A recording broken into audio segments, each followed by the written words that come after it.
are on here. Bobby, we're welcome. Let me introduce this. Good afternoon, brothers and sisters. We're here again in the studios of Transatlantic Productions. Put this down here? No, you can leave it up there. Okay. Talk some more. You move it. Testing. All right, it's still working. We're here in the studios of Transatlantic Productions, and it gives me great pleasure again to introduce Bobby Hemmitt from Atlanta, Georgia. Makeup woman. Today, Bobby is going to be talking with us on the history of the Ku Klux Klan. Bobby, welcome to our show. Yes, thank you. Always great to be in the great center of consciousness, New York, where we would say that basically Afrocentric consciousness started, not just in the late 80s, but also going all the way back to the Harlem History Club and all the way back to the 20s, from what I hear, maybe in the early teens. So it's always great to be here. And also at Transatlantic Productions to take my place in the library or the archives of so many thousands of Africans or ancient gods, if you want to put it, that's been recorded throughout the years here at Transatlantic Production, with the guru of film and audio and all, Minister Clemson Brown, the Minister of Information. I like that name. I think I will adopt that, the Minister of Information. That's right. Okay, so Bobby, what are you going to talk with us today? Well, basically, I'm going to go into the history of the Klan, but in order to put that in context, we have to give you the history of modern-day secret societies altogether. Now, are you saying that the Klan is a secret society? It's a very advanced secret society. That's the reason why we can't draw the parallel, because we always have these rednecks etched in our mind. And as a result, we don't understand that the secret society has its origins in the Moorish system. As a matter of fact, the actual outfits that the Klan wear, I'm not talking about the one where you see somebody cut some holes in some sheets, but I'm talking about the real Grandmaster outfits and the ones that's really done up, but you know, with the actual cross and the robe with the cape and the pine cone hat. That's all Egyptian initiation outfits brought up into Europe by the Moors. And so in order to give you a history of that and a history of what the Klan is, as well as a history of basically how they operate now, we have to give you the general history of modern day Masonic organizations, you know, which is separated from the Kamite thing, which is the origin of Masonic, or origin of secret societies. But what we call modern day Masonic organizations gets its start in Moorish Spain and Moorish occupation of Europe period out of the 16 universities that were set up by the Moors. So we need to go into all of that also today, as well as a prehistory or a little bit of history on some other aspects of the Moors and how this whole thing came about as far as how it started. So we need to go into some of that too. So I'm ready when you are. Let's roll, Bobby. Okay. In order to do this, we need to understand a little more about the Moors and the concept and basically what was the divine plan. The Moors are nothing but a consortium of Kamite Egyptians. For the people that don't know what Kamite means, or Kemet, or Kamites are Egyptian priesthood, mainly the temple of Komombo in Egypt, or Kemet, the temple of Isis, or Aset, the last temple of Isis, which was one of the last temples to be closed at Philae, as well as other Sufi orders in Arabia that have their origin in what is called Kushite Arabia, in which Muhammad's father was a Kushite Arab. You see. And basically the Arab religion became basically a moralistic, lesser repertoire of greater mysteries that the ancient Kushite Arabians had. And when I say Kushite, we're talking about the people who originally inhabited that Arabian land, your Ethiopians, which can be traced all the way up into East India as the Dravidians. So we're talking about the Kushite Arabians and the whole Sufi order. As a matter of fact, the word Suf is something that describes a people. It's not the actual name of the people. It is basically, it means woolly-haired one, a woolly-haired one. So who were they talking about? They were talking about the Moors.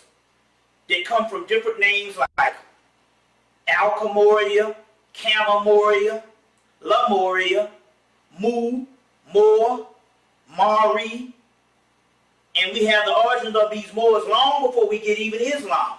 The Greeks talk about the Moors. The Christians talk about the Moors, the Moabites, the Moors. We have the name Moor that is way longer. Even Jeremiah in Book of the Beginnings has the origin of Kemetic origins of Mari in Book of the Beginnings, Volume 2. And in there he shows Mari is all a form of Moor. The word morals comes from the word Moor. You see, the word morals come from the word Morgan comes from the word Moor. Might I add, Morgan Freeman played the Moor in the movie Robin Hood in 1991. All of this particular stuff has its origins, but it's long before the Islamic aspect. Now let me explain what went on here. The Egyptians or the Canaanites knew prophecy all the way up to today. They understood when the Canaanite empire started shutting down that they would need a newer religion to couch the mysteries under. So Islam being the newer religion and being one that had with the Islamic laws that was set up for an Arab, which was a savage people at the time, you know, these Islamic laws civilized them. They knew that they were going to have to take that same type of political system into Europe to civilize the European. And Christianity, although it has its effect on Europe, they would need something a lot more powerful as far as Islam and the submission to Allah. So it would be more of a political system when you talk about the Islamic thing, more than it would be the religious doctrine of the Moors. So in so many words, it's no different than a people of different organizations going into Democratic or Republican Party. And we fail to realize that you can take a religion as a political system and couch what you want in it. And the religion would just be the banner in which you would bring all of these ancient disciplines from the ancient world into that religion. It's about like the Santeria. Santeria is basically the Yoruba religion woven into the Catholicism.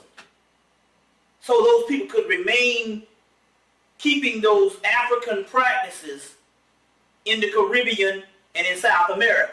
You understand where I'm coming from? Mm-hmm. So it's the same thing with the Islam. Moorish history did not start with Islam. It was just the Islam only became a tool of civilization for a certain amount of people. Mm-hmm. You see? These priests that went up under the banner of Islam is a consortium of Egyptian priests, or Canaanite priests, as well as the ancient mystery systems from Arabia, Zoroastrianism, which would be from ancient Persia. You see, newfound Gnostic movements, because Gnosticism is basically this. Gnosticism is esoteric Christianity, but it's called pre-Christianity. Now, what is this? To get a synopsis on what I'm talking about is a couple of 100 years, maybe 100 years before the last temple of Isis or Aset was closed by Justinian. The Egyptian priests spent that last 100 years translating Egyptian mystery texts from hieroglyphics into Coptic religion, or into the Coptic language, and Coptic means later day Egyptian. And they translated it into Coptic. And they used several functioning languages around the Mediterranean at that time, as well as Africa, to basically transfer the Kamite or the hieroglyphics of the Metaneta in Hieratic and Demotic into these particular other scripts, like Arabic, Greek, Latin, even Hebrew, Aramaic, but mainly a wide body of Coptic. These particular doctrines was found in 1945 when they dug them up in 1945, called the Nag Hammadi Library. And these are supposed to be the original teachings of Jesus. Where were they dug up at? They were dug up in a place called Nag Hammadi, Egypt. And they were found in Egypt. The original teachings of Jesus are the Christ, found in Kemet in 1945. The Catholic Church denounced him as heresy. And this movement is out now, Stigmata, is dealing with the suppression of these ancient scripts by the Catholic Church. And this was a page, Demon Seed, Hollywood and the Catholic Church at War, dealing with these ancient texts. You can find these ancient texts in Barnes and Nobles and Borders in a book called the Nag Hammadi Library edited by James Robinson. Also, you can find those particular texts broken down in a book called The Gnostic Scriptures by Bentley Layton. Now, a funny thing happened, because these texts were dug up in 1945. They weren't translated into English into 1977. When they were first dug up, clearly in the book, Jean de Rest, which is a papyrologist from France, translated some of the first texts. Him and a guy by the name of Hans Jonas wrote a book, Gnostic Religions, in the 1950s. So we have a book called Hans Jonas's book, The Gnostic Religion, The Beginning of Christianity and the Alien God, in 1950s. And we have Jean de Rest wrote a book called The Secret Books of the Egyptian Gnostics in 1950. And clearly in his Secret Books of the Egyptian Gnostics, we got names like Horus, Seth, Abraxas, Mithra, and all these different names for the Christ. But by the time these particular texts was translated into English by 1977, we have the word Jesus substituted for the other names of these Christ figures. You see what I'm saying? Now, are you saying that Christianity comes out of an Egyptian worldview, an Egyptian science? Exactly. But what I found, that Christianity is not just an Egyptian science. Christianity is a consortium of different other aspects. Hebrew, Greek, Coptic, you see what I'm saying? Coptic, Kamite. It's a mixing pot of all these different disciplines. Let me give you an example and give you a short bit of history before we go into this on what actually happened. All right, thank you. Basically, what happened was, you got your Hebrews in Rome at the time, raising hell, these black people. At that particular time, your religion was no different than the Democratic or Republican Party. If you didn't have a spiritual system in order to get the people to believe your political idea, the people wouldn't follow. Because the politics was always woven into the actual spiritual aspect of that day. The only way you get the people to follow your laws, you better show them some aspect of it on the spiritual realm to make your law seem just. Well, the Romans at that time had our ancient mysteries, the Romulus and Remus and other mysteries of Jupiter, but they had forgotten the Romans were so busy killing people around the whole world. The Mediterranean, Africa, owning up into Europe. They became experts at one thing, killing people. Meanwhile, their mythology that they started out from, which was invented by black people, that's what we need to understand. Your Greek mythology and your Roman mythology was invented by black people. Then later on, the Indo-Europeans came in and basically converted to it. But the Indo-Europeans that consisted of Rome in the time of all of the major killings of the great Roman Empire, these particular people had basically neglected the actual mythological phase of the religion until the religion suffered. So meanwhile, they have a deteriorated form of spiritual awareness and knowledge. Meanwhile, you got your Hebrews over here cutting up, and they have basically a newly found united religion under the banner of the Torah or whatever. And the Roman citizens say, hey, we need to, we like what they doing. We need to follow them. So therefore, the Roman government said, well, we got a problem here.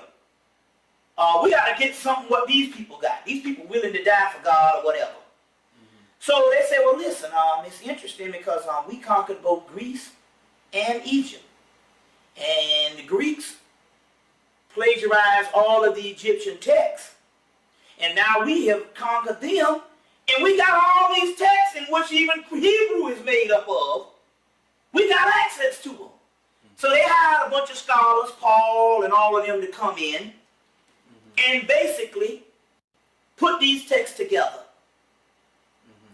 And the problem in which most Christians and most people in the world cannot break is these religious doctrines, which is the fundamental basis of Christianity, always existed.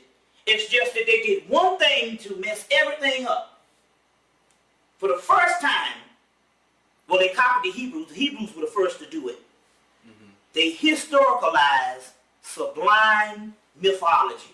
There's a text. Sublime mythology makes grotesque history. So, let me give you an example. They will take, let's just say, for the sake of argument, there was a historical revolutionary freedom fighter of that area. And he had a history of going up against the Roman government. Whenever he gets executed, that's the first thing to make a person immortal, is to kill him. Let's just say, but whenever he gets executed, or whenever they decide that they want to make this particular person into a mythical figure, remember Gerald Manson says, historical Jesus, mythical Christ. So basically what they would do is take the age-old teachings of the mystical Christ, which goes all the way back 10,000 years in Kemet, you see what I'm saying? And maybe 100,000 years beyond that. There is no record of this same story that is in all different cultures. And we take the teachings of this mystical Christ and we weave it into the historical story of the actual person. Then basically we will make that particular story exclusive to this one person, and basically the Roman government tried to get the monopoly on the Christ story, which every culture had. So the mystical spiritual teachings of Christ had nothing to do with the revolutionary freedom fighter. So let me give you an example. Let's say 100 years from down the road I get shot in the head. Let's just say I'm a revolutionary freedom fighter 100 years from now. And somebody killed me. And they said, well, we want to make this person immortal. So what we'll do is we'll go take the teachings of Malcolm X, which is a total different system, and we'll say that Bobby Hemmitt did it. You see what I'm saying? And 100 years down the road, some people could be worshiping me, Bobby Hemmitt, as a person that broke off from the Nation of Islam, who went to Mecca, and the whole 9 yards, a person that was in jail, and all this. So basically, the historical person, if there was a historical person, life is different than the mystical teachings of a person born from immaculate conception. That is Horus. That is Heracles. That is Apollo. That is Perseus. That is Dionysus. You see what I'm saying? That is Osiris. That is Obatala. You see, that is Obatala. That is Jason.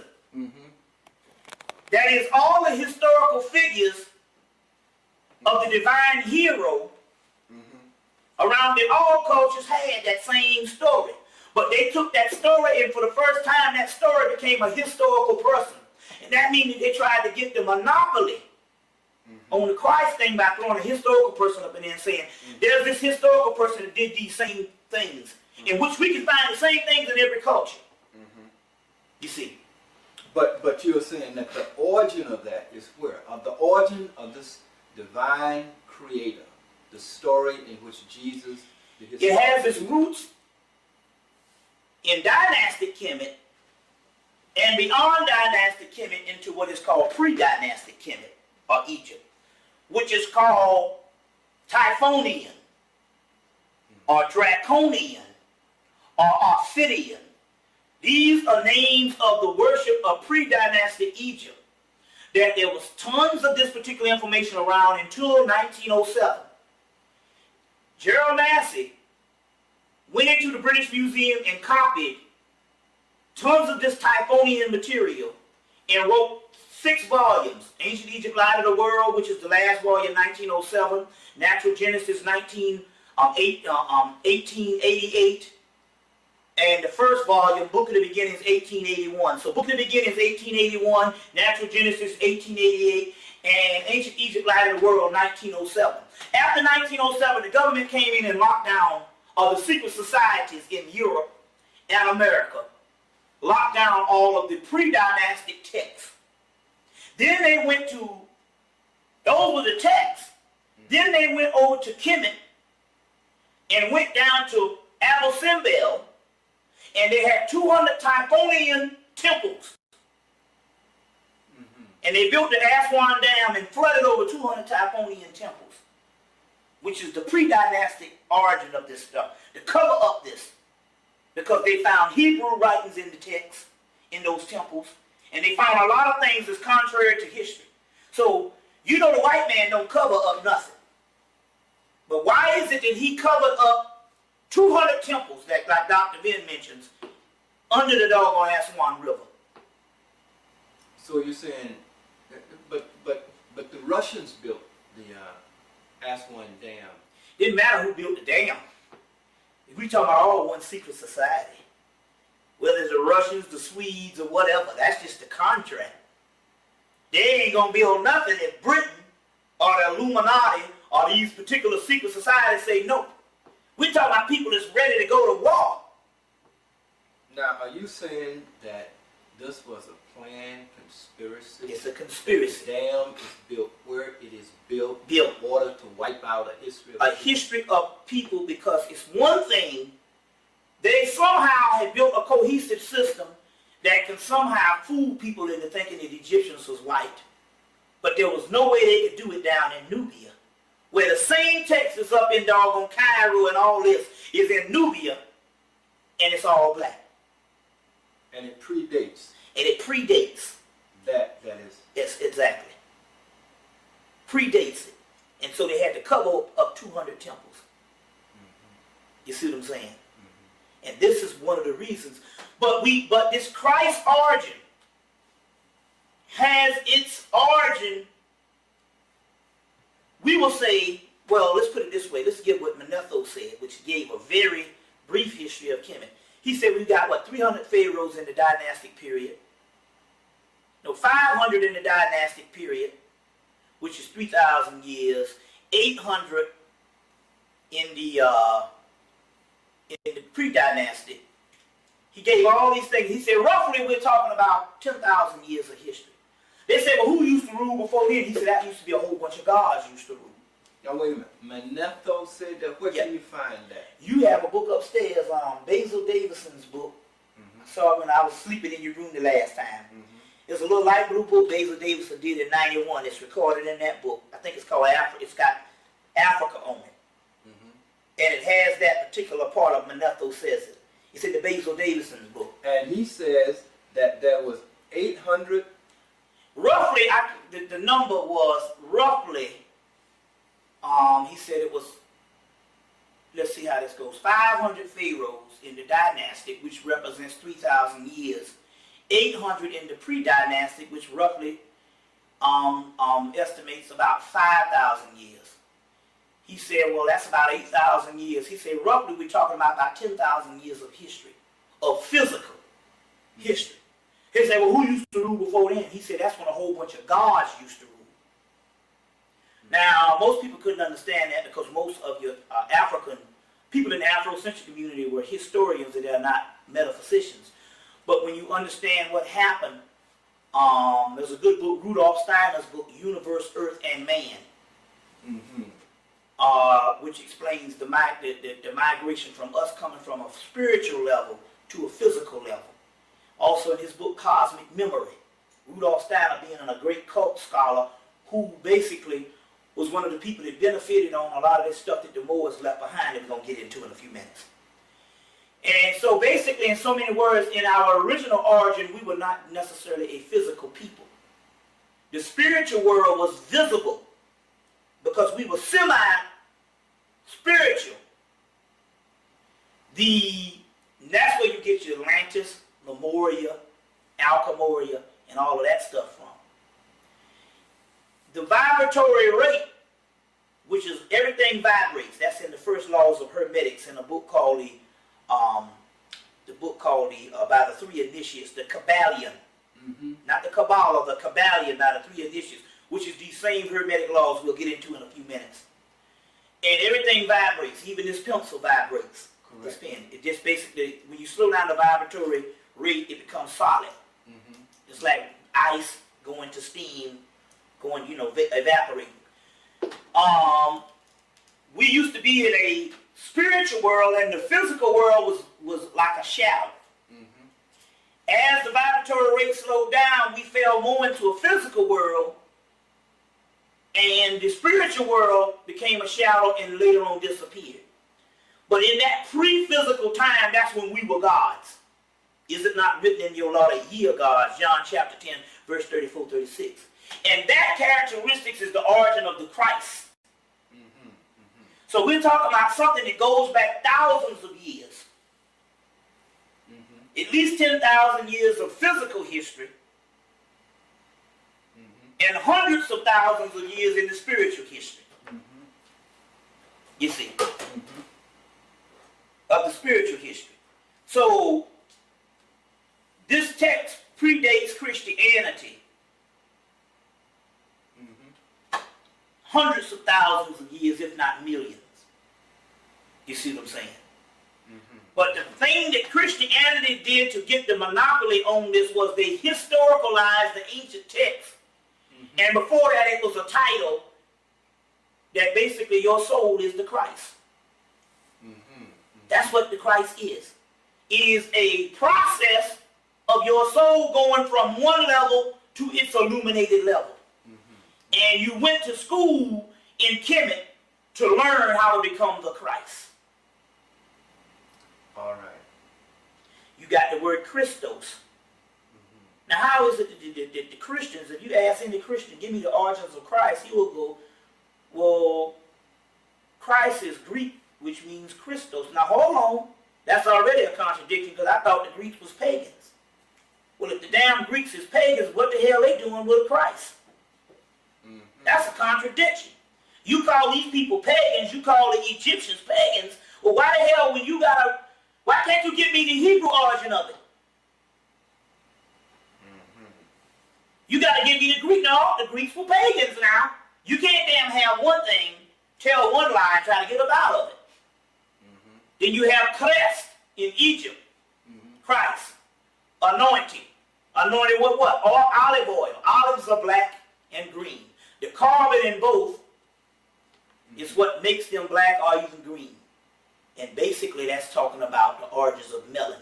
The word Christ has its origins in a discipline out of Kemet or Egypt called alchemy, which is the study of melanin. And the crystallization of melanin going to its highest form is that's what you call the Christ. No melanin, no Christ. In Blavatsky's two versions of the secret doctrines, there's a thing, no shadow, no God. The shadow in Jung psychology is talking about dark substance, the shadow. Melanin has several names, the negrito, the prima materia, the sol, nigger, or niger. You see, are the nigra, nigrum, nigrus. These are Latin terms for this black substance, which is the anointing oil, carbon, 6 protons, 6 electrons, 6 neutrons, which is the key to the Bible, which is the Christos, the Christ. The Christ is the beast. Where is the beast? The beast is the Sphinx that sits in the middle of the earth. Paramarket, Horus on the horizon. Horus is the Greek Heru, which means great face. Face of God. Well, in Genesis, Jacob wrestled with the angel all night. At daybreak, he saw the face of God, and it was called what? Pineal gland. The pineal gland brings the Christ, light of the world. It is the light bringer, Lucifer. Lucifer is the Christ. That's why in the Conference of Nicaea, as Alvin Boyd Kuhn, the great Massey scholar of the 1940s, said, they had to take the amount of times that the word Lucifer appeared in the Bible and get rid of it down to one time, because you would draw a parallel. That Lucifer and Christ is the same. Whereas in Genesis, they said Lucifer fell like the morning star. But by the time you get to Revelations, Christ said, I am the morning star. You see? Then you get an aspect of what they're talking about is two polarities of the same soul.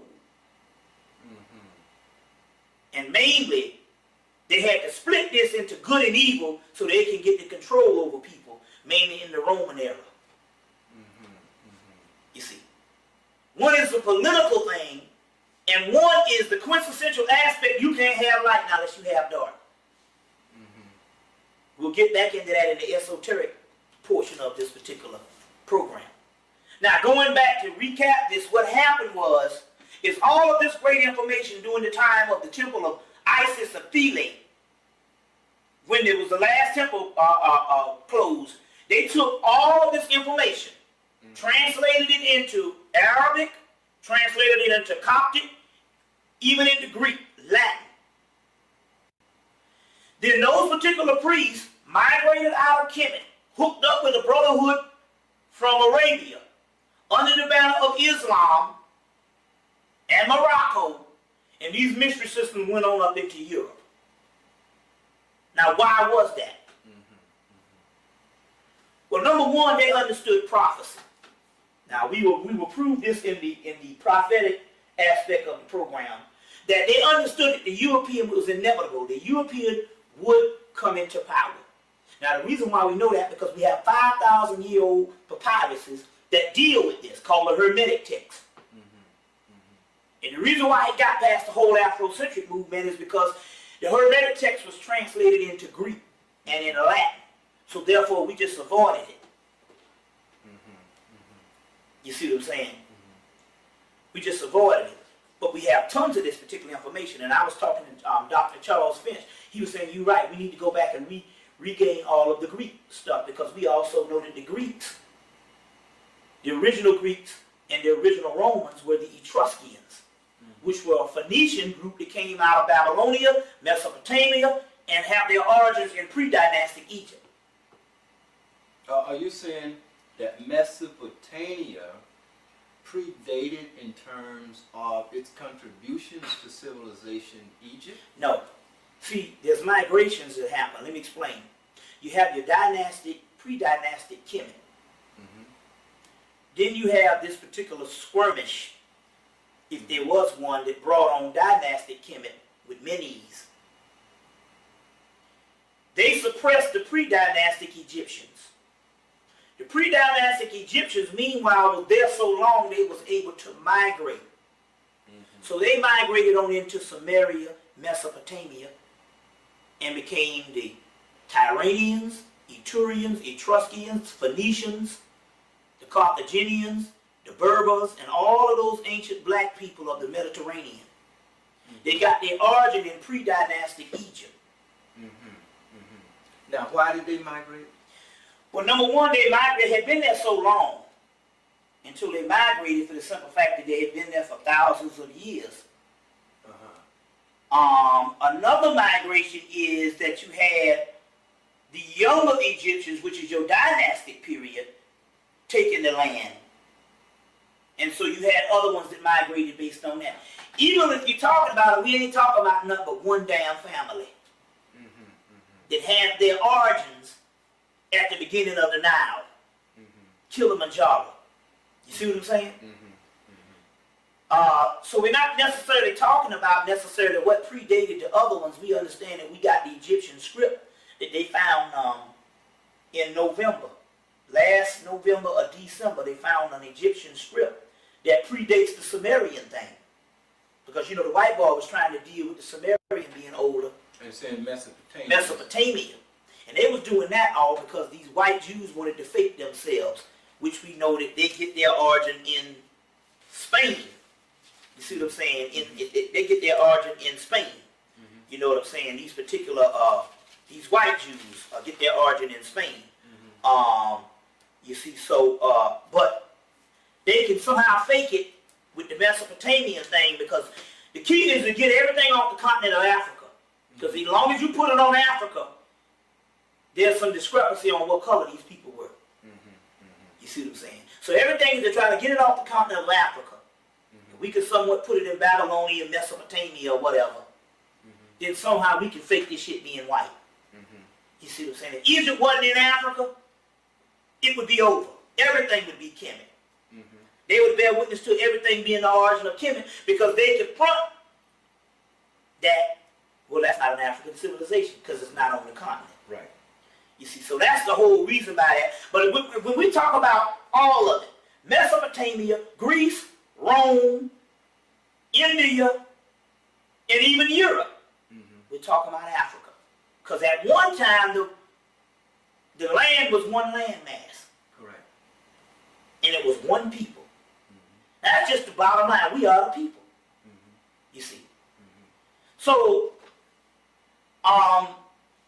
this Moorish thing is a consortium of different systems, and these people travel up into Europe. But they understood based on the text that the white boy would come into power.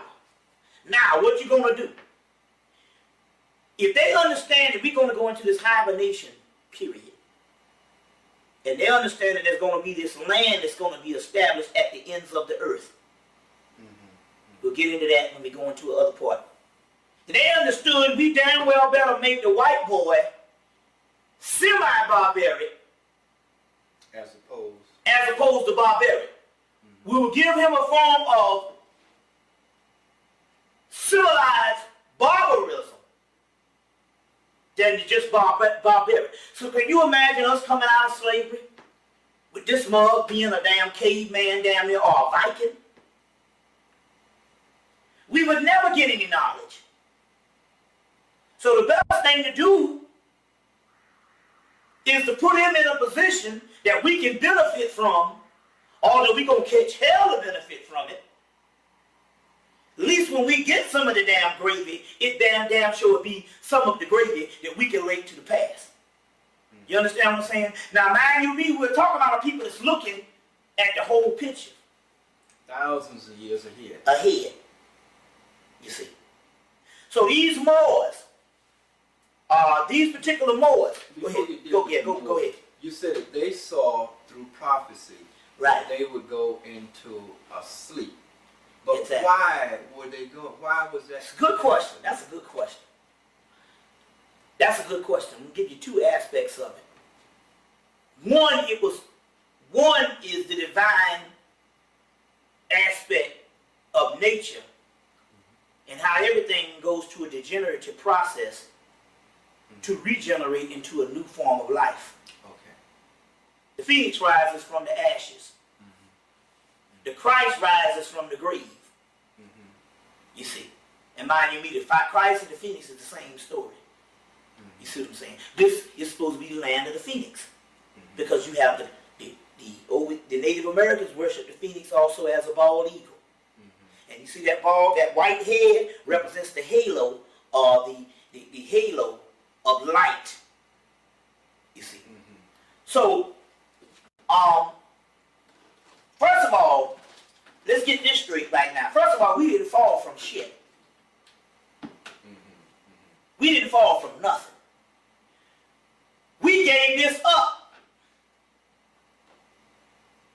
Let's say if you own one state for millions of years, and you need to go to the next metamorphosis, the next paradigm. In order to go to the next paradigm, you got to give this up. Let's say you've been drinking Kool-Aid for years in a doggone chalice, and you want some doggone wine, some Chrysler, or whatever these rappers call it, the most elite, Moet. It was Moet, Cristal. Or you want some 5,000-year-old wine, that's the most elite stuff. You got to pour that Kool-Aid out. Your cup is running over. So in order to get to the next spiritual paradigm shift of a new existence, as you call the New Jerusalem in the Bible,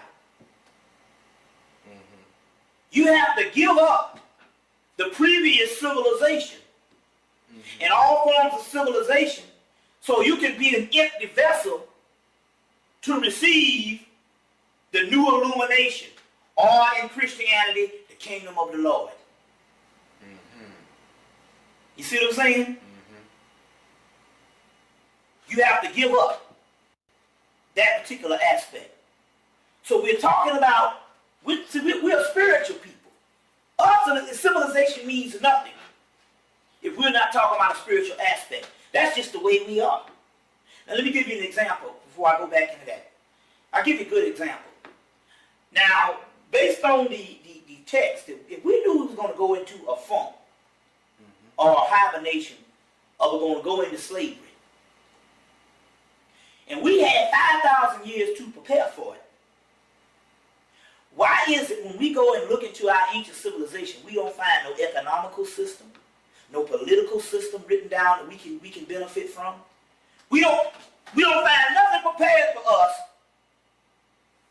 Only thing we find prepared for us is a whole bunch of spiritual stuff. You see what I'm saying? And a whole bunch of history on what we have done. Most of the stuff we find is a whole bunch of spiritual stuff. But since then, we got hit in the head, and we want what the white man got. And he don't have nothing but the leftover ruins of what we left him. Nothing. You got to understand the concept of a people. It's like Dr. Ben said, we didn't fall, we deteriorated. Degenerated. You got to understand a people that basically don't even have a record of the origins of how old we are. None. Basically, when Elijah Muhammad says 66 trillion years, that's what they're talking about.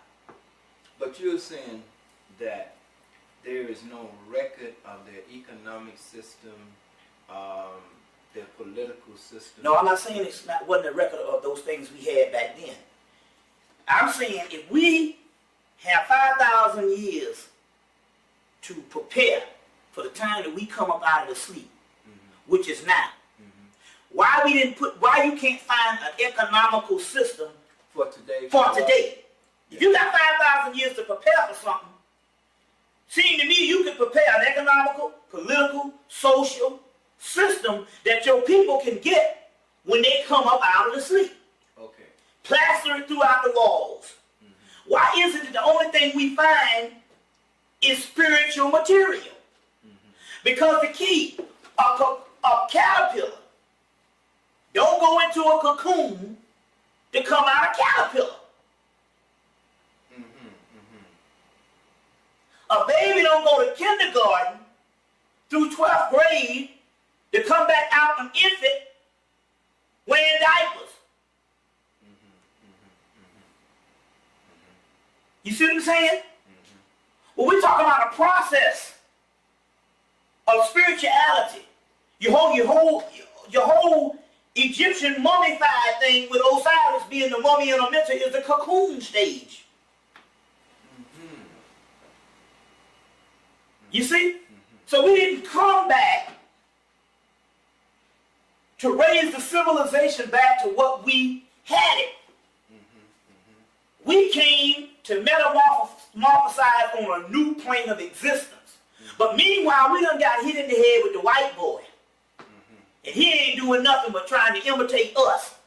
And down the road, studying all our information, he's understanding he can never go where we're supposed to be going. And yet we following him. And yet we've done this for thousands of years. Even if you look at the average white let's say the average white system, let's just say white Rome and white Greece, when they became white, they only lasted about, a good 200 years, 300 years? Maybe 200 years, and then the rest of it was a decline. America was 200 years old in 1976, and now we talk about a decline. But yet we were in Kemet conservatively for 3,000 years in the dynastic period, but when we just talk about the whole period, 10,000 years. Now let me give you another scenario. We raised a civilization for millions of years to the height. Then we started deteriorating because we was going to another level. And in order to go to that other level, you have to degenerate. You have to have what is called an involution, other than an evolution. If you ever notice how the rest of Africa, I often thought this in the Afrocentric movement, I know this crossed your mind. You see all these magnificent monuments in one corner of Africa, mainly Kemet. And you ever thought about it, say, damn, why the rest of the Africans didn't build those monuments that way? Yes. Although you might find a little bit of places in, a little bit of stuff throughout Africa. But you don't find the same stuff you have in Kemet. Correct. And I often wondered about this until I got into the esoteric thing and tried to understand. The Egyptians was not building no civilization for the sake of just building monuments. The Kemites were the Africans that decided that they needed to build a civilization of record keeping. That they could teach the rest of the world the records of knowledge. So the rest of the world would be set up on a knowledge base when they go into a hibernation period. Now you say, well, why did the other Africans didn't do this? Because the other Africans, all of the knowledge that you see in Kemet, we had in our head. They were called detailed files. You ever see the Terminator? He said, I have detailed files. You see that computer that the white man got, that internet? Can you imagine the average citizen of Africa having this in their head, and the only thing you got to do is tap into detailed files? You get a remnant of it when you see the actual griot sitting on a rock and giving you 5,000 years of history off the top of his head. And that is a degenerated part. Can you imagine that the melanin records, the records of melanin as a cosmic computer, that you can tap into all forms of knowledge in your head? You can go to all different dimensions in your head. You can go to damn Japan, and you can go to damn Mississippi in your head, moving, traveling through time and space without moving. It's in the movie Doom. And you're saying the Africans could do They it? could do that. Now, then if that's the case, why can't they do it now? Okay, I'll explain. They could do that for millions of years. Then there was a degeneration period where that particular stuff, they started losing memory. Then there was a race for time. So they hightailed it over to Kemet. And they built all these records of what was in their head. I want to ask you a goddamn question. Use the expression. Where the hell did it come from? Think about it. Before the first hieroglyphics was on the temple, did they have other records to put on there? You got to understand. There got to be some type of origin of where these records came from. How is it these people can have enough knowledge and hieroglyphics and metanetta, hieratic, demonic, and papyrus that can wrap around the moon 3 times? Where did it come from? Before they had writing. It had to come from somewhere. Where did it come from? It came from out of them. Correct. Genetic memory bank, which is the melanin. They took 10,000 years to record all of the knowledge that they had in the universe, which was inside of them. The kingdom is within. So are you now saying that the monuments of Egypt are no more than written records? That's all it was. That's all it was. I mean, there are nice buildings and stuff, but ultimately, you see, we're looking at white man architecture. So we always take a modern mind and try to look into the past, instead of trying to understand the concept of what the past was doing. The modern man builds buildings just for beauty. You see what I'm saying? The Egyptians or the Africans, they built those buildings as records and monuments, and as a result, we benefit from them now. Just like Dr. Ben said, you can talk all that shit you want about Christianity, but I'll take your ass to Egypt and put it right in your face. You see what I'm saying? Now, first of all, let me say something before I go on. For those people out in TV land, yes, I am cursing, but guess what? There's only one curse word. See, this is a series of programming. You got to free your mind. There's only one curse word, and that's damn. And isn't it funny that the curse word that you say damn is the least one that people least get offended by? You can say damn on TV. Hell, a preacher can say damn in the church. And that's the one that people least get offended by. The other ones are just British slang or European slang. But because somebody's programmed you to react to something from you, because from a child, you think I'm cursing. So even when we talk about this, we're getting through years and years of programming. You see what I'm saying? And even when you use the word damn, it has to be a certain way you have to damn a person. So there's no such thing as curse words. As I also make the other thing, even you Christians out there, if you say I'm cursing, well, how is it that the English language wasn't even around when most of the scriptures was written? And how is it that something didn't exist before the scriptures were written can be a curse word now? You see what I'm saying? Now, let's get back to what I'm saying. These monuments we built were nothing but libraries of records that we used to have in our mind. You remember I told you that Manetho said it was a whole bunch of gods used to rule? That wasn't nothing when we had detailed files. Is it not written in the law that ye are gods? John chapter 10, verse 34, 36. Correct. Our God standeth on the congregation of the mighty, and he judges among the gods. Just as I have done great works, greater works, ye shall do. The process of melanin in alchemy, once it is completed to the highest Christ form, is called the great works. And man will be judged by his works. It means whether you have a soul to be worked that can work or not. In the Gospel of Thomas, it says that the seed that my Father did not plant cannot be plucked up. Which means you got to have a soul to even be resurrected. You see what I'm saying? The Gospel of Thomas, might I add, is one of them texts that was found in 1945 that the Catholic Church is trying to suppress or saying is heresy. Now, they recorded these detailed files that was in their heads because they understood that no matter how high they were, there was another level that they had to get to, which would be God of the existing, known, and unknown universe. And that's what we're going back to. But in order to get to that stage, we had to complete the system or the stage of being human.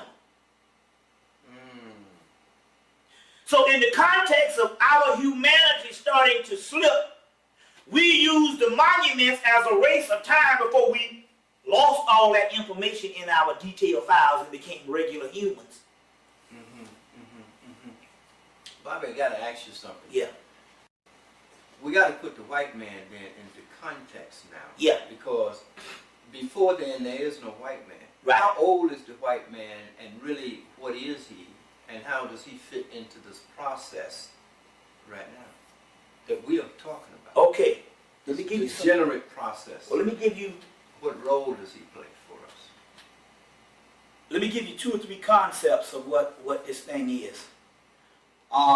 dealing with new information coming from those Nag Hammadi texts coming out of Egypt in 1945. First of all, hands down, we have more information on him being created than we do this evolution thing. That's the first thing. My point is number one, this is a book coming out of, this is a book that you can get in most comic book stores called The Nephilim. And so this particular book explains how, and I'll read some to you, on how Charles Darwin was a part of a secret society who made up this whole thing on this we coming from apes, just so to put the white boy up in there and conceal that we are the origins of everything. First of all, the Nephilim you will find is in the Bible. In Genesis, they talk about the Nephilim, these giants. Well, you know, even the Greeks, Herodotus and them called us giants, the Ethiopians giants. You see, the Greeks talked about the Africans being giants. You see. They sure did. Yeah. So the Nephilim is nothing that you see in the Bible. We are the Nephilim. Now this book says, ages past, you lived many times. Your slaves built the pyramids to honor your death. You died for your sins of Jerusalem. You lost your hair suggesting they eat cake. You are the Nephilim, a demigod, a prophet, a saint, a magician from the mystic past. I'm talking about black people. Again, you incarnate to continue your ancient struggle for enlightenment against those plots of the occult societies, which is the white boys, who seek to enslave you and steal your magic. Your magic is your knowledge, and your magic is melanin. You see? Now, in here, the book says this. Among the first great secrets of the Nephilim are black people. Because they say, well, who are the Nephilim? They say, well, you can find the Nephilim today. They say you'll find them in the jail houses. That's black people. They say, number one, they're in the jailhouse because subconsciously they can't adhere to the white man laws because they have been around the planet so long until they have seen laws change so much until they realize that the white boys' stuff really ain't the law. So subconsciously they rebel against that because they know that they are greater than that. Although they might not know they're doing it. So it says, among the first secrets that the Nephilim learns is that history is conceived by the majority of humans is incorrect. Well, we know that based on the Afrocentric movement. You see? Most, perhaps all of historical events have their origin in the mystical world of the Nephilim, i.e. black Africans. Human history in books only describe the surface of things as lived by individual groups who are unable to comprehend the true implications or simply refuse to face the truth. That's white people. Furthermore, secret societies have fabricated false historical scientific truths to protect their influences and activities. These deceptions have been accepted as truth by the majority of society. Now this is in a comic book. Now why is this in a comic book? Because the white boy studies us. He understands us, and not only just black people, the average white person. Because they got to keep the average white person stupid to rule over us. Correct. Yes. You see, the average white person don't know. You go to the average white person, and he just is stupid. But they are those of the white race that knows. So he'll put it in a comic book because he understands that I'm Mr. Professor at Harvard. I'm Mr. Professor at Cornell. And when I'm talking about my history, if the truth of my history is in a comic book, well, I'm Mr. Professor at Cornell. I can't talk about that. You see, that's how they put it to you over behind. You see where I'm coming from? They put it in a comic book. They know that the professors and the so-called people of academia can't go there. You see? So therefore, put it in a comic book, and that nigga better not get on my damn podium and we ask him where he got this shit from, and he say a comic book. So this is the way to tell the truth. White boy always got some tricks for you. That's why don't never be a part of the institutions. and you can say what the hell you want. We are reality and we are truth. And fuck the white man's standards on how things are supposed to be done. Right? Love it, love it. So, a blatant example is that of Darwin's theory, the natural selection. Incurably curious, Darwin discovered Atlantean or African documents. Do they say African? They say Atlantean. Oh, you saying African? African. I'm recorrecting it. Documents which hinted at the origin of human development. You see, Dr. Ben just said, well, we need to pay attention to Atlantis. He said because the only thing that the Greeks got was from one of the Egyptian sages that had mentioned Atlantis. He didn't say that there wasn't an Atlantis. He just said that we don't have enough information on it. Right. He never said that it didn't exist because the Egyptian sage said it. He just said that we don't have enough information on it. Well, they don't have enough information on it because they were historians, and history is always conservative based on the framework on which we present history is based on European collegiate structure. But there's alternative history in fields of the esoteric world, which if you are in the collegiate faction, you can't mention because that'll be scholarly suicide based on the white man. So Darwin discovered African or Atlantean documents. Now, why did he discover this? Because he was a part of a secret society. When we get in there, you're going to find out some stuff when we go into this, which hinted at the origins.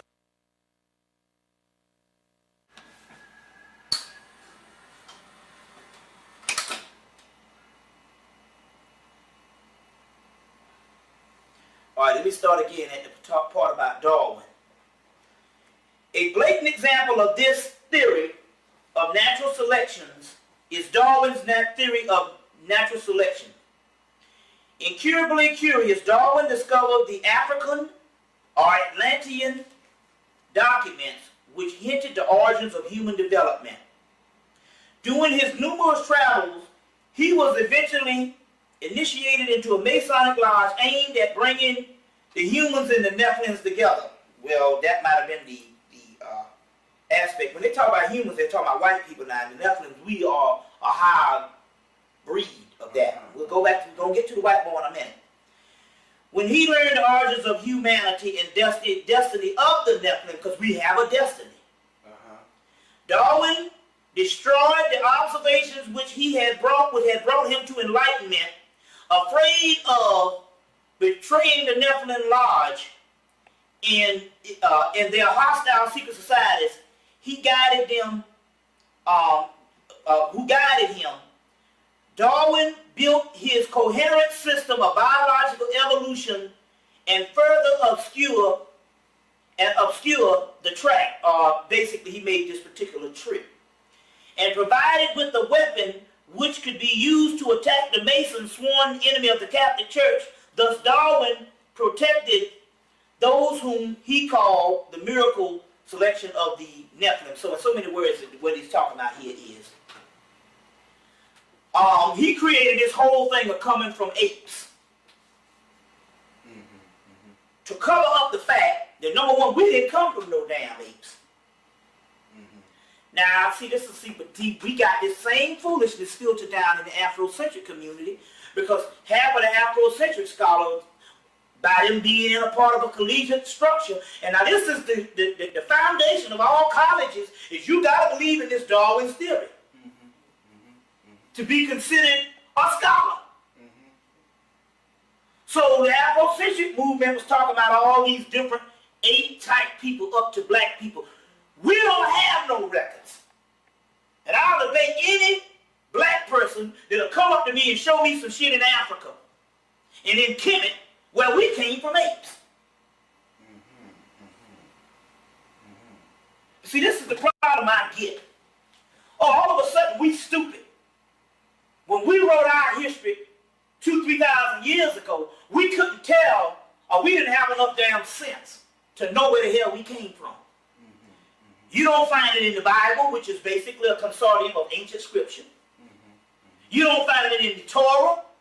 You don't find it in the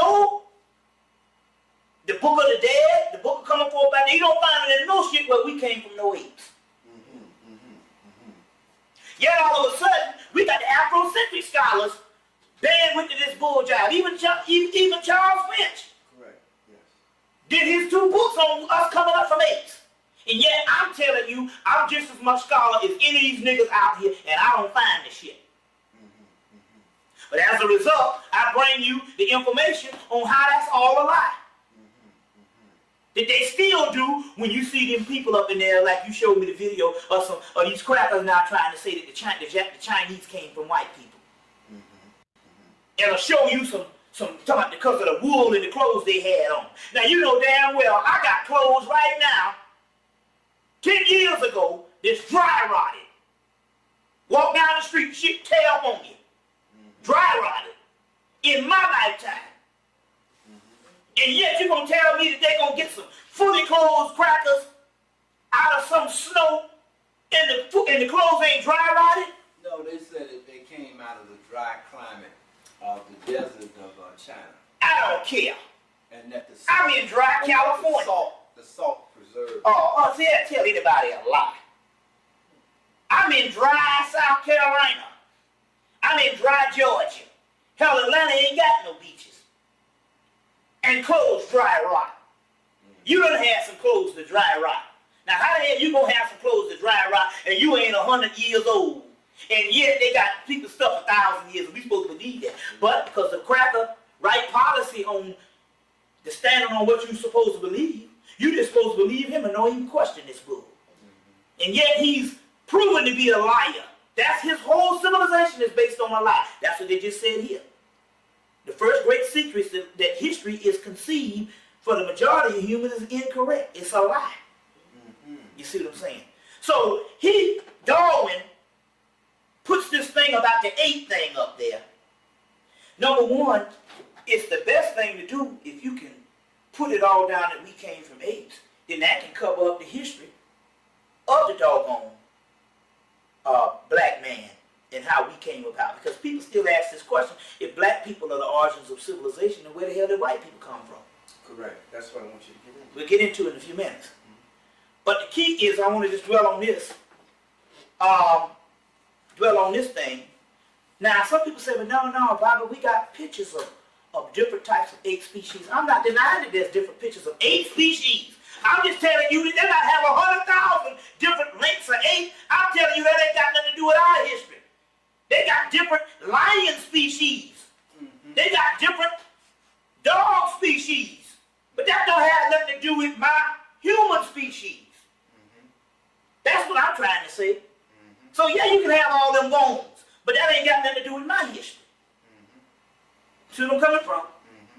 So this is how the white boy can confuse things. Can confuse things. Now getting back to this particular science,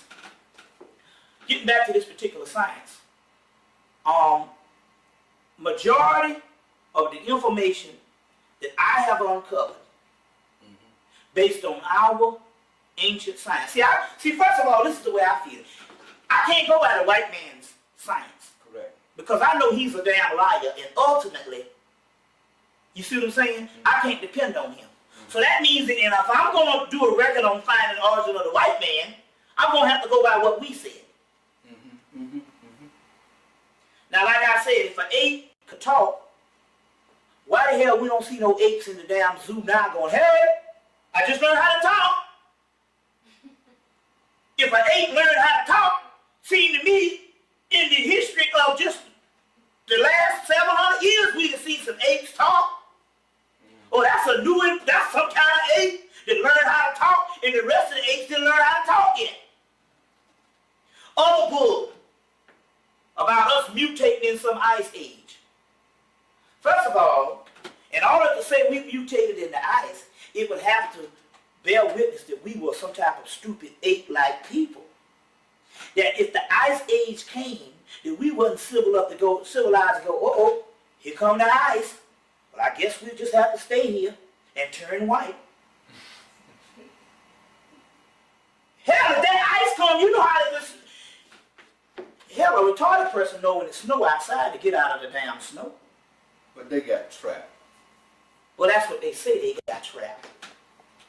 But my point is if you're an advanced civilization like Egyptians, you will know when the ice come to a point that you don't have to get trapped. See, then my point is that certain things just don't add up.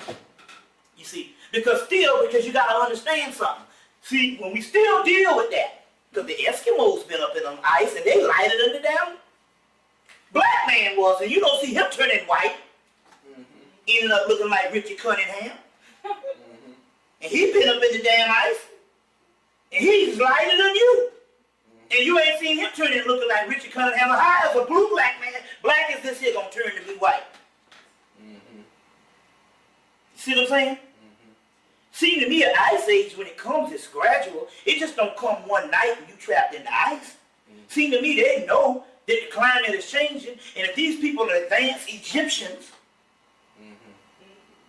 that they would know how to travel out. See, to say that these people were not advanced people on the planet is to say that we were some type of semi-barbaristic cave people.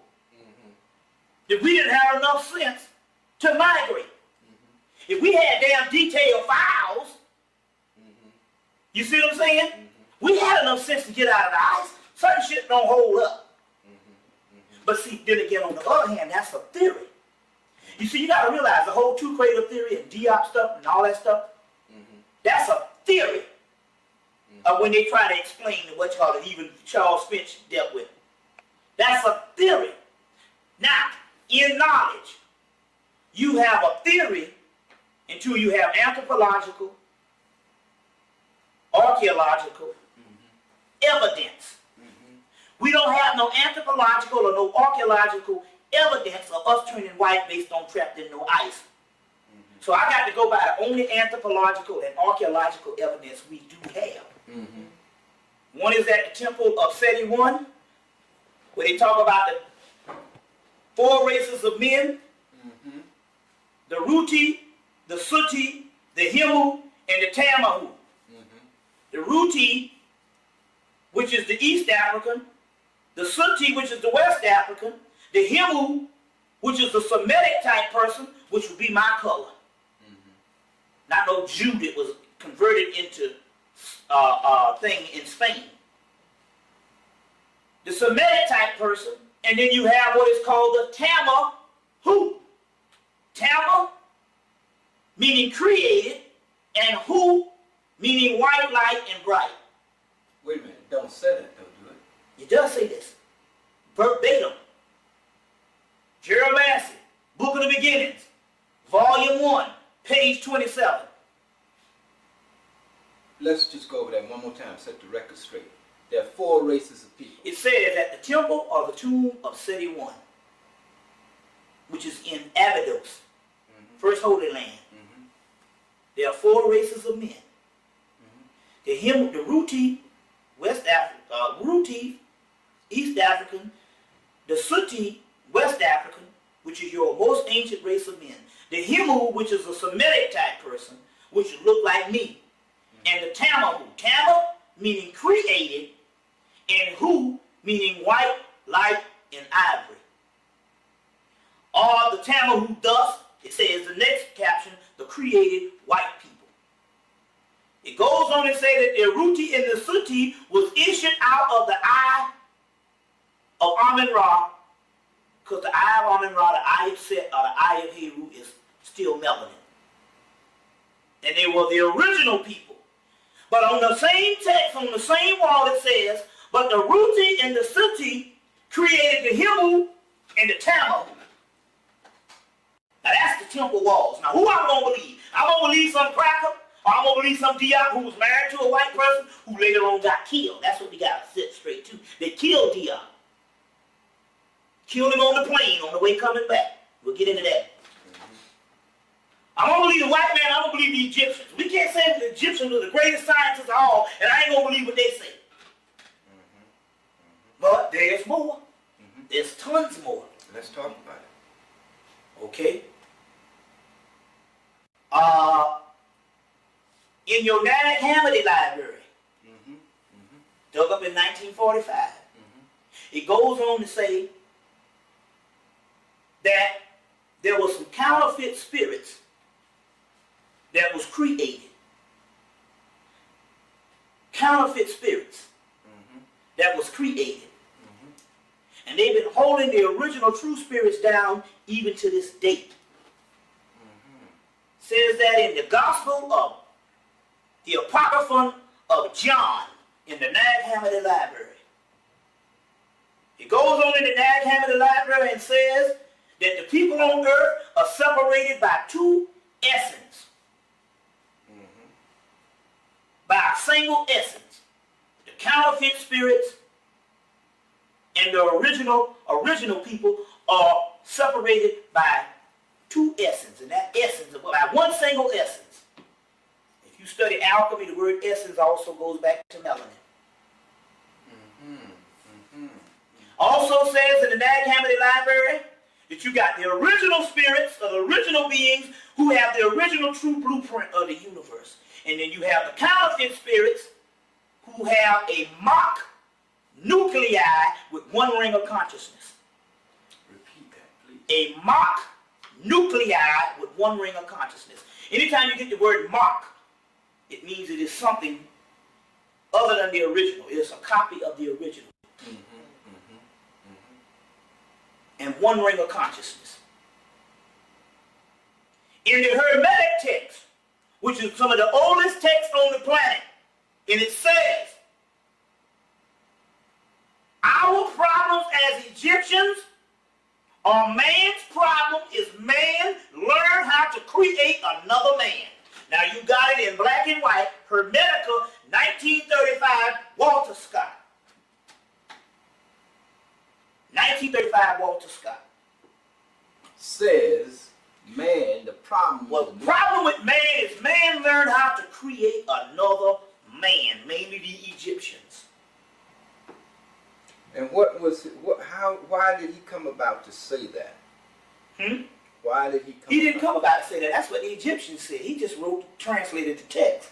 The Egyptians said this in relationship to the problems that had befallen them. Right. Where do they say this at? Where can I find this information? The Hermetic text is basically these texts that was in the Library of Alexandria that was wrestled out and translated into Greek and into Latin. Well, I get you on another thing. I don't even believe the Greeks translated all that stuff into Greek and Latin. Or they wouldn't be able to understand it to even translate it. I think the Egyptian priests, knowing prophecy, translated these texts for them. You see what I'm saying? I believe that half the stuff that was translated was not translated by people that didn't know what they was dealing with. I think that the stuff was translated for them. As a matter of fact, when we first went off the, when my mate Ginger, when we first got off the Indian mound, she was getting all the psychic channels. The spirit realm told us white people ain't never even initiated in no mystery system.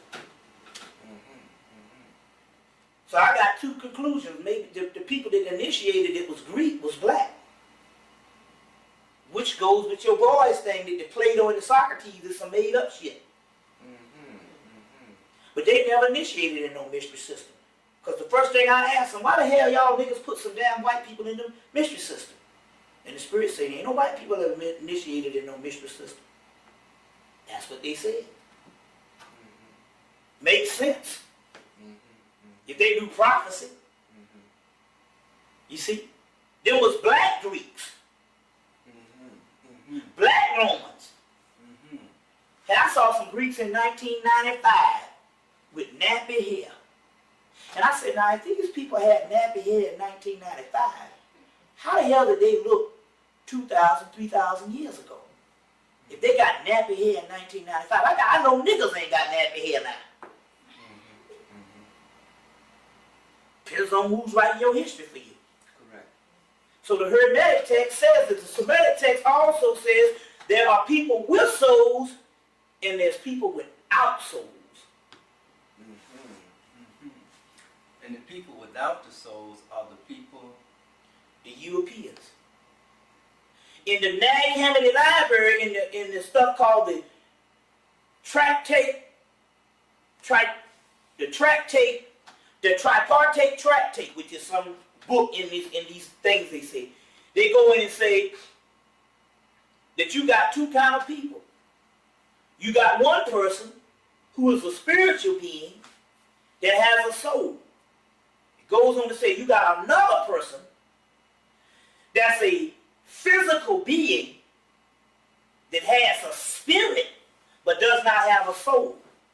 And there's something different between a spirit and a soul. Hell, a dog got a spirit. A roach got a spirit. A spirit is just something that animates you, that emanates in you and animates you to move about.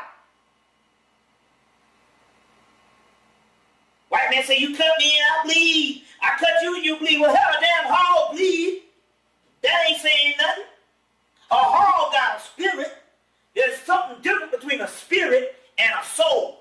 Well, but the mating, you can mate with a white person and have a child. Yeah, that's because the energy of that black person carries the soul. Explain that, Bob, in terms of that mating situation. And what is the baby? Baby's black. Mm-hmm. That person has a soul. That melanin is nothing but the soul. First of all, let's get this dumb shit right. All the niggas out here thinking these crackers is on the same equal. If you don't have no melanin, you don't have no soul. The soul itself creates melanin as a form of shadow around it to protect that seed of God. That's alchemy. That's the royal art of ancient Kemet.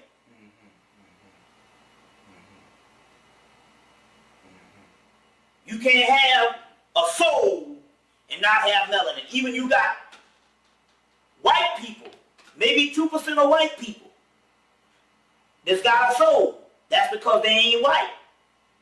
They just some black people that's light on the outside based on some gene mixing. But that melanin itself carries the soul. So in the final analysis, not Bob, and you can go into the Yeah. wherever you want to go. No, we won't. You're saying that white people are created. Created. By whom? By us. If we were advanced scientists, if the white boy got gene splicing now, what you going to get on in? And he does. Hell, if he got gene splicing now, what you think we had? See, the problem is, a part of our slave conditioning is to always think that people outside of white society is still kind of stupid. Even when we look at Kemet or Egypt, with the greatness we think it is, we still don't think that the Egyptian society was advanced as the Europeans' technology now. Correct. That is true.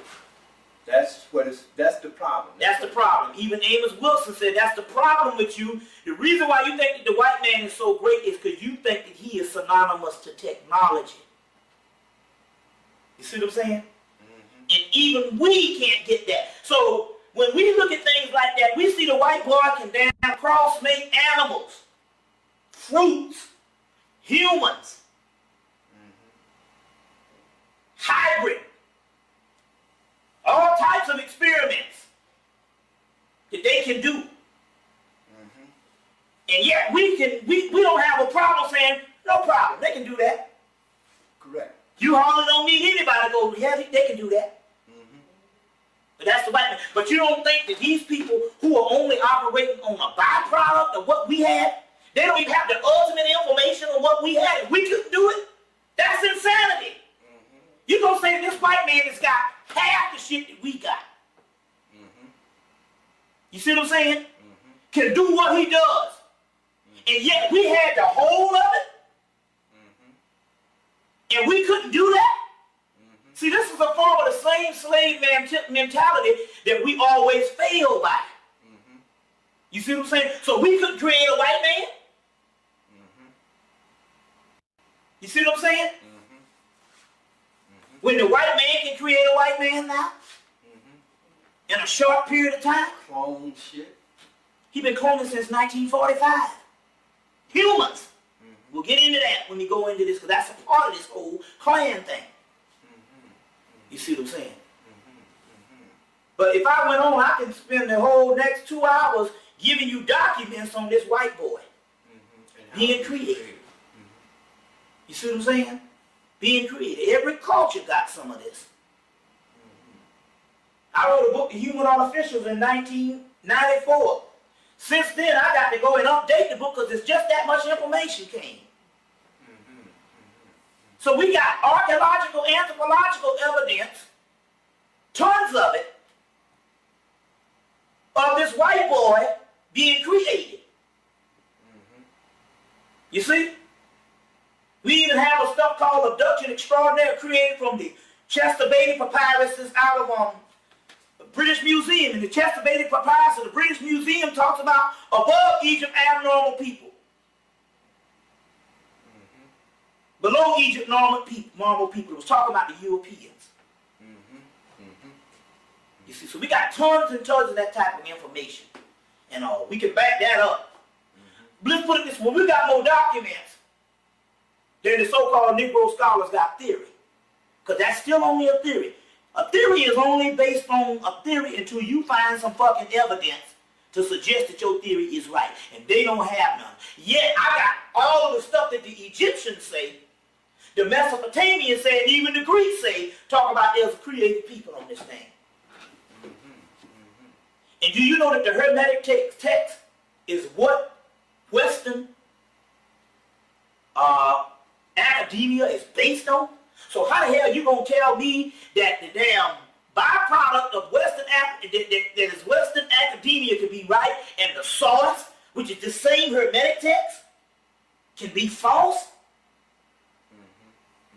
So the evidence saying, see the problem here is very interesting because this is some stuff that's being redeemed. This same stuff I'm telling you, Elijah Muhammad told us 60 years ago. But because he didn't have an education, and we so degree conscious now, we couldn't believe what a man without an education would say. And a man with a 4th grade education say that means that's divine. Do you know that the United States government gave this man a motorcade, a congressional parade down Washington, D.C. in 1950 something? Do you know that in 1971, Columbia Pictures put out a movie on the life of Elijah Muhammad? And they picked the top black actor and wouldn't take nothing but the top black actor of that time to play him, Sidney Poitier. Played Elijah Muhammad in a movie called Brother John. Get that movie, Brother John, 1971, Columbia Pictures. Brother John. Get that movie. So my point is, we couldn't bear witness to the stuff he said because he didn't have an education. And to this day, everything got to fit in this little white man's education, and we miss out on all the stuff. Because all the white man education can say is, that's not the way education is done. Well, since when in hell we get this damn beast the authority to tell us what's educated or not? And so whenever we exclude our own science, which a lot of times is rooted in spiritual things, that means that we're saying that the white man is superior. So when niggas say, I can't get with that spooky stuff you're saying, because it don't come by the way of the white man's authority. That means that you are saying that ultimately the white man is the ultimate in reality and what goes on in reality. Get where I'm coming from here? You see, so we got more than enough evidence on that particular science. Now, in so many words, the Moors understood prophecy, or the Egyptians, and they knew that they had to fulfill this prophecy by going in to educate the Europeans. This was a mixture of several priesthoods coming together under the banner of Islam. And went up into Europe and set up 16 universities to educate the Europeans.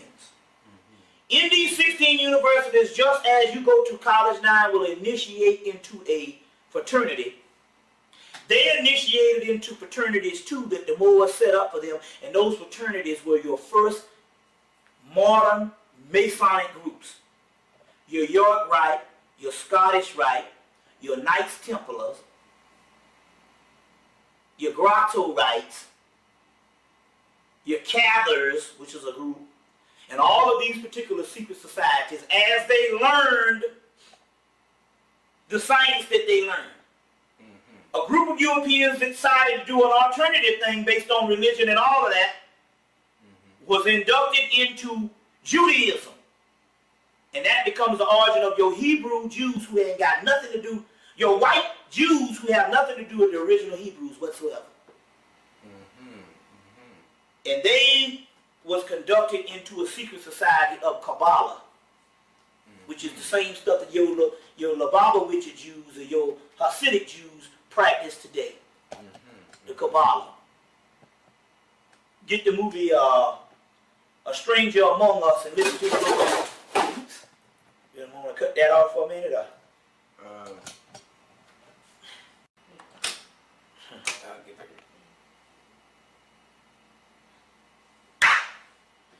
So these secret societies were set up under the Moors as an alternative institution within those 16 universities. They set these secret societies up. Your newly converted white Jews converted into Judaism had nothing to do with the real Hebrews, which were black. In your book, 13th Tribe by Arthur Chrysler talks about that, the converting of those white Jews. They were initiated into Kabbalistic systems, or Kabbalah. And your Hasidic Jews and all practice that today. I said you get the movie, if you get that particular movie, A Stranger Among Us with Melanie Griffith, they talk about that in the movie. Griffin or whatever her name is. Anyway, these particular secret societies came up based on that. The Rosicrucians, who later on became the custodians of a lot of this particular information, including an ancient word for Christ that they cut off. You get the word Christ, there's an ancient word for Christ called Chrysomelos. And Chrysomelos, the word melos is Greek for black and apple. Because you know apple got melanin in it if you cut it in half. And God said you could eat from all the trees except the one of the tree of knowledge. And they bit in the apple, that's melanin, tapping into the third eye. They tapped into the third eye and what? They saw. But there is a God, there is a name of Christ called Chrysomelos. So the white boy got enough power, he said, well, I'm going to make a word extinct. So they just take it out of the whole language. The Rosicrucians still use it. It's called Chrysomelos, which means black Christ. So I'm saying that the word Christ originally was called Chrysomelos. That's in the Rosicrucian aspect. So the ancient Rosicrucian order, all as Moorish institutions. And they set up those particular things in those particular societies. So what are some of the sciences that basically the Moors brought? Well, we know of all the learning and all the stuff that the Afrocentric movement told you, all of the stuff that the Moors brought. But let's get into some of the esoteric traditions. Basically, when you go in those New Age stores, and all that stuff that they got in the New Age stores is dealing with, it's nothing but all of the stuff that they basically conserved from the Moorish science of all of the stuff that the secret societies had. And when you see all that stuff, they give it a new name. Esoteric teachings, New Age, and all that stuff. All that is nothing but Moorish science that they basically became the custodians of. Right. And now trying to fake as being white in these so-called New Age bookstores or what they call occult bookstores. You see what I'm saying? That's all that stuff is. Just put a new name on it. And you thinking it's some white people shit. So your tarot cards You see them just fortune telling, the tarot. That was introduced by the Moors. From the tarot cards, you get the playing cards, introduced by the Moors. You see what I'm saying? All your divination systems, they got little stuff they throw down, little stones called runes, introduced by the Moors. The crystal ball. This is real deal stuff that works. Divination, introduced by the Moors. Your incense, frankincense and myrrh, all that introduced by the Moors. Gunpowder. You thought it was China. It got its root in alchemy. It has its roots in alchemy going back to Kemet, of the study of metals in and out the body. Also introduced into Europe by the Moors, as well as your fire stick, which later on was the gun that they didn't have no use for. Introduced by Moors. Spiritual music. The word music comes from the word muse. What do you mean they didn't have any use for the fire stick? Well, based on their nature. You know, they didn't conceive of this thing as being a weapon or something they want to kill people with. I guess they figured, you know, white boy picked it up after them and used it. All we know is they invented the gun, the fire stick, and didn't use it. You see, you know, and didn't use it. Music, classical music that we thought was a white, that's the Moors. Brought that up because the scales was invented in Egypt. It comes out of Hermetic science and ultimately out of alchemy. It is melanin put to scale. You're talking about music to scale. Yes. Music to scale. The word muse is a Greek word for components inside of the melanin. These angelic beings called muse. You get the word music. Something that inspires you. Melanin inspires you. This is all coming from the Hermetic teachings or the teachings of Tahuti. Because Hermes is Tahuti in Egypt, which is the teachings of alchemy, which is the study of melanin. The dark night of the soul. And so music, which is the components of what's heard in the body put to scale, is introduced into Europe by the Moors, classical music. They call Beethoven the Moor of Russia. You see, some stuff called the Greater Key of Solomon, and some stuff called the Lesser Key of Solomon, which is these magical texts introduced into Europe by the Moors. One of the benefits of Moorish teaching was Nostradamus. His teacher was a Moor. There's a movie came out, Orion Pictures Nostradamus, 1994 is when it came out. It's called Nostradamus. And in there you'll see he'll go to this teacher, and this teacher gives him all of this stuff and literally cultivates his psychic ability. Although in the movie they show him as a white boy on an NBC TV special earlier that year, they showed it was a black Moor behind him. So anytime you see these pictures in Europe and you see the white boy standing and they have a black man behind him in basically Arab dress, the black man behind him was his teacher. When you go get the movie Rob Roy, and in that movie Rob Roy, you will see the king of England, or wherever this particular king of that time, or nobleman of that time, he got a little black boy behind him. You think the little black boy was a slave, but the little black boy is a little boy got on a turban. That's his teacher. He's a Moor. Robin Hood is traveling with what? A Moor. You see that in the movie Robin Hood with Kevin Costner, and Morgan Freeman plays the Moor. Morgan Freeman also plays the Moor again in the movie Maul Flanders. He plays the Moor. And he says how they were dealing with alchemy in the actual movie.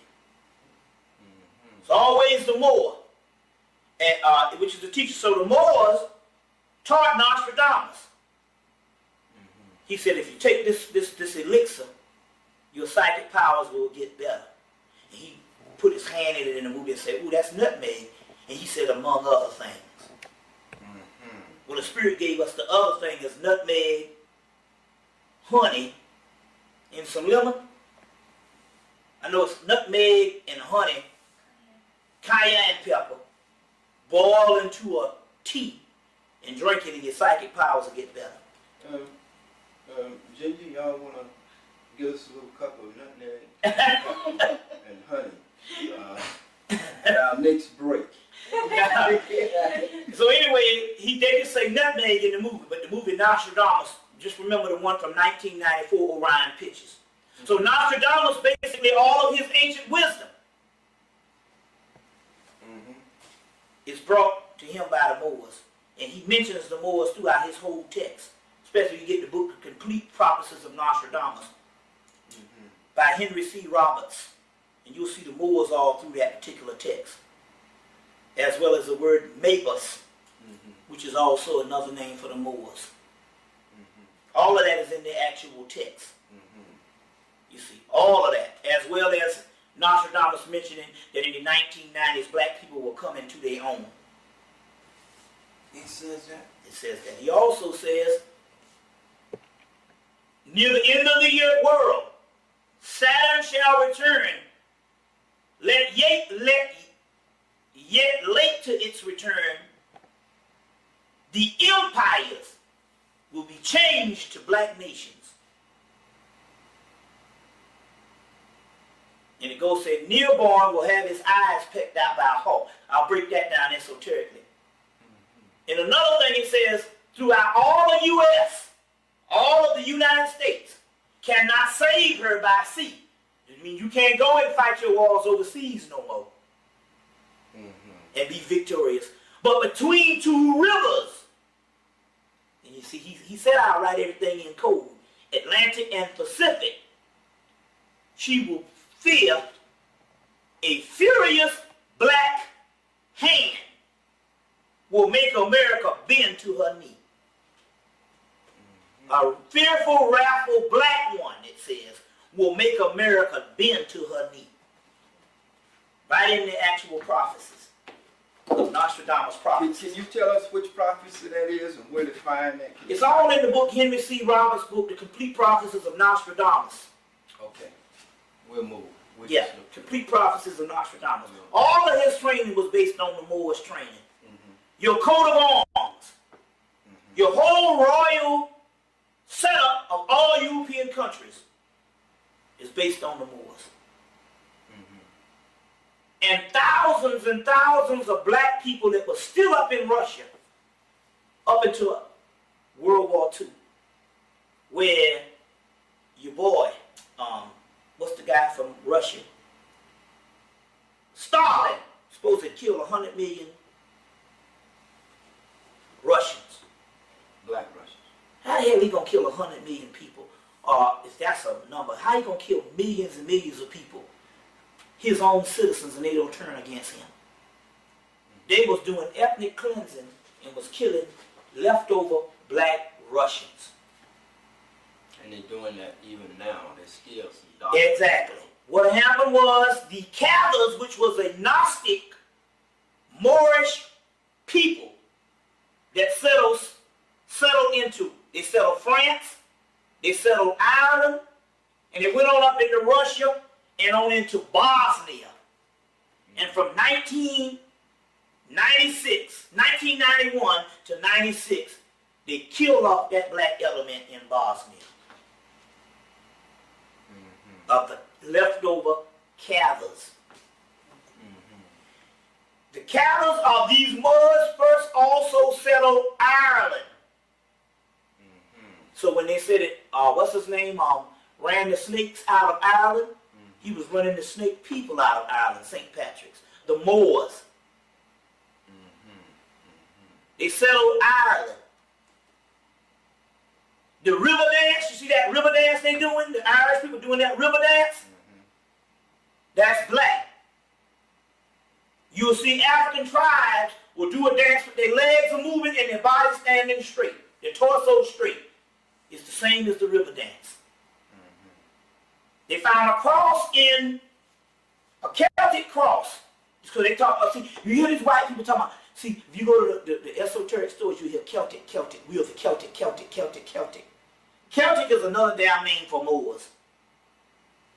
That's just after the Moors trained these people, they became the Celtics. These were the early people who benefited from Moorish civilization. You see what I'm saying? So Celtic, Celtic, Celtic, Celtic. St. Patrick's Day was put in and was also upheld by the Moors, by the Pope, in the Irish Catholicism to cover up the fact of the Moors that was there at that time. You see. In Scotland, your bagpipes and those robes they wore, you know, your little kilt, what you call it? What's that called? Kilt? It's called a kilt. Kilt? That ain't nothing but the Egyptian robe, redone in the fabric of the land. The bagpipes and all of that.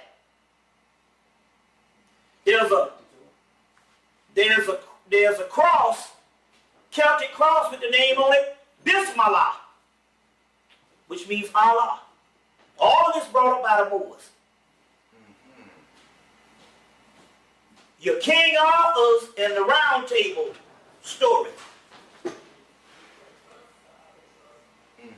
Your King Arthur and your Round Table story. Was first introduced into Spain. Into Spain. You want to stop and let him set up? Or? Yeah, we'll stop and let him set up. Bobby, we're going to be ready to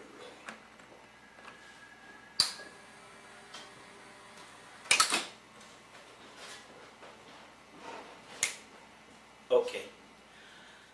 Also, the Moors also instituted your King Arthur and your Round Tables. This all came out of Ireland. Then when Britain took Ireland, took over Ireland, the Camelot became Britain. But before, when it was in Ireland, it was supposed to be a new city at the ends of the earth. We'll get into that, which is supposed to be America. It only became Britain after. Get your movie Excalibur to try to get Excalibur, 1981, to try to get a synopsis on the King Arthur's court and the Holy Grail thing. Get the movie Excalibur, 1981, to try to learn about what the King Arthur's court is. Your Grail is supposed to be this mystical cup that's supposed to bring magical healing as well as a form of the Christ energy. All of that stuff introduced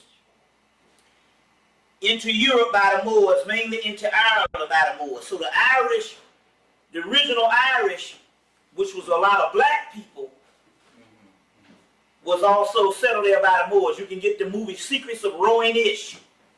Secrets of Rowan-ish, and when they talk about the Black Seal, that's the Moors. That's the Moors also. They'll talk about a Black Seal. That's also the Moors. Your Hermetic text that I talked about was introduced into the, which is called the Corpus Hermeticus, which is basically the basis of European knowledge, which they sifted the Corpus Hermeticus and give you the byproduct of some other greater mysteries, is introduced by the Moors. Your Nookian magic, you'll see, is supposed to be this magic that was supposed to be hooked up by a guy by the name of John Dees, which is supposed to be Queen Elizabeth's soothsayer or magician.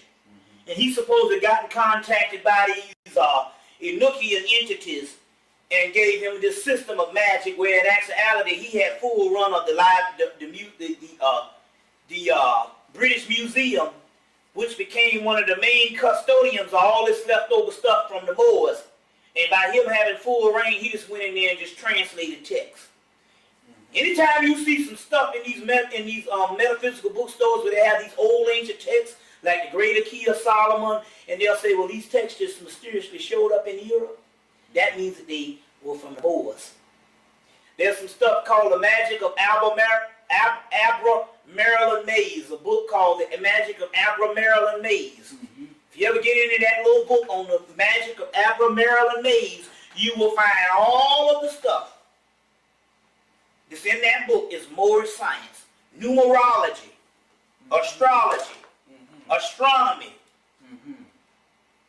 the Kabbalah, your Kabbalistic text, which is Jewish mysticism. The first books of the Kabbalah is the Zohar, Sefer Yeserah, Sefer Beher. These particular books came out of Moorish Spain. The first book came out of Spain. Well, how did it get in Spain? They talk about the Spanish Jews. Good book on this Moorish science and stuff, a book called People of the Secret by Ernest Scott. In that book he'll talk about the Sufis. He won't say the Moors, but he'll also say the Sufis in Spain. He's a master of the English language. You will see it up in there. But he also goes in the book and says Sufi, Suf, means woolly-haired one. But Camelot, the word Camelot, comes from the word Cam, Egypt, Lot. It means the new state of Egypt, which would also be America.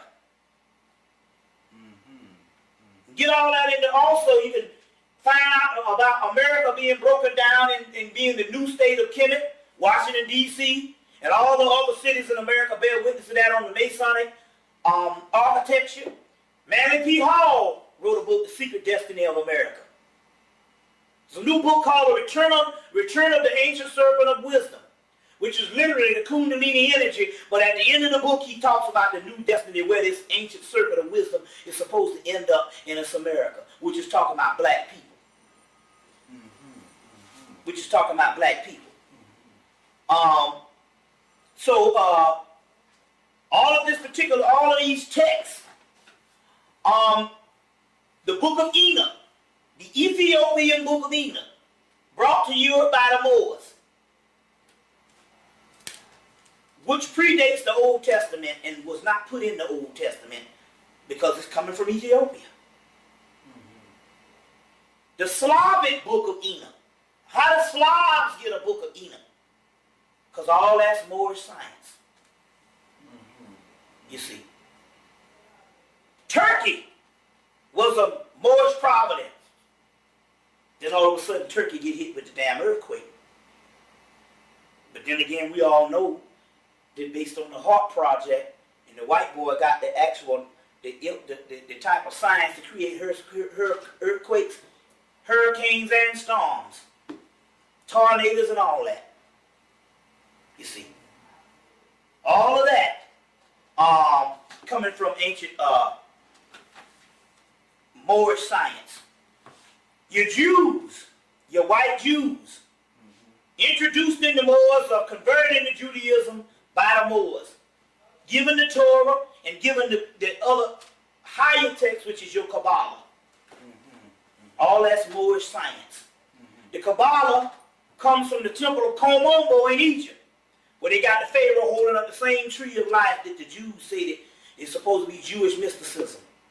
On the temple wall, they got him holding up that same tree of life at the temple of Komombo in Egypt. Also, too.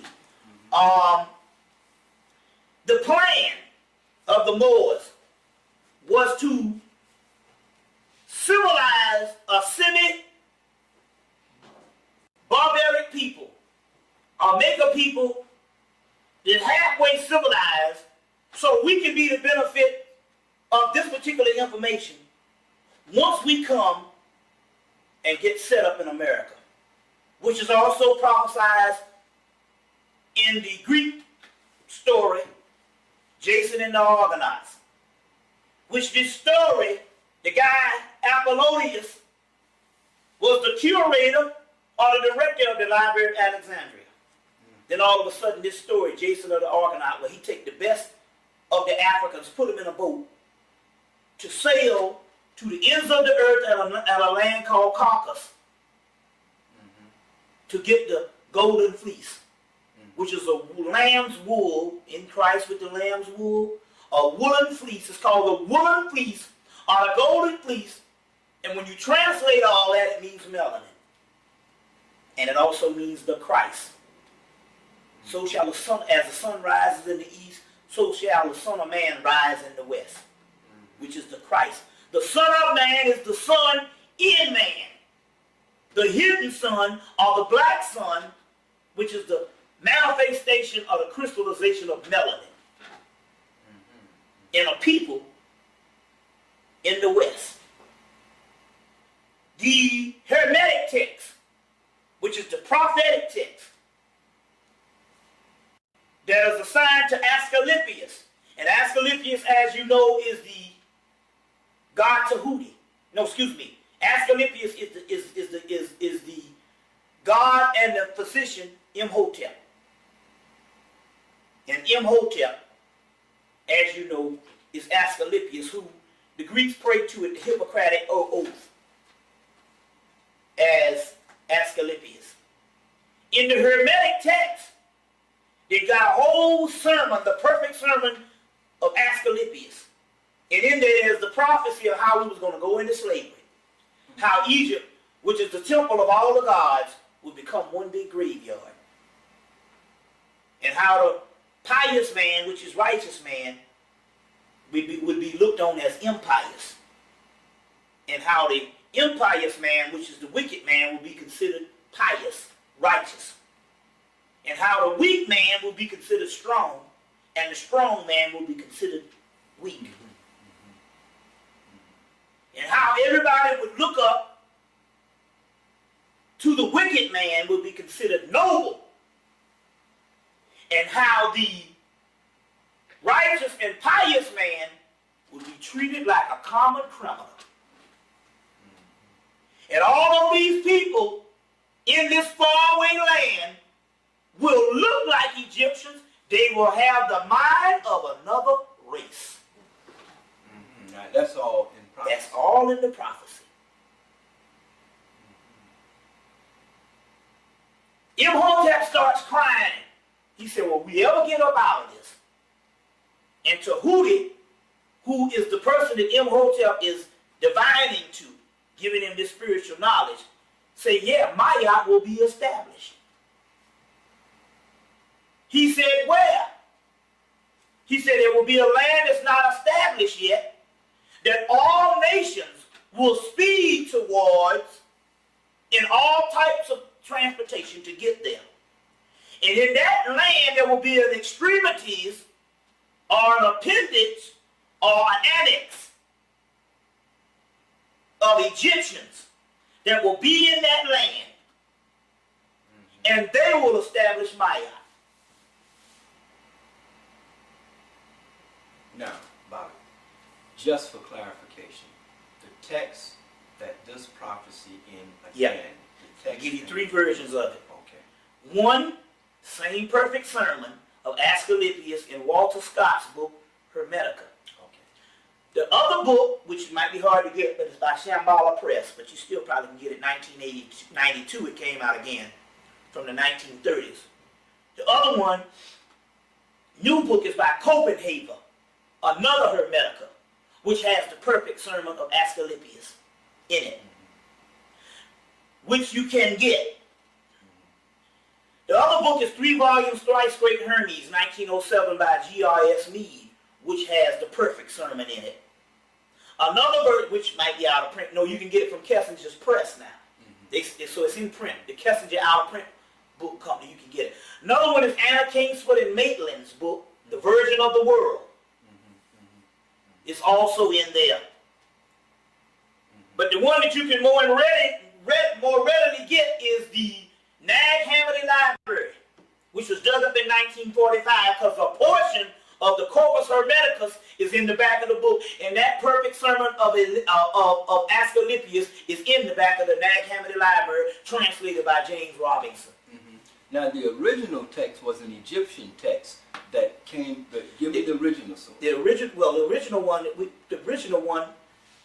We don't have the hieroglyphic version because the Library of Alexandria was burnt. Okay. But we do have the translated version in the Greek and Latin that was translated out of the Library of Alexandria, and that's the text I'm telling you about. the Hermetic text. All right. So there's more than enough stuff. The ones that you can get right offhand, you might have to order the Copenhagen's book, which is the Hermetic text, which is probably the latest retranslation of the modern stuff. But also you can get the Nag Hammadi library, which is all these original sayings of Jesus, or the Christ, let's put it that way, that's in. But a part of that Nag Hammadi library is that same Hermetic text. Is in there. He said, Maya will be established. But if you go back and get, I told you there was a guy by the name of Theodore P. Ford, wrote a book called God Wills the Negro.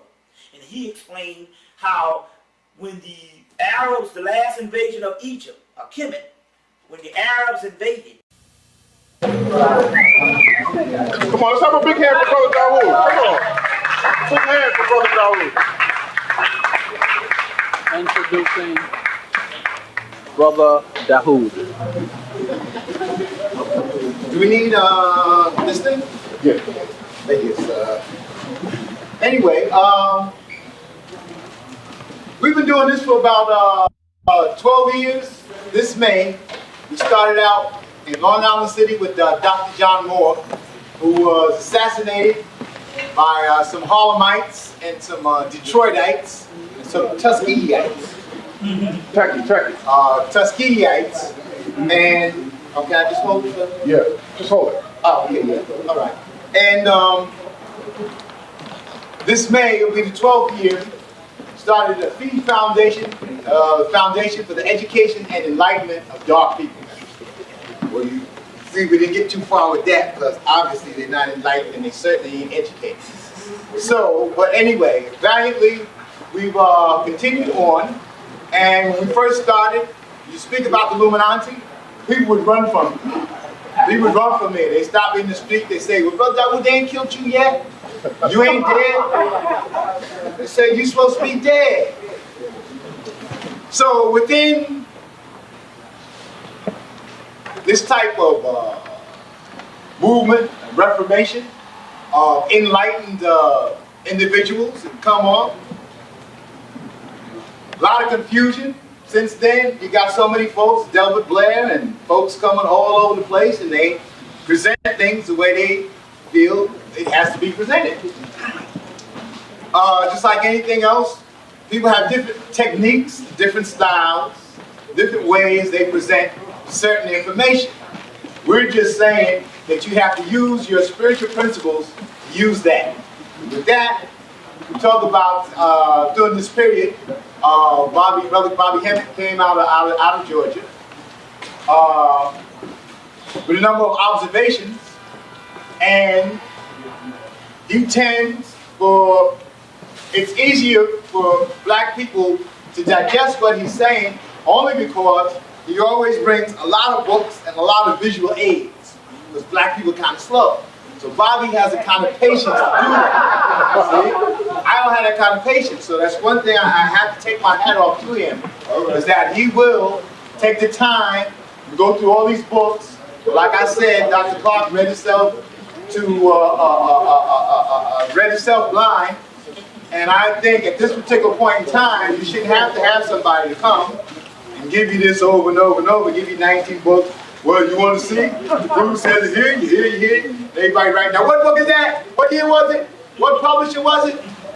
You should be on that. But everybody got different styles. So some people can disseminate the information better with Bobby Hemmitt because he's still dealing with a style where you're dealing with a lot of the intellectual, get this bookism and get that kind of stuff. Hey, if you get some out of it, fine. But like anything else, you're always going to have some kind of controversy. So I'll leave it at that. All we're saying is when whatever brother presents anybody else, you have to apply it to just two dogmas we always say. How does this apply to the destruction of Western civilization? And that the sum total of an origin of evil on the planet Earth is the devil or the Caucasian. With that, not so much a disclaimer, we're just trying to explain things. We're going to give you Brother Bobby Hemmitt. All right. Brother Bobby Hemmitt. Oh, Yeah, I think I got it. There you go. Okay. All right. You got it. Yeah, Okay. all right. Yeah. Well, we've been dealing a long time, Brother Dawood and I. The whole AWAS factor and all that type of stuff. He was the first person first black person actually to even deal with Crawley's thing.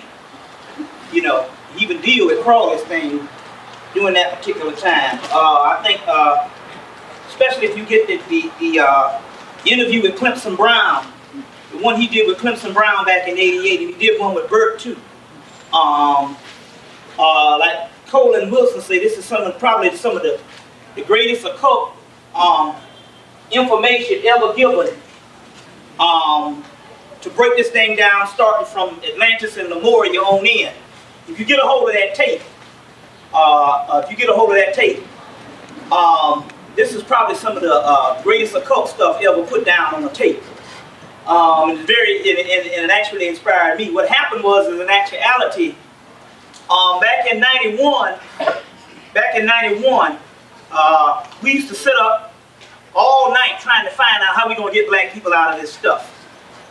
And basically we was dealing with the physical and the mundane, and everything we would deal with, we come up with a common sense going, black people ain't going to do that shit. So basically what happened is one day I was walking through a room full of people and sitting around trying to discuss the problem, and the spirit just told me, this shit is a spiritual thing, not necessarily a mundane thing when it comes to taking this beast off the planet. And another brother said, it's interesting you say that, because that's what the brother Dawood said also too. We talk about a spiritual thing, and in so many words, at that particular time, I think he was like one of the few people out here, even telling people, even in the Afrocentric thing, that there is also another way, because we had people talking about the mystery, but no one could actually ever explain the mystery, because the thing about it is most historians is not occultists. And I remember going up in Brother Dawood's apartment, and he had this book by the Geiger book. The Geiger book. Geiger is the guy who did the artwork for the aliens and all that stuff. So he had Geiger's Necronomicon, and I remember sister, I think it was Sister Myra, was like, man, ooh, that was a scary looking book he had up in there, because the Geiger stuff, if you haven't seen it before and all this, it's really some spooky looking stuff and all. The alien stuff you can deal with, but his Necronomicon, boy, he really gets into it. So, like I said, dealing with the Tarot deck, the Crawley Tarot deck and all that type of stuff. This stuff was actually unknown and stuff until Dawood introduced this stuff. Brother Dawood introduced this stuff. Like I said, most of the people who came and presented the information presented it from a mundane physical level, including, it's even the same thing with Steve Coakley. He could tell you about the Illuminati, but I don't think that he ever actually dealt with the occult realm. So also all of a sudden, when you see these white people dealing with this stuff, and you don't study the occult, you'll think that everything in the occult is evil.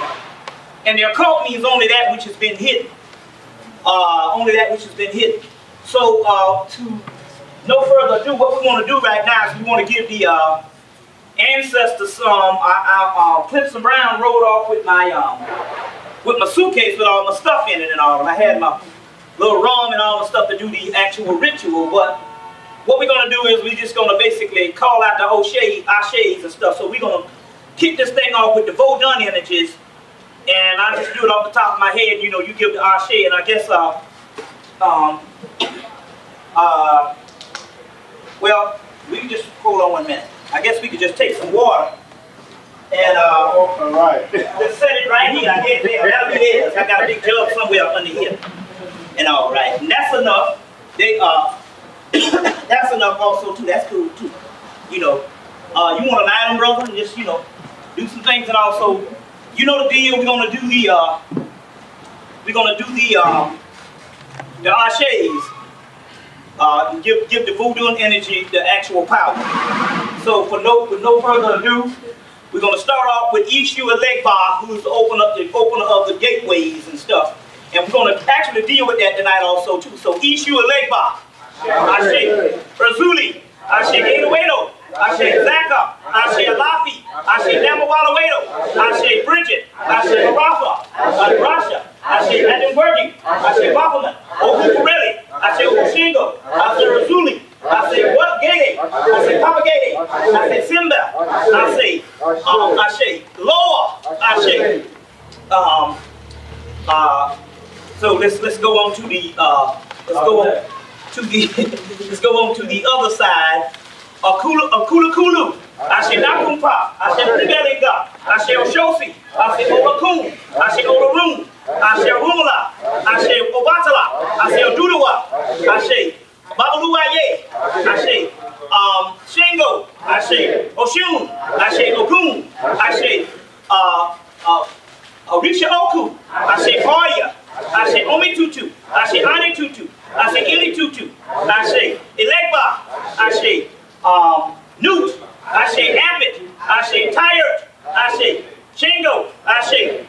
We got to do some loud ones because, we're trying to get this energy up. So, Heru, Ashe Heru Kahudi, Ashe Heru Raha, Ashe Harsefi, Ashe Ewas, Ashe Ibas, Ashe Ovas, Ashe Thunderdog, Ashe Sunday, Ashe Thunderbird, Ashe Pataneta Unra, Ashe Sutnesi, Ashe Sutnubit, Ashe Mayat, Ashe Munch, Ashe Minibus, Ashe Mintu, Ashe Mintu Sivaraha, Ashe Mintel Sing Sing, Ashe Mamalatu, Ashe Bashashetu, Ashe Pataneta Unra, Ashe Medura Atan, Ashe Atan, Ashe Adani, Ashe Ain, Ashe Ain Suda Uda, Ashe Ain Sala, Ashe Da, Ashe Keva, Ashe Shakma, Ashe Baina, Ashe Tripura, Ashe Maksad, Ashe Pai, Ashe Yaseh, Ashe Malkuth, Ashe Kalipa, Ashe Rudra, Ashe Shiva, Ashe Asuras, Ashe Titans, Ashe Titans, Ashe Leviathan, Ashe Leviathan, Ashe Inanna, Ashe Ishtar, Ashe let's see, hold on 1 minute, let me get a, let's see, Heracles, Ashe Prometheus, Ashe Epimetheus, Ashe. I guess that'll be good for right now. For all gods known and unknown, Ashe. So 1, 2, 3, the Hemmitt family, Shaw family, Davis family, all my family members, Ashe. 1, 2, 3, start calling out your family members. 1, 2, 3. Ashe, Ashe, Ashe, Ashe, Ashe, Ashe, Ashe, Ashe, Ashe. To all gods known and unknown, Ashe. To all anti-gods unknown and unknown, Ashe. To all ancestors known and unknown, Ashe. Okay, so get right into it. A couple of spiritual breakthroughs and stuff. I'm actually literally celebrating it all because before I really go into this and all, and I will go into it, but I have to give a little hard copy and stuff, to report in on what's going on. Each time we report into New York and all, we'll just tell you some other sides of things that's actually going on also too. But I'm actually celebrating because my entire journey, what I was doing is basically I was doing research and I would come and report the research to you. But on the other hand, I was also doing spiritual breakthroughs to try to gain a certain amount of power, to try to gain a foothold on some actual things also too. And as a result, we worked from 94 up to 96. And although I did a lot of rituals, and those rituals gained a lot of information, I did get a little bit of energy, but the type of power that I was looking for, I wasn't able to get. And I think I had to go through what is called the dark side mysteries or the underworld mysteries. And after coming up out of that underworld mysteries or the dark side mysteries, anyway, let's say the last one I did, I hit dead on the money. And as a result, I ended up getting what I needed. And so we will go into that, and that is a celebration. And in so many words, this is a manifesto tonight to go on the offensive with the United States government, the European powers that rule the world, and their black conspirators or the Uncle Toms that also help them. Now, when we say go on the offensive, we're not talking about voicing our opinions. We're not talking about that. What we mean when we say go on the offensive, let this be known. We're talking about tonight declaring war on the United States government and the cracker and everything else on this particular planet, and eventually humanity itself, for those people that know what I'm talking about. And so this is actually a manifesto to, it's time for at least me to shit or get off the pot. So basically I received a certain amount of power. I couldn't do nothing up until this time. I hit it and it was dead on the money, and I will go into this tonight. But as a result, I'm not going to use this shit for personal gain. You know what I'm saying? No, personal gain, I mean, and I'm talking about as far as money and stuff, and God knows I sure as hell need it. You know, but this power came, and this power came for one thing and one thing only. And that is to go to war. Fuck the dumb shit. So basically, it's to go to war. And I will go into this, and I will explain what this is also. I will explain what this is. Am I transmitting right? I got you on the open mic. Okay, You want to hook it up? So, I will go into this magical adventure of this record of magical operations that transpired between the years of, let's say, 1994, actually between, the last 10 years, but basically the real assertive effort to do this between the years of 1994 and now. And so basically what we're talking about is, this is a celebration because we hit gold, but I'm saying in actuality, I found a breakthrough and a contact from the outer dimensions to learn how to kick this cracker straight in his ass. And that's what we're talking about doing. All bullshit aside. Because, and I will get into this, because we stand to lose by the end of 2001. If we let it go to 2001, we stand to lose just about all the Africans off of the continent. That's right. Now, they're talking about 75,000 cases a month dying from AIDS. That's 900,000 cases a year. Now, I worked for Outreach, which was, they pass out condoms in the ghetto. I worked for the shit about a week until the spirit told me, hey, if you're going to spread AIDS, put it in the condom. So I worked for about a week back in 91. You know what I'm saying? Back in 91. Because they was paying our ass good money. So why the hell they going to pay us good money to pass out, So I worked for about a week and got about a check out of it. But they told us something at the little retreat we had. They'll have these retreats, like once a year. Just so happened when I got on the retreat was the damn week after I worked. So I went to the retreat. And they tell you, if you see any AIDS case or you see any case, always, like, if you got one person, always add 9 more to that person. So always count 9 times. So we know that the government is only going to give you a third of what's actually going down. Whereas in actuality, if he's saying it's going to be 900,000 dying, somebody do the math, 9 times 900,000. If you got a calculator or something. 2,700,000. That's 2,700,000. Now, that's 2,700,000 on the AIDS alone. That's not including UNICEF reports of 5 million children dying from famine a year that they kill. That's not including 5 million babies, infants. That's not including gang warfare that they started. You see what I'm saying? That's not including famine that kill adults and all the other stuff. That's just in the AIDS department alone, 2,700,000. You see, that's just one area. Meanwhile, we know that they only have to give you a reason, and that means that they can wipe the whole continent off.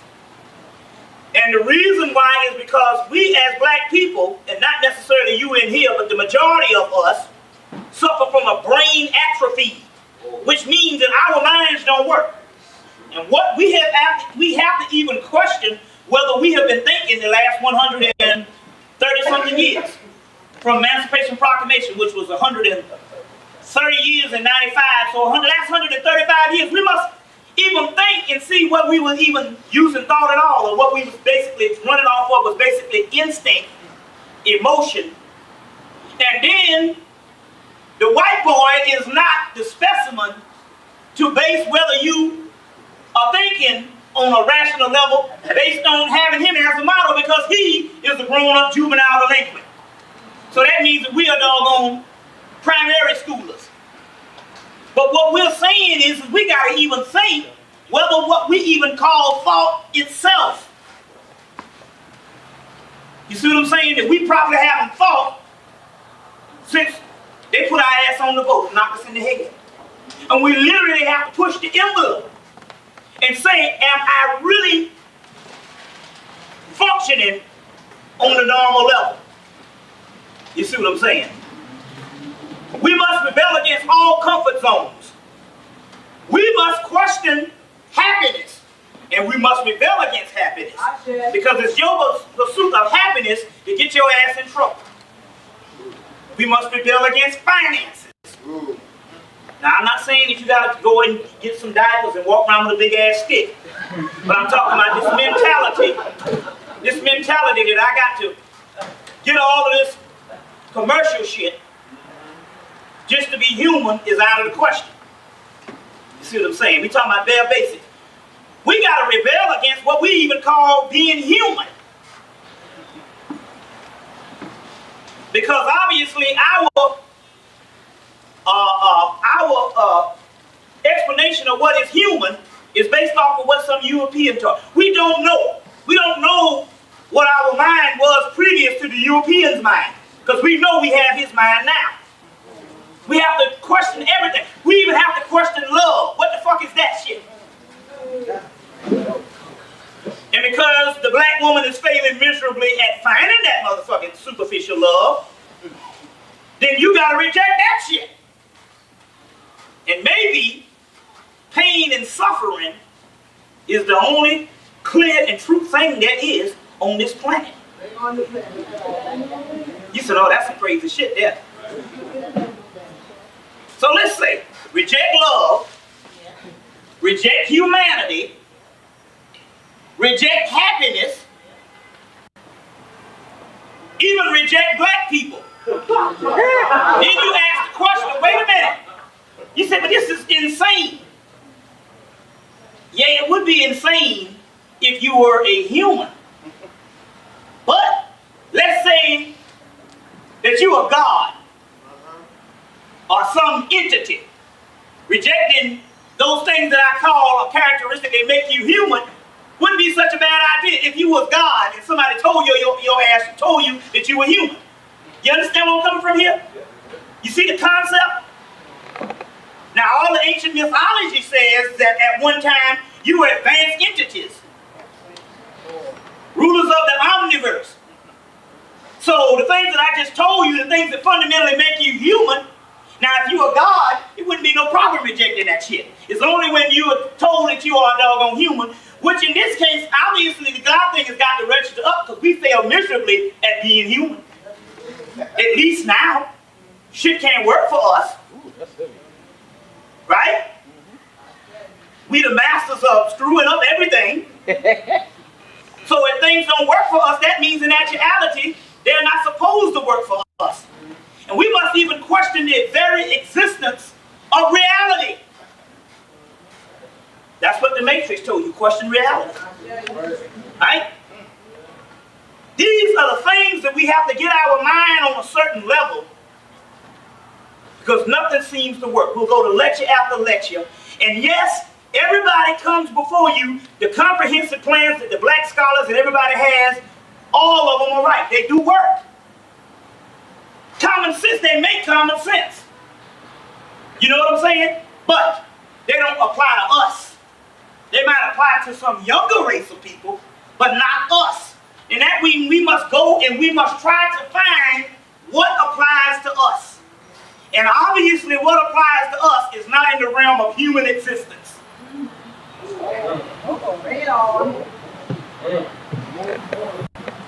if you eliminate everything that that you think makes you human, then your ass is free.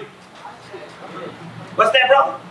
So, what you saying, everything that is run by person. Speak up, can't hear you. Speak up.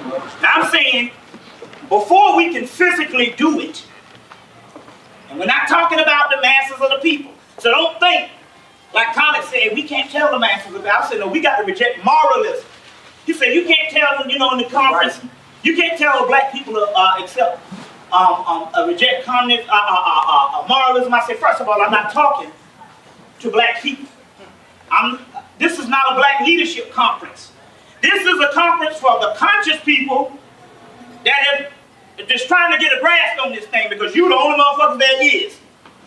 Everybody else, you can hang it up. You know, each one teach one, and we ain't gonna take it to no streets. Right. You are the best there is, and the gods to come back is you in this room. Not out there in the street. So we're not talking to them. I wouldn't dare go and tell a nigga on the street that you must reject moralism. I'm talking to you. You see what I'm saying? I'm talking to you. But I wouldn't dare be a fool to call myself a black leader. You know what I'm saying? Lead who? A bunch of niggas that I don't like? We even have to question whether we like each other, and because innately we don't like each other, there's a reason for that. Maybe that's spiritual, the reason why you don't like each other. Oh, we got to do the unity. You know, all the same old rhetoric, but why don't you like each other? Because your spirit is rebelling against human existence. Now, if you're rebelling against human existence, I don't suppose to like you. I'm supposed to like your soul on the inside and the freedom of your energy and your soul is going to another existence. But anything human, I'm supposed to rebel against it. And because we're the only people that hate each other, we're the only people right for this fucking task to get the fuck out of here. Think about it. So we just broke up a whole lot of damn laws here. Everything that we say is wrong with us is good. We don't like each other. Let's deal with that. Why don't we like each other? Because we've been on the planet as humans about 13 billion years. So we're tired of being human. And now it's to go to the next paradigm shift. No more shit than what the Bible said. The good Christians. This is my home. I'm just passing through. The flesh is weak. You see what I'm saying? So now, if we don't supposed to be here, if a caterpillar don't supposed to go into a cocoon to become a damn caterpillar, but supposed to become a butterfly, then the caterpillar has to hate the goddamn caterpillar. Because it don't supposed to be a caterpillar anymore, it's supposed to be a butterfly. You get it? We've done the fucking caterpillar thing, the cocoon stage, for 13 billion years. Now it's time to metamorphosize into a new reality. A new monster, a new demon, a new thing and everything that you scared of in the movies. But from the demon perspective, it's very superior.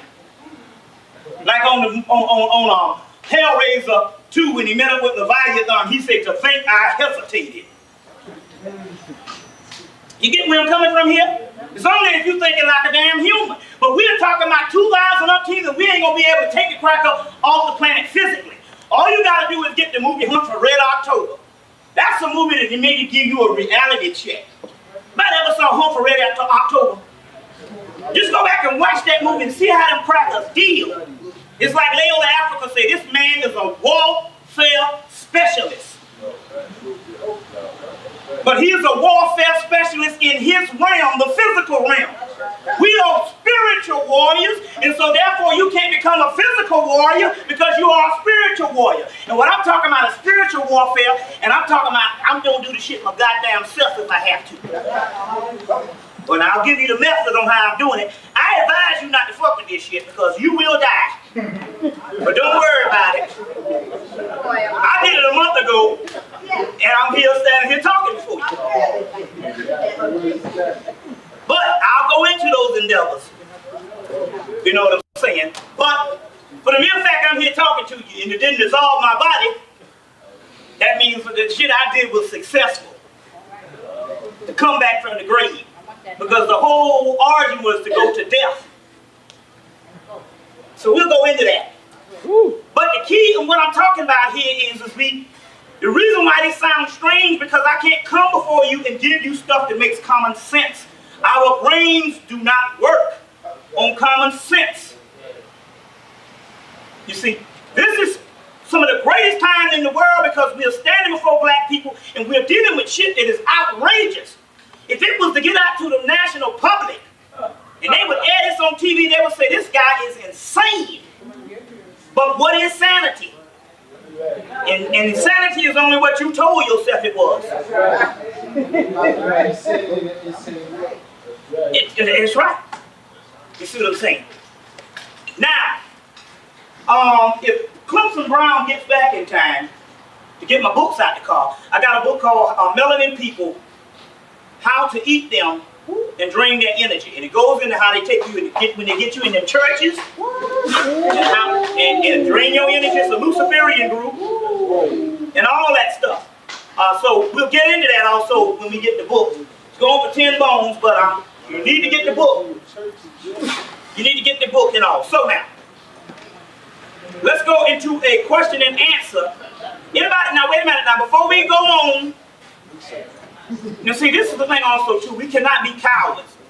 You cannot sit in the audience and deem this man crazy and then sit the next 3 hours listening to it. You need to clear shit up now if you don't understand what we're talking about, because that's what understanding is. You're supposed to ask questions. We're not talking about questioning anything. But what we're talking about here is a new paradigm shift to get to the God realm. And the God realm means it's got to be anti-human. We have done the human thing. You understand what I'm saying? We've done the human thing. I'm telling you, we are on the brink of whipping this motherfucker ass.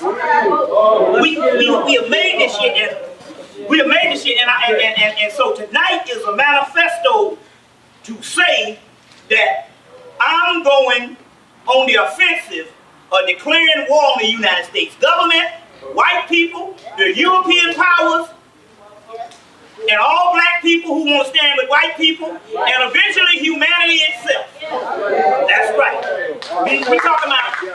So, what I'm saying is that, okay, I've come before you the last, I started speaking here in February of '94, the first time I spoke in New York.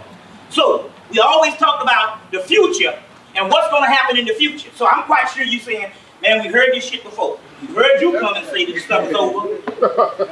Now this is 2000. But now I'm telling you that the shit is on. And I'm going to go into my endeavors and my magical thing and what I hit and crossed over. We're going to go through all of that tonight also too. But first of all, let's go to some hard copy just to see how Cracker is rolling on this thing. First of all, that Ilion shit. Little Ilion ass. Now, first of all, you gotta understand, number one, it is a form of mind control. It's twofold. It's mind control to distract you. But on the other hand, it's a great big ritual going on. Moses was fished from the water. They got him up out of the water. They showed the 10 Commandments 1 week. They raided on Easter to go get young Ilion's ass the next week. Now come on, the Cracker don't damn do nothing on his holidays. Or he'll go home for the damn, you know, one thing you can set your clock to. On his holidays, he ain't gonna do shit. Because he know that's the time that we gotta indoctrinate people. So he'll come back on Monday, not to fuck with his holidays. You see what I'm saying? So, but on Good Friday, which consists of this shit, you see what I'm saying? Leading on into that Saturday, they made the offensive on their ass. And that was a ritual. Anytime they go in on Easter, and they showed the 10 Commandments the week before, usually it falls on Easter weekend. You see? But anytime they go in on Easter, you see, that's a resurrection of the Christ child. He wasn't white. He was a white Cuban, but he got some little mixed up, contaminated blood in him, as a white man say. You know, a nigger is a nigger. Although he ain't one of us, don't get me wrong. Because there ain't no blacks in no fucking Little Havana. You see, he just wanted to, yeah, right. But still, yeah, they know that by him not being total mutant, that'll do for the Christ. Because the Christ got to be something other than a mutant. Okay? So this is a ritual going on, and they got everybody locked in. First of all, I was kind of happy. Crackers come over here. Now we know if the white man come and say, give him up today, and you disobey their orders and you black, they'll be in there at night to get this shit. So I figured they was lenient to wait 2 weeks. They ain't never gave a nigga no 2 weeks now. When that judge say, you got 10 days to get out. Now it might be a day that the sheriff might have slept too late or some kind of shit, but on a certain day, I know down in Georgia, they set you, it's different up here, because Georgia's still a penal colony. They setting your shit out on the street. You see what I'm saying? So they were lenient. They was lenient actually on this Ilion thing. But it was all a big ritual. Vernal equinox, vernal equinox, which is spring equinox ritual. You see what I'm saying? They didn't find a motherfucker on damn Thanksgiving. Come on now, get the hell up out of here. They find somebody, now isn't it interesting that they find him on Thanksgiving and then they resurrect him on Easter, 2 holidays. Come on now. We saying that the whole shit is set up and Castro is the only thing too, because he ain't nothing but a government agent. He showed you that when he buck dance for the doggone Pope. I know you crazy. Huh? I know you crazy. Oh please, come on now. Come on now. We can't get emotional here now. We know damn well. Let me tell you something, so we can not be funny with this damn mess. They got the real revolutionaries. They don't never show you on TV. They done killed 400 African leaders since the 1950s, and we don't even know about it. For the mere fact they stubbing Castro down your throat, you best believe Castro was in on the shit from the get-go. Now come on, we can't be funny with this damn mess here now. Look, didn't they kill a lot of African leaders on the continent from the 60s and the 50s on up? Did you ever hear about them? No. You be 50 and somebody will tell you about some black leader that died in 1960 and you don't even know about it. For the mere fact they give you Castro, that was a doggone diversionary thing in the first place. You understand what I'm saying? Communism and capitalism, one in the fucking same? You see? Che Guevara ass dead. You see? You see, so the point I'm trying to make here is, this whole shit with Castro now, well, just to make a long story short, he might have had some noble cause in the beginning. We know it was hooked up to the whole Yoruba thing, but also Castro was over there trying to, after he let the Yoruba thing take him to power, supposedly. This is where I'm saying, do you know Castro was over there and he tried to destroy the Yoruba priesthood? That's right. Yeah. Come off the dumb shit. That's right. Castro was over there trying to outlaw Santeria. So let's not be funny with this damn shit because he set up with some damn Malcolm X and some hotel guy down the street. That don't mean shit. We talking about these people don't give you a revolutionary person that you can latch on to that's the real shit. Never. They got people on the planet right now you don't even know about. They got white people right now that you don't even know about. You think that they got Castro and they got all these crackers and that whole shit going down? It ain't a part of it? Then this asshole go and send 3 little children, some little black boy. I'm like, wait a minute, what the hell you doing sending some little black kindergarten children? I don't give a fuck who he is as long as the room full of toys. He showed that shit. He showed that shit. He was crying and shit. You know, the week before, he on the video talking shit. Papa, Papa, I don't want to go back to Cuba. Papa, Papa, Papa. I don't want to go back to Cuba. Just talk, he's a little Indian just talking shit. They done coached me up. Papa, Papa, I want to go back to Cuba. The next day, they bust up in there and get his ass. He up there with his papa grinning. Because they had a whole plane full of toys. You know, come in there and broke his little race car bed and that other family shit.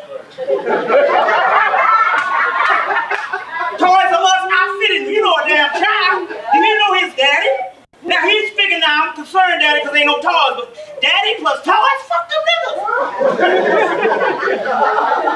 You know that shit. Why he was grinning? The government saying to set that nigga out with a whole bunch of toys. From the Disney World. All that stuff. So I'm trying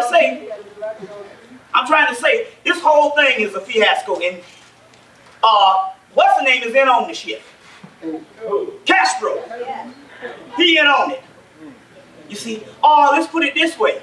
Let me show you how things go. This might have been a noble person that was over there in the 60s.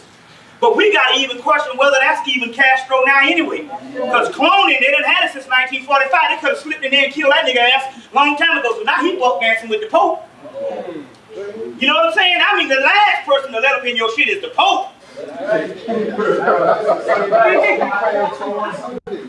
You see, the Pope, you see. So I'm just saying this whole thing is a form of a government conspiracy, and we can't be emotional enough to buy to think that what's on that TV set is really what's really going on. Like that's some real shit. If it's some real shit, it ain't on TV.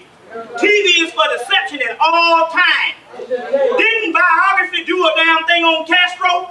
Let me tell you something. When the Jewish A&E network do a biography on your ass, you government agent. You see what I'm saying? They did one on Farrakhan. You know that nigga called Billy Graham up a month ago or 2 months ago and apologized to Billy Graham? Minister Louis Farrakhan called Billy Graham up and apologized, said, I'm sorry if I talked shit about white people. Billy Graham. That nigga called Billy, not the ultimate. You know you done buck dance to the umpteenth, fifth power. To call Billy Graham? He called Billy Graham up the first of the year and apologized for talking shit about white people. Farrakhan.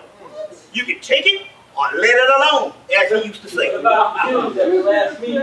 the whole thing that went down and all, the whole thing that went down. But everybody should know now. Conscious people and people with common sense should know now. Homeboy been so loud. Let me tell you something. Wallace Dean, one thing about CIA Wallace. Wallace don't come nowhere near your ass now unless you even down on his party. See what I'm saying? He don't come nowhere near your ass. You see. So these are some things that's actually going on. What we have now is we have a turn of a culture. This basically, let me explain something to you. About 30 years ago to 40 years ago, Uncle Tom used to be a person in the community. You had one every 100 people, or one every 90 people, and they were like a social pariah. He the Uncle Tom.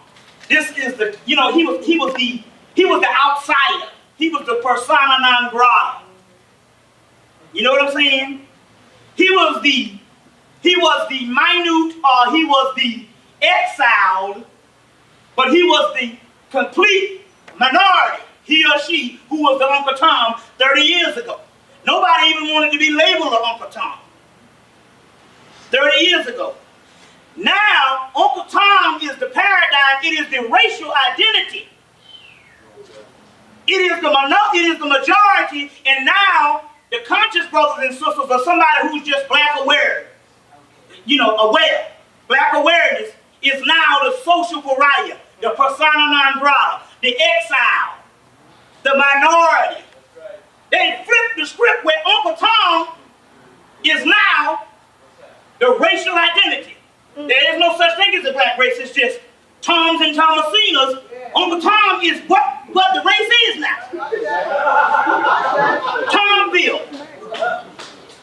So Uncle Tom is the majority of every nigga you see.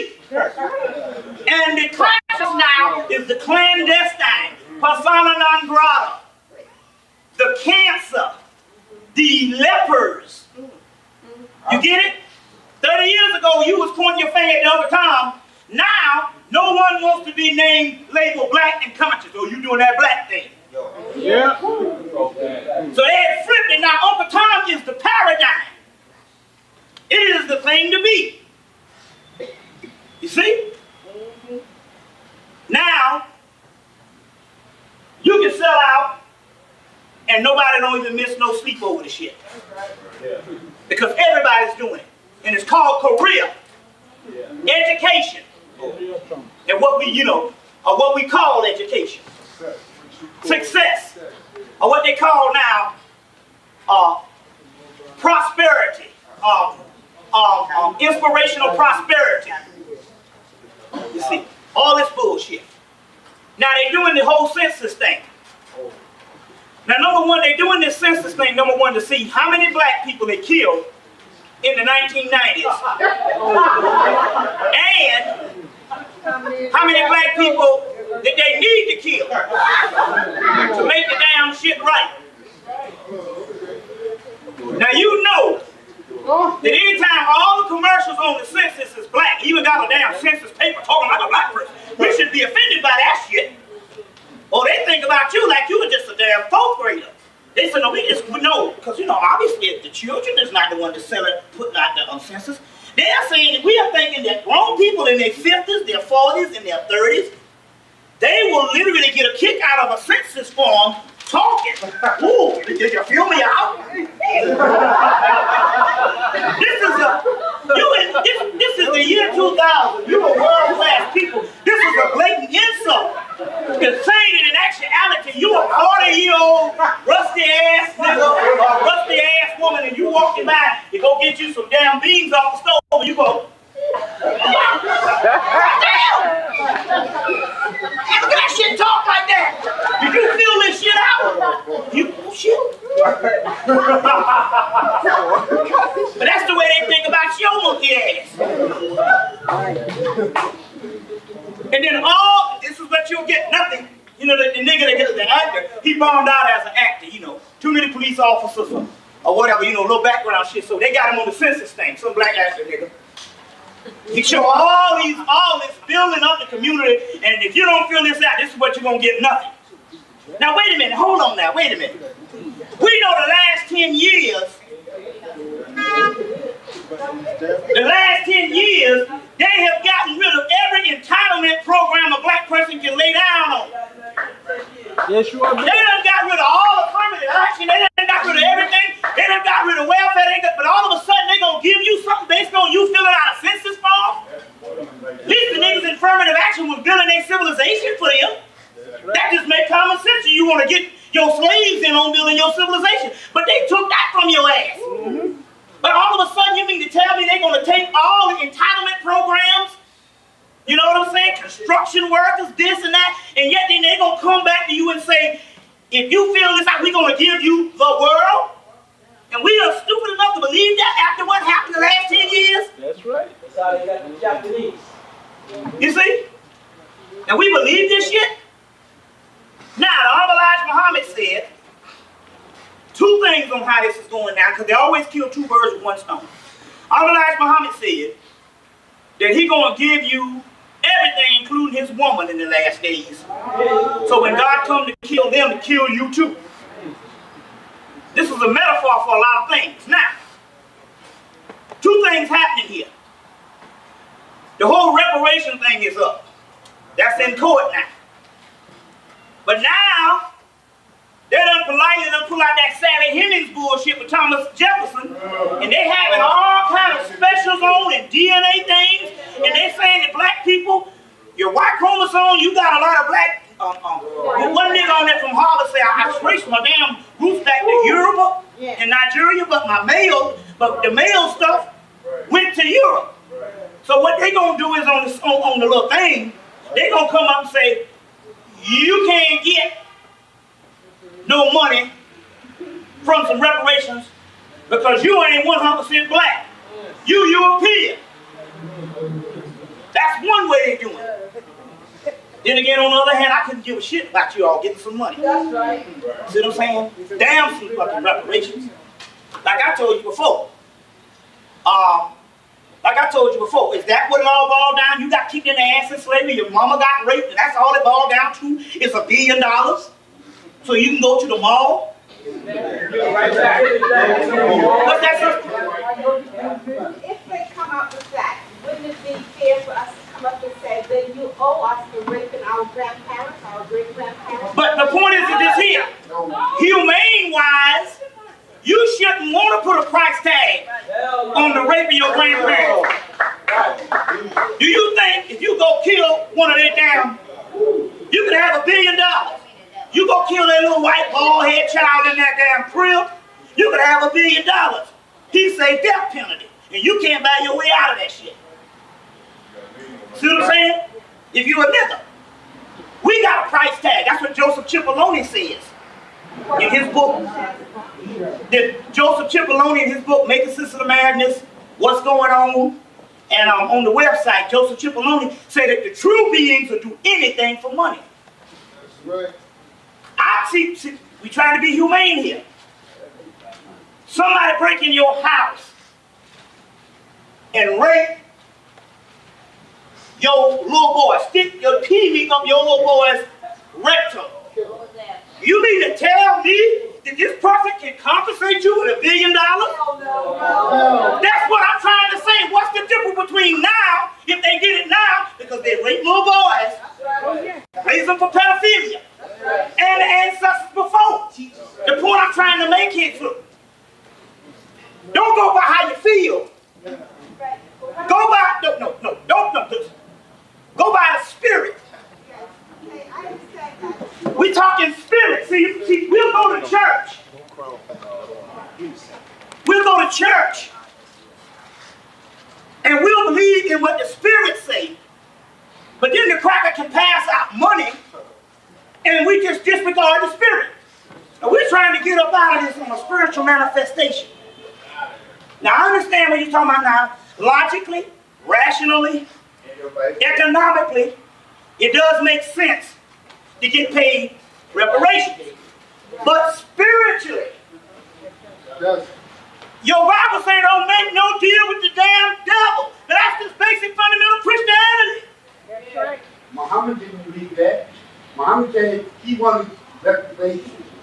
Mr. Muhammad believed in reparation.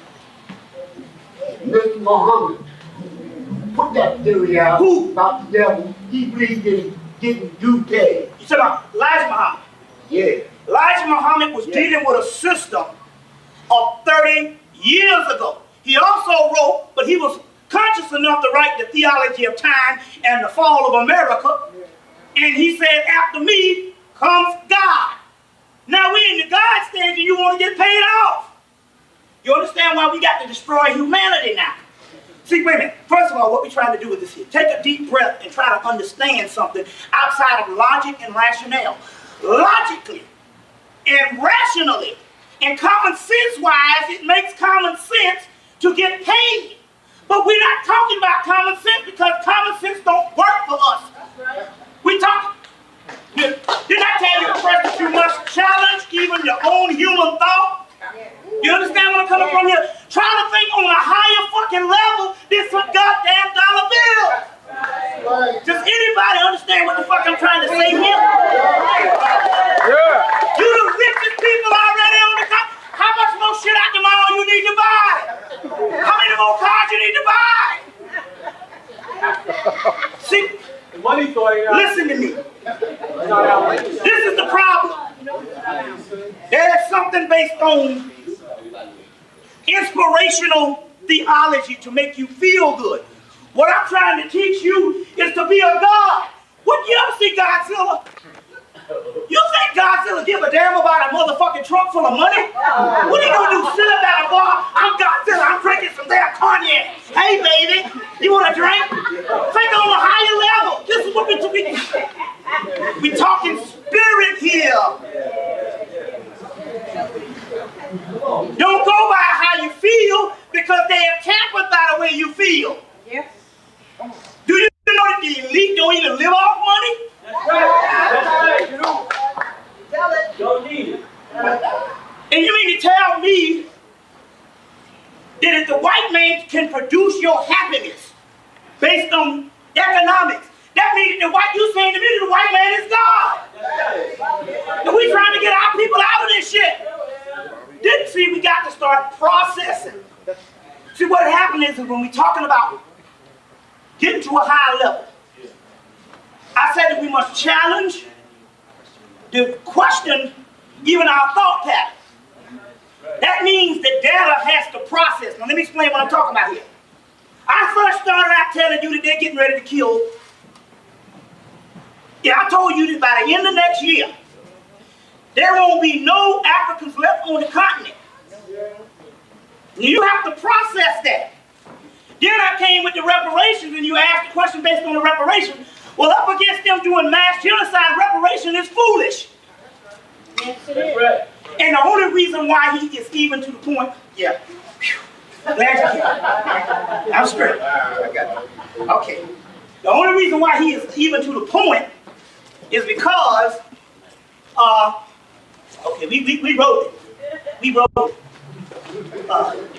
The only reason why he's even, this is what I'm looking for right here. Now, we need to give a God some real deal juice. All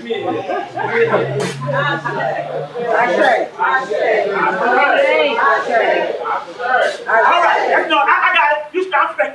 I'm straight. Now, we just did some libation. Get you some Maya's rum. Jamaican rum. Maya's rum. Now, if you ain't got no insurance on your car, you do what I just told you to do in your car or on your tires and you won't get stopped. You see?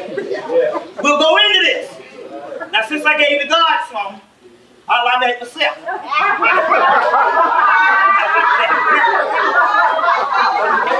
That day. Now, on the serious tip, they don't want no water. You remember your ancestors that used to walk around the house embarrassing you? All drunk, remember them? Them the same niggas in the spirit realm. And they drunks. Don't give them no water. That's the ceremony. But give them some Maya's Jamaican rum. 151? Whatever. No, give them some Jamaican rum. There's about several Jamaican rums or any rum coming from the islands like Antigua, Bahamas. You can get some. Give them some rum. This was. But if you drive in the car, you don't want to get on a wreck. You don't want the man stopping you on a roadblock. You got expired license, no insurance, harboring a fugitive. Put this down.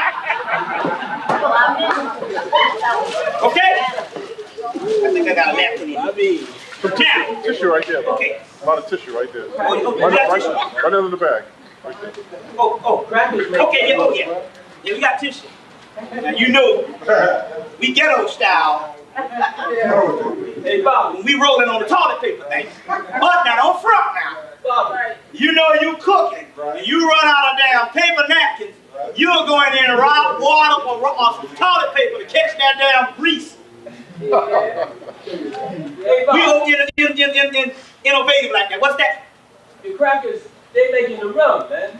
Huh? The crackers are making the rum. Right. The rum.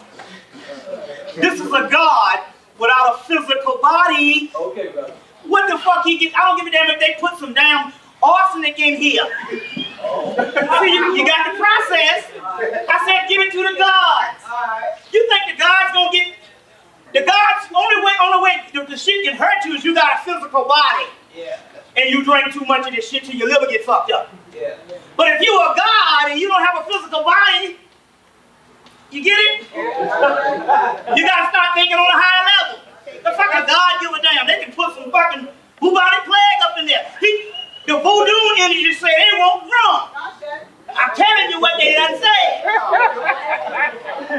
You go to damn Nigeria, you go to any place on the continent, you go to the damn islands, they spitting rum. So give a God some rum, some Maya's Jamaican rum, and some any rum from the islands. You see? From the island rum. But this is some good one here. You see what I'm saying too? Now, so the point I'm trying to make here is this. I'm not talking to the masses of the people out there.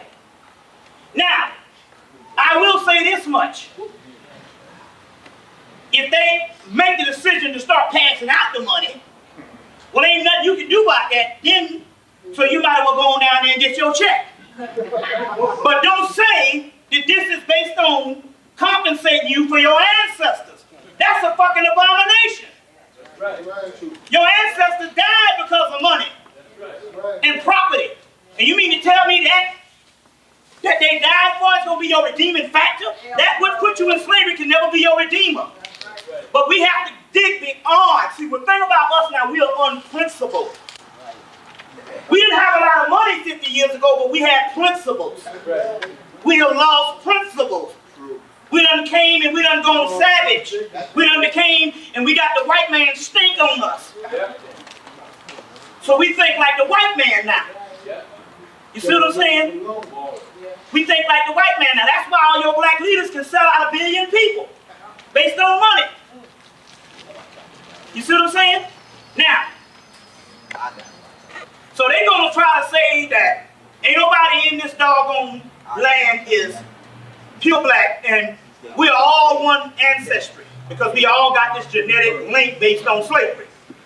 Number two, that's one thing based on the whole reparation, but what they're really trying to do is they're trying to save their ass by trying to say if somehow we can prove to the gods that we got some black in us, then maybe we can be saved. But the saving ain't got shit to do with the physical body. We're talking about the soul. And that which don't have a soul cannot go to the next realm. So it don't matter what kind of bargain you got. If you ain't an origin, and in order to have a soul, you got to be from the original point of origin. That means that at one time in the universe, you were a star. Now anybody that came about on the earth plane after that time don't qualify. We're talking about you. They're not capable of, even if they were good enough and we wanted them to go. They cannot do it. There's no way a dog can ever be a damn human being. It just ain't happening. You see what I'm saying? But a fucking canine got a better chance of being raised up than a fucking white man. At least we made it. We made the white man too, but at least we made that as a form of the ecological system. Now, how many people saw the movie The Skulls? One thing about the movie, you know, they told you what time it was, but there's one key about the movie. They also showed you that the brother up in there, the one that was a police officer that ended up killing the guy there, that was the Boule. Remember now, the Boule relieves the white man of his civic duty. He was connected with what? The senator. So we come in contact with this Illuminati people. Okay, go ahead.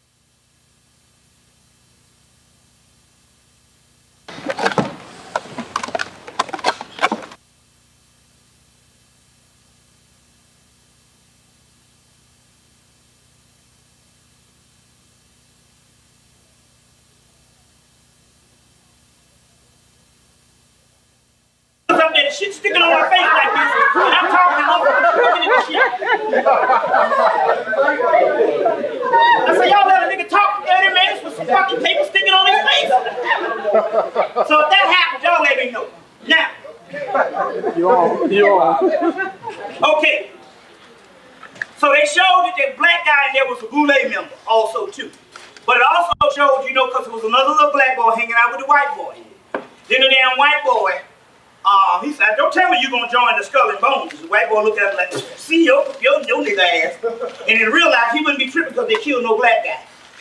You know what I'm saying? But they had to put that all in the movie. But you just draw the line on what's going on. But there's one thing about that. The reason why I want to say that is this.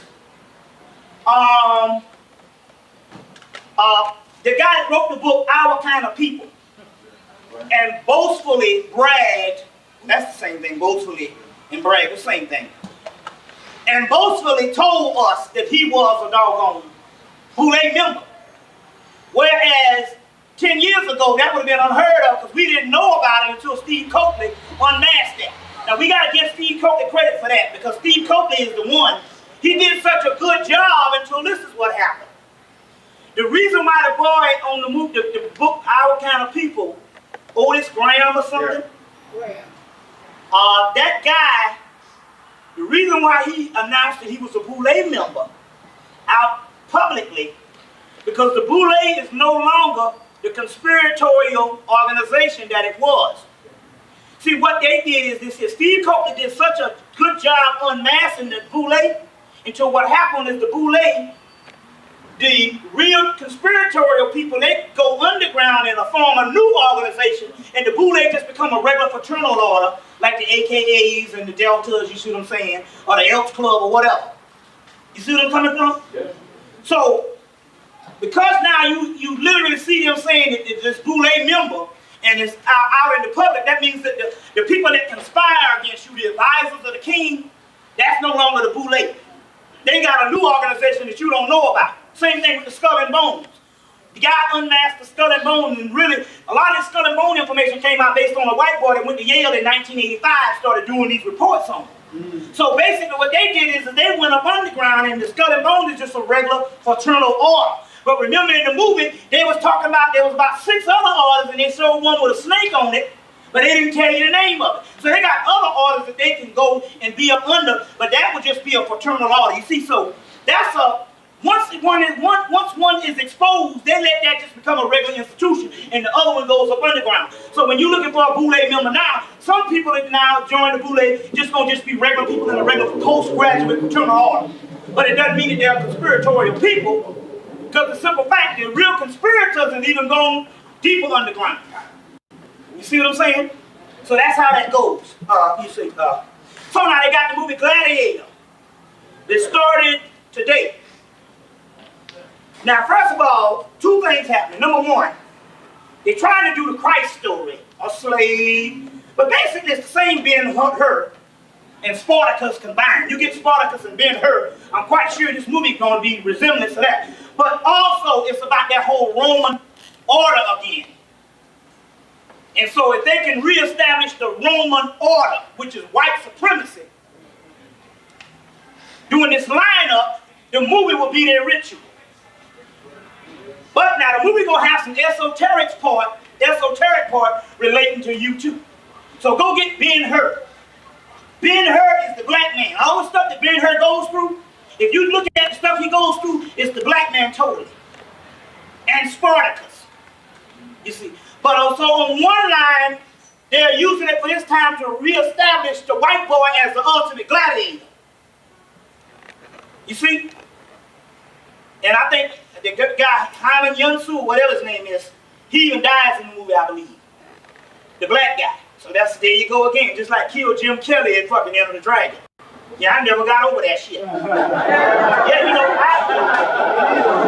and it came out when I was in junior high school or elementary school, so I just thought I was young. But now every time I see it, it bothers me that they killed Jim Kelly in that movie. But what happened was, we come to find out it was a ritual. They showed the 3 races, white, Asian, that represents the Arab and all that kind of stuff, and the black man, and they killed the black man. And he was better than the damn cracker. The cracker couldn't even fight, John Saxon. That's right, yeah. Got that right. That's right. So that was a damn ritual. I mean, one of the greatest martial arts movies ever. But yet, that part right there, I can't get past that damn part to this day. And I thought, because I was young, I saw that shit where I said, well, this is some fucked up shit. Yeah. They gonna kill Jim Kelly ass. You know what I'm saying? You know, I became a fan after that. Well, give me some 3 the hard way, some Black Belt Jones, or Black Samurai, whatever. But anyway, the whole thing with the whole Gladiator is another part that they released at this particular time based on this lineup. Now, this planetary lineup is in actuality this entire, from today until the 18th. You see. So they said that the lineup today, the one on the 18th is going to be even closer. But even the one closer, they are not even nowhere perfect than the one they had in 97. The one in 97 was a real planetary alignment. These, it's like a zigzag, it's like a snake. You see what I'm saying? And ultimately, you use this energy to go on the offensive, but nature itself, by and large, cannot destroy itself. In order for this thing to be destroyed, it has to have an alien object from the outside, like a cancer, that will ultimately destroy it. Fortunately, that alien came to the earth when you first came on the earth, and that alien object is your soul. We'll get into that also too. But still yet, this is a good time to start the offensive now. We got to go into this tonight, and I'm going to show you how I was able to do this thing and what I'm going to get down with. But I advise you not to do this shit. You like to say, don't try this shit at home. Please don't try this at home. Because it might burn down 16 city blocks. Kill everybody in your family and your state. But I was able to survive it about a month ago. So I guess I need to carry this shit out. So I'm going to tell you what I'm getting ready to do. You see, I'm going to war. And don't need no guns or no bombs. As a matter of fact, the Spirit told me today, they said they're going to try to kill you on the goddamn plane today. And here come a little rolling up a little old Learjet little shit. Wasn't even a regular plane. You know one of them express things? Little Learjet shit. I said, God damn, what is this? I said, don't worry about it. I got it covered. I already had the hookup. Got on the plane and showed up. As soon as we got in New York, they circled for 30 minutes and the plane started shaking like this. And I said, they about to crash this shit. And I said, oh, I get it now. They didn't put the regular commercial flight. There are only about 50 people on the plane, so they said, we're going to miss them crackers. So they didn't have a big 200. I'm telling you, some stuff going down. But then again, on the other hand, if you're rolling on the spirit realm, you exempt from all the dumb shit. You see what I'm saying? You're exempt from all the dumb stuff. So we'll go into that in a few minutes and stuff. But let's go on to some other things we need to deal with right now. Get Wishmaster Volume 1 and 2. Wishmaster 1 and 2. The movie Wishmaster 1 and 2. Wishmaster 1 and 2. Now let me explain this. The Wishmaster is a jinn, or the jinn comes from the word genie. And the word genie is in a bottle. You ever heard the genie in the bottle? And you take the genie out of the bottle and you grant the wishes? Well, that is an alchemical mythology. The genie in the bottle represents melanin. The bottle is the pineal gland.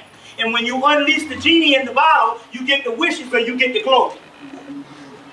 So the genie is short for jinn. Jinn becomes, you see, then by the time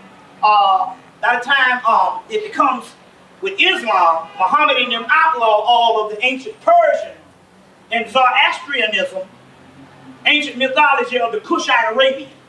So this stuff is some much more advanced stuff that later on was degraded and turned into something evil. You getting it?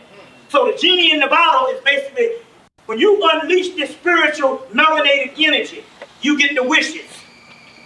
3 wishes, three glands, and 3 major glands in the brain.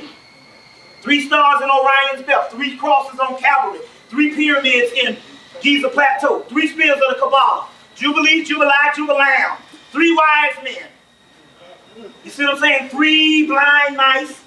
What's the blind mice? The 3 blind mice is the 3 pineal, the 3 glands in your head. It's blind to the physical world because you need these 2 eyes, but it can see in the spirit world when you tap into it. And old George Clinton and them did a damn song, 3 blind mice on your ass. Dropping this shit. Now, that's what that's talking about, the 3 glands in the head. Anyway, get that movie, because they said, told her, he said, if I get enough people to make a wish, and the last movie was really dropping. She said, what will happen? He said, if you make your final wish, naturally you're going to kill him and save the world. It's always a ritual going on. He said, the jinns walk the earth again if we do this wish. You are the jinn. The jinn just means your inner self, one's own genius. You see, all this stuff that was outlawed, Christianity, Islam, and Judaism outlawed the inner nature of man. You see, okay, let's go on. Now, do you hear this thing? See, this is why we got to take the earth off. We got to really use this time to make a statement and a manifestation, and make the spirits do this. And it can't be done, you see. So now, they said now the other night on Politically Incorrect that from 1776 to 1990, 214 years. 214 years. It took them to get 1 million people in prison. It took them 214 years to get 1 million people in prison. And it only took them 10 years in the 1990s to double the million. That it took them 214 years to do, it only took them 10 years to double that, to 2 million. You best believe that's because they throwed all our behinds in jail. You understand where I'm coming from? Now, we find out some other information based on the melatonin. I want to get this right quick. Now listen to this. Because see, y'all all right? Yeah. Okay. This is the new book, Melanin People, How to Eat and Devour Their Energy. White Luciferian Group reveals their secrets. Also, we have some more of these occult technology and power left over also, which how the white boys say, how you put a nigga in slavery. If you give them freedom and make them think that they are in charge, you can immediately put them in slavery. Now, but I want to show you something. I slept on this book for a while.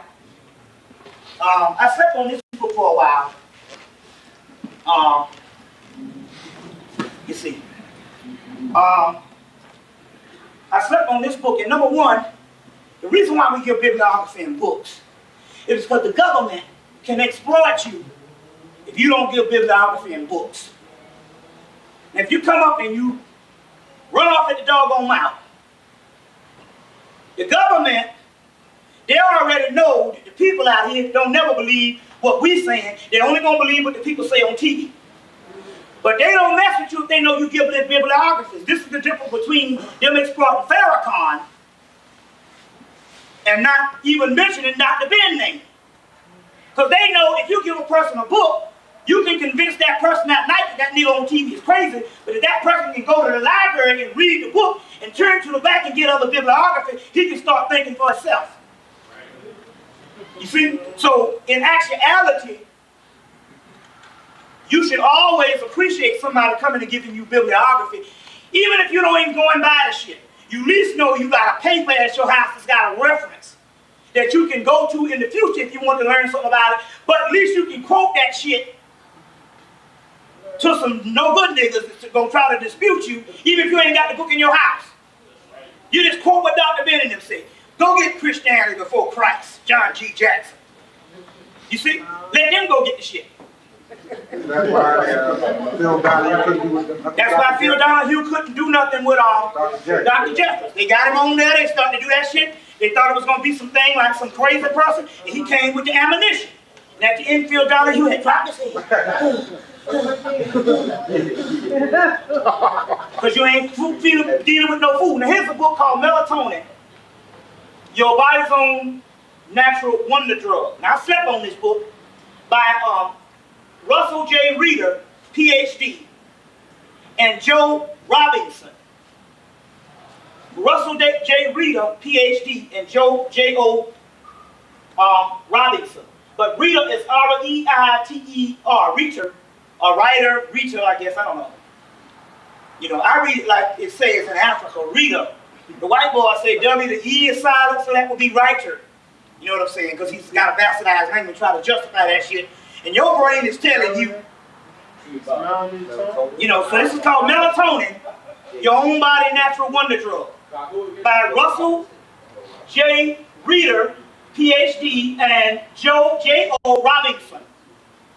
Now, I'm going to read something up in here, but I'm going to clear up some shit, because see, there's some black doctors that got some excuse that the white boy gave them. And they got this excuse, but I'm going to read something in a minute. Number one, I want to say this. Do you know that the melatonin pills that they got, guess how they figured out how to make them? First of all, they initially put the melanin and the B12 in the crack cocaine to get it to you so it can get up in your brain and you can't never get rid of it. So after they were successful with that, they said, hey, wait a minute. We have discovered a way on how we can break these things down in pill form and give them to regular white people. So therefore, based on doing this initially with the crack cocaine, they came up with the melatonin pills. Because even cocaine, they say if you originally see it is black. And then they bleach it into what you got white like that. Now this is the shit. Huh? Yeah, but this stuff here is straight up from synthetic niggas walking down the street. They bleach it. Because this book proves it once and for all. This book proves it. Now, number one, everything that this book says that melanin cures, we got. So the book proves that we don't catch no disease at all. Everything is administered to us by the doctor. Now, anti-aging, we know that. Prevents AIDS. We got AIDS. But we know that they're giving us the bullshit and telling us that whole thing. You know, they're killing us and calling it AIDS. They say because melanin prevents this so-called HIV. Built-in protection against cancer. Niggas got cancer. Now, hear what I'm saying? They are saying that there is a cure for cancer, AIDS, built-in thing against diabetes. Niggas got plenty of diabetes. That means if melanin is the cure, that means that they got to be giving you. They have to be giving you this shit. They got to be giving you that. But they're saying that melanin cures all of that. It says it works against PMS. It's a birth control. The niggas got a lot of babies. And extending sexuality in later years. There you go with the Viagra shit. Remember I told you that the Viagra was made this way? Well, they're saying it right here in the book. So, their result after this book came, you can get it now, it's for like $6. It was $22, but you can get it now for like $6. It's the same book. Now, the thing with diabetes is this. Where? You can get any place else. You can get this on any Barnes and Noble, any place. This book here. When I was a child, I thought the only people got diabetes was born with this shit. Then they come out with saying you got diabetes because you're overweight. Now they got niggas 25 just come down with shit overnight. Now there's a diabetes epidemic that's breaking out in America amongst black people. You see what I'm saying? And nobody else. That means in actuality, when you go to the doctor, what they do is they shut down your pancreas. Then they put you on insulin that keeps your pancreas shut down. Because insulin destroys the pancreas. You see what I'm saying? And all of a sudden, but they saying in here melanin cures diabetes. That means every disease has to be given to us based on the melanin, based on the doctor. They go into, now it's interesting, I told you about last year, the summer solstice, that they had first of all, we got a cure for all that too. We'll give you a cure for the people who got these diseases. You can write your own ritual out, and I'll go through this in a few minutes on how you can do this to get rid of any kind of shit. But remember I told you last summer during the summer solstice, they came out with these sodas, and they put these sodas in the black community, 12 packs, 99 cents, niggas had 2 and 3 baskets. Well, in here, well, I'm just saying, any sodas, period. In here, they talk about the number one thing, one of the number one things that shuts down melanin is soda. Joe, Mountain Dew, Tab, orange juice, Sunkist orange, Dr. Pepper, Diet Dr. Pepper, Pepsi Cola Diet Right, Coca-Cola 7-Up, Sprite, Diet 7-Up, Fresca, High Group is Sunkist. I mean, goddamn, that's everything. So they know that the soda shuts it down. Number 2, sleep deprivation. Remember I was talking about the sleep the last time? Sleep deprivation. Not getting enough sleep shuts it down. Fluorescent lights. And we understand why I couldn't. And they got a whole thing in here based on certain They got a whole thing in here based on certain electronic devices. Just about everything in the society shuts down melanin. So the white boys built a whole civilization just to shut down melanin. Now in here also, they go in and they give you foods high in melanin. You know, that tryptophan that they had to take off the market because, you know, turkey is in that. Spirulina, seaweed, soy nuts, cottage cheese. It says high in melanin. So chicken liver, pumpkin seeds, turkey, tofu, watermelon seeds, all that, almonds, peanuts, brewer's yeast, malted milk. They got ice cream and yogurt. I don't know, they must be enhanced white people shit. But I do happen to know sometimes stuff like yogurt, anything you got like it's a fungi, and stuff like any kind of fungus, like mushrooms and shit like that, any kind of fungus is great with melanin because that's what melanin is. It's an ancient fungus left over from the time when we were gods. We'll get into that type of stuff. So that stuff usually does that. But it's just interesting. The bibliography in here and the references is almost damn near 20 pages long on that much stuff on how much research they're doing on melatonin. It's the #1 shit around the world. Right. You see, all the research is based on pioneer research. Now, this is the key on what the damn doctor tried to play on me. I was telling them that every time you look in them in the supermarket and you see those pills, those are black people. Now that's bovine. A cow got a pineal gland and they get it from cows. I say, you know damn well a cow ain't walking around with that kind of melanin. Well, #1, everything on the planet has a form of melanin, including white people. But the kind of melanin and shit, this shit ain't coming from no cows. So, it was interesting, because this book, in the chapter called The $3 billion-year-old molecule, they go into the history on how the white boy tapped in melanin with Aaron Lerner at Yale University in 1953. Some say 59, this book says 53. But it says when he tapped into it, they had to get melanin, and for some reason, they wasn't into killing for melanin like they are now. So as a result, what happened was, they had to go out and get some cows. Now look at this. Now this, see, all the thing the white man got to do is give you an excuse. You believe the white man. Yeah. Because you programmed to accept him as the authority. When basically he's been just a liar.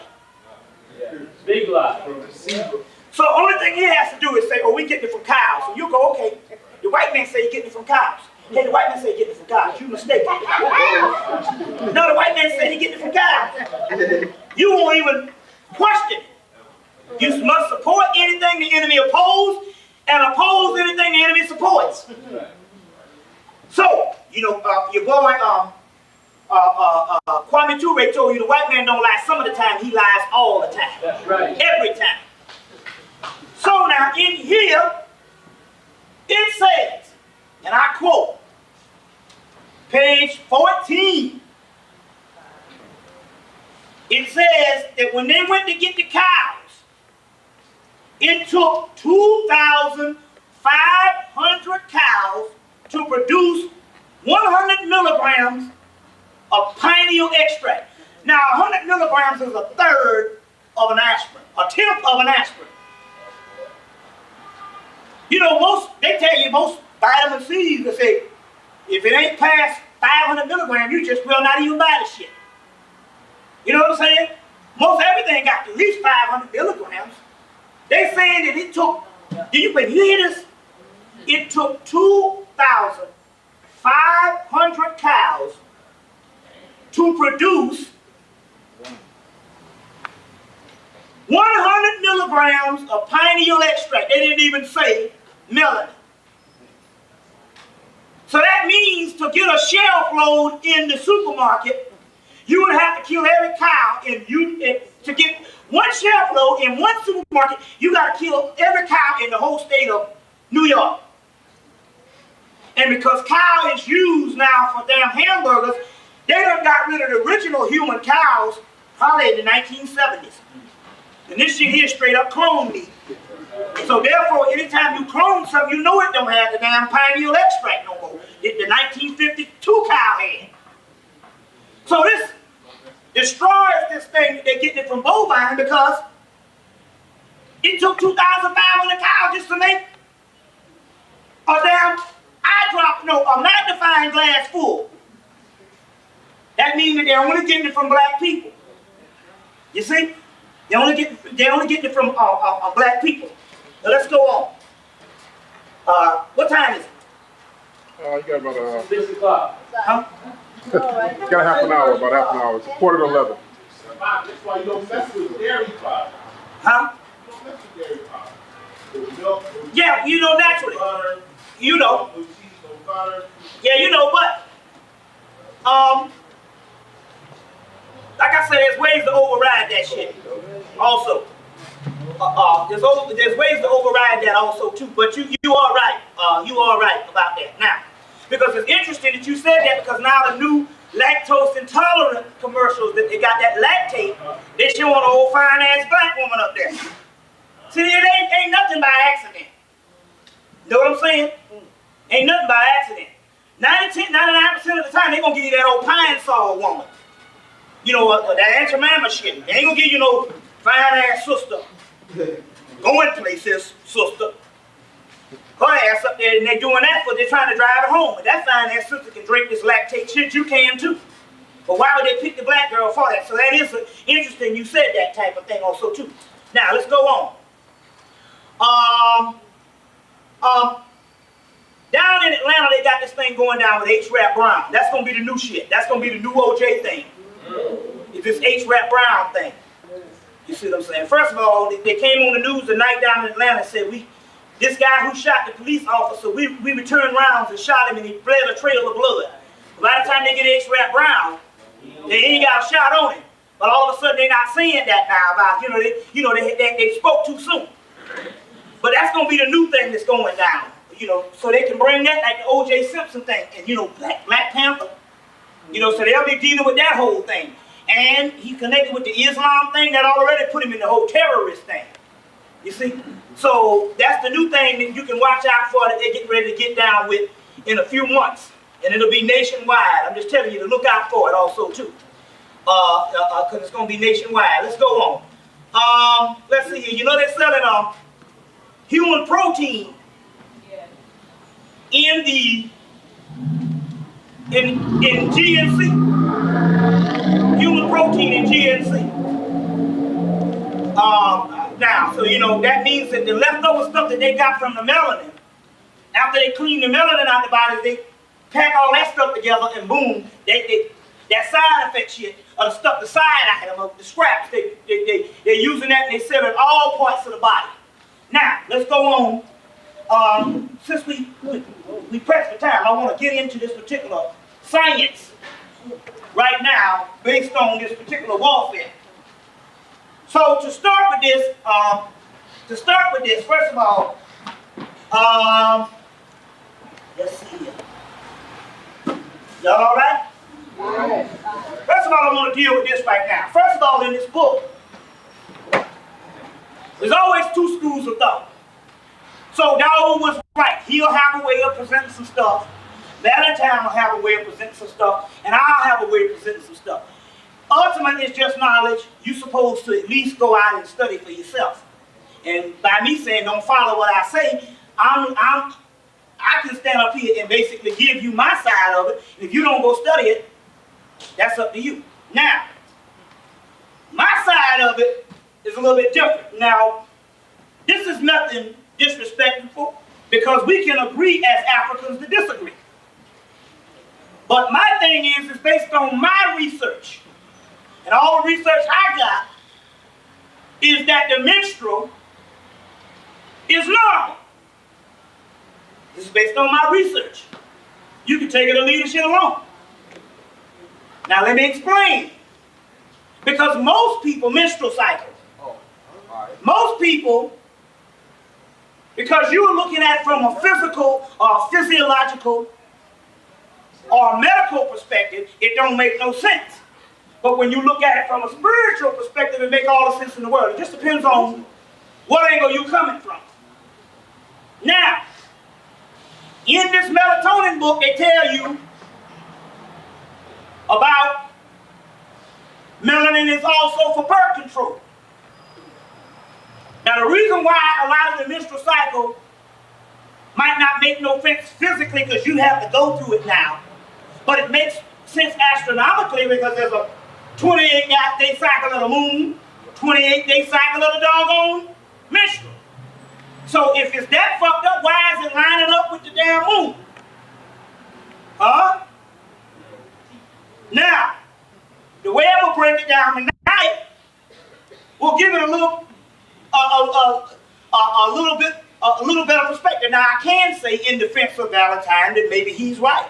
Maybe the menstrual flow was not as heavy as now, and that can, based on diet, can make sure that you can gauge what kind of flow you have based on diet. I will probably agree to that. But what I'm trying to say here is, but for the mere fact that a lot of the scholars are saying that you didn't have a menstrual at all until a bad diet is some bullshit. Right.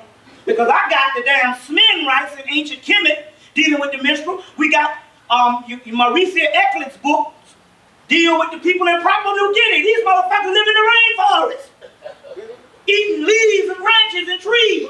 You can't get no more nation than that shit, and they got a menstrual right. The Aborigines got a menstrual right. The Africans got a menstrual right. The Egyptians, you mean to tell me that our diet is better than the Egyptians? And they got a menstrual right. And we got these menstrual rights old as back as pre-dynastic Kemet, the Typhonian line. So I want to know, you see, and I still want to know right now, how many people are staunch vegetarians? I'm talking about sisters, I ain't talking about hardheads. How many sisters are staunch vegetarians? Do you still have a period? That's what I'm trying to say. When the motherfucker gonna stop? Now, what I'm going to explain to you now is based on when I give you this information, it'll make a lot better sense.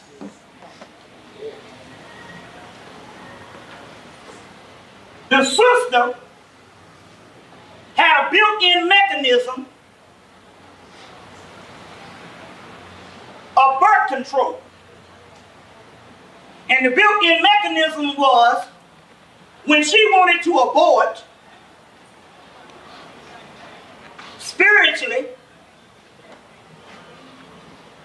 she could bring on her period automatically based on her biological makeup and her social condition, rites of passage, and the spiritual know-how being semi-gods.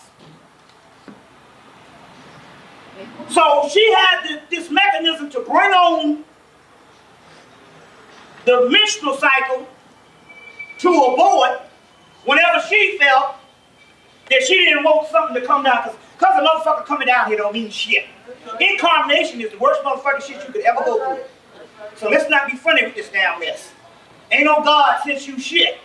You decided whether you want to have a baby, and if not the damn baby, because if it's a spirit and it's not physical, it just go to another motherfucker. That was solely up to you whether you wanted to incarnate or not. So if you decided you didn't want the baby, for whatever reason, you might have not just didn't want it. But we weren't dealing on no moralistic bullshit based on some patriarchal bullshit. About babies being all goddamn sacred. Have one and see if that motherfucker's sacred. Now, there you go. All you gotta do, sisters, is tap into what reality is other than what you was taught. Fuck the dumb shit, motherfucker waking you up 4 o'clock in the morning. If that's a burden or what, that's an asset or a damn liability. But we chose the time when we wanted to psychologically put up with the dumb shit. But if the life flow says this doesn't suggest the time, you could bring your period on and get rid of it. Just basically by signaling into the body. See what I'm saying? So if the menstrual originally was a natural birth control and you lost the science to it and now it comes on or whatever, you don't know what's going on. Don't just say it's abnormal because some male, and I'm not talking about Valentine, I'm talking about the patriarchal system of Islam and Judaism to tell you the shit is unclean. It's the most sacred time you got. Because the male said some dumb shit like this, and the fucking, most of you Islamic motherfuckers, the white Arab was homosexuals. They hated women. The white Arab, the motherfucker that Muhammad had to tame. The Muhammad's followers, Cushite Arabs of Arabians from Ethiopia. But he had to, the whole reason why you even got a Quran, because they had to be submissive to Allah based on a savage white man. You don't supposed to even follow no damn Quran. Right. Or no other fucking holy book to tell you to bow down. Right. And not become God. Right. That was for another people. That's why that shit came Right. after you fell. 6,000 BC, your human history was over. If you didn't need the damn book to tell you to bear witness then, what the fuck you say?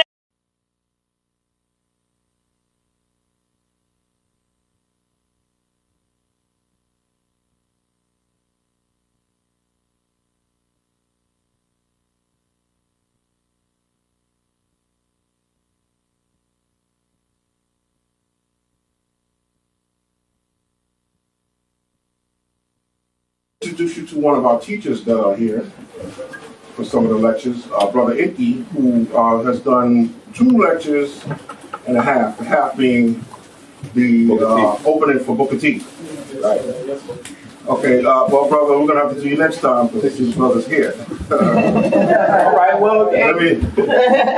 So this is Brother Icky. That's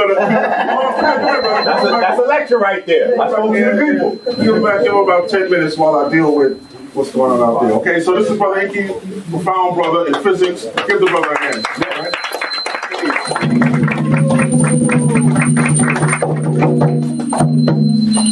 Last week we touched on some. I was actually trying to do a lecture on my first book. I got a couple of books. I have a 9-book series called The Book of Evolution that goes into a lot of physics, but physics in a way that relates to how we live every day. Because that's the way white folks disassociate us from certain things that we need, that's crucial to our survival. That it make them seem like it's going to be long-headed, drawn out, boring. I have a few people that I know that tell me they don't read because it hurts. Physically hurts. They get headaches to read books. Like, it's crazy. And so when I was in school, physics, was lame for me just because it was just like, when am I going to really use that? So we see how it works in our everyday life, and we see the importance of it. Especially in the conscious community, we studying the science of everything. We breaking this down, breaking that down. Or they got microscopes they can use to send signals in your brain off the water dripping in your faucet, and like we just going crazy. But at the same time, it's like, trains are now 250. You know what I'm saying? So we don't want to go so far into outer space that we're not dealing with the issue that's every day. And there's no more of an everyday issue than how we relate to one another in the household. Our families, our relationships, you know what I'm saying? Because this is where everything is at. This is where the power's at. And we need to be building our businesses out of our families. Our family should be our #1 business. Everything should come out of the family unit, right? But we don't really have a family unit, so we have really kind of lost that science altogether. And the way to get that science back is to we just have to touch on some things and make things public and have group discussions like this about male-female relations. This is one of the most taboo subjects, male-female relations. I was at Monday night over here at the National Black, I was doing a lecture and same subject, and it was interesting because the first 20 or 30 minutes, it was just like you could have heard a pin drop in there. Everybody was looking at me like, is this thing talking sense? And I'm looking back at them like, yeah, because this is the most natural thing we do outside of breathing and nobody discusses. And it's killing us. This is the reason why we have the single homes. The single homes is why girls are sliding down poles and why cats is in jail every 5 minutes. You know what I'm saying? It starts with the man and the female. And you look at a lot of the situations, you figure people's mind is what throws them off because Like for instance, somebody be in a relationship 5-6 years, man and female. The man is A, the woman is B. Or rather, let's make the woman A and the man B, right? So now she may find a number in his pocket, and I'm out of your way, like 30 seconds, brother. And they may break up over this number in his pocket and throw away a 5-year relationship. Maybe they got 2 kids, yada, yada, yada, because he went to the club one night and got a number. And of course, he intended on doing something wrong with that number, but we're looking at throwing away 5 years now for this one night and the future of the children and the family for this one night. And the reason being is because we have this white programming that precludes a lot of our sexual nature from our everyday reality. Meaning certain things that we want to do deep down on the inside, we don't feel comfortable bringing it to our partner, so we might slip out. When really that's not real love, that's not real trust. You know what I'm saying? If I'm with you, I want to spend my life with you, I should be able to do everything. You know, we should be able to talk about everything. So these are some of the subjects that we tackle, and when children are not in the room, you know. Brother has some heavy DVDs out that you want to get. Brother Inky with Dr. T. Coleman in the back. Yeah, that's it. Yeah, I have that outside right now. So the brother did some excellent work. But give him a hand. For Now go ahead and let him talk. So I just wanted to ask, what were they? When earlier you was asking me about like the moonlight and the rituals. I wanted to kind of open up y'all conversation to everybody because we were all kind of like ear hustling to see what you guys was. She was asking why is it that we worship the moon? And she knows that the moon is representative of the woman. So what's the purpose of us giving homage to the moon?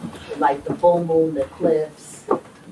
Ain't no worship with science. Ain't no worship.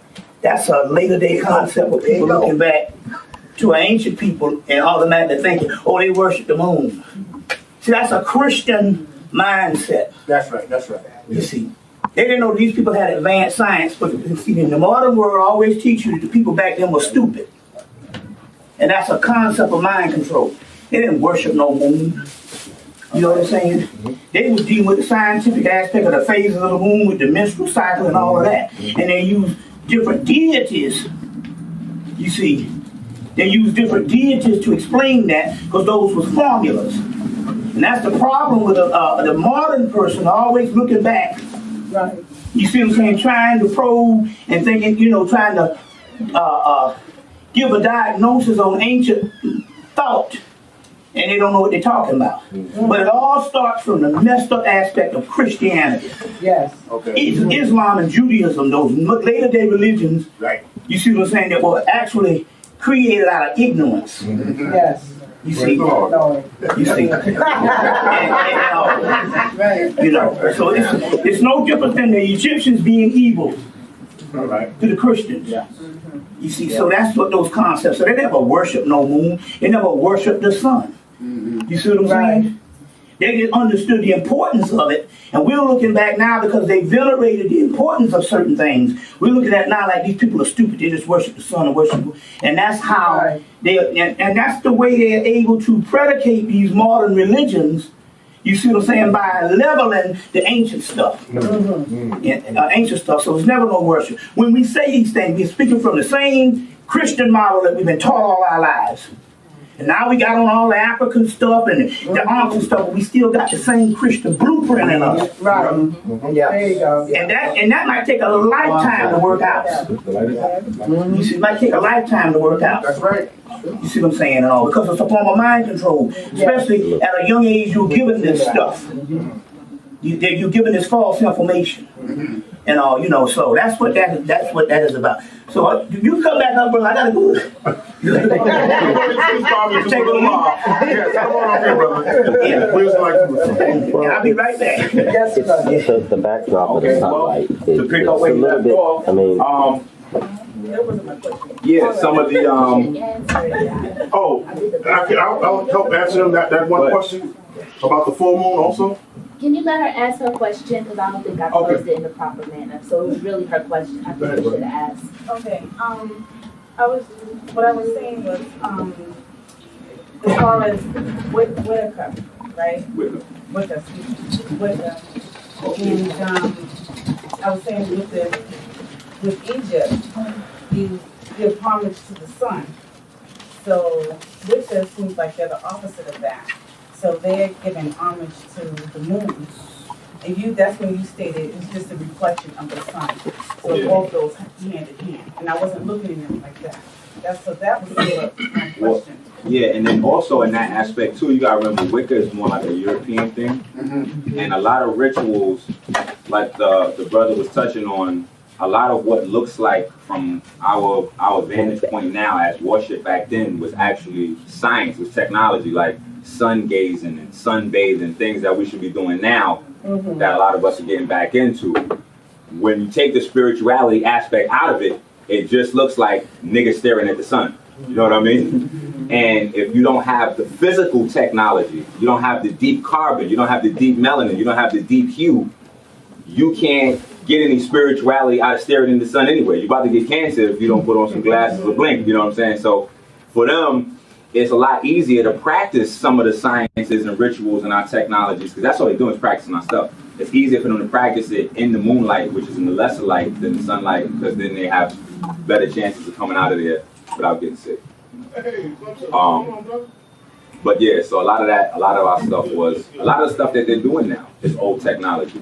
And that's what I teach, the geometry and the physics of things, because if you look at feng shui is sacred geometry. Feng shui is understanding how the magnetic fields move in a given space, how the electricity moves in a given space, and being able to capitalize off that.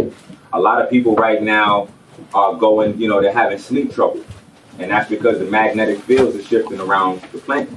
You know what I'm saying? My son is going crazy. He's up all night now. Me too. Yeah. So what are you doing? Well, what I did was I just, because my daughter was going crazy too. Well, what I did with them is I moved their bed and have them sleep in a different position. So their head is facing north now, as opposed to like they were just crazy. So now I got them lined up north, south, north, south, north, south, and they seem to sleep better that way. You know what I'm saying? But these are a lot of things that we got to get back into, because again, like I said, we've been disassociated from these things. Science has become, the first thing they did was take the fun out of science, which is taking the reality out of science. So that's why a lot of these subjects are long-haired books, and if we don't get our 12-year-olds, 15-year-olds, and 17-year-olds interested, if we're not able to change the trends, all that we're doing is a waste anyway. 30, 40 years, we dead. Then what? These young niggas with their pants on their kneecaps, because it's no longer on the butt no more. It's down here now. It's on the kneecaps. That's what we're going to leave our movement to. And they're going to do what they can do best, which is teach the babies what they know. And we know what they know. So we got to figure out a way to change the trend. We got to make it cool to be intelligent, cool to be articulate, cool to be clean. You know what I mean? Just hygiene, nails cut, you know what I mean? Hygiene, we got to put those things back into the forefront. And then once we get that right, the mind will be clear. Things line up when your mind is clear. That's the purpose of the food and the bad diet. Yeah, but my sleeping problem started since you changed the time. That's when it started.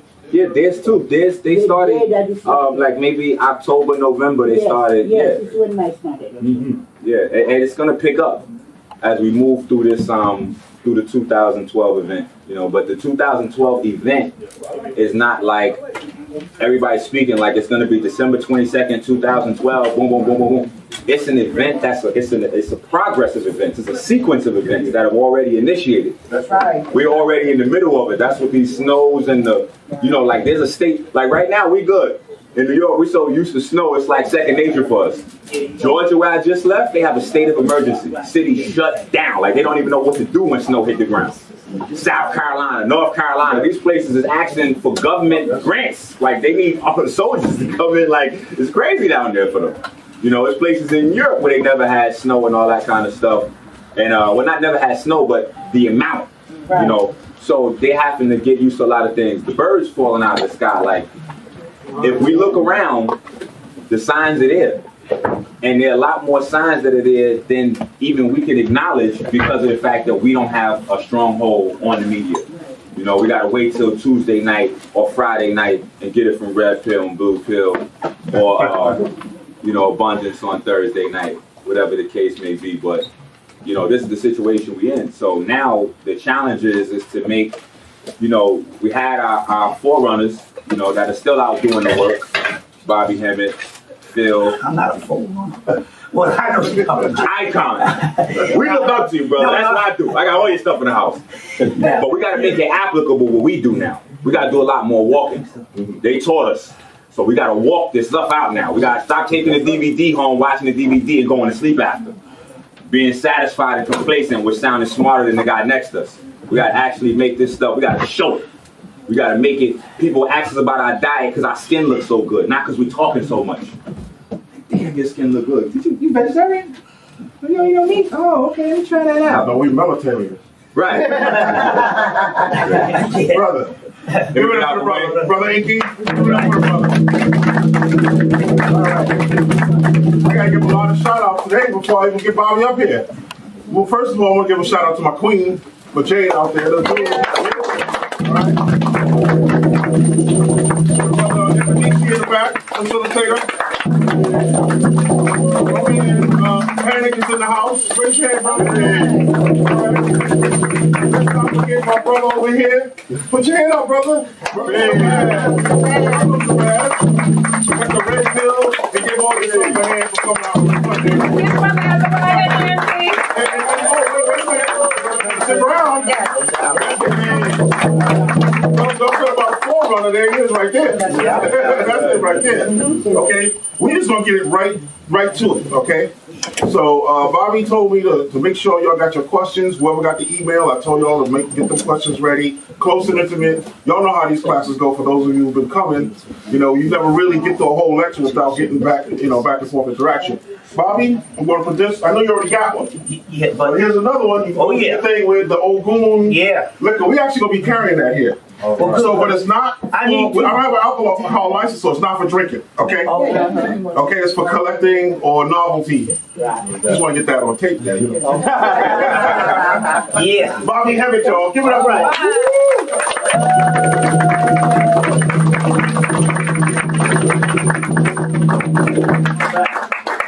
Well, good thing about it, because we don't have it down there, I got two, so that's better. That's better. And my mama always said, you know, you don't read shit, you just, you know. I grabbed some diet. I just saw the cherries. Anything with cherry on it, I go crazy. So there's some black cherry, and I grabbed it, and when I got out the store, and I tasted it, I'm like, wait a minute, hold on. Right. That's that diet stuff. And they talk about this stuff here's a killer. Yeah, that aspartame, what they call that stuff? Aspartame. Aspartame or something like that? Yeah. Yeah, and all. So I was like, you know, but I'm famous for that. You know, just looking at the first thing, you know, so that's good. One thing about it, last night, the lecture was going to be about, what was the name of the lecture? The ancient Orisha Olmec. Olmec thing, and I didn't get you do the Olmec, you know. You know.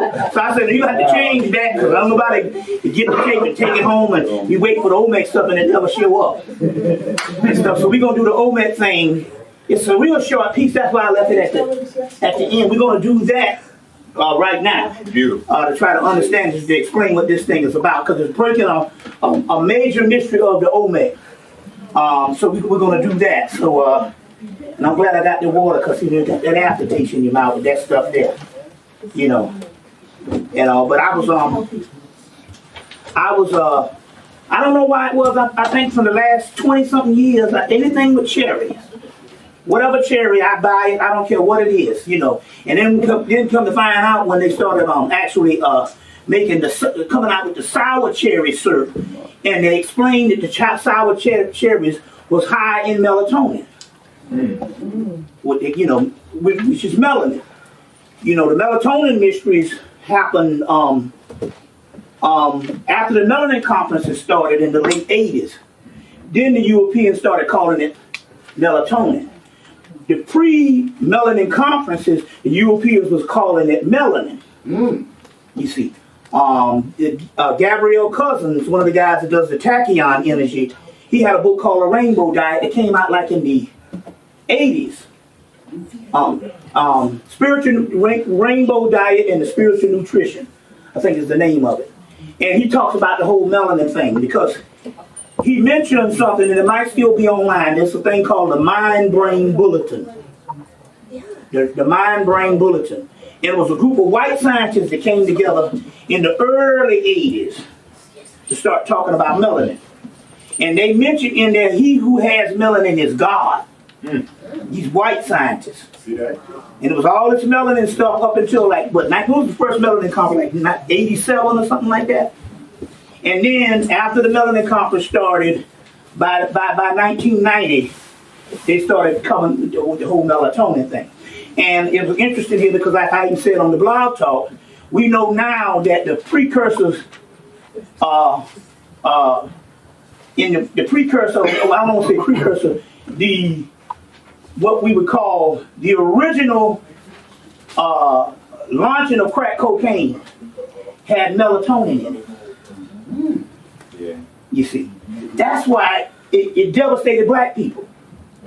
And so people, so somebody that's cooking up their cocaine, they'll go, I don't know about no melanin and stuff like that. But what you don't realize is, by the time it got to the people, even with black people, that was cooking cooking up the rocks and stuff, it was already prepackaged or what have you when the government brought it in. You see, when the government brought it in, we talk about how McDonald's down in Atlanta, one down in 5 Points. 5 Points is our, if you ever want to see some black people behaving a certain way, you go down to 5 Points in Atlanta. Them niggas walk around with green weed and shit on and acting like a fool. But they got a McDonald's right behind it. And the brother hit me to it and he said that, he said, I went down and got a fish sandwich at that McDonald's and my lips got numb. Oh, wow. He said, now, anybody know anything about cocaine, it numbs your lips. And so, apparently they was putting it in even the burgers or whatever, but somehow the fish sandwich, because the burgers could mask it, but the fish sandwich and stuff, it couldn't mask it, so your lips would get numb. So it's ironic. He told me that in the late 90s. When Linda came, McQueen, we went to a famous McDonald's, one of the first black-owned McDonald's on Cascade. And we got a fish sandwich. We sitting there eating it, and sure enough, I thought this was some stuff with the one behind 5 Points, and that's where all the black people congregate. Sure enough, our lips got numb. You see what I'm saying? So, obviously, we was already predisposed to certain aspects of cocaine addiction. You see what I'm saying? Cocaine addiction, and that was just with the McDonald's. We don't know what they put this stuff in, because they target everything, but we were predisposed with cocaine addiction. So the first time, because people was like, hey, this person took crack for the first time and was hooked. I've heard stories about that. One guy, he went off one Saturday, hit the rock, called his wife back, said, I'm on crack now, I won't be seeing you anymore. Oh, wow. And next time she saw him 10 years later, he was dead. So the point I'm trying to make here is we know that some of this stuff is already, they already target the diet for this particular stuff. I don't know why that came out and stuff, because I think this whole thing with this on the blog talk was talking about this whole melanin thing, and now we realize now why it was so devastating and why white people could get on it and get off it. Not even get addicted. Not even get addicted. It was like the ecstasy thing. This is just an experience. You see, so it's just amazing on how that whole thing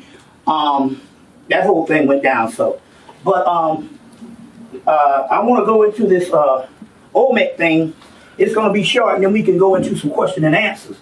And I was telling the story about how somebody mailed me this mint coat in the mail with the tag on it, brand new. Brand new, back in 06. And ironically, when I was up in Baltimore, we met a brother that's a Native American, but what it is they had to fight to be recognized as Native Americans. because they got something down in City Hall where they recognize all the Native Americans in the area. So this black group had to fight to be recognized as the Native Americans and stuff, but they won what they had to do, and they recognized. And so we was out of Botanica, and the guy was saying, look, he was like, that fur coat, man, that's the very spiritual thing. So the whole thing you remember when I think it started in the 80s with Bob Barker he was protesting. It was in the Miss America or something pageant, or Miss Universe or one of those, and he started protesting furs, and then it snowballed. Now this is a spiritual story because they got to the point where as they beat white people down so bad too, you don't even see white people in furs. You go to the airport, you might see an older white woman, and the only people you see in furs is black people. And I think it's based on, I think it's a fear thing. They know they ain't gonna step to no sister and ask her about her fur coat. Might be a beat down. See what I'm saying? You see, or they might think, well, they don't know no better, or something. Whatever it is, you go to the airport, the only people you see in fur coats is black women. And rare, you might see a brother like this jacket here, but it's interesting here because you might see, every now and then you'll see a brother with one on, and you know they're not going to step to no brother. Then they start complimenting, oh, I like your coat. You see, like that. So, but what Native American was saying, all the shamans wore the furs. You see, they wore the furs, and that's being one with the animal. You see, and so that's what Mitchell Gibson is talking about. When you eat an animal, how does this thing go? It's like a Kabbalistic scale. Right. So if you eat an animal, then they say that animal spirit can incarnate as a human in the next cycle. If a bull, you see, eats the grass, then the grass can incarnate as a bull in the next cycle.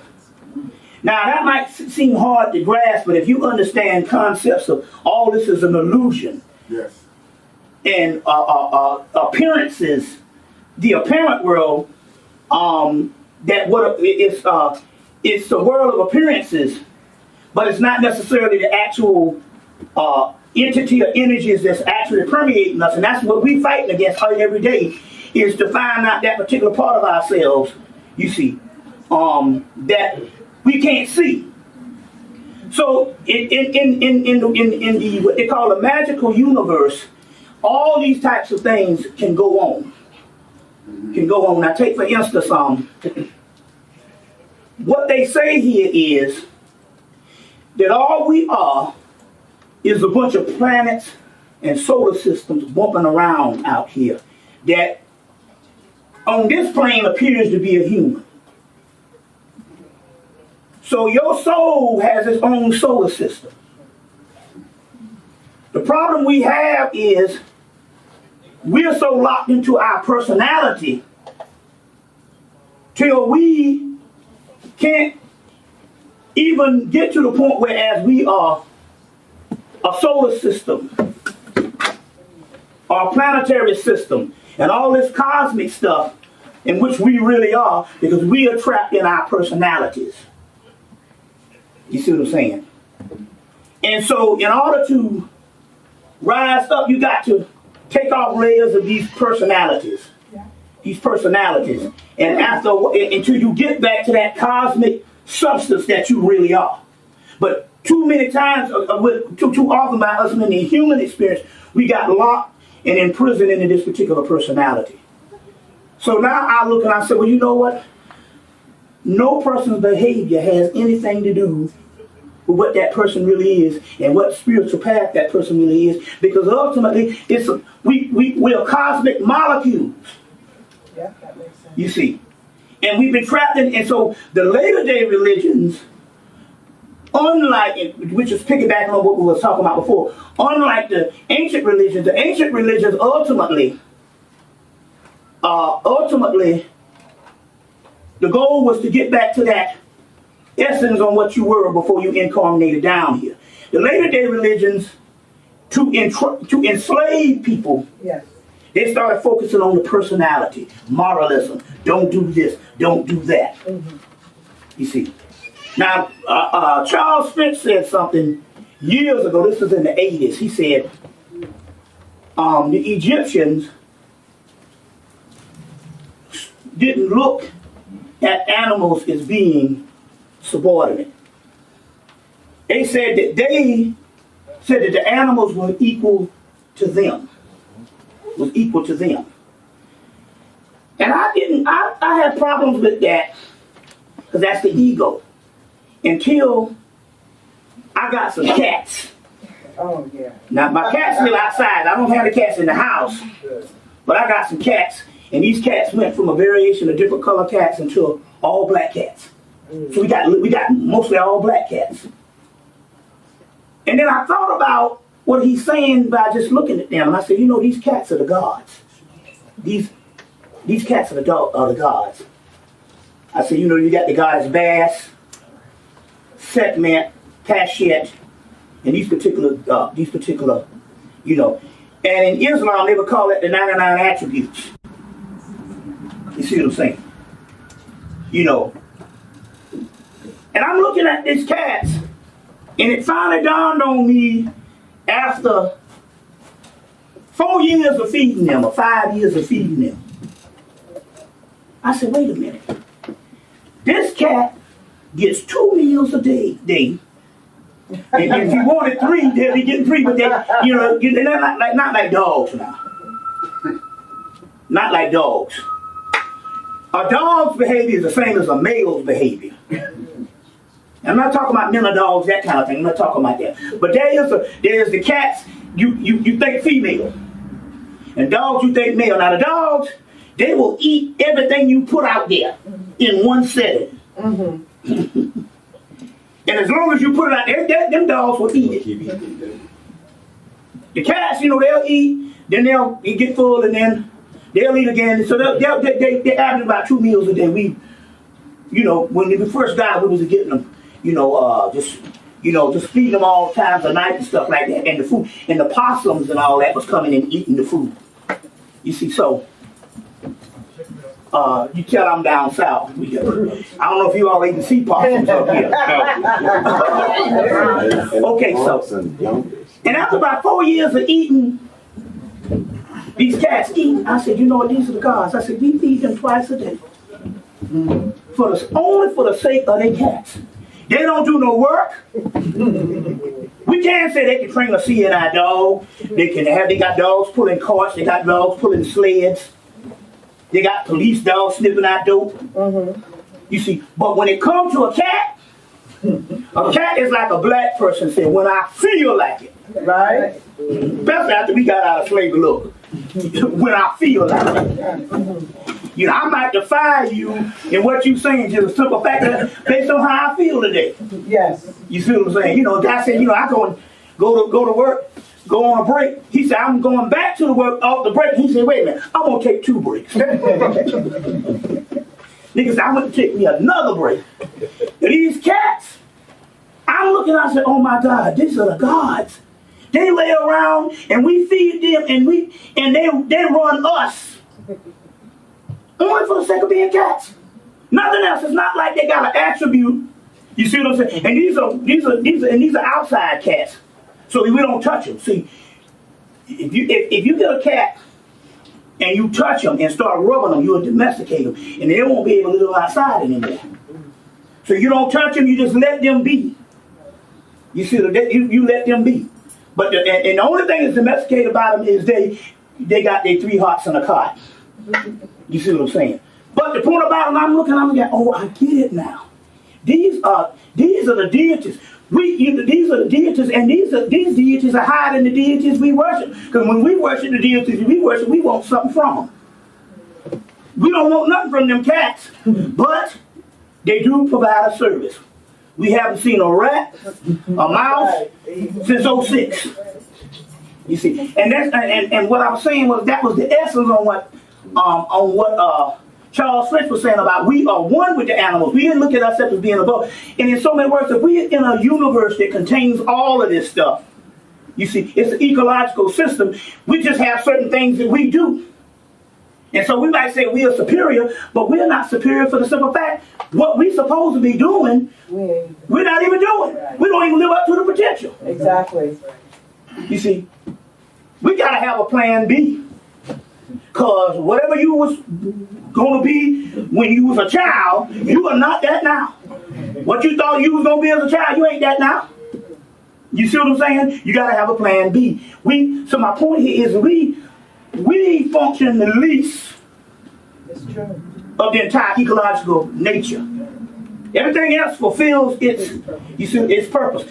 Here go again, except that mysterious cat. We still trying to find out what the hell he is for. Exactly. And that's why the Egyptians used to feed them and domesticate them.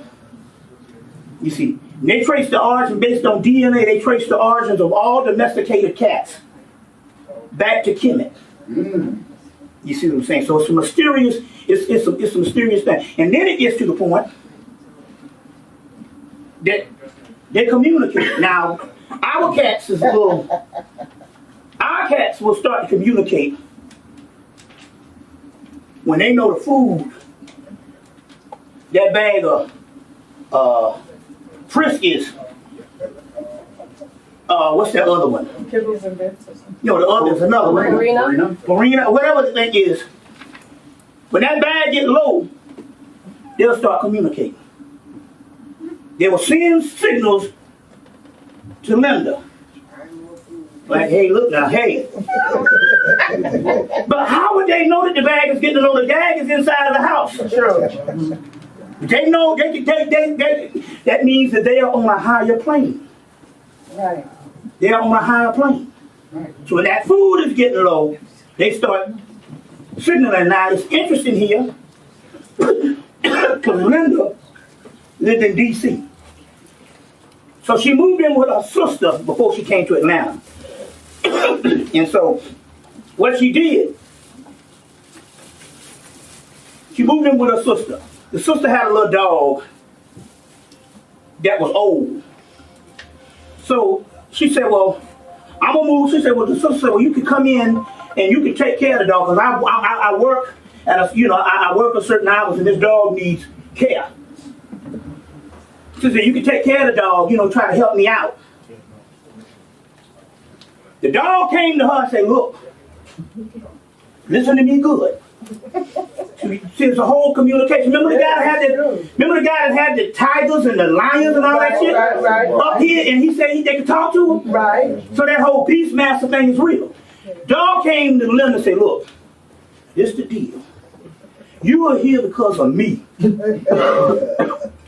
Take care of me.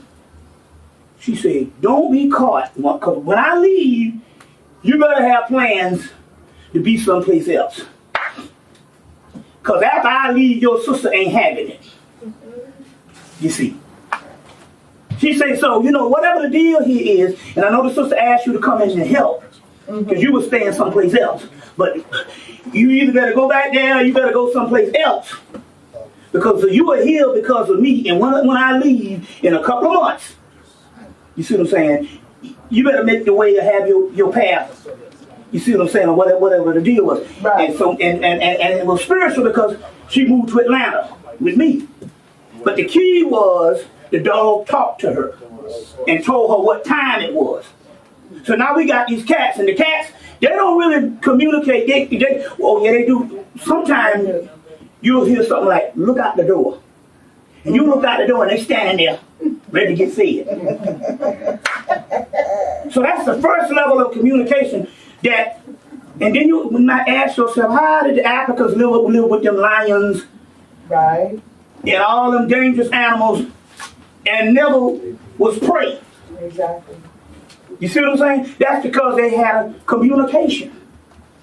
You see, they had a communication. So we are the true beast masters. You see, and the PBS used to run that damn show every month for years. So, but the key here is not PBS, TBS, Turner Broadcasting. But the key here is this is also showing this whole concept that if you're looking at us being a group of molecules, or a group of your soul as a solar system, you see, then you'll find out that anything is possible. And like Mitchell Gibson says, oh yeah, Harry Potter is a true entity now. You see.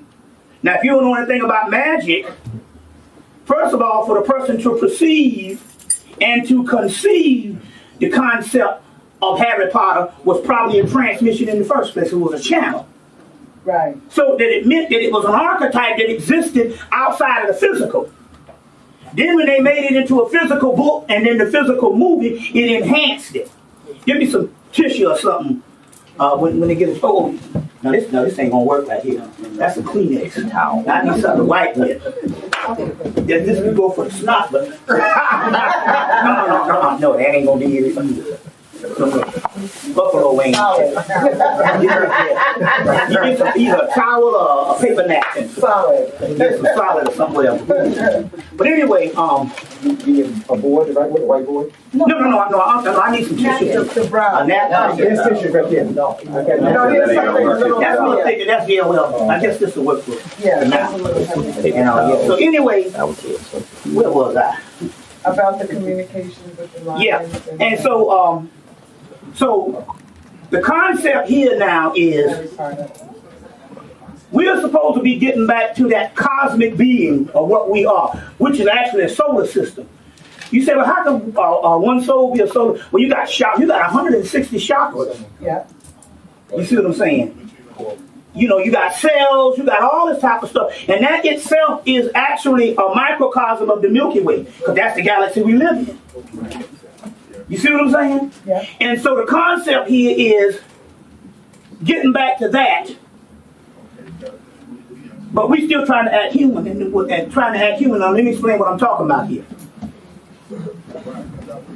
I know some people that used to make all kind of money in the 80s and in the early 90s. And then they went through a void. Something shifted. Maybe something was activated in them. Okay? So as a result, the methodology that they used to use in the 80s is a dimension away. They have gone to a whole nother cycle. You see what I'm saying? Gone through a whole nother cycle, and all of a sudden they can't make no money. Because they have acclimated themselves into the cycle that they are in. And what is needed, they need to find out what it is that's applying to the energy, you see what I'm saying, that will be conducive for me in this particular cycle. You see? So it's the same thing with outmoded knowledge. We got people, you first come in, you learn the history. You see what I'm saying? Then we supposed to be going to greater knowledge, because the history was just to tell you who you were that was lost. You see? Exactly. Now we are still saying it's knowledge, but we got people that's stuck. You see what I'm saying? On the first level. You see? In the first level and stuff like that, then they start going crazy, or they got people getting over on them. You see? Because now we got people that's pimping, people with the same pimp game with the Kemet. You see what I'm saying? You see? Or whatever type thing. But what it is, it was a cycle, and we have to not be pleased with the information that we have. We got to keep going on. And so, and you must face the strange and the unknown. You see what I'm saying? And strange and the unknown. You see? So like I said, you got the new Black Panther Party, and they got this cat. He's been on National Geographic. He's on Fox News all the time. He's the black guy that's standing up there in front of the polls telling people they better vote for Barack Obama with a big ass stick. He's on National Geographic talking about how he hates white people to death and all this kind of stuff. And he's been on TV a while, so they had some meeting at the new Black Panther thing the other day. And this guy come up there talking about kill the babies, and it's an old college line, but he's enhanced the stuff to a vigorous contempt. You see what I'm saying? For white people, kill the babies and kill, and the whole time now, this guy is a government agent that's infiltrating. Yeah. So that they can come to your event, and he acts out, and he don't understand it's the Homeland Security, and they got all kind of laws against us and hate laws. So whenever they want to target you, they will show his food at your event, and that's the whole thing. He's there at your event to infiltrate your event, to put you on the terrorist watch list. Yeah. You see, put you on the terrorist watch list. You see, and all of this, because there's whole kind of new laws now. You know, all kind of new laws, and so this is so. But my point here is, here we go again, because we are still pondering to these outmoded systems. It's there now for mostly vanity. You see what I'm saying? For mostly vanity. So we have to go on. We have to keep moving. You see what I'm saying? We can't just fall prey to outmoded systems and outmoded groups. In these particular days right now, you got another human being you following. You're just the biggest fool ever. Exactly. If you can read, now I can see if you are illiterate. You need somebody to translate your life for you. But if you can read, there's no reason to be in no group. You know what I'm saying? Even if you're a staunch Christian, you got a Bible at home. You see what I'm saying? Interpret it yourself. If God is everything and everywhere, you see, so it's just interesting on how things is going. But here goes again, going back to this thing. The universe, the solar systems, and the cosmos is changing. They found a blue star the other day with a new universe. Stuff is changing each day. They got a new universe that they just found the other week. It's old, but it's new to them. But it just became visible. So obviously there's some stuff that's changing, but what's happening to us is our personalities is getting in the way. We're still running after trying to modify our personalities, and our personalities is something that's unreal. It's just a series of appearances that's taking form. You see what I'm saying? Based on this realm needs forms to identify itself as being real, but it's not real. You see? So there's so many things, and so in so many words, it means that basically, if you just give up on most things that you hold dear to you, you'll find a whole nother universe there. You see? Sure. You know, I was talking about Linda. Now Linda, like I said, I cleaned up a week and a half when she moved down to Atlanta. She came in and cleaned up for 3 months. You see. So a man's cleaning is different than a woman's cleaning. My thing is, well, hell, I didn't know I was supposed to get that dust on up under that couch. You see what I'm saying? You don't see it. A man be like, well, you can't see it. Ain't no need of me going up under there. You see. But then again, come to find out, she notorious for cleaning houses and throwing away all the people's shit. So stuff just come up missing. But the concept here is, when you eliminate the clutter and eliminate the stuff from around you, you'll find new avenues. So it was a spiritual thing. Yes. You see, it was a spiritual thing. If you eliminate new avenues, you see.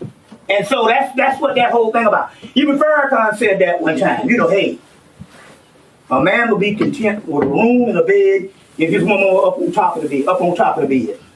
But she'll come in there and say, wait a minute, we got to broaden our horizons. She can make you move out. And that's when you find whatever you've expanded, that's when you get the benefit from it. The same thing with this particular knowledge. We get trapped in these groups.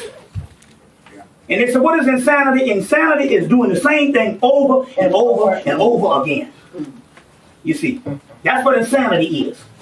You see. And so we get into these particular routines. Meanwhile, there's things that's changing around us, and we are suffering, and we don't know, hey, man, you went someplace else a couple of years ago, and you don't know, you see, that you're on that road to travel. You still stuck on the side of the road, thinking it's 1974. You see, so this is how these things go, how these things go. So you must push yourself for the unknown, the strange. You see, because the strange and the unknown is just ignorance, is fear.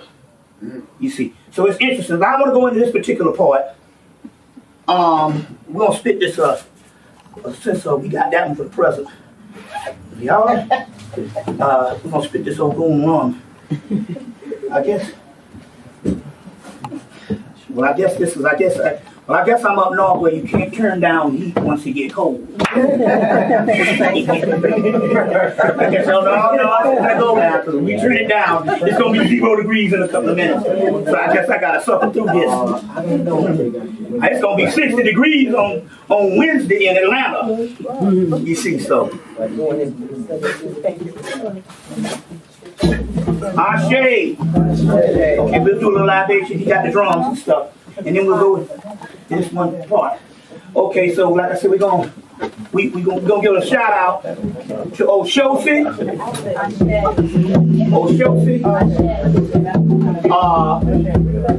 Ganesha, this Raziel cat that's come through. Oshun, Ogun, Yeminya, Oya, Shango, Legba, gotta give one to Isha, Rumala, because we need the oracles now. Zarabanda,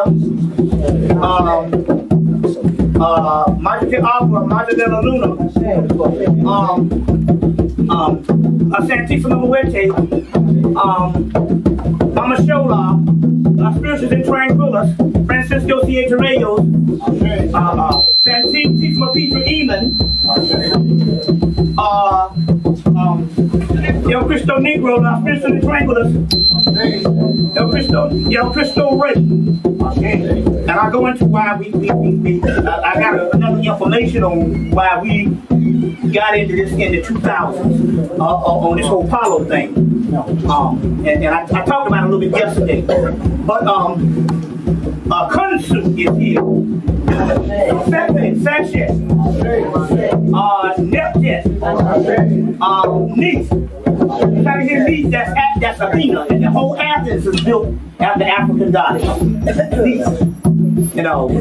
But they say Athena comes from Libya. And at that time, that would have been Phoenicia. Then it's later Carthage. So, even the Greeks say that. Athena, or I would say Neith, Serket, Neptet, Aset, Heheru, Satis, Status, Anarchis, Sebek, Sutek, Osar, Seker, Amen-Ra, Fatah, Kanun, Kitiaminti, Mut, Nut, Bastet, Pashet, Mim, Muntu, Mintu, Atu, Atan, Aman, Amanuel, later on Aman, which is Amen-Ra is also Amanuel in the Bible, Emmanuel. These things crept into the Bible, into the Bible. Shiva, Bhavani, Sati, Vishnu, Lakshmi, Durga, Kali, Kalima, Ganesha, Hanuman, Brahma, Indra, Agni, Kama, Kuan Yin, Terra, Buddha, Quetzalcoatl, Mawa Lisa, Imiya, which is Yoga Yimiya, Nomo, Awas, Obas, Ibas, Otinka, Tieta, Sheola, Shula, Ogumu, Naukana, Lokeo, Kumbo, Lavado, Ista, Monu, Noku, Mana, Titi, Jova, I guess that could be for the gods right now. All gods known and unknown. Ashe. Throw color on your ancestors. Ashe. Ashe. Ashe. Ashe. Ashe. Ashe. Ferguson family. Fallen family. We're gonna give a shout out to our brother Martin Luther King. Like I said yesterday, they had the Nation of Islam had a debate on cable TV down there with the SCLC. I talked about this yesterday. But and SCLC, so they had the guy. SCLC is the Southern Christian Leadership Conference that was started by Martin Luther King. Yes. So they had a brother in there, and I was an Elijah Muhammad man, so I talked shit about Martin Luther King too. But this guy was there, and from the SCLC, and the brother from the Nation and all this, we need to separate, we need to do this, we need to do that. So what happened was, the SCLC brother said, look, he said, I see Farrakhan traveling all over the world. He said, let me let you in on a little bit of history. He said, before desegregation, you couldn't just jump on a plane and go all over the world if you were black. He said, that was segregated. He said, so you need to thank Martin Luther King. Farrakhan needs to thank Martin Luther King for opening that part up. You see what I'm saying? And then you got to realize what's going on. And then it all came back to me. I said, look, when I started going to these metaphysical bookstores down south, they opened up these things. They treated me with open arms. These white people, man, they would be waiting for me to come up in there. So now, let's say it would have been 40 years before, I wouldn't have been allowed in the place. That's right. Then I come to New York, go to the Magical Child, go to the Enchantment, and get treated like a doggone criminal. You see, get treated like a criminal. You see, and from the 90s, we used to go to the Magical Child. A guy didn't even want to show me some stuff in the case one time. You see what I'm saying?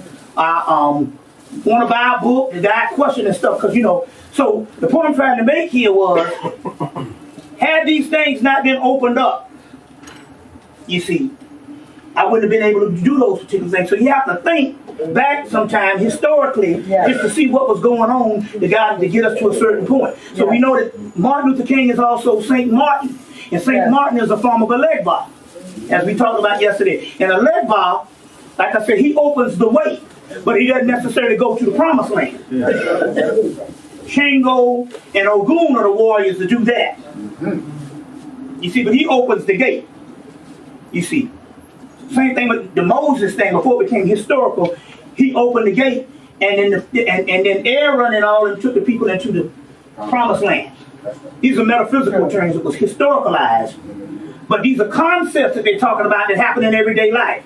You see, like that. You see, so there's always these people that open the gate, but their job is not necessarily to be the fulfillment. So Martin Luther King was that person. He opened the gate. You see what I'm saying?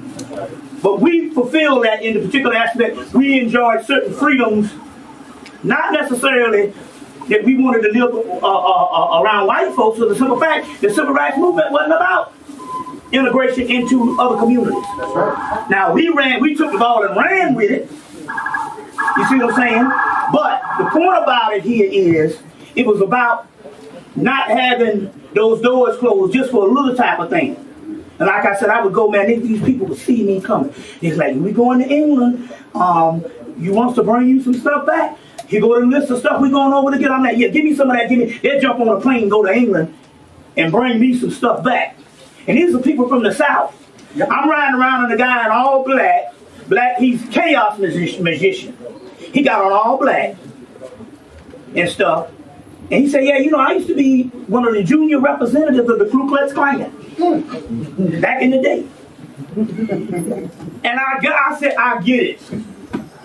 That was a part of the culture. It wasn't necessarily that you was a hater. It was a part. It was just like going to church. You was down south. You supposed to be in the Klan. He was like, yeah, I was a junior member, and he said, let me tell you something. He opened up a big thing of pills. He said, you all go to jail for your drugs. He said, but what you don't realize, there's all kind of legal drugs you can get. You see what I'm saying? That you can get to get you just as high as anything else, and it's totally legal. You know, so, but it was just interesting here. I'm riding around in the car with this guy. This is years later, and he used to be a junior member of the Ku Klux Klan. Let me show you another thing. I was working in Columbia, South Carolina in a record store. It's called Peaches. I was in college. This white boy would come and he would have these jokes for me. And that would be fun. I said, but your little jokes is a little corny. I said, what I need for you is what black people are into. You need to give me some ethnic jokes. You know, you need to give me some ethnic jokes. The jokes that you wouldn't say, that's the ones we want, because that's the one the black community likes. You know what I'm saying? You know, what is it? What has 6 legs and go hold it door. 3 black men running to the elevator. That kind of stuff. You know, Kunta Kinte translated Willie Washington. You see. So he started giving me these good ones. My brother was getting offered some jobs that they didn't have black people to work on. He graduated college and he was working in this little small town on some job, and he would give them, and we'd give them to the black community, and people fall out down. So I said, that's what you need to give me, some of them jokes like that. You know, because we had the ones about the black man, Chinese man, and the white man. You see, and this cat loved me to death. And he said, look, I got a new job, I'm gonna have to quit. I got a new job in my profession, and I want you to come to this party. So I said, I want you to come to this party. I said, well, too bad, man, I'm gonna be working that night, or what have you. And the white people in the store was like, we're baffled. This guy is in love with you. I'm saying, well, what's the big deal? You're not talking about no gay stuff. They said, no, this guy loves you. And I said, so what's the big deal? They said, that guy there is the top. He is the top youth of the South Carolina Columbia branch of the Ku Klux Klan. Let me get you to pause for like 50. The lecturer I wasn't even conscious back then. This is like close to 30 years ago. You see what I'm saying? But he's picked something up in my essence, what my potential would be or whatever. And it shook him to the core. And they were like, man, that guy there, it wasn't like the other guy told me years later. I used to be, about 40 years ago, the junior member of the Ku Klux Klan. They were saying that this guy was like the heir at that particular time. This was in the 80s. He was like the heir to be the next Grand Master. You see what I'm saying? He was in his mid-20s. He was the heir to be the next Grand. And this cat loved me to death. But what it was is, like you're saying about the whole Michael Jordan thing, that's how they do them, because they don't consider them black. Yeah. Right. They consider them a hero or something. But whatever it was with me, it was some type of spiritual thing. I wasn't even aware of it at the time. You see, I wasn't even aware of it at the time. And it was amazing. And they were so scared to doing the relationship with me and this guy coming to work. He worked in the store about 3 years. But no, he worked in the store about 6 months. And obviously this guy was fearful and notorious. Because during the time of the relationship when he worked in the store, none of the other white people had enough guts to tell me. That's how afraid they were of this guy. Only when he announced he was leaving and on his last day of work, they told me. You see, they told me. So it's just interesting how things go, on how things go and all. But then again, on the other hand, there's things that's happening behind the scenes. Yeah. You see, there's things that's happening behind the scenes, which is very interesting. Now, I want to get into this particular part. I was supposed to say this. I was supposed to go into this last night. Now, ironically, it was in New York about 5 years ago when this mystery first came down. The first person to break part of the mystery, because the Olmecs are a mystery. Yes, the Olmecs are a mystery. They left no writing. You see what I'm saying? And what we can gather. Now, you can say that if you want to study Olmec culture, study Mayan culture. Mm-hmm. Oh, yeah. That's right. It's in a nutshell. There it is. Right. That was the human aspect of it. What happened? The brother Rudra, I think, was at the lecture he did, the first lecture he did here. Mm-hmm. He said, the reason why we don't know nothing about the Olmecs, and we got these big heads, and I guess you can, it's getting, let me know when they get a little cold. And all, yeah. And they got these big heads. Down in Mexico, what parts of South America, what, and so they don't have any writing, and it's still a great mystery. He said,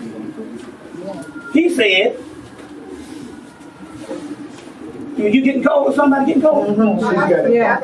No, we can close that now. I'll be all right. Cause because like I said, the temperature just don't drop. That's just some southern stuff. You see what I'm saying? When I first came, when I was first coming up here. When I was, like I said, I spent the summer down here in 1970. Me and my three brothers, my mother. All I know is we had to fight. Every day there was a new. I made the mistake because back then I used to fight, and I made the mistake of punching this nigga in the face. And I think I was like about 9 years old. So every day we was in bed stacked. So every day they have a new brother standing on the front porch waiting for me to come out. And he would follow me around till about 12 o'clock when they had them sprinklers used to get in the park. And they had those sprinklers. And I think they would cut on that. And he would follow me around till about the time those sprinklers. And then I'd have to go and hit him in the face and beat him up because I wanted to go into the sprinklers. You see, and this happened the whole summer. The whole summer. So that was probably, when I started coming back to New York in the 90s, I'd be like, what's the temperature like today? And it's like October, November. They looking at me like, why do you want to know? Well, I said, I want to know what I can, how to dress. Yeah. I was like, wait a minute, hold on, man. Hey man, you up north? What's this cold? It's cold. Ain't no. You talking about May or something? Because in Atlanta, it can be freezing one day. Just wait 3 days. It's gonna be warm. It's gonna be almost overbearing. You see what I'm saying and all. So we got to have two different coats and stuff. A light coat. You see what I'm saying? A light leather for This is in January. You see, and a heavy coat for when it gets cold and stuff like that, and all. But so I'm kind of misconstruing things, trying to tell you to open up a damn window and so we can close this. You see, y'all got don't mind me on that. I'm thinking I'm in Atlanta. Okay, so what Rudra broke? He said when we see the Olmecs. And we see those heads we don't know much about. He said that was a time when the gods used to rule. You see, when the gods used to rule. So in Egypt, when they was asking Manetho's history, he was given to Philadelphius, what they call it? The kings. The list of kings. He said we had so many pharaohs in the dynastic period, which was 3,000 years, and we had another one in the pre-dynastic period, which was about 8,000 years in the pre-dynastic. He said, so we're talking about roughly about 11,000 years. He said, well, who used to rule, and what used to be that way? Who used to rule before then? He said that's when a whole bunch of gods used to rule. But the gods is us prior to us falling deeper and deeper into the physical plane. That's right. So it would be Atlantis. Okay. I like that. You see, it would be Atlantis. That's when the gods. So when you hear Isis and Osiris, what made them gods and different from you? That's a part that when they were in Atlantis or Lemuria. They got several names for these particular things. And the only reason why they don't really play it up is because they know, and the European know that he wasn't around at that time. You see. But, so they always give you the physical destruction of Atlantis, but this is some stuff pre-physical days. But, the key here is, if the Olmecs were the gods, and this guy here, this guy here, David Hatcher Childress, got a book out. Let me show you. Let me see the name of his book. He made an observation. He wrote a book on the Olmecs. It's one of the few books that deals with a more of a. Let me see. It's another book. That's this is a Nexus magazine, but they're reviewing his book, so it's best to get the book. This is February 08. The Mystery of the Olmec Civilization by David Hatcher, Hatcher, Childress, Childress. David Hatcher Childress. The name of his book, is called. It's got a book on Adventures Unlimited. So you can go online to www.adventuresunlimitedpress.com. adventuresunlimitedpress.com. But I want to let me get the name of the book. It's in the back of the book. This David Hatcher Childress has this book out on the Olmecs. It's one of the few books that was written outside of an archaeological standpoint of view. Most of the people give you the archaeological standpoint of the view, and also, but it's a book. That's his name. It's called the Olmecs. And I was trying to get the name of the book, but just the only thing. A lot of times you just need the actual. You need the actual just the title of the author of the title. So in this particular case, David Hatcher Childress. But he made an observation. Now what happened was how the second part of this mystery was broken. We knew that they were the gods. Second part of the mystery was broken was this. I did a lecture on the 5th of December in Birmingham, Alabama. Real magical city, because they got a 10-foot mural in Egypt. This way, all the Cecil Mills and anybody that does anything on Egypt as far as the scenery, they have to access this guy's picture. His name is Sir Edwin Porter. And the name of the picture is called Israel in Egypt. But what it was this: he made this 10-foot long picture of the Temple of Luxor with all the paint still on it. He made it in the realm of, in the time before the erosion. It would be the actual time when the actual pharaohs was ruling. So he made this big picture of the pharaoh's procession, where they got the pharaoh, they got him, and he's going into the temple, and they got all these people in this procession. So he got back to England, and at that time it was in the 1800s. And he was trying to sell the picture. And the guy offered him an enormous amount of money for the picture. But the guy told him he had to paint the Israelites in the picture. You see what I'm saying?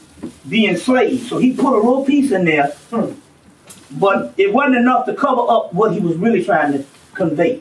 So the name of the picture is called Israel in Egypt by Sir Edwin Porter. He even got served because of the picture. Knighted. What's it called? It's called Israel in Egypt by Sir Edwin Porter. It's about a 10-foot long picture. Huge.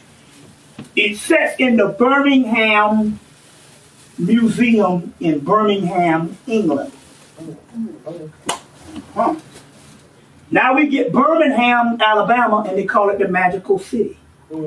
Now, Birmingham was supposed to be the same metropolis as Atlanta and even bigger. It was supposed to be the city of the South. Atlanta ended up being that. Birmingham was supposed to be bigger because Atlanta don't have no water. It's landlocked. Georgia, most of Georgia is landlocked. It has a river run through it. Has a river run through it. And it used to be a steel mill town. So Atlanta is more of a hotel and a convention town. You see what I'm saying? It was going to be a steel town. It was going to be like Pittsburgh. You see. They were going to build it. See, this is the deal about Atlanta now. Atlanta, after the Civil War, the financiers of New York said, we going down south and we going to build a New York in the south. Not going to be New York, it's going to be different. But it's going to be a New York in the south. So they picked Atlanta, they picked Birmingham, and they was putting in this northern money. And so the first thing they had to do, they said, well, just wait, because they had it on hold because these was northerners, and say, well, let's wait a couple of years until this whole civil rights thing get done. They say, because we see these niggas brewing up some stuff. They getting ready to be like Richard Pryor said. They said, what y'all niggas waiting for in the 50s? We're waiting for the 60s. We're going to put your bitch in the 60s. So they were like, well, wait until, and then we're going to pour in the money. We're going to start building a New York. It wouldn't be like New York as far as naturally, but they was going to build it with northern money. So what happened with Birmingham was slated to be even bigger than Atlanta. But the Bull Connor shit went down, and all the racist stuff, when they was, the Bull Connor was beating people over the head, and all your pictures of the dogs and stuff like that, and it squashed it. Yep. And so they took all the rest of the money and said, well, let's just settle on Atlanta. And then in the 90s, they starting to do that with Charlotte. You see what I'm saying? Like that. Like that. But it was a magical city, Birmingham, because of this picture in the Birmingham Museum from the 1800s. You see what I'm saying? The 1800s. So, in the 1904, they built a big statue of Vulcan. And people say, man, they got the statue of Vulcan. I said, did you ever try to study what Vulcan is? We don't know what Vulcan is. So I studied Vulcan, and Vulcan is the god of metal. The god of metal.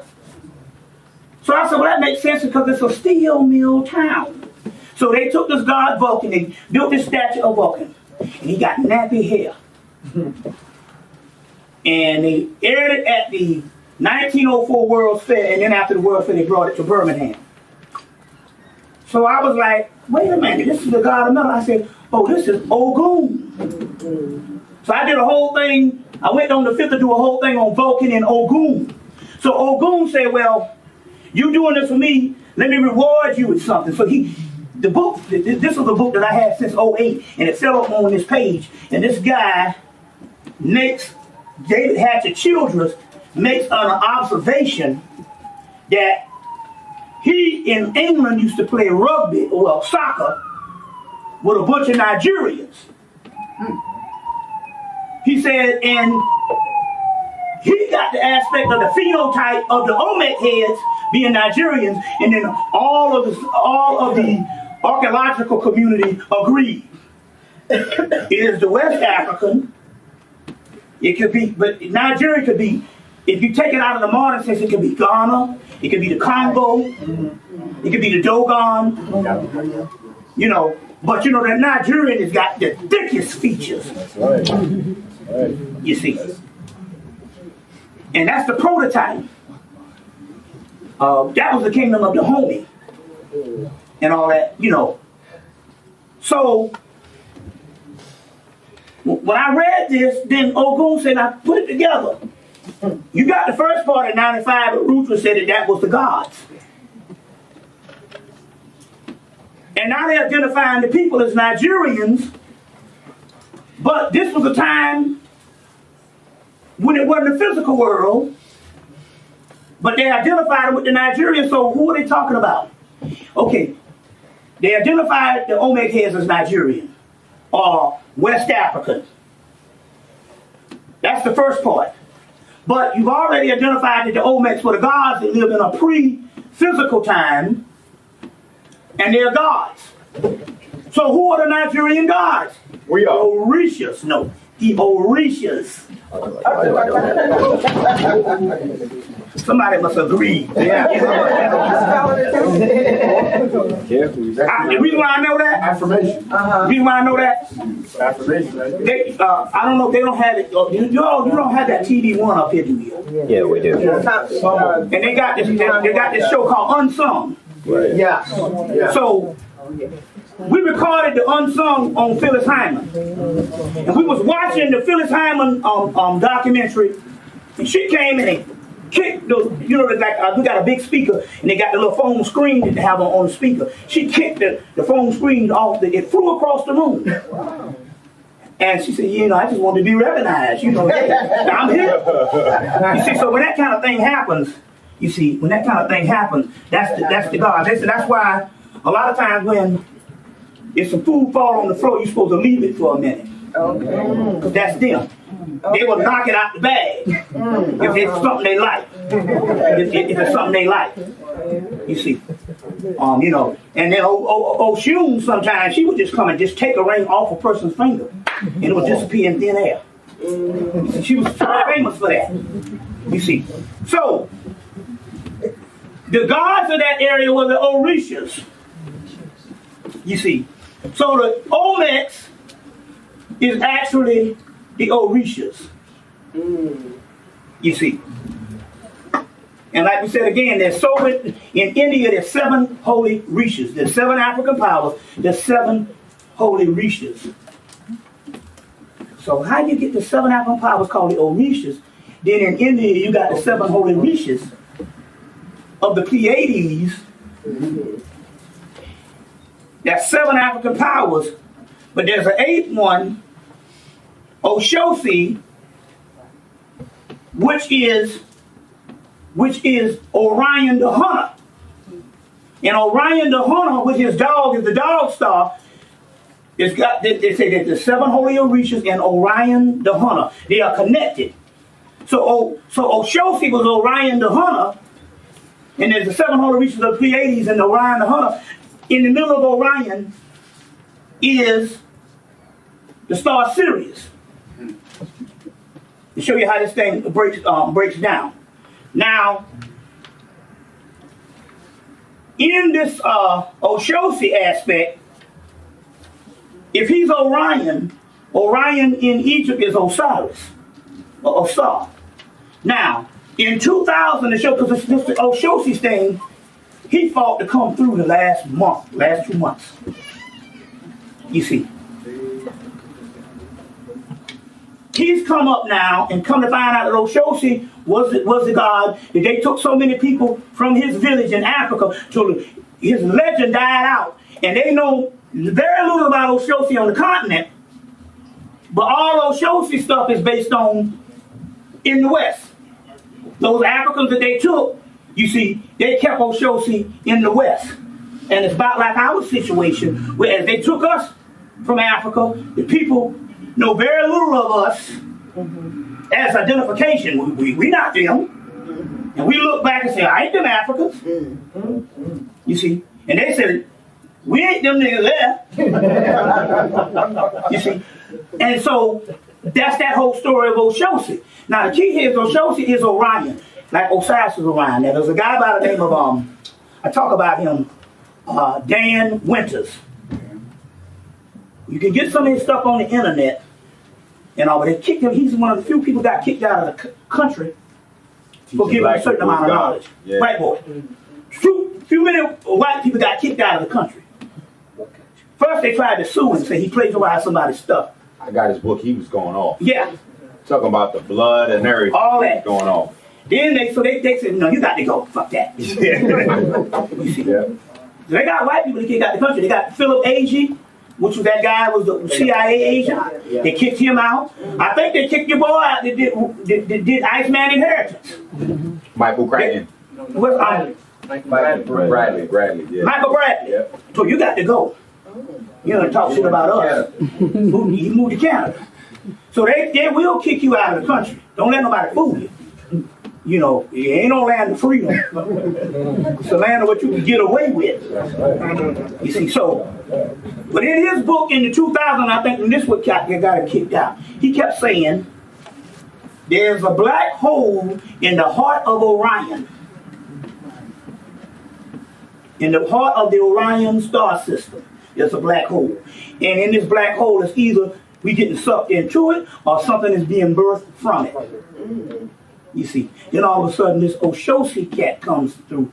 And Oshosi really just represents, if you look at it as an energy, it represents us supplanted in a new world and forgotten in the old world. And sometimes forgotten in the old world, it's kind of hard to not know who the African Americans is, because that's the template for the whole planet. They're going to show somebody black, they're going to show African American around the world. We celebrate it that way. It's not talking about that. It's talking about they don't recognize you as a culture and customs that they are identified with. Because we are foreign. You see, we are foreign. You see what I'm saying? You see, so that whole Shosi thing, it goes again based on this black hole in the heart of Orion, then this old Shosi shows up. You see what I'm saying? And then all of a sudden, he's sitting at the table as the eighth Orisha. As the eighth Orisha, I'm telling you, there's a debt. See, they got people, in Italy, they got tarot card companies, and they celebrate us. So they got an African American tarot sold in Italy. The Llewellyn Book Company here just picked it up. It's been out about 2-3 years. They got a Cleopatra tarot. They got a Ramesses tarot. You see, and they got Afro-Brazilian tarot. But they got one company. Now that's a company that creates tarot cards for everybody. But there's one company. There's one company in Italy. I think it's in Italy. And the only thing they create one tarot deck. It's called the Lucame tarot deck. And in this tarot deck, if you get it, it tells stories of stuff that's happening in the future.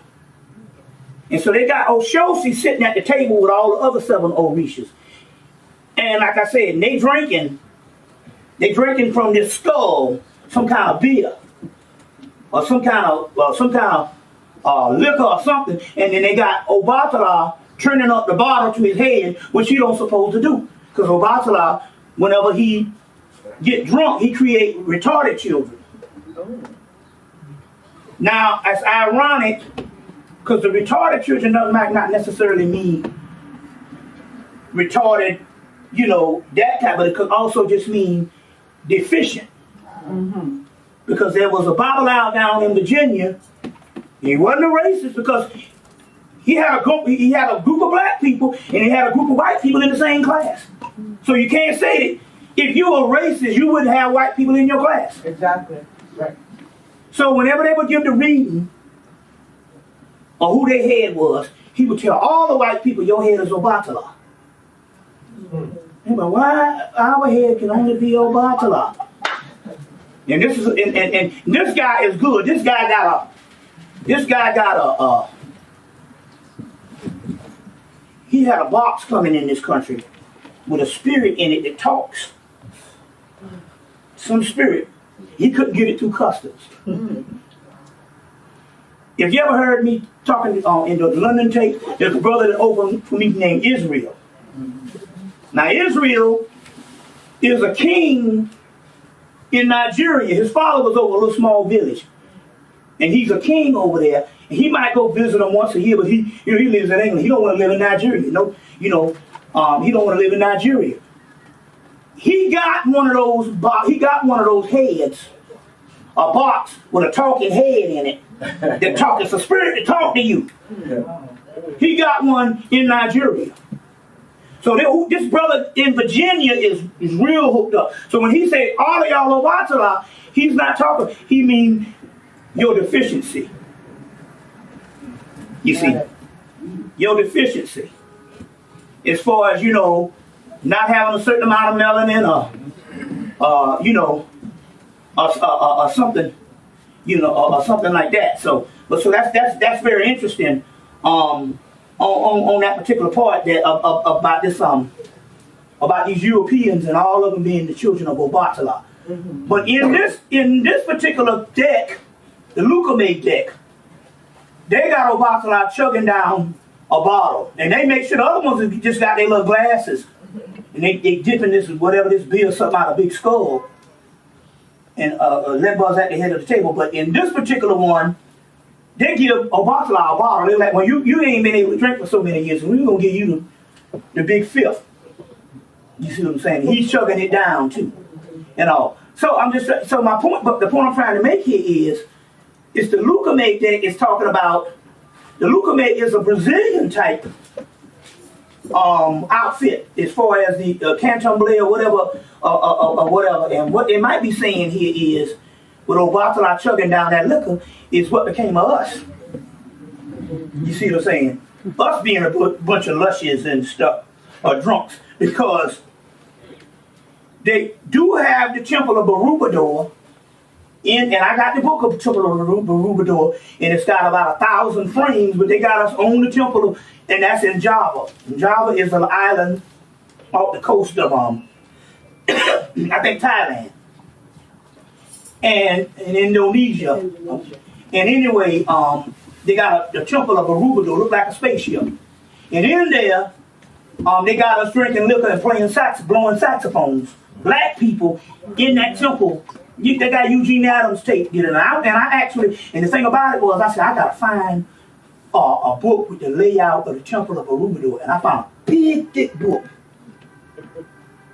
and they wanted $80 for it used, and the Spirit said, you gonna get this book.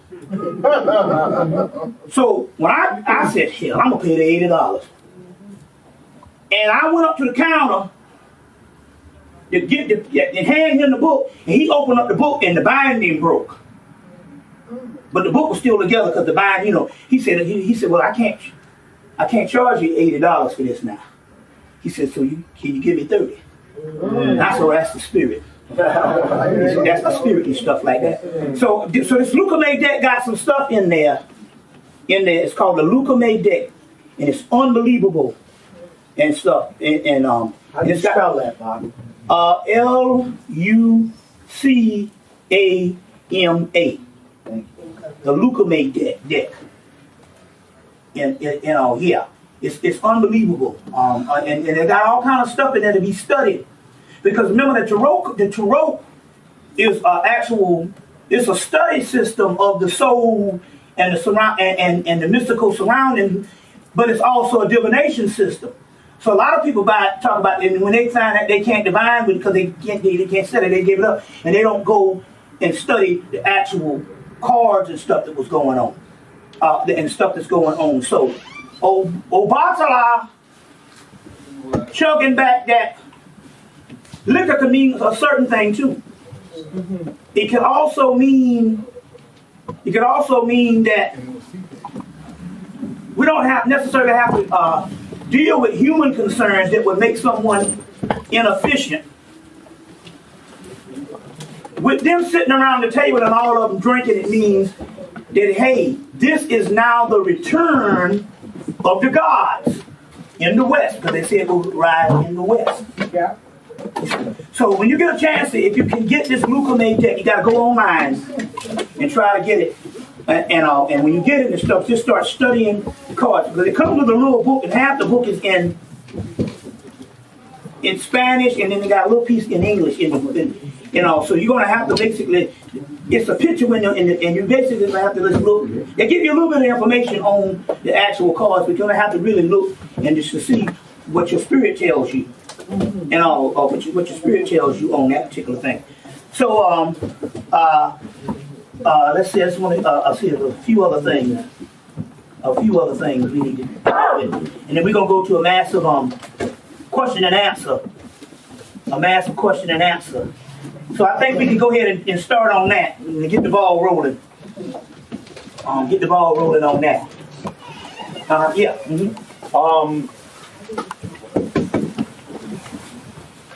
I was going through some stuff. You know how sometimes something just pop into your head out of nowhere. Yeah.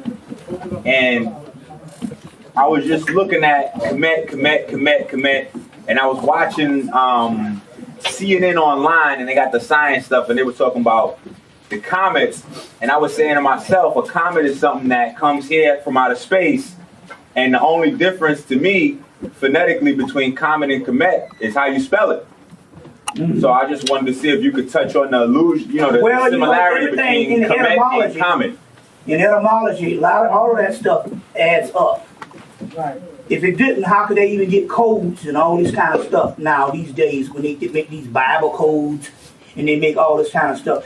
And it doesn't necessarily, and they say this Bible code works. Well, it's still, even though it's a later thing, it still was taken from ancient scripts. You see what I'm saying? And it might have been translated umpteen times, but nevertheless, it was an actual script that once existed in the ancient world, ancient Egypt mostly. And as a result, they can make codes from it. So if it's one of those things where codes can be made out of these words, and you can also say the etymology, everything has a connection. So yes, it could be that, it could be that, on that particular level. So yeah. What's that? Excuse me. When you were speaking about we're molecules and everything like that, well, there's a film called The Last Mimsy. Yeah, exactly. If people would get that, they would get the whole thing. Last Mimsy. Yeah, that's exactly. And then the other piece to it is when we were talking about Atlantis.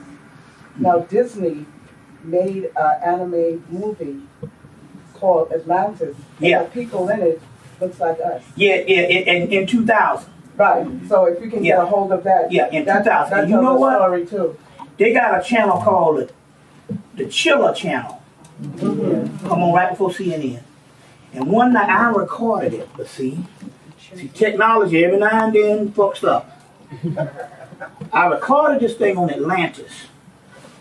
And they was trying to find the origin.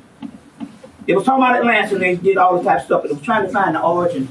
They were saying, well, could the Mayan temples be Atlantis? But we got Atlantis in different parts of the earth. Right. This what happened, because we know it was all one landmass. Okay. And they showed something that they never showed before, and I was recording it, but I got that damn DVR. When they get to a certain amount of movies or pictures, it starts to delete. But you gotta mash protect, put a protect on that shit. But I swear by the DVR now, because you can go backwards, all kind of stuff like that. But you gotta put, if you get up in the 60s, you got 60 entries, it will start deleting. And I had this thing and the DVR deleted it. Now, if I'd have put I could have put a DVD in the DVD player recorder and recorded it, or I could have put a VHS in and I'd have had it. But this is what this thing said. They said, could this Mayan temple be Atlantis? This whole, and they went with that big one, Teotihuacan, whatever thing is called. Huh? Teotihuacan. They went to that big one. They said, well, let us show you something. They went off the coast of Ghana. I bullshit you not. And they had the same temple complex in a space about big as this room. They say, could this be the model that they was planning to build Teotihuacan by over in West Africa? I said, look at this shit. They had it was about as big as this room, but it had the whole temple layout as the one in Mexico or wherever that thing is, Peru or whatever that part Teotihuacan was. With the pyramids and all. In West Africa. I say, why we never saw this? Because if you saw this, you would know that that was an African culture. And you would know who built it. That's why it's so much like ancient Egypt or ancient Kemet. And they had it, and the damn thing got deleted. But I go every night, and it's gonna come on again. Inside that pyramid, they got the pictures of the people who lived during that time. Yeah. And the lightest brother is your complexion. Right. Yeah. So inside that pyramid, they trying to tell the story. Hey, I met a whole group of people from Greece. A whole group of people, they were no color. Right. In Greek town in Detroit. Right. And I said,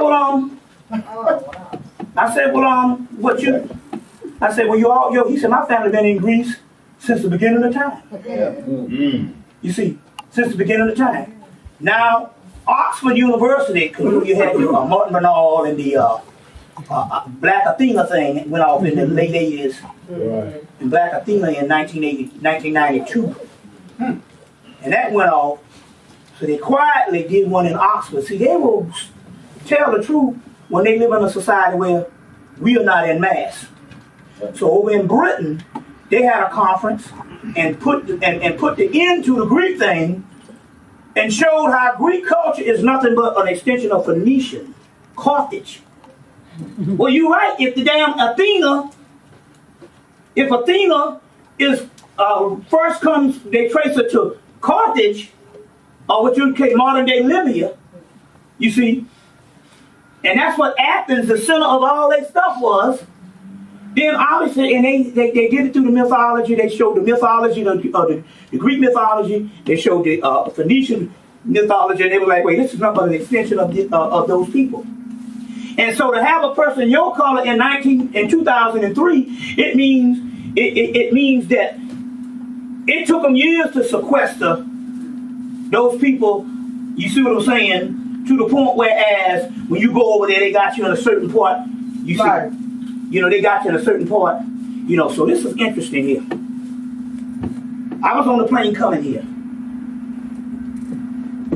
Flew out from Atlanta, had to make a layover in Charlotte. Got on the plane in Charlotte. Now, when I was in Atlanta, I always requested an aisle seat. So, when I got there, they didn't have no aisle seat, so I went and got me an aisle seat. She said, okay, now. I got the aisle seat coming from Atlanta, going to Charlotte. When you get to Charlotte, they got one aisle seat on the plane.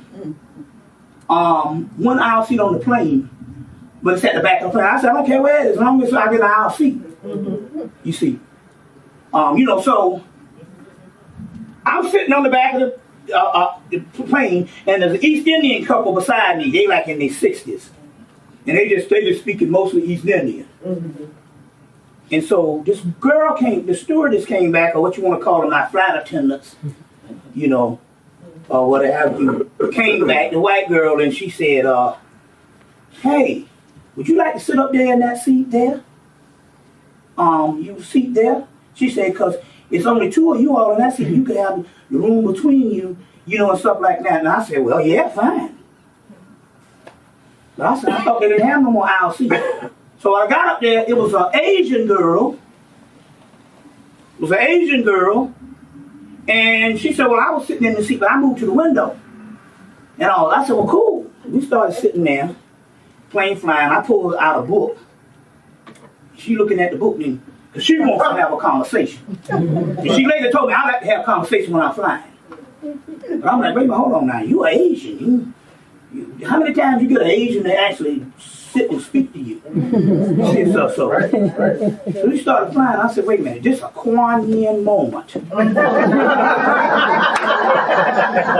now when I first started dealing with Kuan Yin said, I want to come to the Africans in America. They need to know me. Yeah. So I started talking about Kuan Yin, and I was in D.C. back in 2006 with Brother TJ, and we went to the Old Country Buffet or some shit. He takes you, you know, I guess get more bang for your buck. So we in the buffet, and an Asian girl comes up to me and goes, hi, how you doing? And I'm looking over there, she's sitting with a white man. And I came back to teacher. I said, teacher, that Asian girl spoke to me, asked me how I was doing and stuff, and she's sitting over there with a white man. I thought, he said, yeah, that's odd. An Asian girl gonna speak to you, you might speak to her. I said, oh, that's Kuan Yin. Okay, so I said, okay, it's another Kuan Yin moment, because this girl, she asked me about the book and she wanted to talk. So she started talking, and she said, I'm Japanese. She said, I bet you ain't never spoken to no Japanese. Like this. I said, you right. I never could tell who you all were. I damn sure ain't never talked to no Japanese. Maybe a Korean telling me some chicken wings. And we do have a upper scale Chinese restaurant we go to that got these Chinese. But I said, I ain't never talked to no Japanese. So she said, I bet. She said, I know. She said, we are the British of Asia. She said, we are the British of Asia. She said, we're the most arrogant people on the planet. She said, we don't mess with no other Asians. We shut them out. She said, and we think we better than all the other Asians. I said, well, it's a pleasure talking to you like this. So she said, so then she started telling me her family life and stuff. I said, so what you doing in South Carolina? She said, well, I'm over here. I live outside of Charlotte and Sewell and stuff like this and stuff. You know, I accepted Jesus Christ and stuff like that. So it's going to get interesting. So I said, well, how did you get to Charlotte? And then she said, okay, let me tell you what went down. She said in the 80s, the Commodores, whatever black groups was coming over, Shalimar, because you know what's name live in Japan now, Jeffrey Daniels. They was coming over. But they had a group of brothers that would come over and help them win the concert tours. And they would stay over during the remainder of the year, but they would be roadies or there'd be people that help. She said, I met up with this brother. And she said, we started kicking it, and I got pregnant. And she said, I had to flee Japan because I knew I couldn't have that baby in Japan. It wasn't Japanese. They don't play that shit. Oh, no. She said, a family, they took her, they got what they call a deed. Might be like a family register. Rich people have a register, who's on the register of the family, so they can get the inheritance. But they call it the deed. And she said, well, my grandparents and all the deed that come down to us, they said they cut me out of the deed. Dropped me from the deed. And I had to get the fuck to South Carolina where the brother was from. You see what I'm saying? Because I couldn't have that baby in Japan. It might have been some genocide stuff. And all. And she was your complexion. She said, another thing, I'm your complexion and the Japanese calling me ugly. I said, I already know what it is. See, the racism with Japan is it used to be a black culture. And they fought against, remember they said half the veins, half the blood in the veins of a samurai warrior must run black. That's in the Ivan Van Sertima book and Renoko Shida and all that talk about that stuff. So they got a real racist thing going on because they fight against their past. She said, so I came down here and I had 4 children and I accepted Jesus. I said, well, what were you into? Because she said she went all the way to college in Japan, through college. I said, so what was you into before you accepted Jesus over here? Right. She said, my family and all my surroundings, they were into some new age stuff. I said, oh shit, you done left the good stuff. And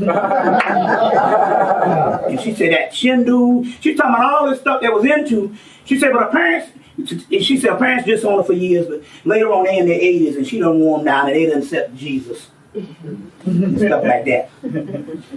But she was saying, her husband later on in the 90s got on crack, and so she divorced him. And so she come up here to Harlem. She said, well, I said, so where'd you come? She said, I come to New York. I come to New York at least once a month. I love New York. I said, well, she said, I come up to Harlem. Come up to Harlem. I done hooked up with a church up here. I done met another brother and all that type of stuff here. And I come up here, and she said, and I go to the Schomburg. She said, because my children, I've been going to the Schomburg, said, look, y'all better learn something about your history, because she said, I still know my history, but they kicked me out of the country. So she said, no, they're going to learn about their history. It was African-American history, but nevertheless, that's more than most black people know. So she comes to the Schomburg to get the history to teach her 4 children. Now, they're all grown now. So she's kicking it with this brother and all, but she started talking about how they were into the New Age and all this type of stuff. Then she said, well, since I'm a Christian,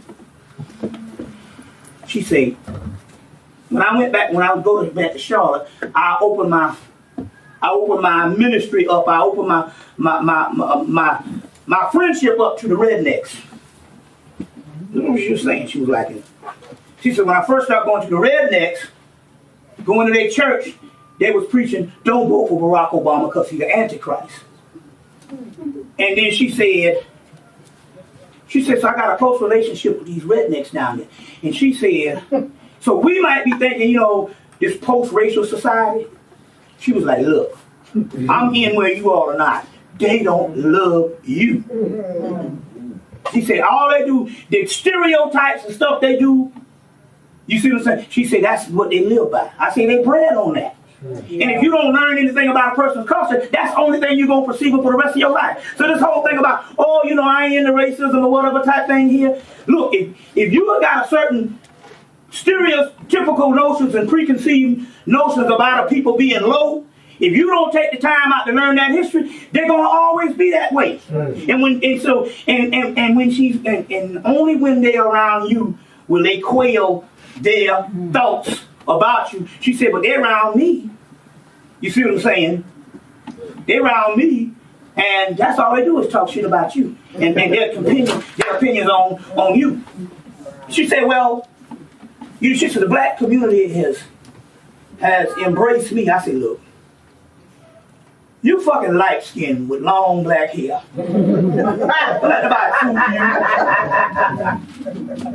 Black people is color struck. You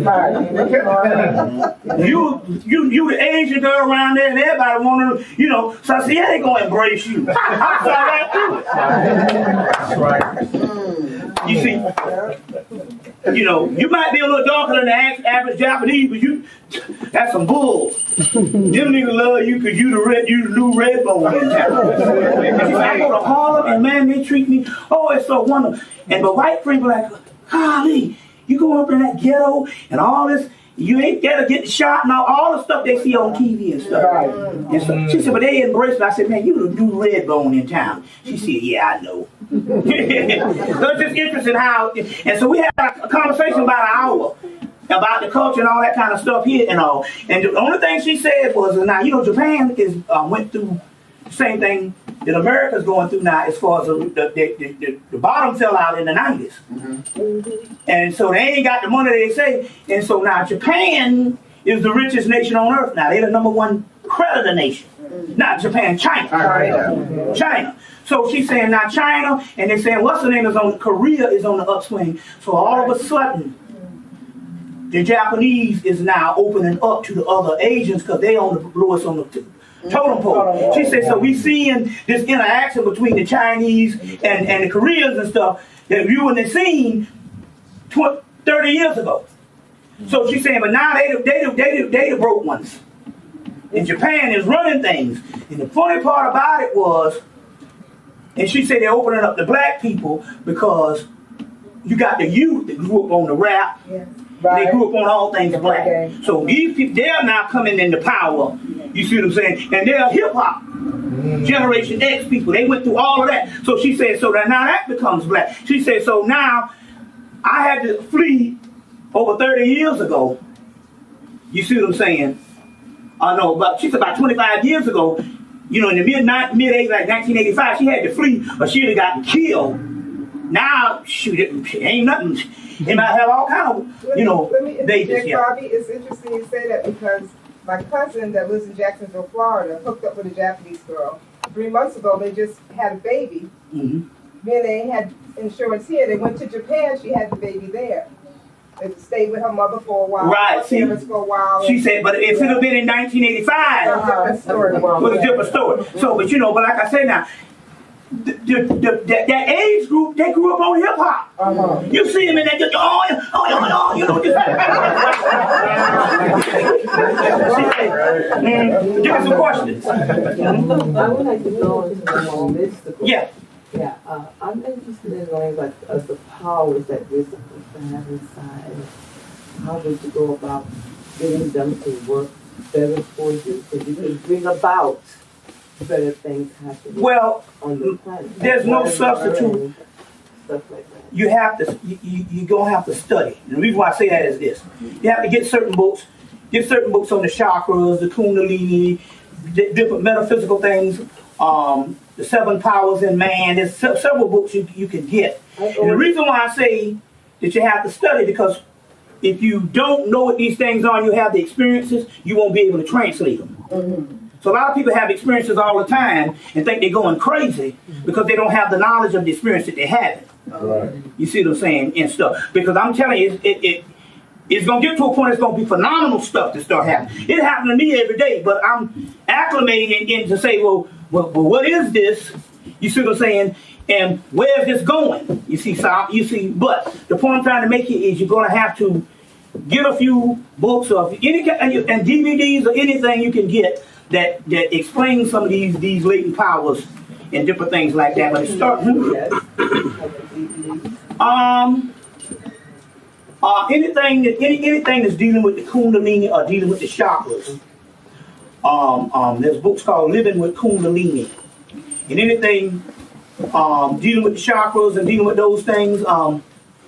Any books that's dealing with recognizing the spirits, recognizing the spirits and what the whole thing is about, is a way to do it, because you must acclimate yourself to the point that you recognize what you're doing. But if you don't have any knowledge, the crazy house is full of people that just had spiritual experiences.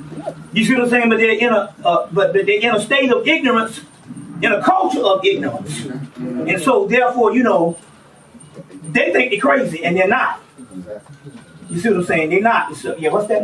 I want to go back to the part when we were talking about the animal kingdom. Yeah. Now, the difference between us and the animal kingdom is the animal kingdom is 6th sensory. Yeah. They work with their intuition and everything. Yeah, they can tell. Us, we were feeling like we're so much better than them, but we're actually 6th sensory beings, but because we have become disconnected with nature. We are inferior to them now.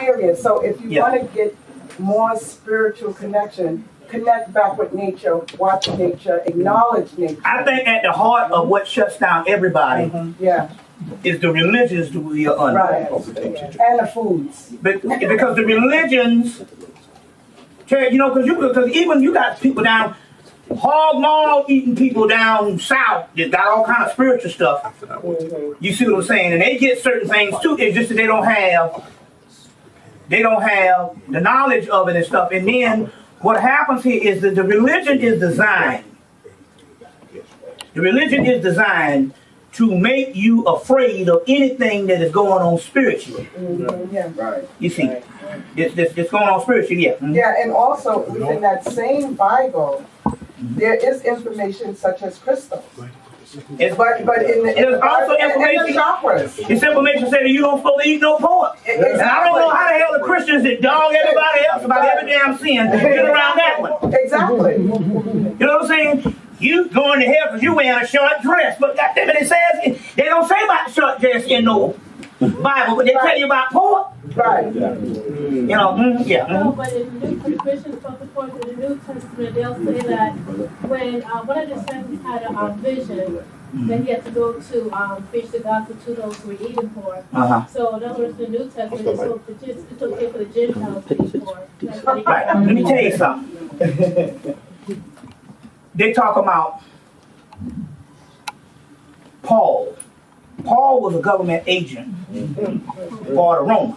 That's right. Yeah.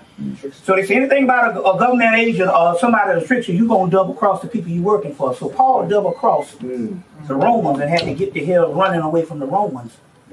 And ran into the Christians that he had double crossed. And they was going to kill him. And Paul said, whoa, I found Jesus. I saw Jesus. This is after so-called that Jesus died, or either whatever the thing they was dealing with, or whatever cult they was dealing with. He said, I saw Jesus. And they needed a Roman to justify Jesus. And they let him in.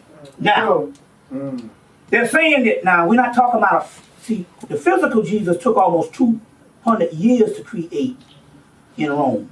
They were talking about this mystical Jesus. And Paul started turning it into the physical thing, but what happened was this. cult, it was a Jewish sect that was preaching on this Jesus thing at first. But they were talking about a mystical Christ. Paul came in and created he said, now I'm Roman.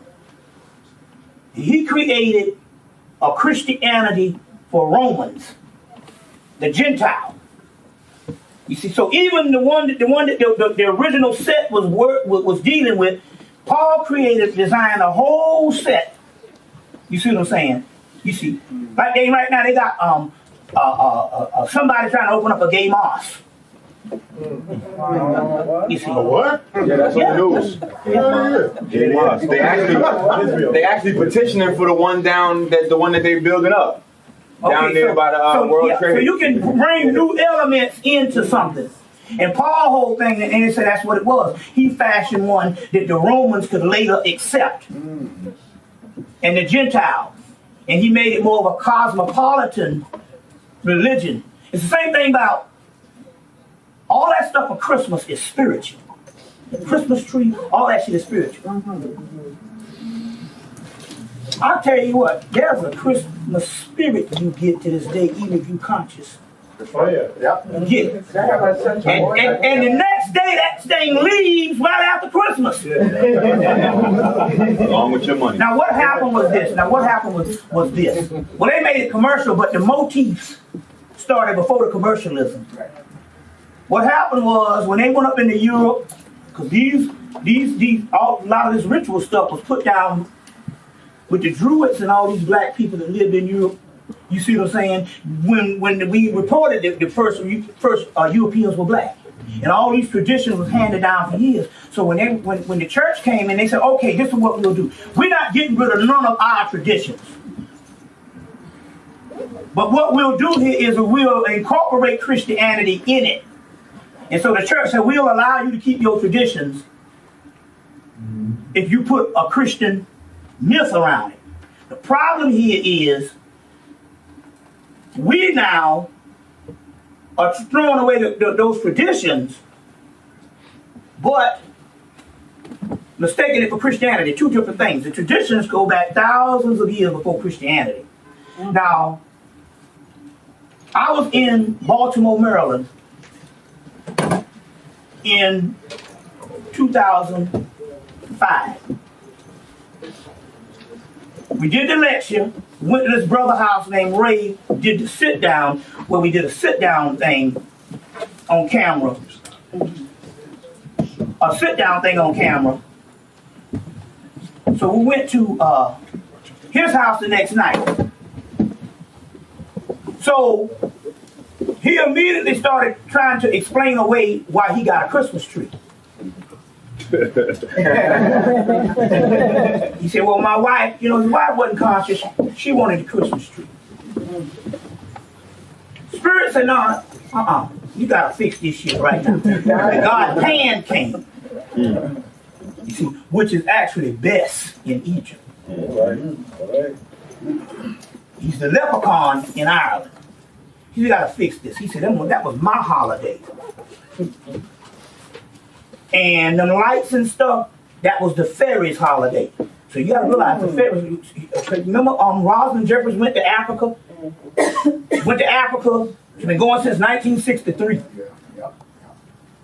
She went to Africa. She started getting into my metaphysical stuff, and in '94 she went back to Africa to tell her about the metaphysical stuff. In Africa, in Ghana, they looked at her and said, "Look," and they pointed at little people in the trees. I've been coming over here for about 40 years, and you never told me. They say you never asked. Hey, Bobby, let me get you to pause. I have what is called a picture packet that you order by phone, which has 54 pictures in it. By phone? Yeah, we give you that. Oh, okay. We give you that. Yeah, okay. For the people that want to order my information, you can call 678-358-1055. 678-358-1055. So that's the stimulus package. The stimulus package that you're going to buy today, if it start working for you, you might want to get your family members some. So you can call 678-358-1055. And we got the picture packet that we are dealing with now.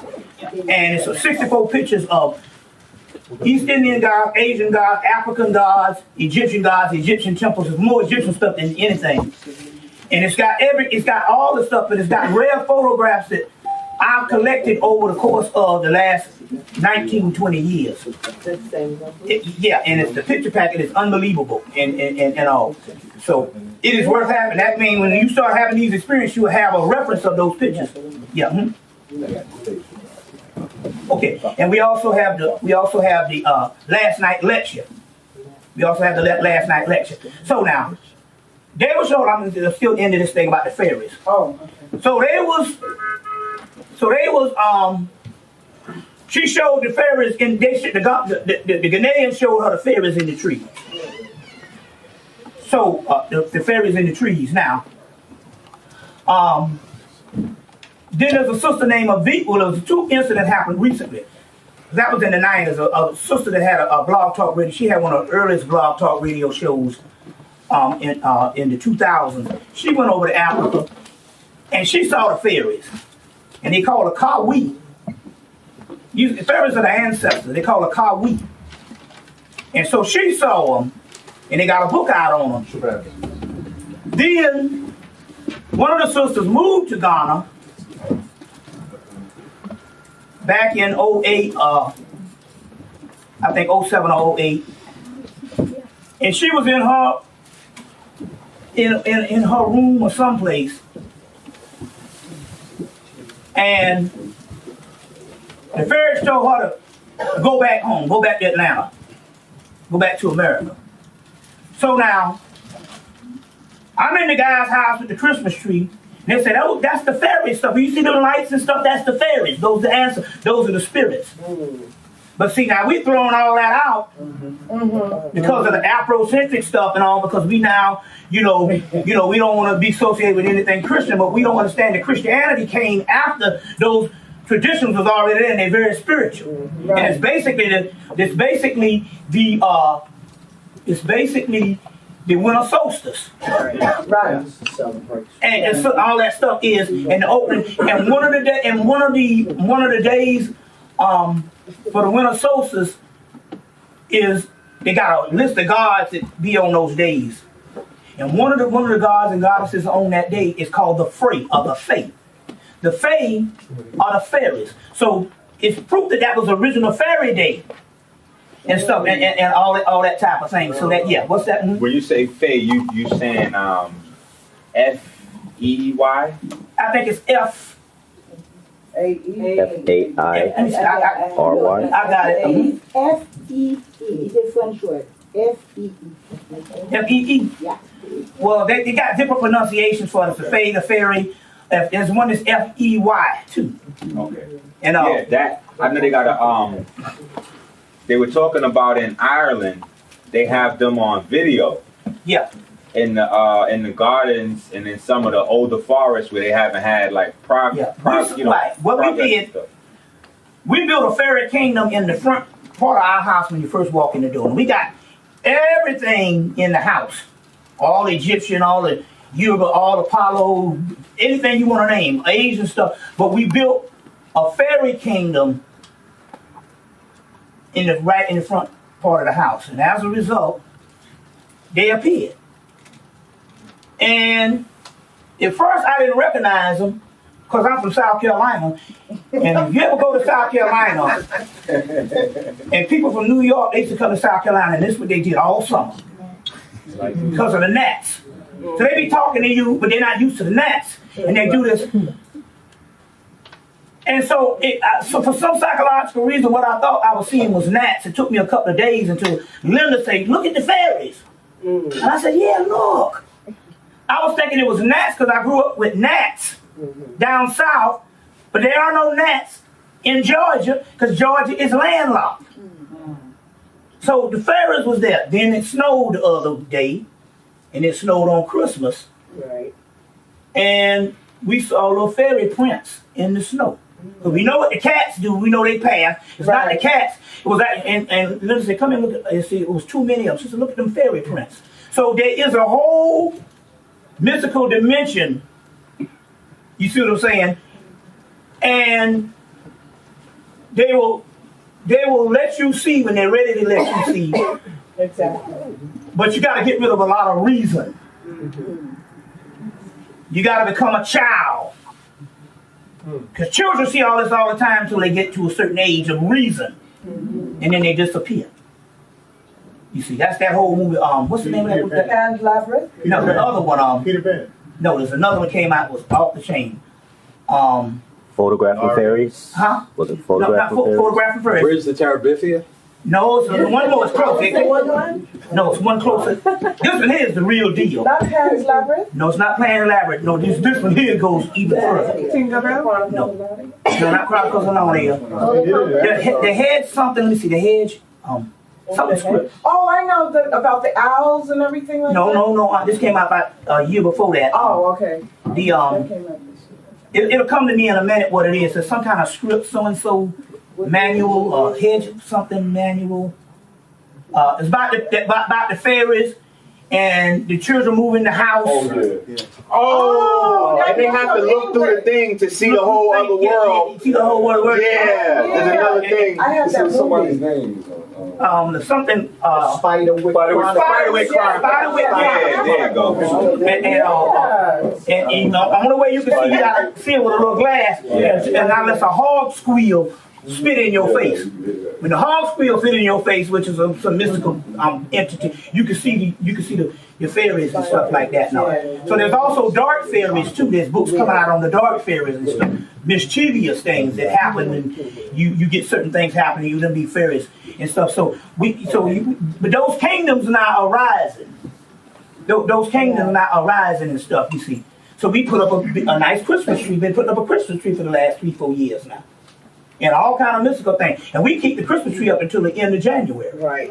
Because before it was Christmas, as far as the day of Jesus, which is actually the birthday of Mithra, it was actually a festival of the whole winter solstice. Right. And we are in that particular season now. So we keep the Christmas tree up until the end of January, and all kind of mystical things happen. You use a real one? A real tree? Now we got a plastic one. But it's okay to put the Christmas tree in? Yes. Yeah. I have to understand about what it You is. seem to be very knowledgeable in the Haitian spiritual voodoo system. How does that happen, if you don't mind? Or with me, part study of what's out there is part spiritual. Basically, what really happens here is, you got to realize something. Although a lot of people that's in the tradition think that if you're not in the tradition, you can't have access to it. But what they don't realize, they worship these powerful beings. And how can you say the powerful beings that you worship only have access to one geographical point? You see what I'm saying? Or one geographical point. They're supposed to be gods, and that means they can contact somebody in Peru. Yes. You see what I'm saying? So mainly one of the aspects is when you really think about it, when I get into certain things, I'm being contacted by certain deities. You see like that, and also. I got that. Number 2. Does Ezuli daughter displaced Ezuli Freda? Is she displaced? Yes. Is Freda still around, or did daughter displace her? They have now come together. How? I'll tell you what I'm talking about. No, they used to hate each They other. did. You right. You right. And I had an experience with it. What's the question? We got a whole, the Erzuli Danta and Erzuli Frida, they don't get along, 2 aspects. And they don't get along, the Haitian god Erzuli Frida. We built a room to Erzuli Frida, but I had a big picture with a woman with a big afro that I took from Ebony and drew. Was one of the last pictures I drew in 2001. It was a picture from Ebony in the 70s of Tamara Dotson. I changed her face up a little bit to make it mine, but it's an afro woman. And I took it and I put it in Erzuli's room, Frida. She kicked it off the wall. I said, oh, well, the tape fell off or what have you. I taped the thing reinforced with some duct tape on the back and a wire, with the duct tape and a wire. Then I took it and took a nail and hammered it in the wall and put the thing on there. She pulled that thing right out of the wall. I see. Oh, I get it. This must remind you of, this must be the energy of Danta, Urzuli Danta, which is also called Marionette. So Urzuli Danta said, well, no, just take me and put a red ribbon outside in the back tree, in the tree for me. Up until this year, because this all these energies of, there's a truth. Everything in the heaven realms are now together. The angels, the demons, you see what I'm saying? The upper world, the underworld, the different, all that stuff is together now. There ain't no polarities or dualities. It's only man is the last thing. We are divided. All that stuff is united. That's what these cosmos coming together. I put a dancer in the room this summer. So now you mean that you have both of them in the same room? In the same room, and they're getting along fine. And they don't affect you? No. Why? Because, see, you got to realize, you have to understand anything. Even if man is changing, nature is changing, the gods are also changing. And they're being separate from each other was based on certain cycles of certain energy. If those energies are changed, those gods are not changing. And the only reason why it's hard for you to understand it is because you're looking at the tradition. See, people's traditions make it hard for them to understand that these traditions are not meant for eternity. You see what I'm saying? What meant for eternity. So, yeah, they are together. And like I said, because I was in the middle of a war, Apollo war, and a Yoruba war, and a Yoruba war, and stuff. You see, and I was in the middle of that, and they came together in 2007. They came together in 2007, and so all that stuff started merging. And I was literally in this particular war between the Apollos and the Yoruba, and the Yoruba was trying to kill my ass. But they couldn't. I was protected by the Apollos. But like I said yesterday, I was messing with a girl who initiated in Africa on the Ocean River, and her father was a Legba. At this time, a Legba and them, we was in this family fight. So we can be in these family fights. They would have affected me if I thought that I was subordinate to them. But they couldn't affect me because I said, my soul is just as old as yours, so we equal. We the same gods. So therefore, it was a standoff. They like talk a little shit and get some annoying on. They couldn't do nothing because I wasn't on the human level. You see, I was hanging out with the other crew. You see, so, but what happened was that the girl that I was trying to get with, her father was Legba, and Legba said, "You better not mess with that nigga right there. You mess with that nigga right there, it's gonna be hell to pay." You see, so she came over one night. We started trying to get busy, and we got in the bed, and she said, it just ain't feeling right. I thought, okay. Another time, so she came back that next week, and shoot, it was on. And the Legba got in there. He killed her son. She had a son. She had 3 boys. The oldest son, he killed her son. She had a nice Mercedes-Benz. He took the Mercedes-Benz. She had a nice business, a Caribbean restaurant. Took all that. She Legba messed her up on that. So my point, but the difference was she came in as a subordinate up under him. See, whenever you say, I want you to be over me, then you got to do what they say. Because you are the one that said, I want you to be over me based on going through the initiation. You agreed to that. So if you agree to that, it means you got to do what they say. And when he told her, you don't fuck with that, don't mess with that nigga right there. Because we are at war. Well, because you see, my girlfriend, daughter will come and push her out of the bed when the husband's at home. She falls off the bed for her to be on that bed. That's why nobody's saying that. No. I had a war like that too. when Ginger left, that was the sister I was with for 7 years. So I started, I said, well, I just went like a kid to a candy store. So I had these several women. And some of the women were yin and yang women, and some of the women were Oshun women. And they had a little tussle. When the yin and yang women would come through, Oshun would be messing with them. And when and they had these things, so the girl said, dang, I think yin and yang is kicking me in the side. She was an Oshun girl.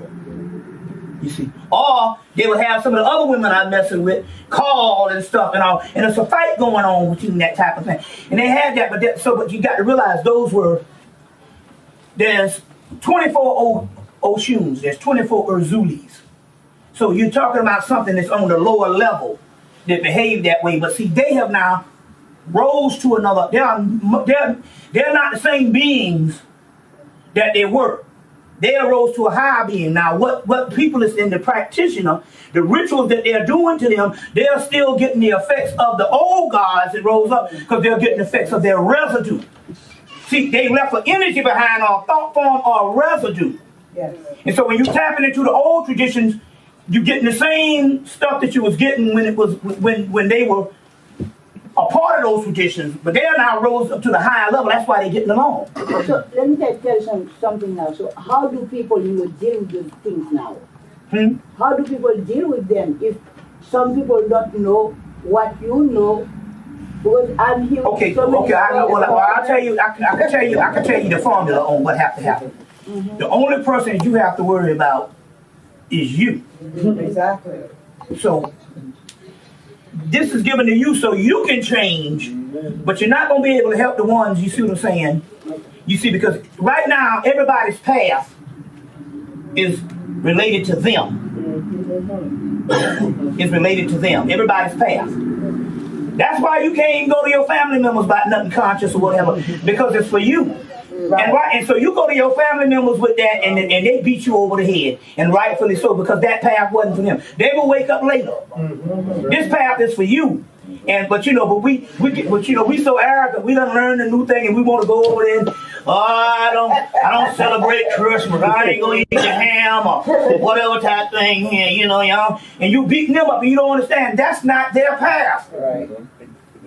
Right. And what they do, they beat you down too. You be coming back here, man. They didn't accept none of that. They thought I was crazy. No, this is for you, and you will find the ones on the path. So basically, what you're supposed to do here is you have to take this particular information and manifest it and embellish it based on what you're doing, based on your path. But the other people, you see what I'm saying? If they haven't come to this realization for some reason, that's not their path yet. Question. Question. But so if they come to you, what if your family members come to you and they like, yo? If they come to you, they will be the ones that come. They'll be ready. Okay. And what about all these different spiritual stuff that you're telling me? Because I seen the tape you had all these different spiritual entities in your house. Yeah. Can everybody do that? Because you have Yoruba. Yeah, you can do it. Everybody can do it. For the mere fact that you want to do it. Okay. Means that that's what you're supposed to do. Yes. How do you go about it?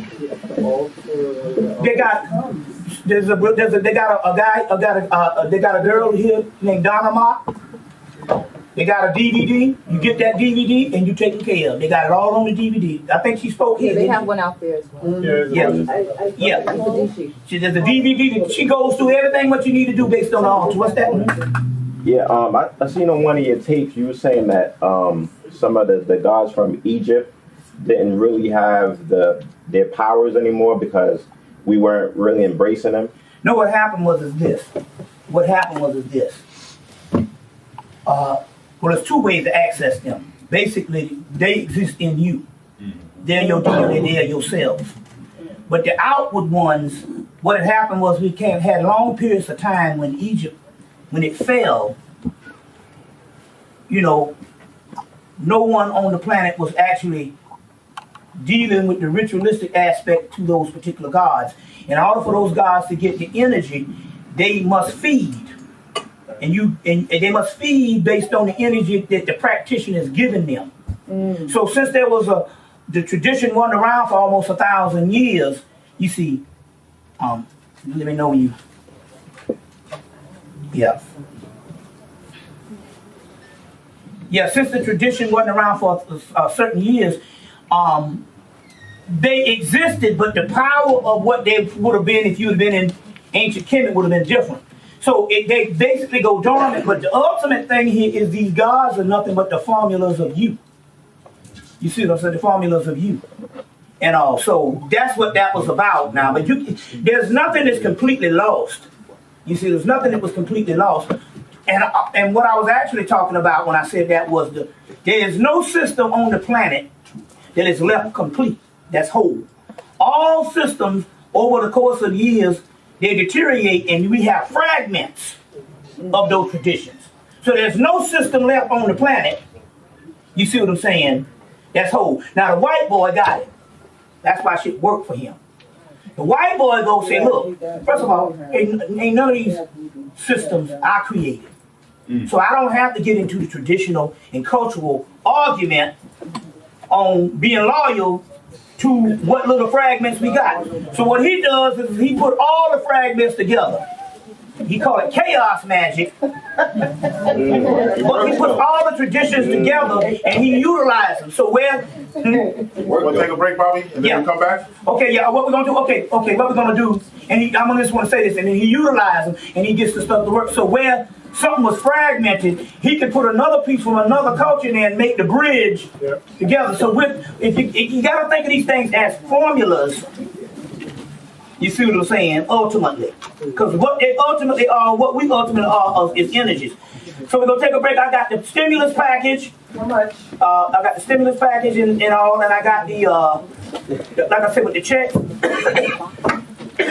And we also have the give it up for Bobby. Last Put week. your hands together for Bobby Hemmitt.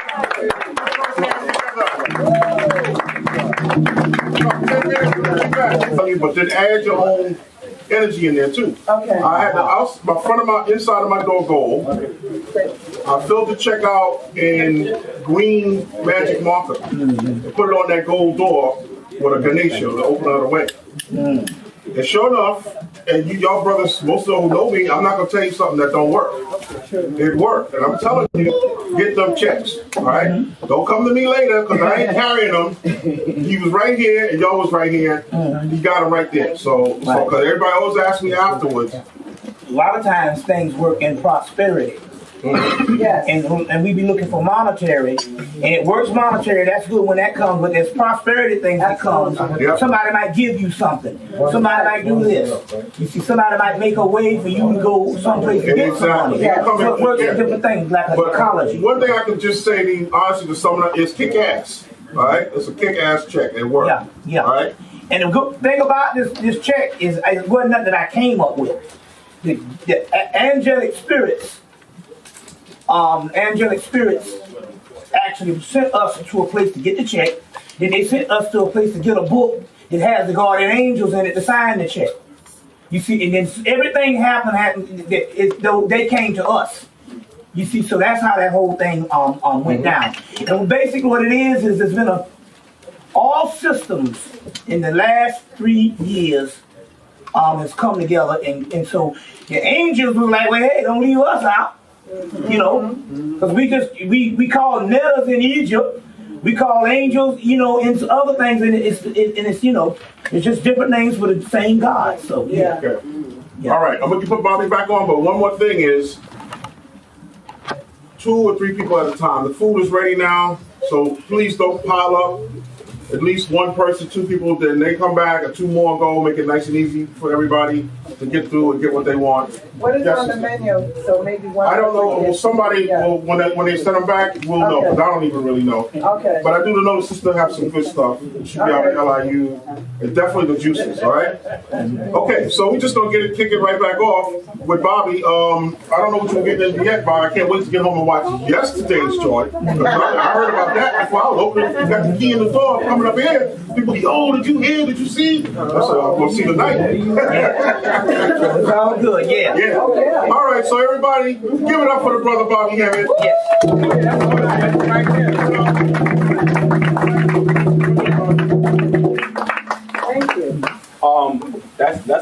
question.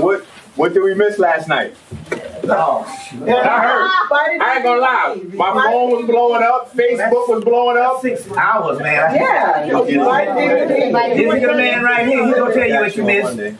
Because we have the DVDs right here. So Yeah. Clemson Brown. Yeah. But I was gonna say something. Yeah. Don't forget to get the third eye rituals.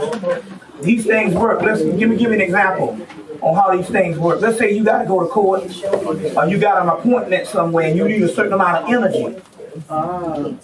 You see, so this not only does this do things so you can probably see spiritually, but let's say you need a certain amount of energy. Well, if you do the third eye ritual, just recite it with a candle.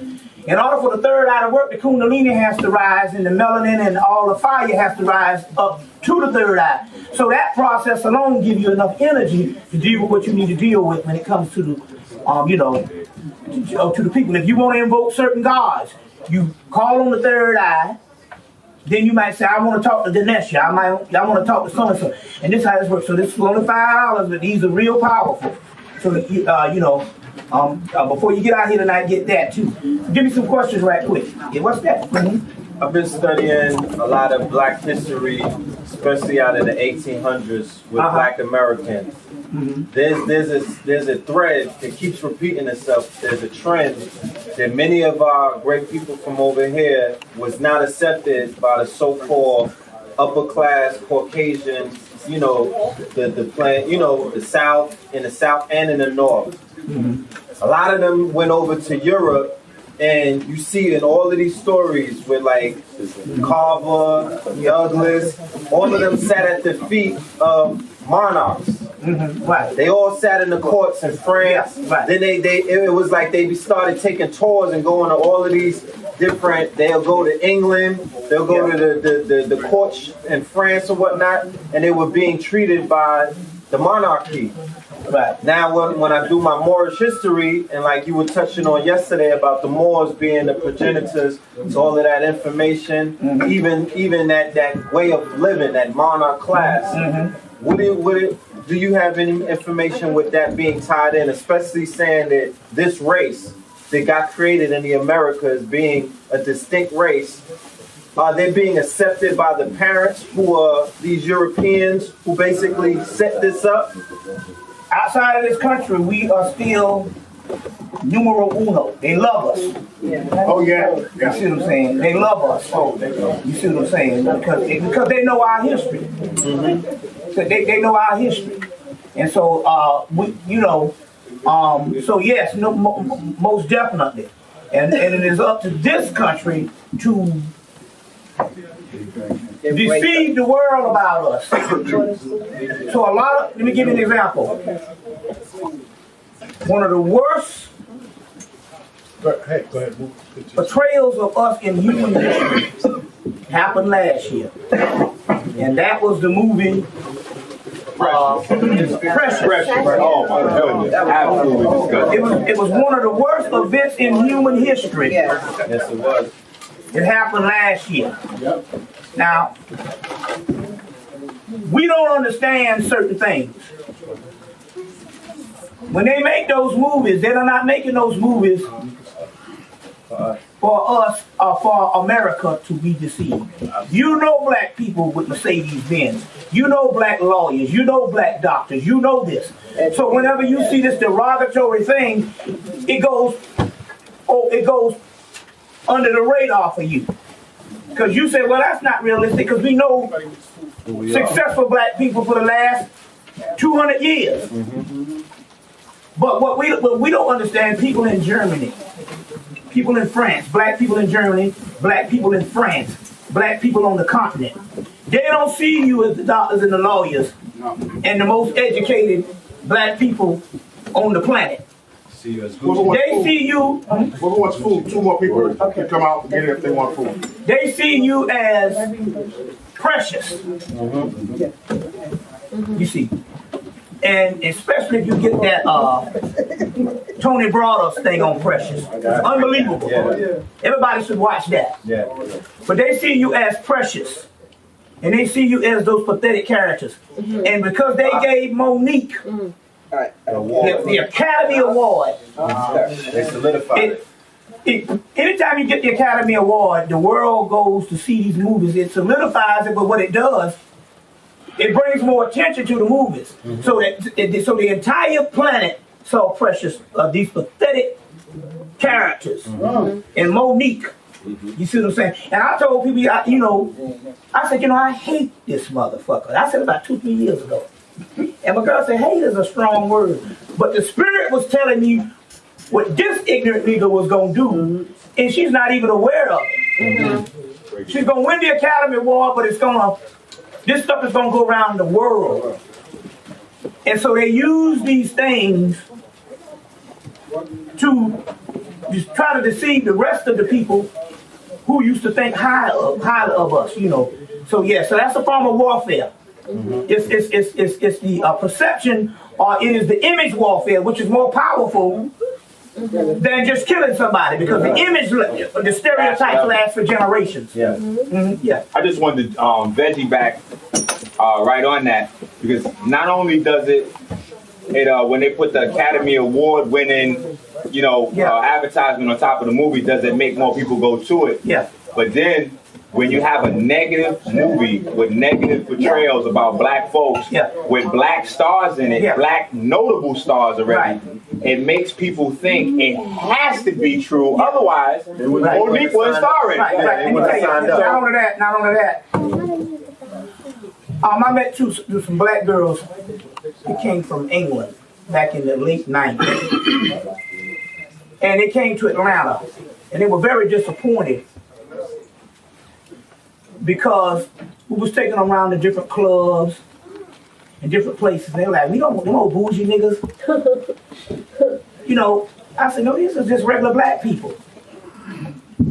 And what they saw on the hip hop videos, they want that.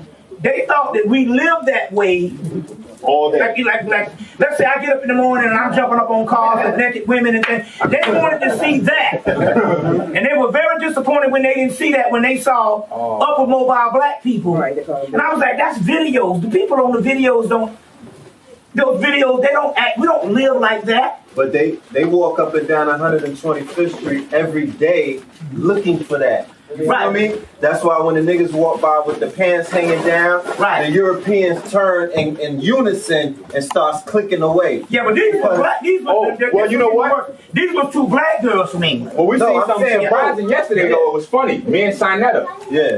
A young guy, maybe about 22 years old, Caucasian. And when I say Caucasian, I mean so Caucasian it looked like he couldn't even come out early in the afternoon. He gotta wait till the sun drops. Like he's still that light. He's pink like Harry Potter Caucasian. And he was going to jail, and he was arrested by 3 white officers and 1 Spanish guy for smoking a joint. Half a joint too, they arrested him with, right there on between 7th and Lenox. Now the funny thing was, not just that the white dude's going to jail on 125th, because people standing around, but the funny thing was his face, because I study human nature. That's one of my favorite subjects, and his face told me the story that he just knew the one place that a white boy would not get arrested smoking weed at was on 125th. Because he watched them damn videos so much, he figured he knew he was good to smoke on 125th. And if you looking at Saturday night, by the time he got arrested, it had to be about 50 joints lit up on 125th at a time, but they got him because you were out of place and you didn't belong there, and he came there with those preconceived notions. So that's one instance where it actually worked against him.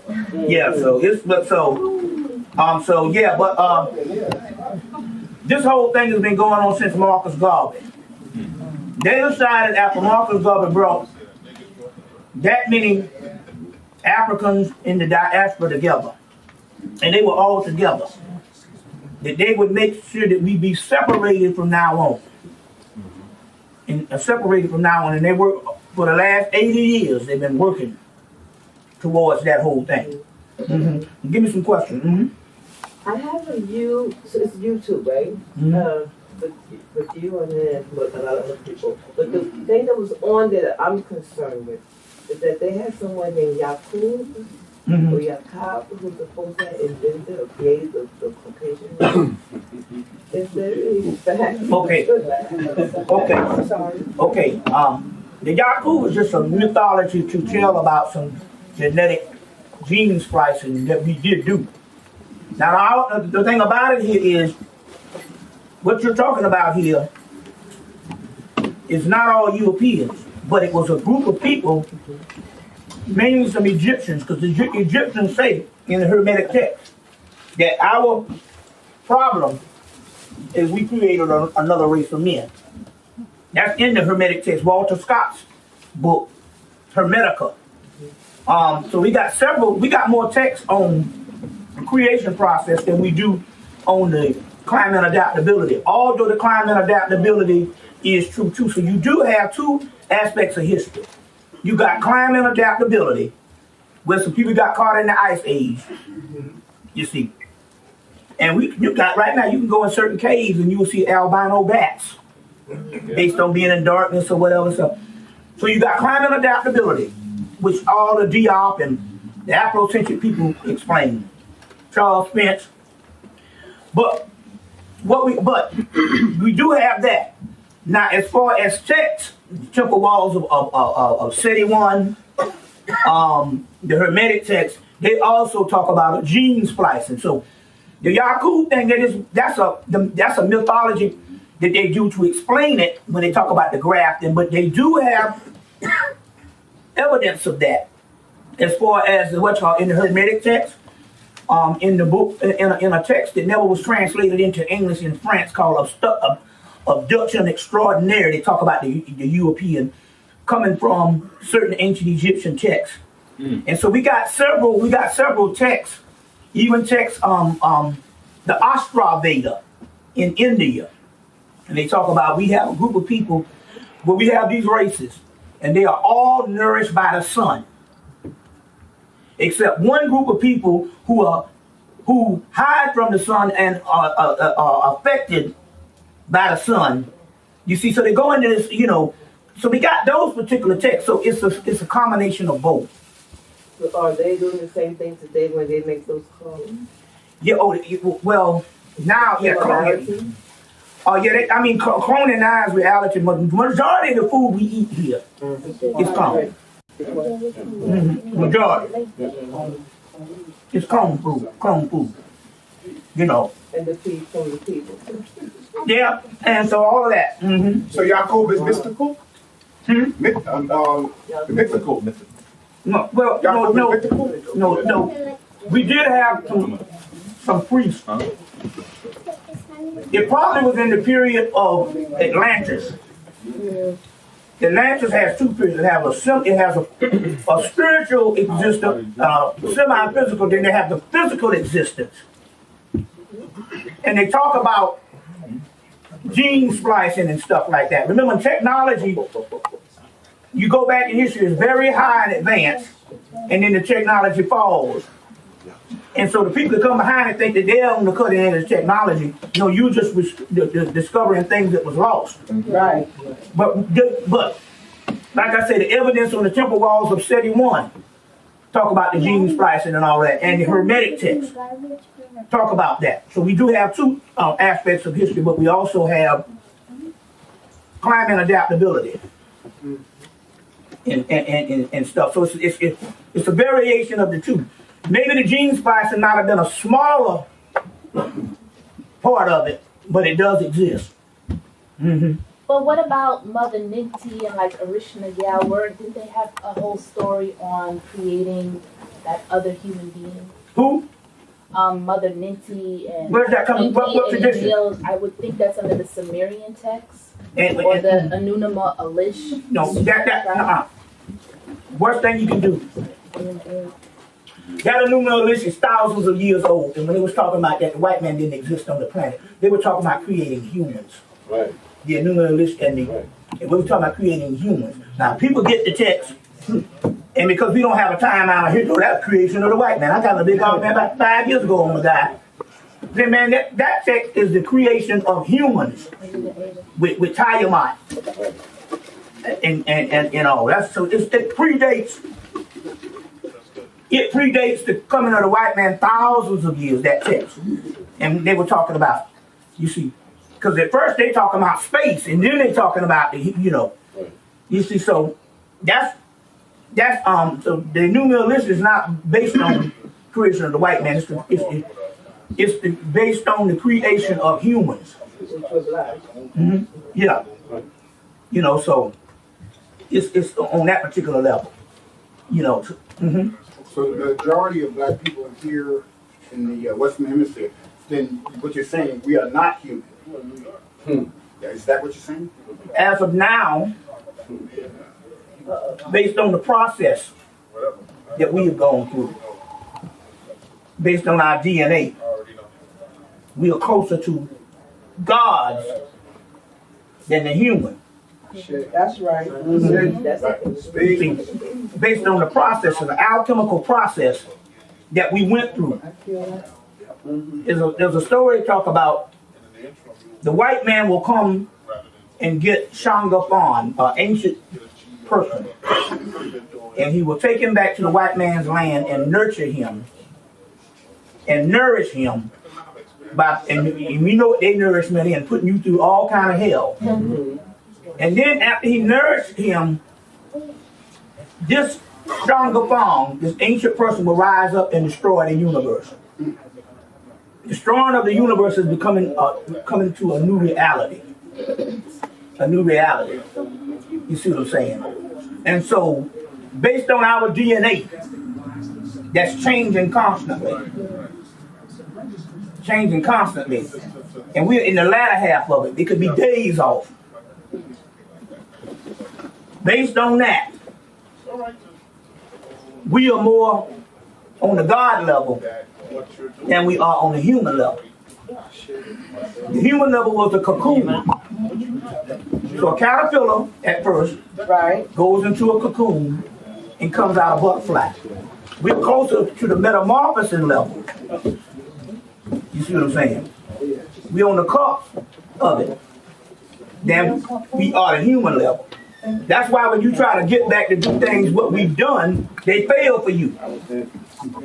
Because our DNA and our energy is not conducive for stuff that we've done. If it was to get back to be resurrected in Africa, we wouldn't have had to fall in the first place. Exactly. You see. So what about a diet? What type of diet is This thing he ain't even talking about no diet. This thing is based on your DNA. It's like this. You was eating lollipops and annihilators and Funyuns, pork and all that. When you woke up one morning, and about 11 years old, and you found out you had some pubic hair down there. Or you found out your beard started growing in. This is what the DNA is like. We talk about a evolution to godhood.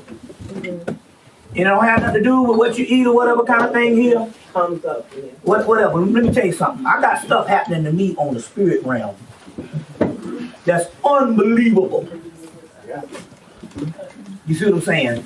But I had that damn lobster last night. But the juniors and the got two.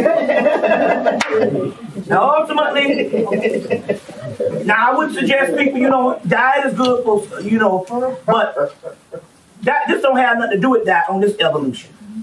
Well, I don't diet, but I try to balance, eat a little bit of egg. Yeah, on this thing, we're talking about something that is the cutting edge based on the DNA. Based on the DNA. Mm-hmm. Yeah, I want to ask a question, actually. Bobby, I'm like the only conscious person in my family, and I'm sure a lot of people here are. Is there anything that we can do specifically, like if we make our transition? Because I know if I died, they would just have a regular Christian funeral, talking about I went home to the Lord and all that bullshit. So is there anything specifically that we can start doing now? Yeah, you need to write it. That's one, and you need to do two things. You need to write to bypass all of that. You need to write a will. Yeah. Specifying what you want to be done, or you need to get to an entrusted friend, Right. There you go. and have them to do a ceremony for you. And you don't have to have your body or anything. Just do a ceremony for you. You know, I already told my brother that I want a closed casket because both of my parents are deceased already. So I told my brother if anything happens to me, closed casket. Yeah, but even on the other hand, you still need to have somebody that's conscious to do a ceremony for you to go to the other side. And it's a nice when you can do it. It only takes a few minutes. You will document this. Only thing you have to do is stand in a room. Imagine that person beside you. You imagine a doorway in a dark room of light. Then you call on Anubis. You can either call on Anubis as he's standing with the dog head, the jackal head, as he's standing as a god, or you can call on the Anubis, the one that looks like in the full body of a dog. And either way, so the one that you call on, if you want to call on the one that's the dog head and the god's body, you tell the person, you said, grab hold of this dog's hand, or this God Anubis' hand, and let him lead you through the door. And you imagine them going through the doorway with him holding his hand. Or you can say, grab hold to this dog's leash and let the dog lead to the door. It's very simple. And imagine them going to the other side. While you imagining, you are creating a vision for them to see what you're doing. And you imagine them going to the other side, and it works every time. What happens if someone doesn't do that? What happens if someone, Well, what it is, if you have a Christian thing, you go where all Christians go. You see what I'm saying? You go where all Christians go. That's fucked up. You know, and stuff. Where, you know, what was designed for that, whatever that burial tradition was designed, you go there.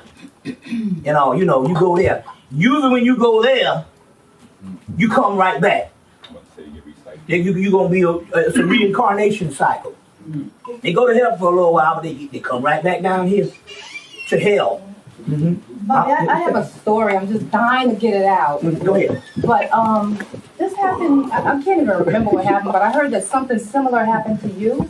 I had hit my head. That's why I can't freaking remember when it happened. I think it was Sunday or Monday.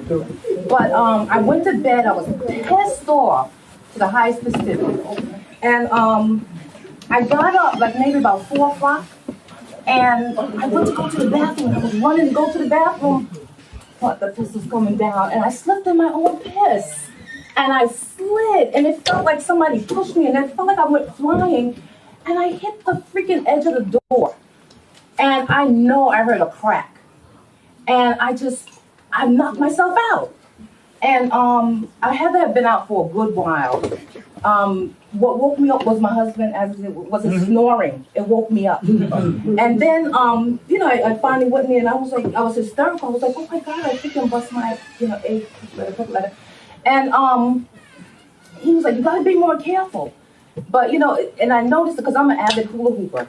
And it's like, if I don't hula hoop for like a month or 2 weeks or whatever, I get a little off balance. Sometimes, not all the time, but, sometimes. But, I know my head was like big. It was like huge, like water head. And it went down, but then I got like this really big black eye. That's why I was telling everybody he kicked my behind, but I just want everybody to know that it's not true. But I just thought that was like the strangest thing. I was like, what was that sign? Because I know you fell and busted your behind too. No, I broke my neck, literally. Yeah, but I thought I didn't know it, and I went back to bed. Oh, see, I was scared to go to sleep. I went back to bed, so. Okay. And you broke your neck? Yeah, I broke my neck. But I didn't know it, and I went back to sleep. And the next morning, I had to figure out what happened. Wasn't no pain or nothing and stuff like that. I just remembered I was sleepwalking. Hey. And cracked my neck, broke my neck. But the only thing about it was I had died in the spring of 2001. I was talking about that yesterday, about the people dying. Now, so the process is, you got two bodies. One body has a heartbeat that keeps the physical body running. But you have another heartbeat that's developed through your heart chakra. And it's the heartbeat of your soul. It's the heartbeat of your soul. All this is in a book called Kundalini, The Energy of Depths. The Energy of Depths by Lillian Silburn. That heartbeat is there first before the physical heart. Yeah, right. Yeah. It's the one that incarnates down. So once you become a certain level of consciousness, it starts to rotate. It's like a ship. So I could be, especially in 2000 when we really started doing it, I can run down, I can do all kind of work and don't get no heartbeat or nothing.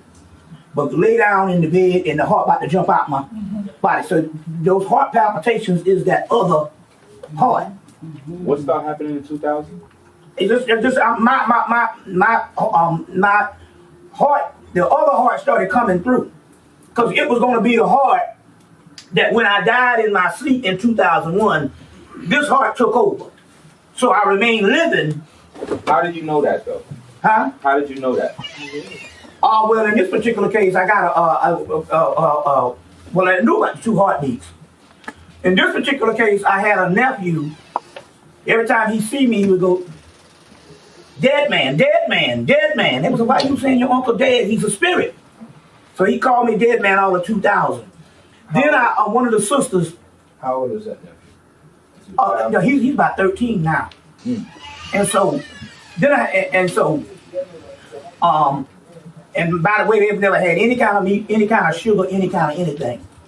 So, but I got a call from a sister. She was up here at that particular time. She was up here in Amityville, where she's from. She was in Atlanta and she moved back to go to nursing school at Columbia.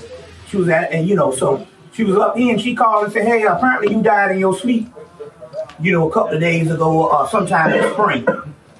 So we, on that particular level. But I realized what was going on. It's called life and death. It's called life and death. And what it is one body takes over the other body.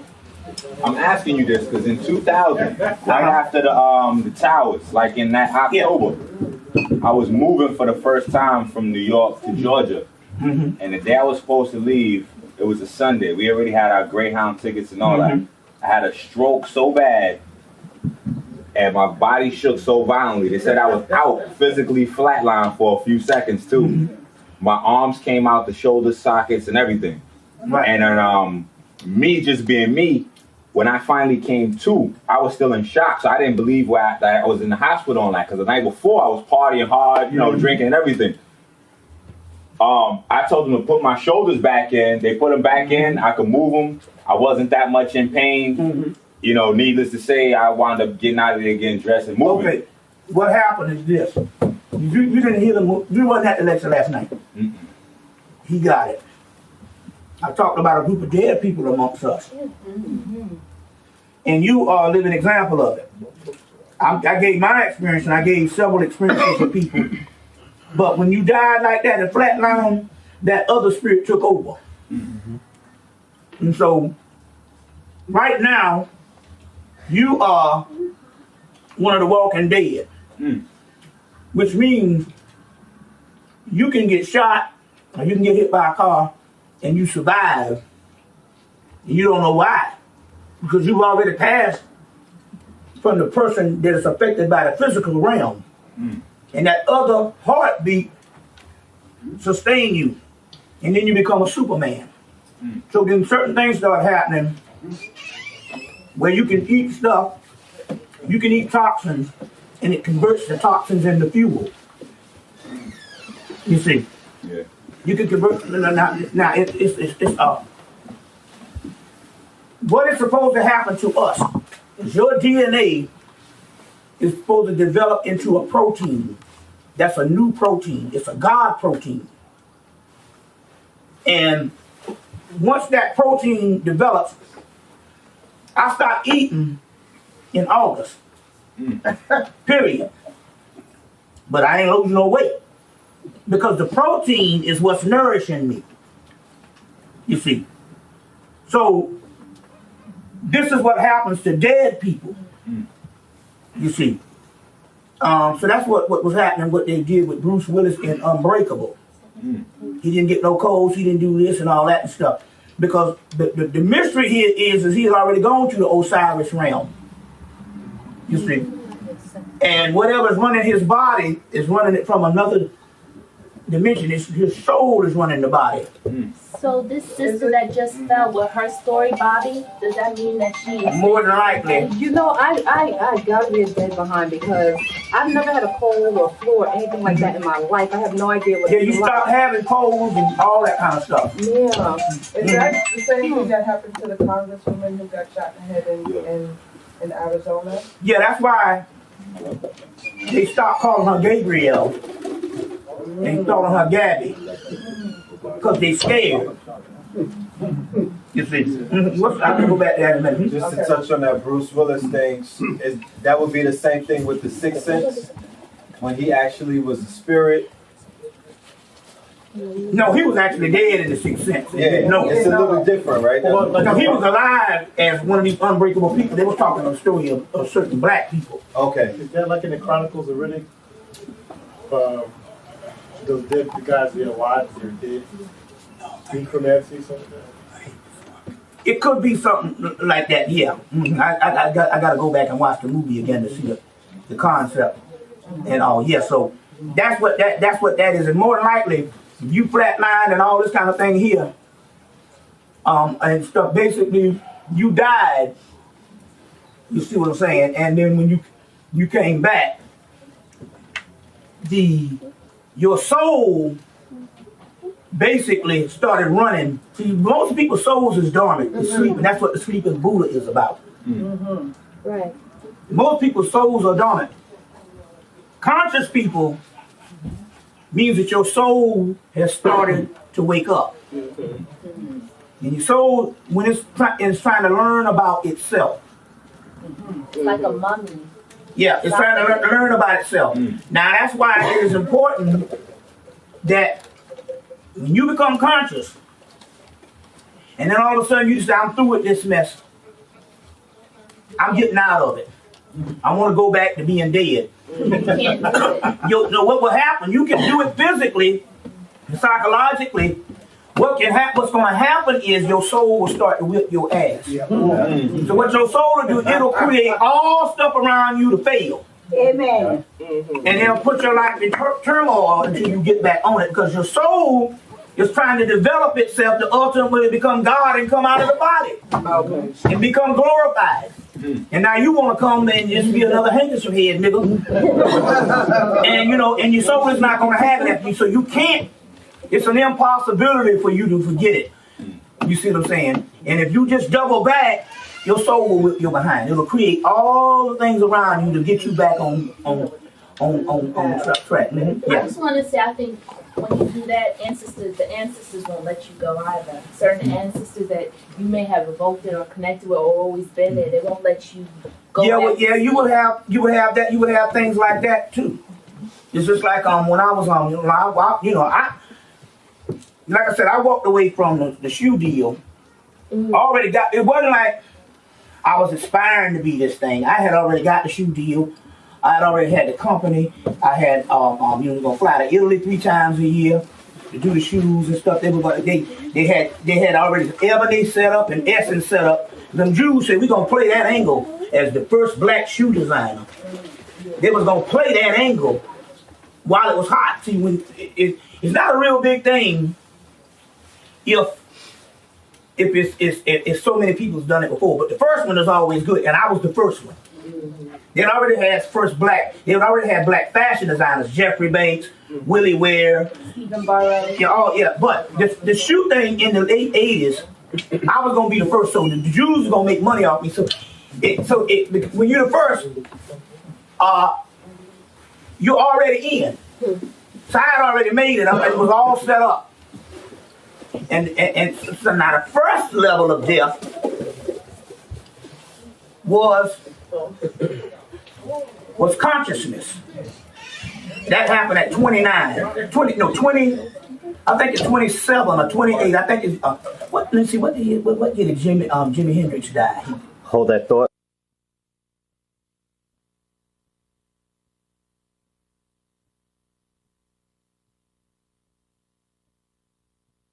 Mm, 26, okay. And so what happened was, I died. The only thing I could do is just to study this information. That's the first death. You die The old consciousness died. And so, and then about a year later, I was sitting in about 2 years later, I'm sitting in the house that made all the deals, and I didn't even get back in touch with the man. They had all the deals and all the stuff was laid out. You know, so I asked, why did I walk away from $1 million deal that was already set? It wasn't like I was, you know, trying to get in the door. No, they were like, yo, you know, we got you. And then they told me, I said, well, wait a minute, I need to ask you this question. How, I don't have no money, so how am I going to make it with no money? And he said, well, look, first of all, I need to know something right now. He said, I'm going to go upstairs, because what he told me, he said, when I flew up to New York in 88, he said, you need to go back. He said, I'd like to go back to Atlanta and get some black investors. Get some black investors. And so he said, you know, we're going to do that. So I flew back, and in 89, I lined up the black investors.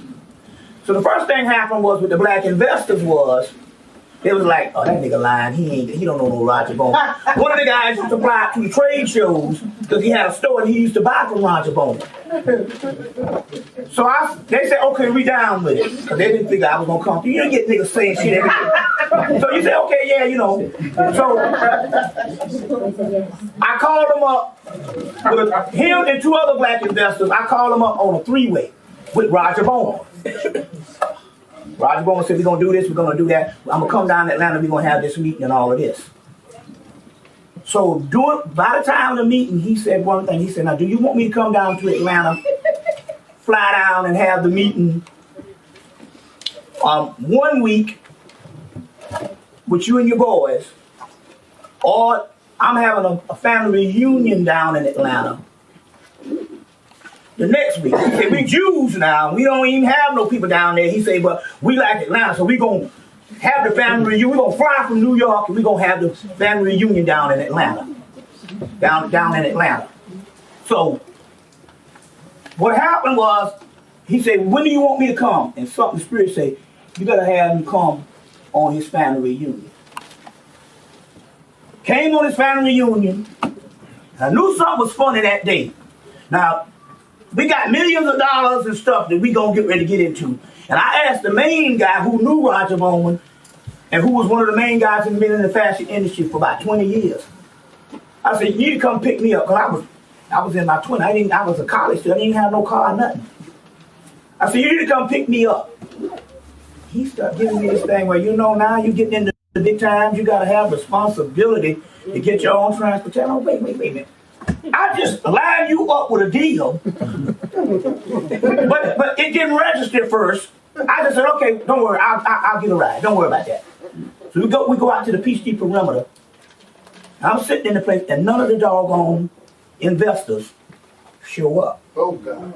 So he was planning on dishing, because what happened was, when I came through with it, it was bigger than what they were bullshit, and so they got scared. They didn't. So a lot of people, they're a big fish in a small pond, and then when something else comes, they will level it because they don't want to think that they might fail, you know. So they didn't show up. So Roger came down and said, don't worry about it, man. We're going to start the meeting. Now this man, I met this man twice at the time, up in the penthouse in New York, and in Atlanta. Every time I ever saw this man, he had a glass of liquor in his hand. And so we started going through the meeting. So I said, so how you going to do this, man? He said, look, this is simple. This is how it lay out. Then I learned to lay out that Oprah and all the rest of them was on. Because I'm in the big time with the head Jews. He said, this is how it goes. We're going to give you some money. He said, what we're going to do is we're going to set up everything. And we're going to put the investors that I'm going to give you, they're going to make money off your name, and the people going to think it's your company. And they're going to invest in your company, and they're going to get all the money for 5 years, and you're going to get an expense account. An expense account. He said, and in that expense account, you know, we're going to set you up with the cars and the nice house and stuff that make people think that you got it. An illusion. Yeah. You see, that's what Oprah was on that. But then after so many years, her company went to Harpo after, but at first you get on an expense account. You know, they say we're gonna make it so that you know you're gonna look like a designer, you're gonna look like you live like. And they're gonna make money for 5 years and get their money out. And then after 5 years, the company will go to you. So this is when Willie Smith dies. Remember Willie Ware? Yeah. All of a sudden, 5 years or something, he mysteriously died. Yeah. Patrick Kelly, 30-something. He mysteriously died. So what they do, if the company is valuable, they kill your ass. But with me, for some reason, the guy, he liked me. So he said, no, I'm going to make sure that you get your company. But the only thing about it with shoes and fashion, your shit might not even be in style 5 years from now. See what I'm saying? And you get a company that's defunct. So it's all kind of ifs and stuff. But you do, but if it works right, you can get a company and you can be successful like an Oprah. So this is what the deal is. He said, I'm going to go upstairs and I'm going to get $500,000 today from my family members. Today. I said, now what kind of people can go upstairs and get $500,000 with a bunch of drunk ass family members? I say, shoot, you better not go to a family reunion trying to get some money off a nigga, period. $5. He'd be like, yo, brother, where that $5? He want interest. He might ask you for $6 back. Right. So he said, I'm gonna go upstairs and we're gonna start the ball rolling right now. That's how I was hooked up. And he turned around and he said, I like you, man. Do you want to go back to Atlanta and line up some more black investors? He says, we got a store in Lenox Square Mall. We do all the stuff. And it's just and we're going to give you Ebony and Jet, and they're going to launch this shit in the black thing and the white thing. And because you're a novelty, white people going to buy in black people. You're going to be the new Tiger Woods. He said, I like you, man. Do you want to go back and get some black investors? I said, I think I'm going to go back and get some black investors. I didn't, because he was going to put me in business right then. He said, now, if you don't get the black investor, don't matter. We got the money. He told me how this shit works. How this shit works. You see. So, then I started studying so much, and the next day I was sitting in a room a year later. I never heard from him again because I never contacted him again. In 1994, when Ginger had gone to the Native American mounds and they opened up her psychic ability and stuff, the psychic ability. When they opened up her psychic ability, what happened was I asked the spirits. I had the spirits. We want to get in on the conversation. When I asked the spirits, what happened to the shoe thing? The spirits say, we had to work around the clock to get you out of that, to get you into this path of what you was born to do. You see what I'm saying? So a lot of times when you want to understand what the stuff in your brain that you think you want to do some stuff, it might be for vanity purposes, and the spirit wants you to do that energy for something else, and you can't find out why you keep failing and failing and failing. You see what I'm saying? That's because the spirit wants you to do one thing, and once you tap into that, it opens up. And you trying to do some other stuff for some vanity reasons. You see what I'm saying? Or trying to please some family member, you know, a girlfriend or whatever, and that's what happens. What's that? Who would be a good source to begin studying Palo Mayombe? Is there? Should I go from mouth to ear? No, you need to go from book. That's the problem.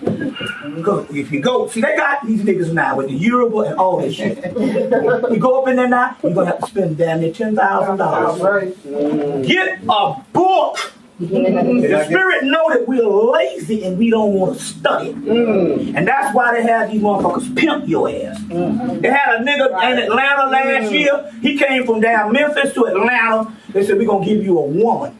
He got down there and the woman was so fine. He gave him $15,000 to be inducted into the Yoruba thing. Put the woman in the car. He drive out. He got to the state line of Tennessee. in Atlanta, and them niggas came out with M16s and Mac 10s and all kind of stuff on his behind. Took the woman out the car, and he got on back $15,000 robbed. Ooh. But see, that's it. You don't mess with nothing, no ear mouth shit. Breathe. Give me some. Get Carlos. Get the one. Get two. Carlos Gardeno Montenegro's book. Paulo Mayombe. Carlos Gardeno Montenegro. So you gotta learn how to spell it, because Carlos Gardeno Montenegro's book. Paulo Mayombe, The Dark Side of Santeria. That's the first one. The other one, get Book on Paulo. Book on Paulo by what's the guy named? Baba Raul Canizares. Baba Raul Canizares. And then start accessing the website. And then the first thing you want to do is because it's a new era, you want to go in there and learn the deities. And then you want to communicate with the deities yourself. And you can bypass being initiated in something and got to pay $5,000 this time and all that kind of thing. It's about studying. And plus, when you do it that way, you magically open yourself up for stuff that's going to work. You see, because it's a pimp game. And the majority of the people in Palo are Hispanic. So they really gonna pimp you because they don't have, they don't have no respect for you and your culture. Mm-hmm. And that's what happened. So it was a spiritual thing how this thing came out. Carlos Gardeno Montenegro was the first to translate The Secrets of Palo into a book. That's the book in 1990. And they went to war with him for 10 years, trying to change rituals up and all this, but the spirit world wanted it to get out. And then in 2000, I picked it up and introduced it to that's one of them, Carlos Gardeno, Book on Paulo. And I introduced it to the Afrocentric world. So that's how you do it and stuff, You just study it yourself and then add your own elements in it and make it new stuff. So, so I'm into all of this stuff, but I never respected going under any kind of Bible or any kind of thing. You see, yeah. Mm-hmm. Could you elaborate on let's go back to that? Okay. Arizona. Yeah. She got shot in the head, and the bullet went clean through. That's an opening. So that's the reason why they knew. And so the concept is Gabriel, when the last trumpet blows, that's it. You see. Now you had an eclipse. Right. It was the first one on the solstice since the 1600s. And at that time, we was just coming into slavery. You see. Which rose up to God Kunsu, the moon deity. And the moon deity. So then you had all these birds and stuff falling out on New Year's night. And they trying to explain it away. And then the next thing you got Birmingham, Alabama. Never had snow on Christmas since they started recording. Columbia, South Carolina, never had snow on Christmas since they was recording. And Atlanta, last time they had snow on Christmas was 1882. And all of them got snow. You see. So then the next thing you know, some of that stuff they was inducing, but then the next thing you know, this girl gets shot in the head and lives, and 6 people die around her. Yeah. So, hold on. Put your hand down because I'm trying to go in. I'm just trying to explain. That distracts me. I get. So, 6 people died. Or whatever. How many? 6. And then a whole bunch of them got shot up. But she survived the most severe gunshot wound in the head. Right. And it passed, and they said it's miraculous how she's recovering. So obviously this is some angelic force, and her name. Then they look up, and her name is Gabriel. But even in the book, the word when they talk about Gabriel, they say feminine. You see, so they are real upset about this because Gabriel started both not only Christianity, but Islam. You see? But it rose up in Judaism, so the whole Judeo-Christian thing, you see what I'm saying, is a part of that. And we must understand, why would it be Gabriel and not Osiris or Tahuti? Because we live in a Christian nation. Right. These concepts of Egypt and all of those are new concepts. You see what I'm saying? This country is founded on a Christian nation. So it would be fitting that the Gabriel it would blow, but because it's actually Tahuti, but it's actually Seshet. That's the feminine Tahuti, the wife of Tahuti. That Gabriel will blow, it would be Gabriel, and they know it. So by the time Barack Obama got up there, he started calling her Gabby, and now most of the news thing, they might say Gabriel, but they limit the amount of times they say Gabriel, and they call her Gabby. They don't want to keep saying Gabriel because they don't want to invoke what's already inevitable. Right. You see what I'm saying? You see what's already inevitable. So they doing all this Gabby. But I just thought that it was just what the red flag went up when this man got on the podium at her memorial and called her Gabby.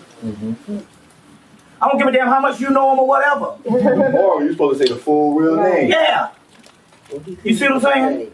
You wouldn't call nobody no Gabby. Right. But he had to set the tone. Then he make her eyes open up? Yeah. They said when he went to the hospital and after he left, her eyes opened. So my point here is this is a major sign because it's supposed to be when the last trumpet blows, it's supposed to be Gabriel's home. Right. And then the little girl, I'm going to cut you. The little girl that got killed was she was born on 9/11/2001. So she was the archetype of the whole 9/11 thing. She got killed. Right. And along with the other 5, and then like you said, Gabriel gets shot in the head. Right. To blow the trumpet. So and then that's two sons, you know. And it's interesting because Arizona been hard on the Mexicans all year. Their land. But why is it that the person that saved her life was a Mexican? Intern. Because if you didn't prop her head up the right way, she would have died. Right. And stop the pressure. Yeah. It takes somebody indigenous to the land to know what to do with those junctions like that. So Their land. That's it. Yeah. this was a major porthole. In Texas. Don't look less of this that went down. Yes. That's because you think it's a white girl. So no, it's the same girl that was wanting John Lewis to be the head of the Democrats 2 days before. You see, so it's interesting stuff. Give me some questions. What about the new 13th symbols? Zodiac signs. They're talking about. That shit been out since 2000. The book came out. Now the book ain't. No, they ain't think this is what it is the government is promoting it. Yeah. What it is the mystery behind that is this. Yeah. They scared. They figure they can buy time at the end of this year. Okay. If they can buy time at the end of next year, you see what I'm saying? They can make in some kind of way that they can prolong the 2012 thing. Right. You see, but they don't understand it ain't based on no dates. Exactly. This going on. This was a 2012 event. Right there. With the Gabrielle thing, with the birds, with us speaking right now. Yeah, it's already gone. Fish. And Yeah, all of that. So what the deal here is that they can buy time with the 13th sign, which is the book came out in 2004. What's the name of the book? The 13th Zodiac. Okay, so Baba, I just want to make sure I got this right. You got Yoruba, you got Santeria, then you got Palo. All right, Yoruba, West Africa. Yeah. Santeria, Caribbean. Palo, Congo, and a little bit of Western stuff mixed in. Okay, so Palo is more original, and is that what you're saying we should embrace more? You embrace what you want. It's all the same. Got it. It's all the same. Yes. Palo has a lot of power behind it because it wasn't used as much. Whereas you got 3 million white people in the continental United States is Yoruba. Right. Not Santeria. Yoruba. 3 million white people. Top dollar. That ain't include Santeria. So by us not knowing about Apollo, it was able to retain some of that energy. But now, because everything is rose up, not all of it is strong. So whatever it is, because using it now is only thing you're doing only thing you are doing with these things now is you're only permeating and elevating your own energy. You are the conduit. So it don't matter what it is. Hell, if you knew the good Christian mysteries, like go get that book of Psalms. The magic of the book of Psalms. You can work some shit with the Bible. I am Apollo. Yeah, you Apollo. Yeah, I see. Right. Got you. Yeah, so yeah. But but the one that you have an affinity to, let's say you say, I just like you, but I don't know why. I just like Apollo, that means the one you need to deal with. That's the one your soul is telling you, that it want to deal with based on some ancestral line, you know what I'm saying? Or you might have been a high priest in the Congo. You see, or something, whatever. So that's how that goes. Yeah. Just so can you speak to like Moorish nationality and the whole sovereignty movement? Because I feel like because I feel like it's metaphysical, right? So no, that shit ain't metaphysical. What the fuck? No, not that. No, not that. I'm saying like. Look, let me tell you what's going on. Look, let me tell you something. Look. Noble Ali died in 1929. All right? In 1929. Y'all say what the hell. See, that's the problem. We are into too much entertainment. We like shit to permeate our ego. You see what I'm saying? Now, hell, you might have damn near 100 Lord Science temples and none of them motherfuckers agree on shit. That's right. Shit changes from not state to state, but block to block. And then the leader died, what, 80 years ago? You see what I'm saying? So, let me give you some shit on this UCC stuff. Let me tell you something. And all this stuff here. Look.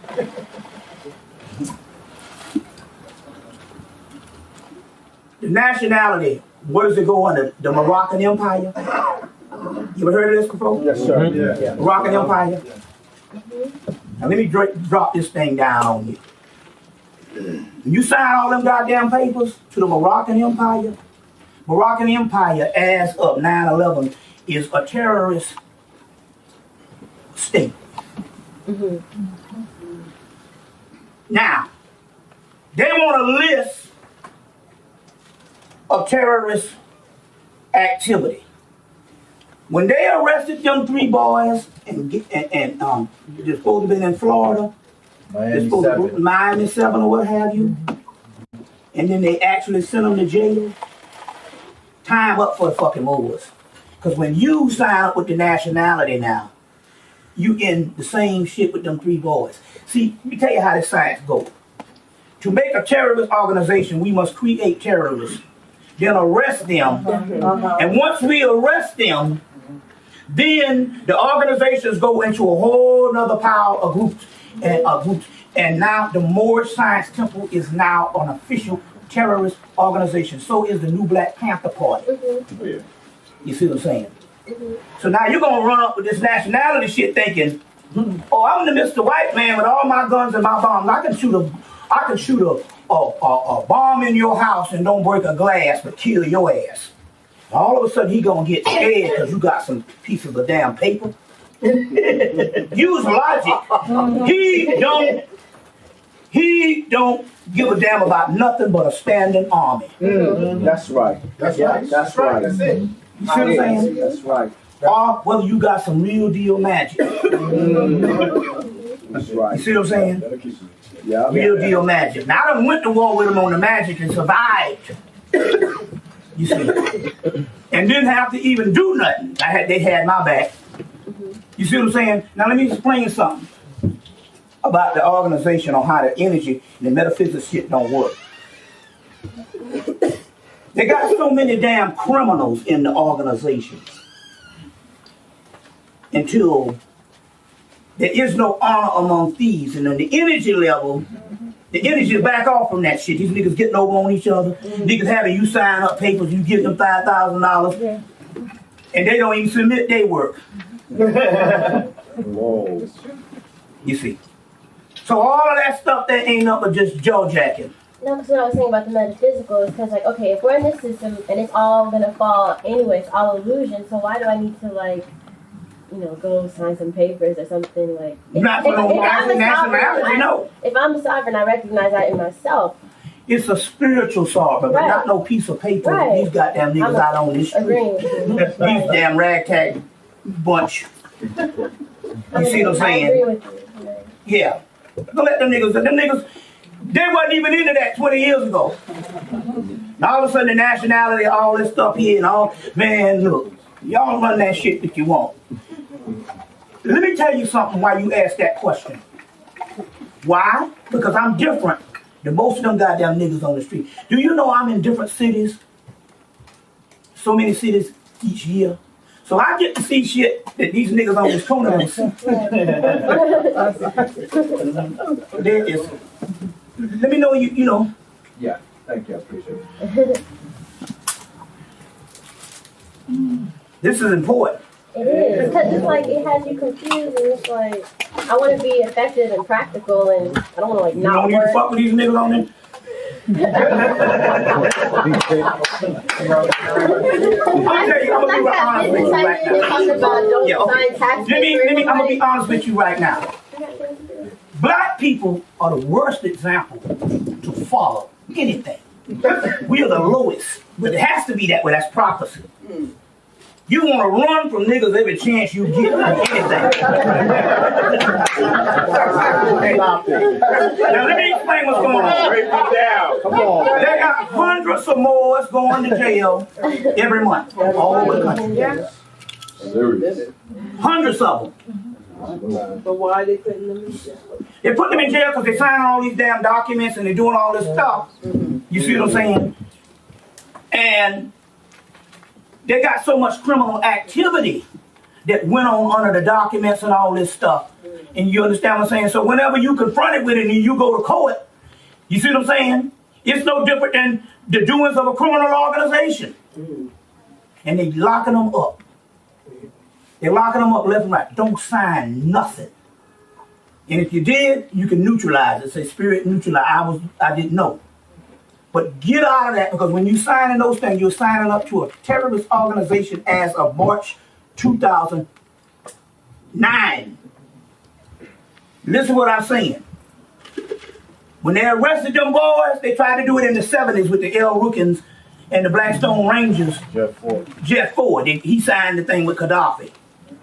But we weren't into the conscious organizations yet, so it fell by the wayside. So they had to do it again. So they was already doing it when they got those boys. It's now an official terrorist organization. And they got all these, that new Black Panther Party and all them. Yeah. These are now official. You got to come out of these groups. I'm telling you. It's about the redemption of your own soul. Listen to no God but yourself. And the Spirit will tell you what you need. But these groups and all these Moorish motherfuckers and half these niggas is criminal motherfuckers coming up out of prison and stuff like that. They got you. The government designed this stuff. You know that UCC and all that paperwork? We was the first people to get it back in 1993. Before all y'all got it, we was the landlady, we was the test thing. And when we first got it, we had to go down to learn in Mississippi with the militia groups and the Ku Klux Klan. This thing was started by the United States government. Yes. Yeah. Another quick question. Can you Hold on, let me finish that. He did. Yeah. Let him know before you jump on now something else. Finish that, brother. Yeah, it was started by the United States government. This thing was all designed. It's to get you united under one single banner. And that banner start having cases of criminal activity.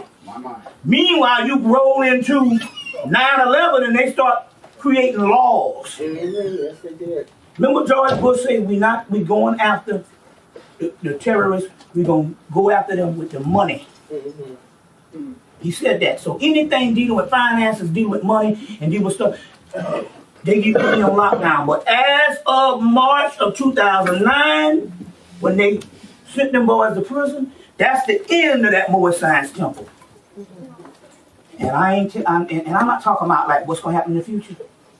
I've been getting calls since 2002 of hundreds of Moors going to jail all over the country for signing all kind of documents and all that kind of. Stay out of that shit. Because see, it can't be spiritual because spirit know you greedy. You don't give a shit about nothing. You see what I'm saying? But greed.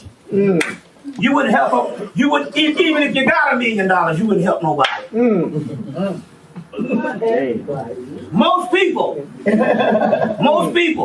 especially these niggas walk, because the ones that's in these ego-producing groups.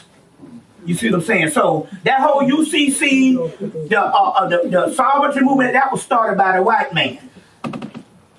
You see? Come on. How these people get sophisticated? These people, let me explain something. Let me show you about the organization. Blavatsky died in 1888. These people started writing books. They started writing books so much and documents and stuff until they got volumes of books under the Theosophical Society. That's because they do the work and the reach. Noble Drew Ali died with Circle 7 Quran, a fucking pamphlet. And that pamphlet is still in use from some shit, a pamphlet from damn 80 years ago. And you haven't done no work. Recently some books started coming out, but the books mostly coming out is on Noble Drew Ali and the historical aspect of him. But where's the Moorish science? You see?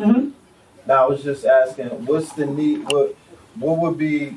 Because I'm studying Moorish history, like how you was talking about yesterday, the Moors in Spain, the Moors out of West Africa. So is that still credible? And because I'm tying in when I'm studying stuff from hundreds of years ago, I'm able to tie into a lot of stuff that's going. That's how I understand 9/11, and now I understand how they set a lot of traps. So I know what not to do and what to do by studying our past. Because when I see the Moors, I see the whole Christendom versus the Moors versus the Corsairs. So I'm like, these are we and I'm seeing how slavery actually came out of the conquering of the Moors. So by seeing that, I'm like, I won't run into their system to try to identify myself because I know that it's a war and it's always been a war. But studying Moorish history is a personal thing to understand what you were. Of course. You see what I'm saying? What you were in that particular aspect. But the Moors didn't study no fucking Moorish history. They studied the shit we talking about now. On this advanced metaphysical stuff. They the one that brought the occult sciences to the West. So you're not studying Moorish science by studying Moorish history. That's personal. I went through that. You see what I'm saying? You know, but the point about it, to be stuck on that as a tool of somehow being valid as valid as a liberation tool now, you know what I'm saying? It's just a feel good. I mean, you can't do nothing with it. Yes, you got to understand, and that's the first level. So we do that, but my point here is we always coin shit into a damn religion. And a religion is doing the same thing over and over again, and that's called insanity. The Moorish science, that's what I'm saying about what's called right now. You study the history, but you say, what is the Moorish science? So when I tell a person to study King Arthur and the Round Table, that was brought to them by the Moors. And then the British tried to usurp it and say it was an actual history of their country. You see, but that came out of Kemet. So if you want to study Moorish history, you want to study the science, study King Arthur and the Round Table. You want to study the Moorish science, study Goetia, the Moorish seals, the greater key of Solomon, the lesser key of Solomon. You study Kabbalah, brought to Spain by Moses Gilon. You study Kabbalah. You study the disciplines, not the history. The history is just a doorway to say, okay, we understand where this education comes from, but you study the disciplines. The Tarot was brought into Europe by the Moors. You see what I'm saying? Brought into the Kabbalisticism, brought into Europe by the Moors. All the metaphysical disciplines was brought into Europe by the Moors. You see, that's Moorish science. Not Noble Drew Ali, and not the history. The history is one aspect. That's just a doorway to let you know, to identify the people who was about science. None of them niggas won't even touch nothing that's dealing with more science. You see what I'm saying? They saying more science, and you giving me a fucking pamphlet. A pamphlet is a chapter in a damn book. And the word university means a consortium of books. Yes. You see. So my point here is, if you're going to do it, the occult movement was brought to the West by the Moors. Not the history. The Moors was not in Spain studying the history of themselves. Hey, look how I drink this tea. That's what you see. So that's what that's about. Yeah. So just basically, what we're doing now is participating in the more sciences. Those of us who study the occult. That is the more science. We didn't get nothing right tonight.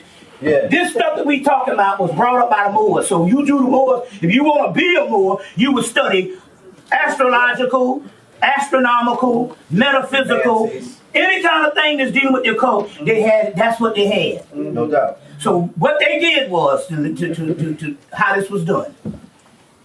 They had regular academia, and the 7 liberal arts of education. That's the stuff you got now in the colleges and the high schools or what have you. They had that. But they also had, with the people that go through the basic education, liberal arts training, they went into the occult. You see, now the Europeans now do the model of that by, on a ceremonial level. They'll do it by fraternities, which don't teach you nothing because they don't want the masses to know. But then they will have other occult things like the skull and bones or what have you, where they get into greater stuff and all and emulate the Moors or whatever type stuff. But if you go back to Spain, you did the several liberal arts and education, but they also studied the occult and all what it is, and that's more science. See, not some shit, but I'm sovereign and because I got a piece of paper to say that I'm an asshole.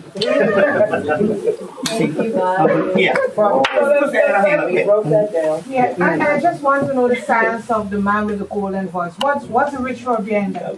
I mean, it doesn't really make sense. Which one? The man with the golden voice. The man with the golden voice. What? It's a distraction. I'm just saying. I know, but when something doesn't really make sense, that's a ritual. Some guy, I don't know. The bum guy, they found it is a remarkable. No, it makes sense. When something doesn't really make sense to me, I know it's a ritual. Is that something that they're doing? No, what it is remarkable to go up to a homeless person in the That's corner. right. And this man start talking like the newscaster.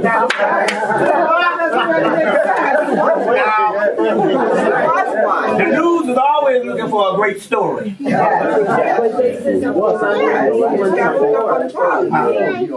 he was on the one already before, Yeah, and he said he fell prey to drugs and all that stuff. But my point is, it is kind of miraculous. You go up and you get this guy down and he goes 91.5. So oh shit.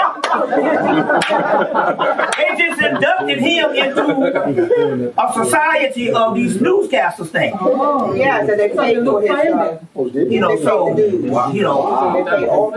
now, because let me tell you why, I'm going to tell you why I say that. Okay, let me tell you why I say that. This guy is proof what the spirits told us. Why, if you notice, every time somebody asks me for something, I give it to them. And even white people now. I used to get to white people. Guess what happened? Look, I'm gonna go back to this part. And it's a good story why you're saying this. Let me tell you what it is. We start giving money. The more you give this money to these people, it don't matter. See, we always try to do the reason on what he gonna do with it. Right. That's not the thing. You're not giving the money based on what he gonna do. You giving the money because you're training your heart to give. Yeah, that's right. Okay, so don't worry about what he gonna do with it. Right. Now, a little white girl, never seen this happen. Been seeing this for 20, 30 years. Black person come up and say, my car just ran out of gas and I need some money. I know it's big down there because we got mostly automobiles. My car just ran out of money. I just need about $7 to get I got a guy gonna give me a gas can or whatever, and you give him the money. Then you come back the next day and you see the same guy. He did it so much so he don't recognize you gave him money. My car, I said, damn man, your car broke down again? Or your car? Seen black people do this shit for years. And every now and then I see occasional white guy. Saw a white girl. Now you know the white girl, she meth addict, she ain't got no teeth or whatever. Now this white girl looked like she came out of a college dormitory. And she was running this thing. Hell, she got $2 out of me. She got $2 out of another brother. And some black girls in the car was laughing at us. And I was saying, Joe, I said, I know that this girl here is snowing us. I said, but I'm going to give it to her. And then I'm going to give it to her. And guess what happened? The black guy, he kind of noticed that there was 3 black girls in the car. They were laughing at our stupid ass. And what they thought. The black guy turned to me and said, if she's lying, we gonna be blessed. Right. If it's a lie, we gonna be blessed. You see, like that now. Now going back to this guy, he proves a point. Because I asked, first of all, why is it important to give these people? The Spirit says, them people there is asking for the money is the angels. I heard that. Elijah Muhammad said there'll be an angel on every corner. Theology of time. And the only thing I see on every corner is a damn ball.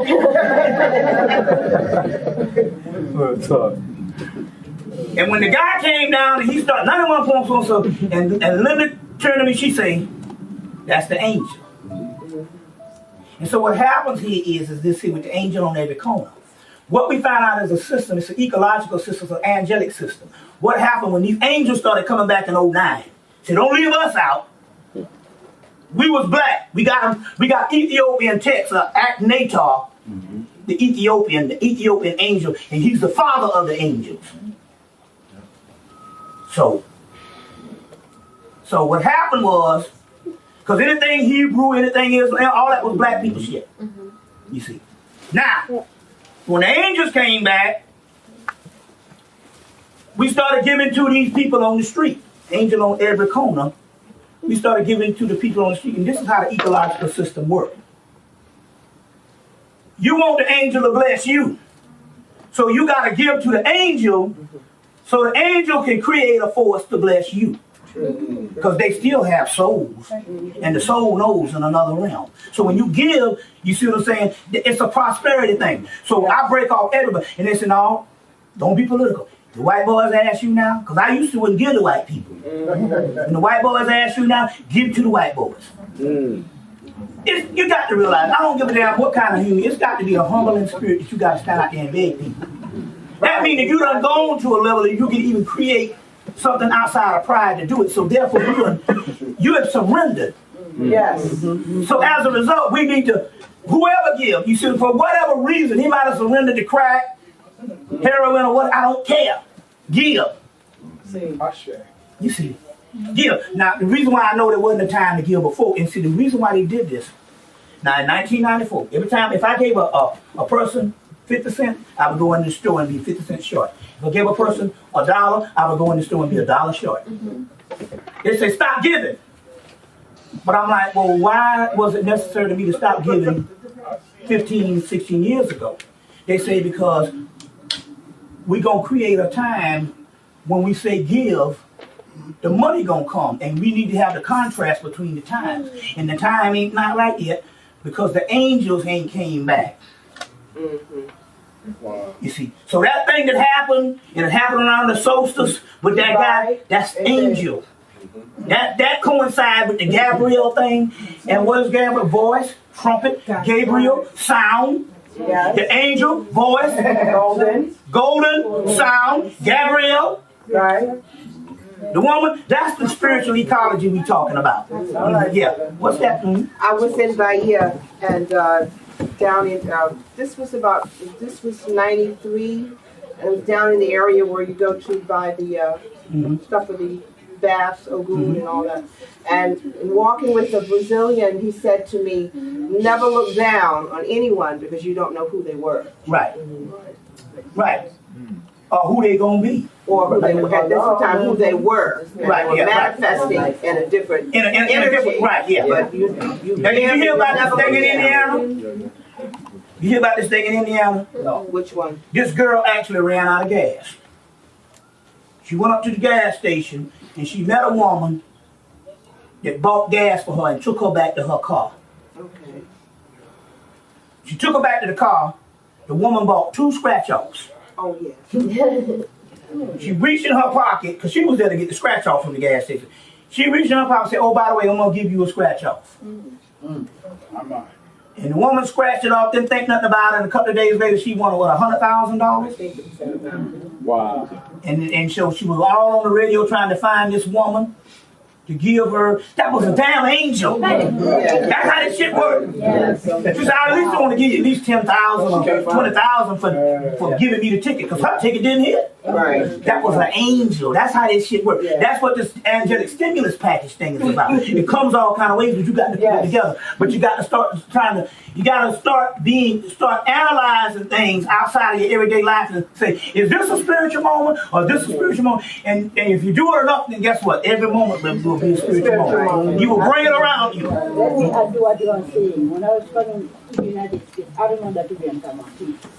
When I was coming here in 1975, at the airport in Haiti, I met a white man, dressed in navy blue suit, whatever. And she told me, oh, you have nothing in your hand except your pocketbook. You have to carry that bag for me? I said to her, okay.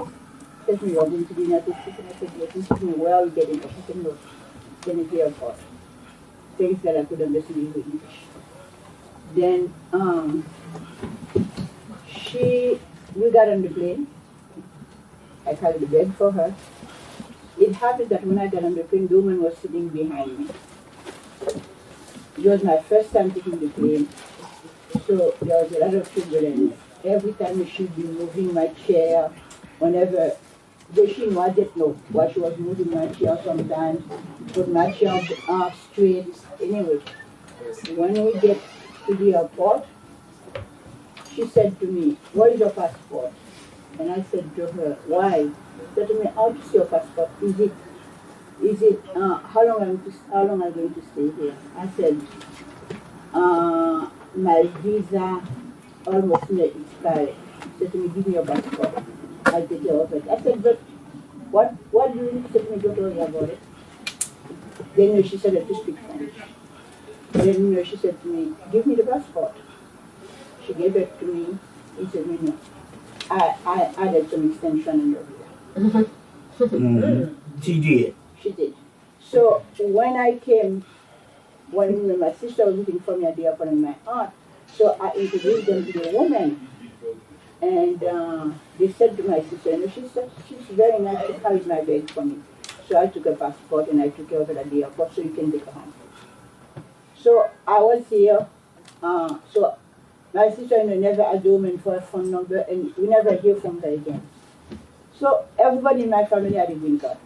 Every time that I tried to get my green card, nothing happened. So one night I got so upset. I was very upset. And some white man came in a dream and told me, I just came back from the immigration. Your papers were all the way down. I bring them up, they are calling you in next week. So when I woke up, I was telling my mom said, we always have those funny dreams. I don't know. I don't know. Do you know? But I saw the person though. The person was carrying a cane, was walking with a cane, and was limping. The person passed me on the street and said to me, do you know I've been looking for you? I saw how upset you were. I just went to the immigration. I'm happy I met you here now. Your papers were all the way down. I want you to look for your papers. I put them up. Next week they are going to call you. Anyway, next week, the following week, my mother called me at work and said to me, you wish to be paid for the immigration for your green card to go to Canada. So I'm going to Canada. I was late for all of my interviews, all of them.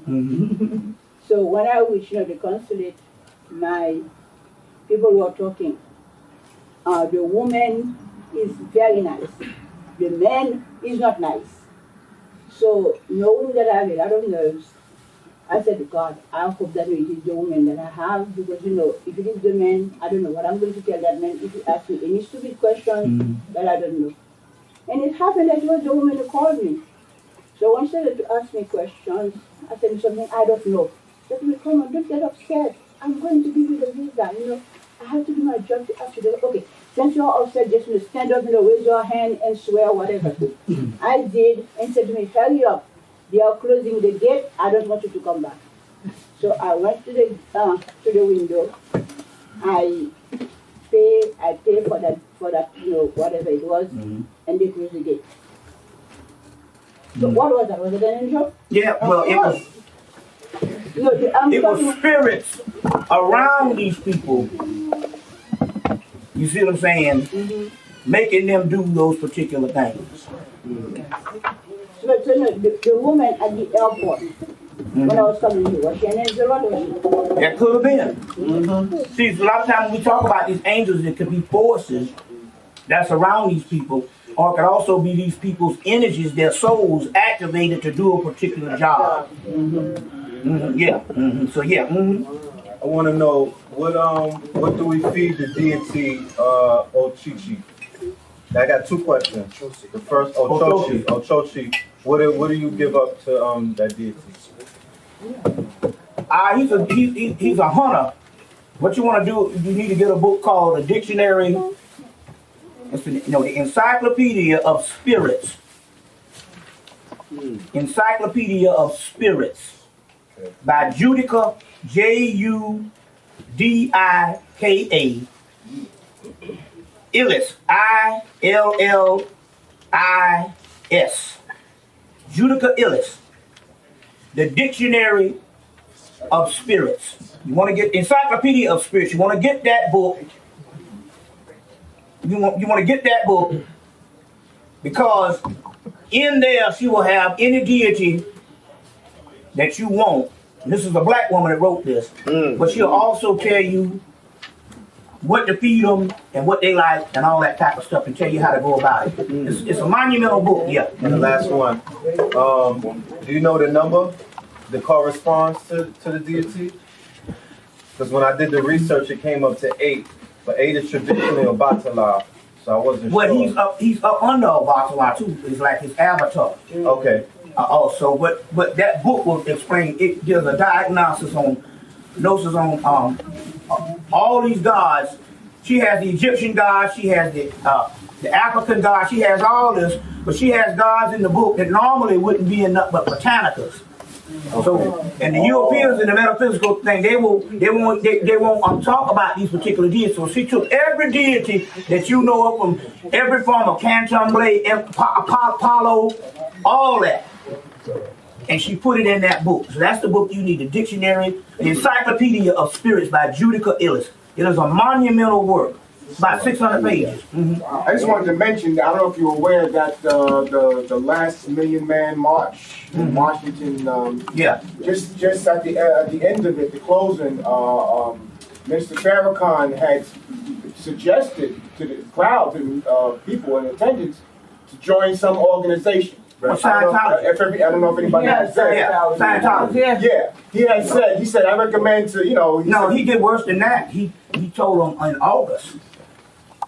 He told them in August. He said, if you don't go and get audited is what they do to go and get in this the organization. You go get audited. He said, if you don't go get audited, the entire Nation of Islam, we love you, and we've had fun with you, but bye. You got to go. In the entire Nation of Islam, they have for so long, and they have now been audited by Scientology. Oh, that's crazy. You see by Scientology. So no, that's the real deal. You can go right on Scientology and Farrakhan or Scientology and Nation of Islam and hear the speech. What is it all about? What is it all about? What they do is they give you, it's almost like a It's almost like a semi, what you call it, a hypnotism. Where they go in, and it's supposed to be helping you, and there's so many kind of words, it does help a lot of people. Because you guys realize now, L. Ron Hubbard came out of Crawlers in them group. And they was dealing with the whole Egyptian thing and all. So, but what it does, but believe me, I don't think that white people got our interest in mind. But what you do is you go in, and they start bringing up stuff from childhood, but they got to know your entire family and your background, and they start bringing this stuff up in the supposedly clearing. What they, and it's supposed to be one of those types of things. But my thing here is okay. Everybody go get this. Him and Al Sharpton went down in May. Farrakhan and Al Sharpton went down to Florida in April or May to get it done. And so what it is this though. But my point here is, he's saying now that he's actually training people in the nation to become auditors. Now, I know organizations. There's no organization that's going to audit you or whatever and do this thing in your service and then give you the skills to audit people. If you're given skills to audit people, it means that you are a part of that organization. Now, just deductive reasoning. There ain't no organization gonna give you their knowledge of what they do, of what they do. You see what I'm saying? You see, so if they are turning them into auditors, it means that, in so many words, he handed the organization over to Scientology. That's right. That's compromise. You see, over two sides. Beyond compromise. Yes, beyond compromise. You know, it's shit. That's a takeover.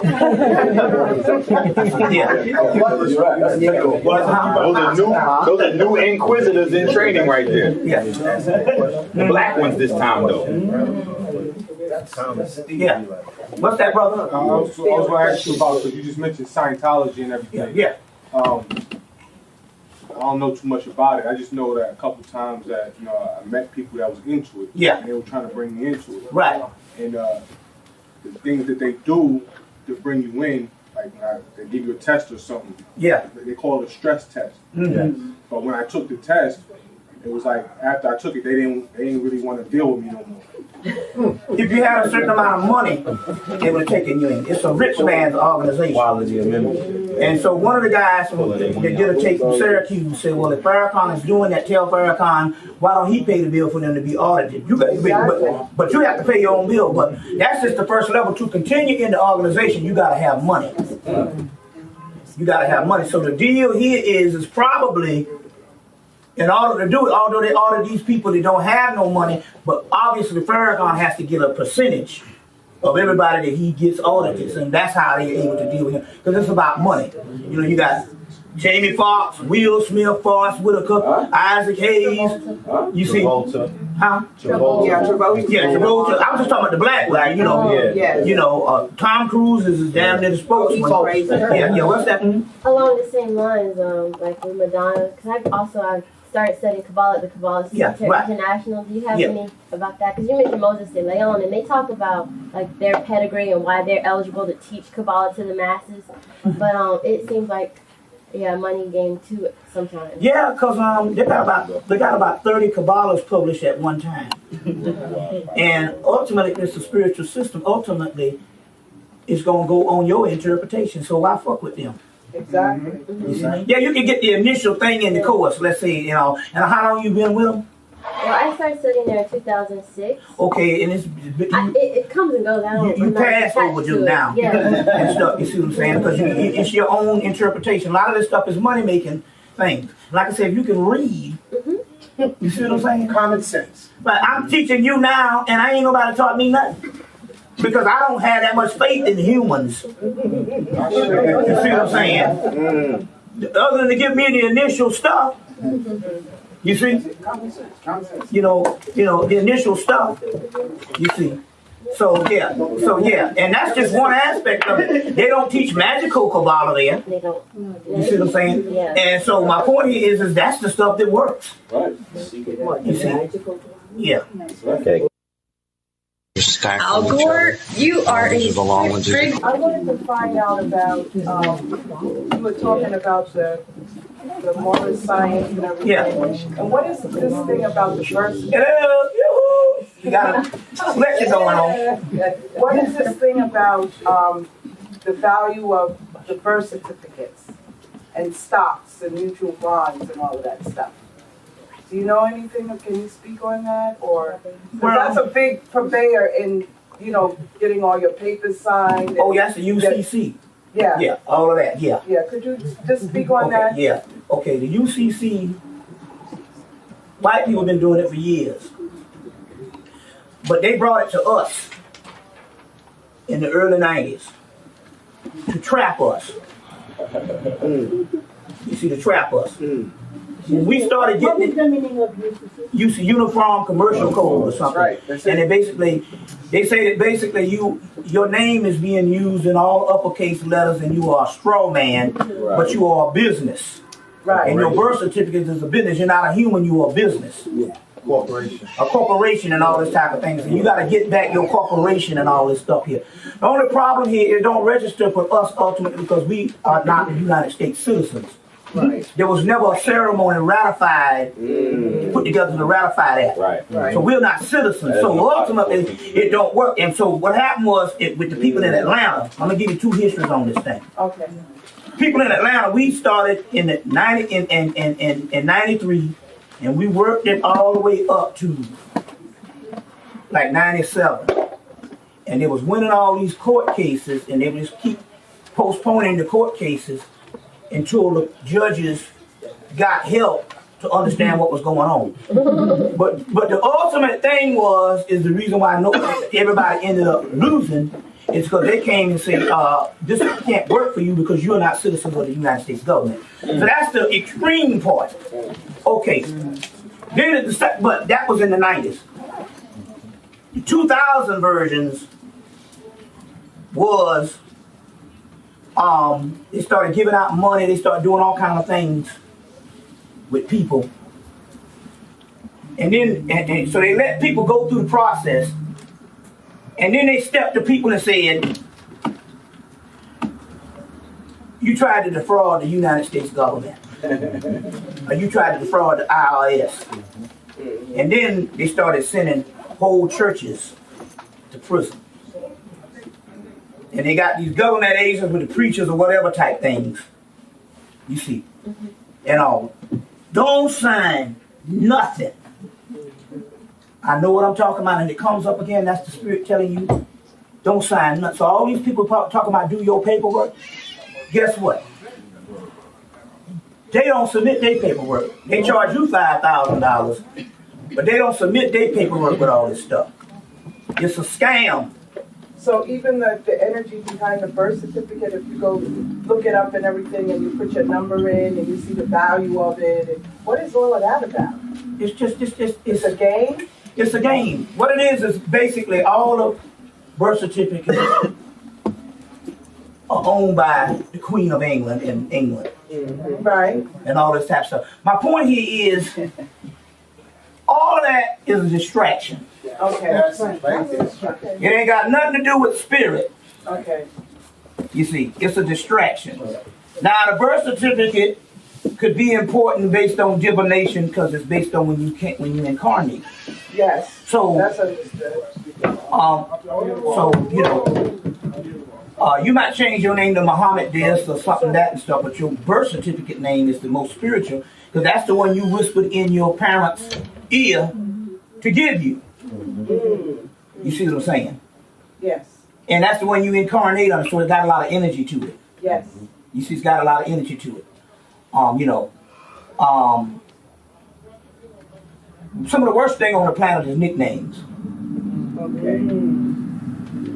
Niggas named Pig and Cool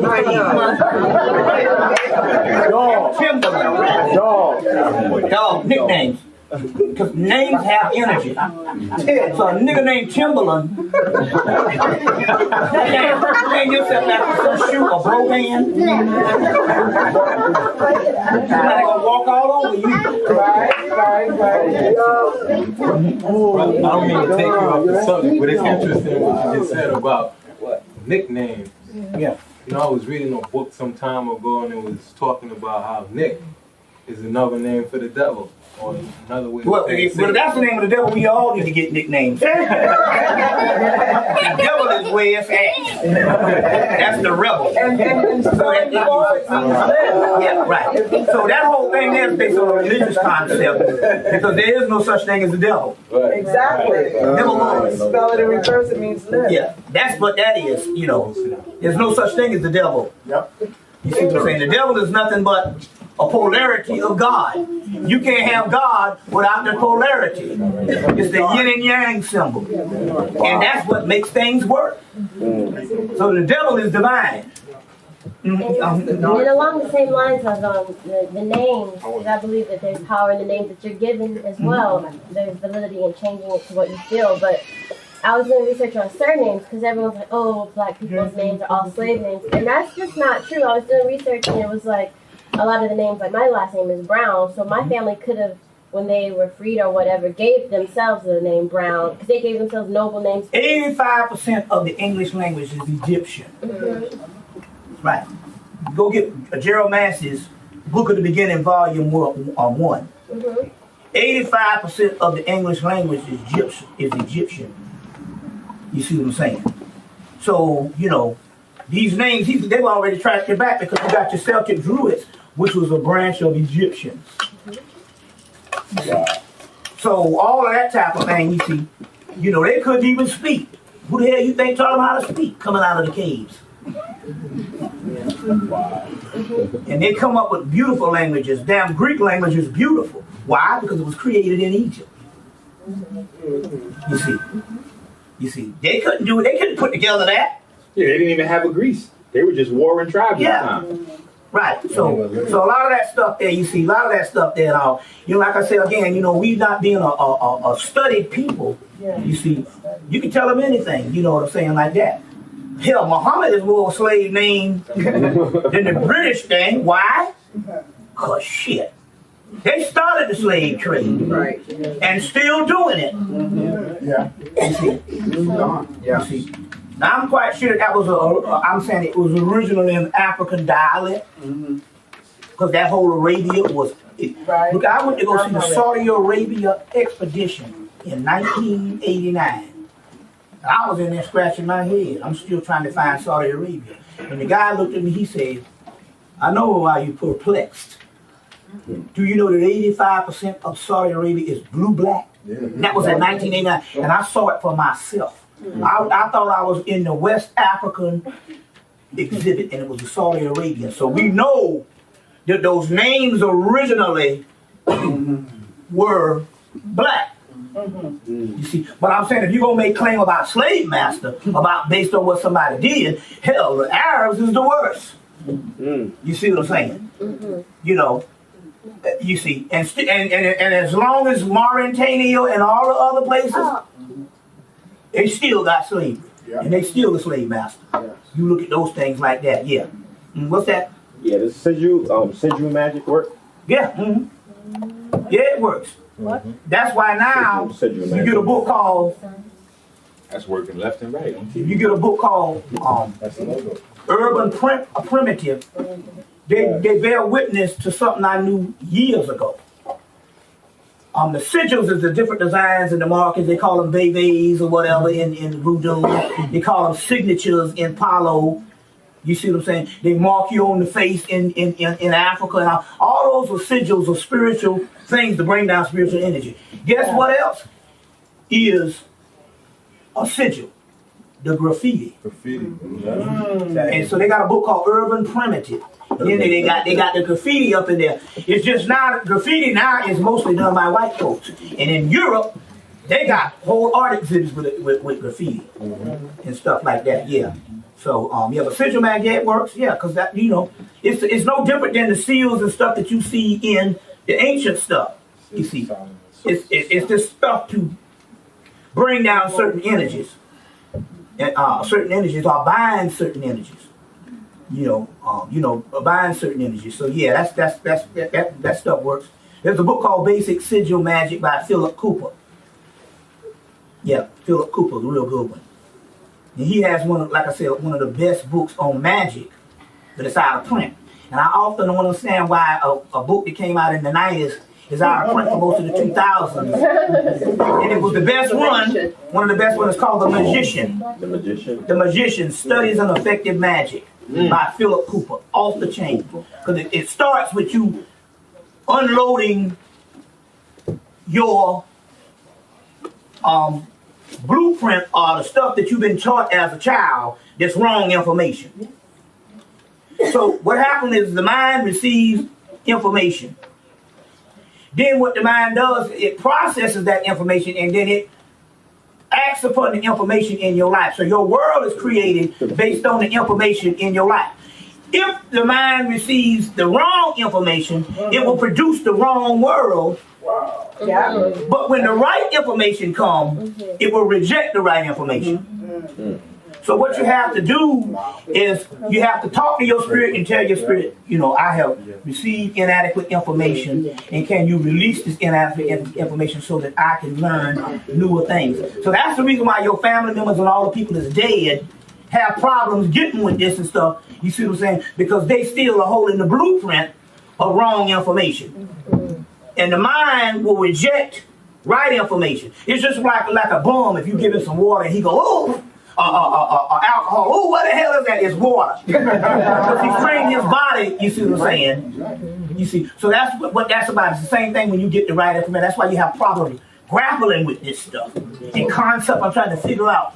You see, like that. Yeah, what's that? But that also ties into physics. I mean, two things can't occupy the same space at the same time. Thing, right? But the book, the magic book, I want to say the book, the magic. He goes into eliminating that blueprint. He tells you all about that. Certain information was given by your preachers, your teachers, your parents. And once he goes into that chapter, then he starts going into the magic to reverse it. It's called The Magician.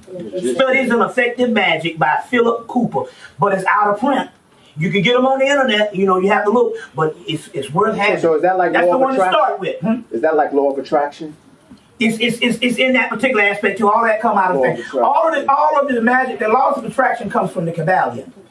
And the Kabbalion comes out of Hermetic texts out of Egypt. Okay. So only thing the people from the laws of attraction did is they took the sixth, which one? The laws of attraction is one of the. It's one of those 7 Hermetic laws. Yeah, but they say that's the most powerful one. No, it ain't the most powerful. It can't be.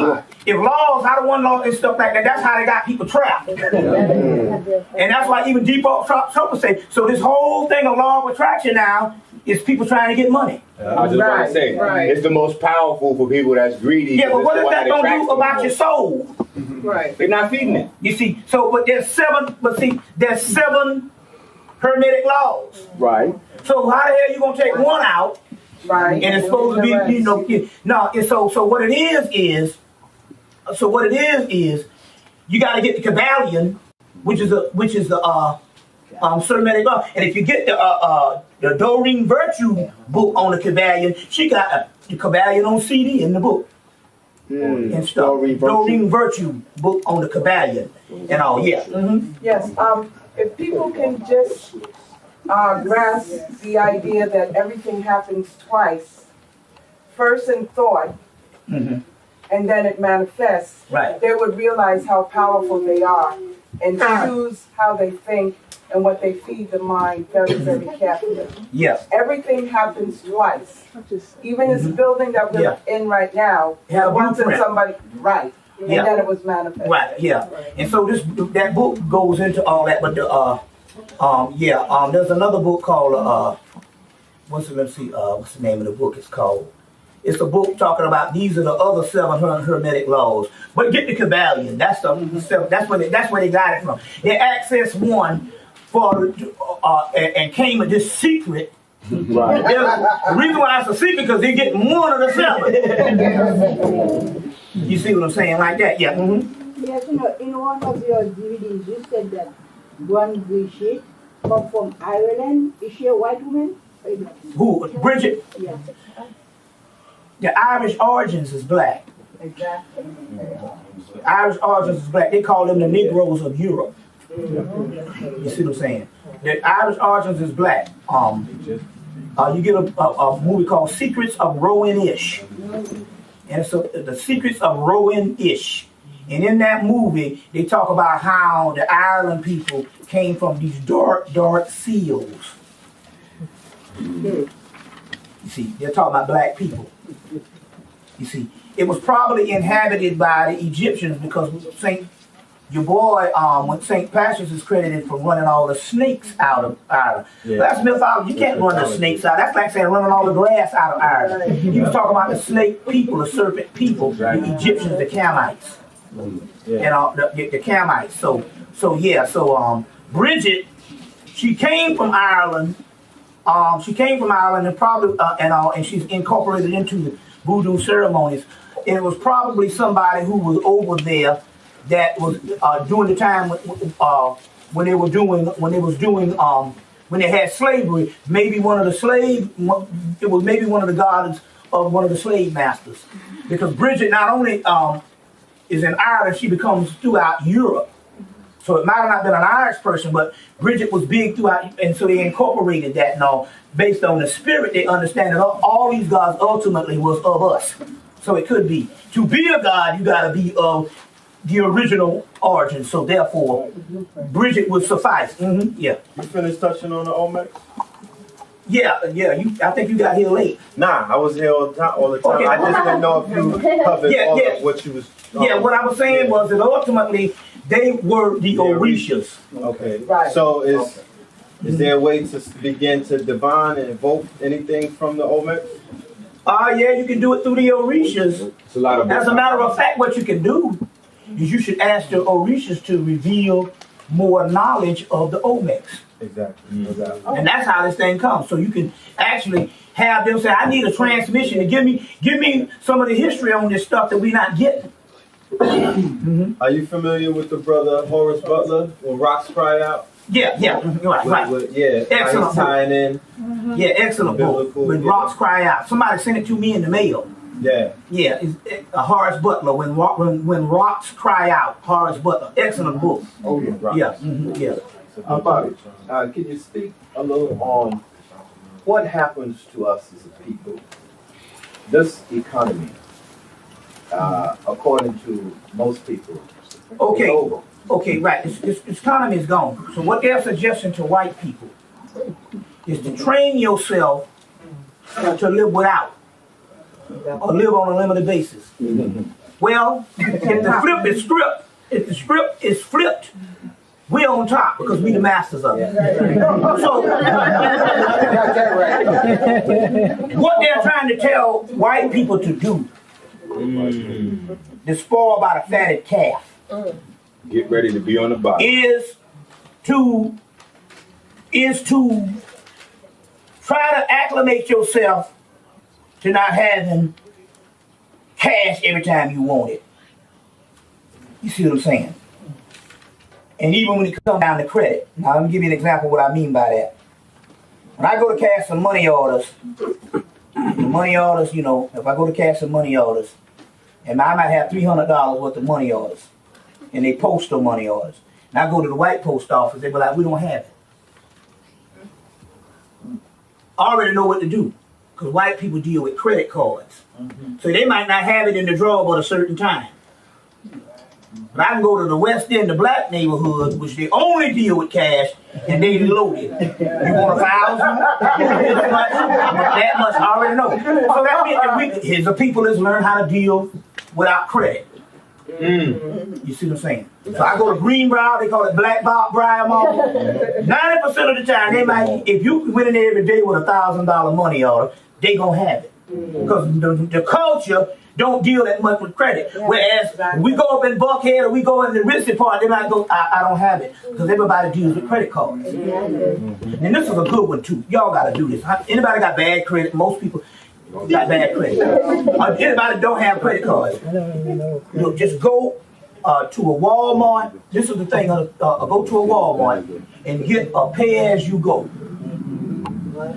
A pay as you go. What you do, you get this card and you put money on it. Yeah, it's this called a money card, Walmart money card, and you put money on it because the culture is designed to be set up with credit. So you can't rent no cars, you can't get in the hotel, you see what I'm saying? You can't do things. But if you got the card that's got it on it, it accepts all that because it's a Visa. So it's an actual credit card. You can use it anywhere, but you got to put the money on it. But you put the money on it to use it for stuff that only takes credit cards, and that's a smart way to go. Because the first thing, if you want to hook up some cable, they'll go, you got a credit card? And if you say no, they say, no, we don't hook up cable without a credit card. So if you got one of these, you see, you give them the PIN number, bam. You see, like that. So these are good to get the money cards and stuff like that, you know. And and that's the way you do it. Because we got here the other night, and the hotel was paid for, but it was like, no, it's got to, I know you paid for it or whatever, but it's got to be access to a credit card. And I said, shit, I had $15 on the credit card. They took 10. But now, so when I'm flying out, so I called them, I said, you better put another, I got 5 on there, but it's going to be 25 to fly back. Because when they check the bag, now they charge you checking the bag. And so if you got the credit card, if you're playing cash, it's going to tell you, well, you got to go inside. You got to stand on the big ass long line. But if you got the credit card, you can do it right there at the Sky Cap. You see, so I tell them to put 25, I said put 20 on, she said I'll put 30 just in case. New York might be higher. Water you for the bags, you see what I'm saying? So they charge you to check your own bags, but you still need a credit card. Yeah, you can go in and pay the cash, you might have to stand on a long line. So that's how that whole thing goes, yeah. How long does it take before it charge up?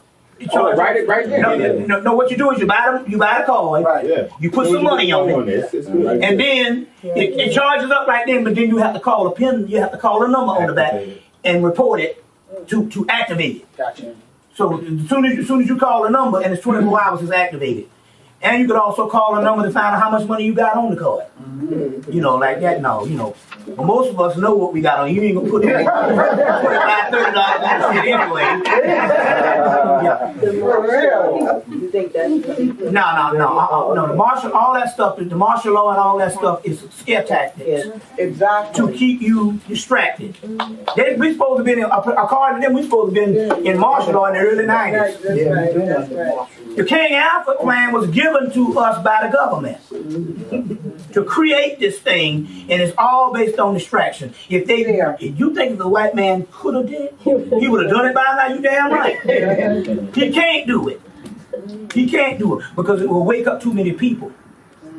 You see what I'm saying? And Farrakhan had that right. He said, if your slave went to war with you, he said, your slave will win. And I said, that nigga crazy. But he was right. They know it. We got latent powers in us that automatically come online and kill up everything just to survive.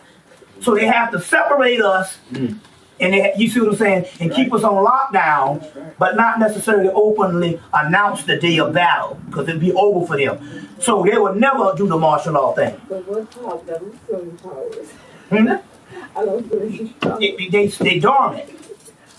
But if you get shocked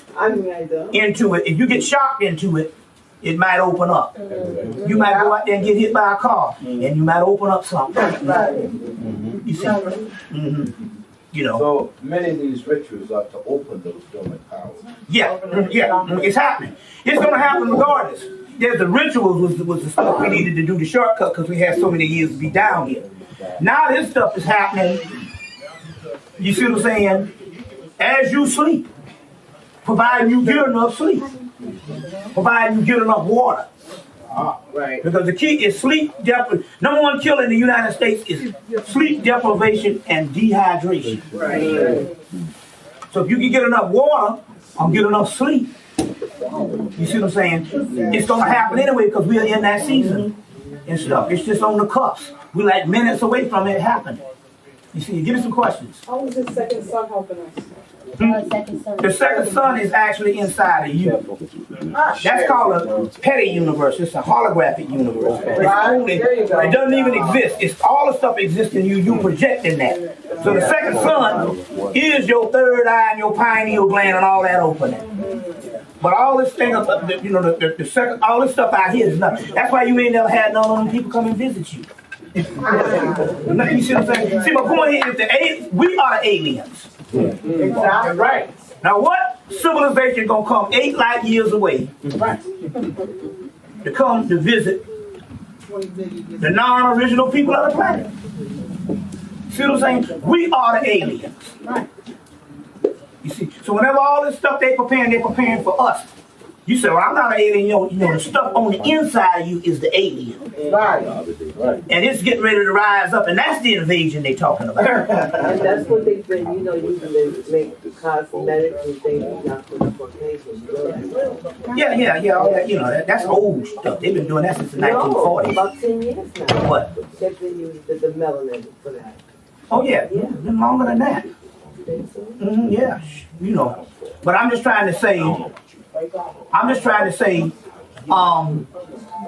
all this alien stuff they talking about is to get you to get scared of your own self and your own powers. You see, to get you to, get scared of your own powers. Yeah. Bobby, yesterday I'm trying to make sense of my notes here. You were talking about healing illnesses, and there was a ritual done on the 3rd day, or do you remember what you what I said was I did 3 days in London. The 3rd day in London, it was called something through rituals. The 3rd day in London, we did 10 hours of rituals. But I gave the people the Obatala ritual, which pretty much can heal anything. What's that?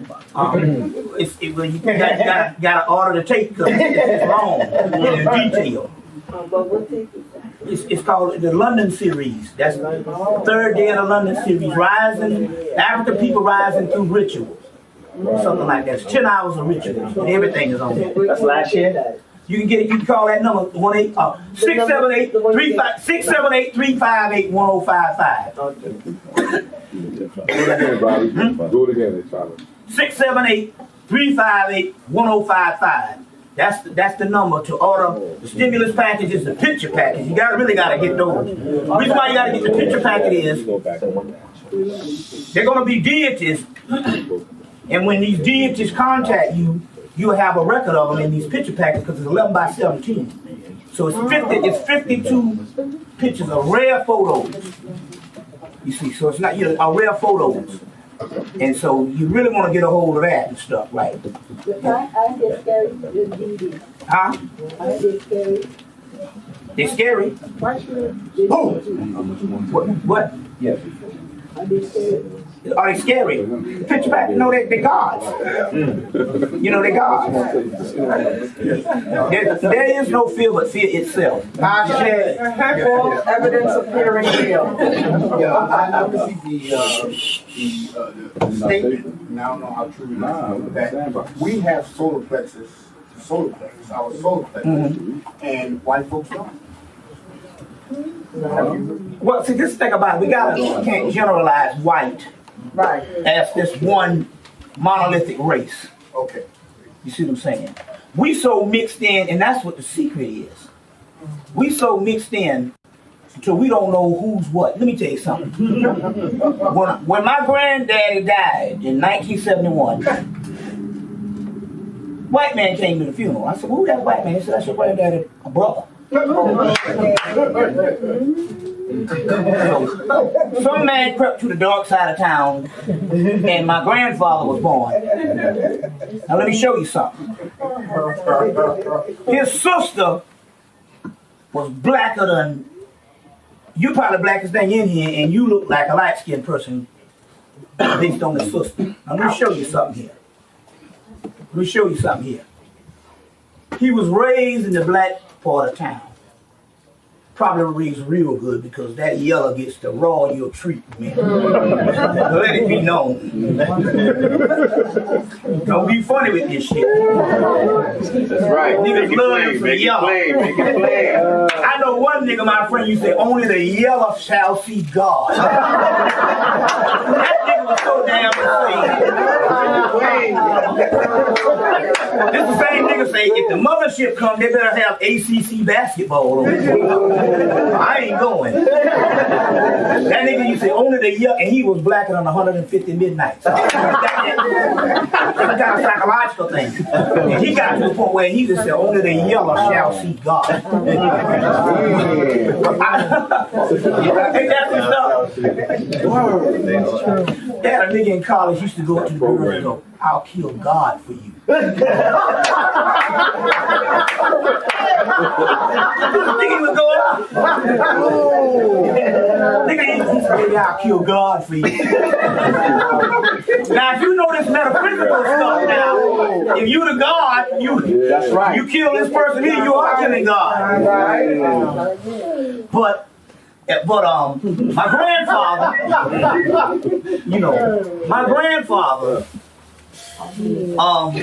my grandfather, he what he did, he was raised in the black part of town and all of this, and he loved James Brown, he loved the black stuff, but he loved country music. We like, wait a minute, you wasn't even raised around no country music. So obviously it's got to be a genetic thing. There you go. You see what I'm saying? Now this is one of the keys on this. One of the keys on this. That's how I know, because that's how I know anybody ever really listened to some Johnny Cash. Yeah. Some real awesome shit. Because come to find out, he used to visit the black. He got black in his music. Yeah, he used to visit. He used to visit the black side of town, the Harvey Johnson, the churches and stuff. Oh yeah. Just like Elvis. You listen to it and stuff. A lot of rappers listen to it and stuff because he tells such stories and stuff. To a lot of rappers and stuff got turned on by Johnny Cash. Somebody white, but like, oh, this cat is off the chain. And stuff. But what I'm trying to say is, so I listened to some Johnny Cash based on my grandfather. And that's when I knew, so this cat, like I say, I killed a man in Reno just to see him die. But I'm just trying to say, so you can't put, as far as white people, as one monolithic race, because they got all the stuff genetically mixed in, especially with the Moors being up there for 700 years. They really, that's what they did. They was basically having whole races of people, children of the Moors and stuff. That's what the first people that they inducted into Judaism, Judaism was a black people's thing from that land. So the Europeans have nothing to do with the original Hebrews whatsoever. Nothing. But they got converted into Hebrewism by the Moors, because see, the Moors was in the society, and you either had to be Islamic, Christian, you see, at that particular time, or you had to. These are people that chose another alternative religion, and they inducted them into Judaism, but apparently they were some of their progeny. So which means here is these are some of these people, why they were getting kicked out of all the countries, because they had the bloodline of the Moors. And so what happened was, the aspect that happened with the final solution was the white ones that was converted and stuff, trying to clean up their bloodline by separating from the black ones, and as a result, they put them in the concentration camps, or the mulatto ones, or what have you, and until they killed all of them off. Right. It started in North Africa down there. So, Sephardim Jews, that's just a translation of saying Spaniard Jews.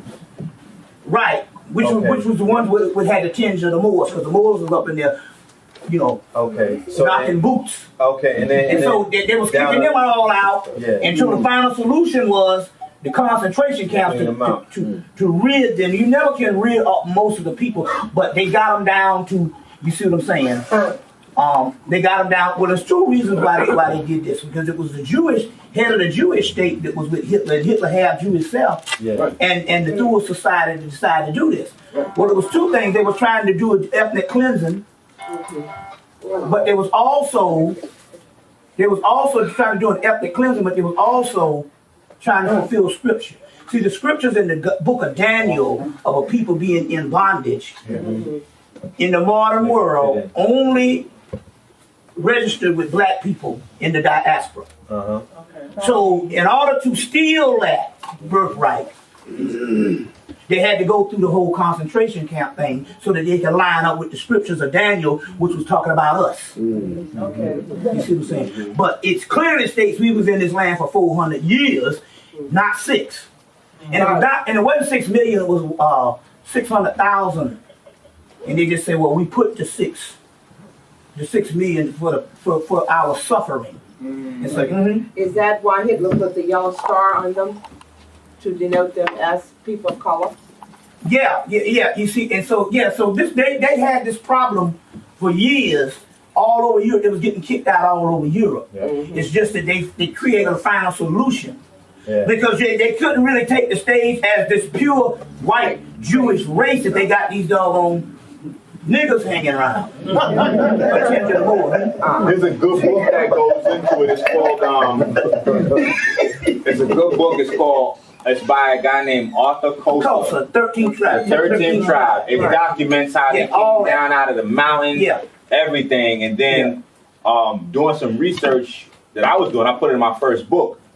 I noticed that the Jews trying to trace themselves back to Shem. And they try to turn the word Semite into some sort of relation to where they are blood relatives of Shem, yada, yada, yada. But that's not where Semite comes from. Semite comes from the fact that they semi-black. They got a little bit of that black blood in them.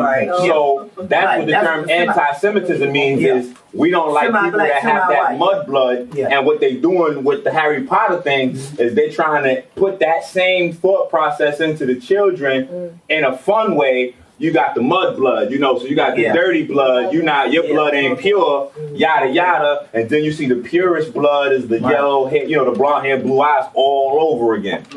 Wow. So that's that family fight they was going through, but basically, that's it. Here's some questions. Right here, you talked about entities before, like becoming more apparent, like sometimes when you see things out of the corner of your eye, because it's like, I'm starting to get that more. I live in a house by myself, so sometimes it kind of freaks me out, but I'm just wondering exactly how far is that really going to go? Is it going to, are we going to get to the point where we can literally just start seeing other realms on like a regular basis? That's what's going to happen. That's exactly what's going to happen. And the government is already seeing these things, and that's why they're proceeding accordingly. Obviously, there's something that opened up, a dimension that opened up in the last couple of weeks. So all this snow and all this stuff is to take your mind off of that. So but that's what's going to happen. All right. Different dimensions and different planets, like you were saying before, are different energies, correct? So being that this is the holographic, universe, and this is the representation, when we start seeing different kind of peoples and they represent different kind of energies, does that mean that we are getting in touch with different constellations and certain energies, and they begin to manifest on this plane? Well, they actually manifesting outside of you. The constellations and all that stuff is inside of us. Those are your cells, your DNA, your chakras, and all of that. So it's the inner universe what we're talking about, and that's just a projection from what's going on the inside of us. Okay. What about the? Because I'm starting to see people now. I study as much as I can get my hands on, because when people ask me, I tell them I know just enough to know that I don't really know that much. So I was looking into this guy named something Wiley, he teaches breatharianism, that you don't actually need food or liquid. You could just eat light or McDonald's cheeseburgers. That's what he threw me off at. It was like you can live off sunlight alone or McDonald's cheeseburgers. So it was just like I couldn't see that. But he teaches a lot about the fifth dimension, and now I'm seeing a lot of information coming through on the web outside of the breatharian thing, but just more, specifically towards the fifth dimension. Could you touch on that? Yeah, well, the fifth dimension is the dimension that we probably slipped into. We probably slipped into. Now, what it is, I want to say something about the breatharian. Basically, what it is, your body after a certain amount of minutes starts producing a protein. It's a form of DNA, and you eat from that. It's a form of melanin, and you eat from that, and that's why I said this summer when I stopped eating, but I didn't lose no weight. I mean, I trimmed down a little, but I'm saying I didn't lose no weight. The simple fact was I'm eating from that protein, and that's what an actual breatharian does. He eats from the melanin produced in his body. And one of the key things with that is water. You just need water to activate the substances that's all over your body and to go into the central nervous system. The central nervous system. So, so to get that going, you need water. Water is the key to life. That's what the whole doom thing was talking about. But now going back to the fifth dimension, we've pretty much we have slipped into it, but we got to go a little further. They're talking about an access of universe A and universe B. This thing is turning over to universe B. Right under the people who are ruling us eyes. You see what I'm saying? And universe B, you exist in a universe B. But what exists in the universe B is your glorified self. Your self has already become God. And for the mere fact you feel anything means you're already God over on that other aspect. So what happened was you had a world at first, when this world was young, that world became dismal. It's the Amenta. And it became dismal, and it had a black sun. And it's an inner world, and it became dismal. Over the course of eons and millennia, that world now has built itself up into the kingdom of God and the kingdom of glorified spirits. And so you exist within that kingdom in that other universe. You see what I'm saying? And that universe, that particular universe, is using the energies from you to feed off of. But now all over there is elevated. So your whole body is another you over there that's a glorified God. Yeah. And we getting ready to slip into it. They know it. Yeah. Bobby, we got about 15 more minutes. So whoever got questions for this brother, you got 15 more minutes. There's also afterwards, the sister got some food outside left over for some of it's free or whatever. So, Q. Yeah. So is that what the 2012 thing is? That's what it's really about. Right. But the 2012 is what they would like to get you. See, the only thing they're doing is trying to create fear. The 2012 is a consciousness. Right. So it's a consciousness that's getting ready to hit that even the people out here that's dead is going to come into. And that is the 2012 consciousness. Right. And from that consciousness will catapult us into that glorified self. Because it is the glorified self that is bringing the consciousness. We just are the first wave of it. You see what I'm saying? And the first wave of it, and how long we have been conscious indicates how long it has grown up. So it's a whole nother world that is already activated, and we just own like the twinkling of an eye from coming. So it ain't gonna be no nothing physical we got to go through. We just gonna wake up from the dream. They said the seals was opened in like the 70s. Well, there's been things going on for a while now. There's been things going on for a while now, but I would agree that the 70s would also be the first wave of the baby boomers coming of age. And that's what we would be now. The people that you see in their 40s, late 30s, their 40s and the 50s and stuff like that. You see. So yeah, that's one aspect of it. But what we're talking about here is it's an acceleration period, and that particular acceleration period that they're talking about is now on the cusp. That's why. So if you notice now, when the UN came out talking about aliens. Yeah. You see, when the UN came out talking about aliens, and Stephen Hawkins, their #1 scientist, came out talking about aliens. You see what I'm saying? They know that we are right there on it. And you know that they know that we're right there on it because they didn't speak highly of aliens. They always saying that they would be hostile. Right. You see. But if you don't know that much about them, how are you going to predict something's going to be hostile? You can't tell what's going to be hostile on the other side of town. You be getting that shit wrong.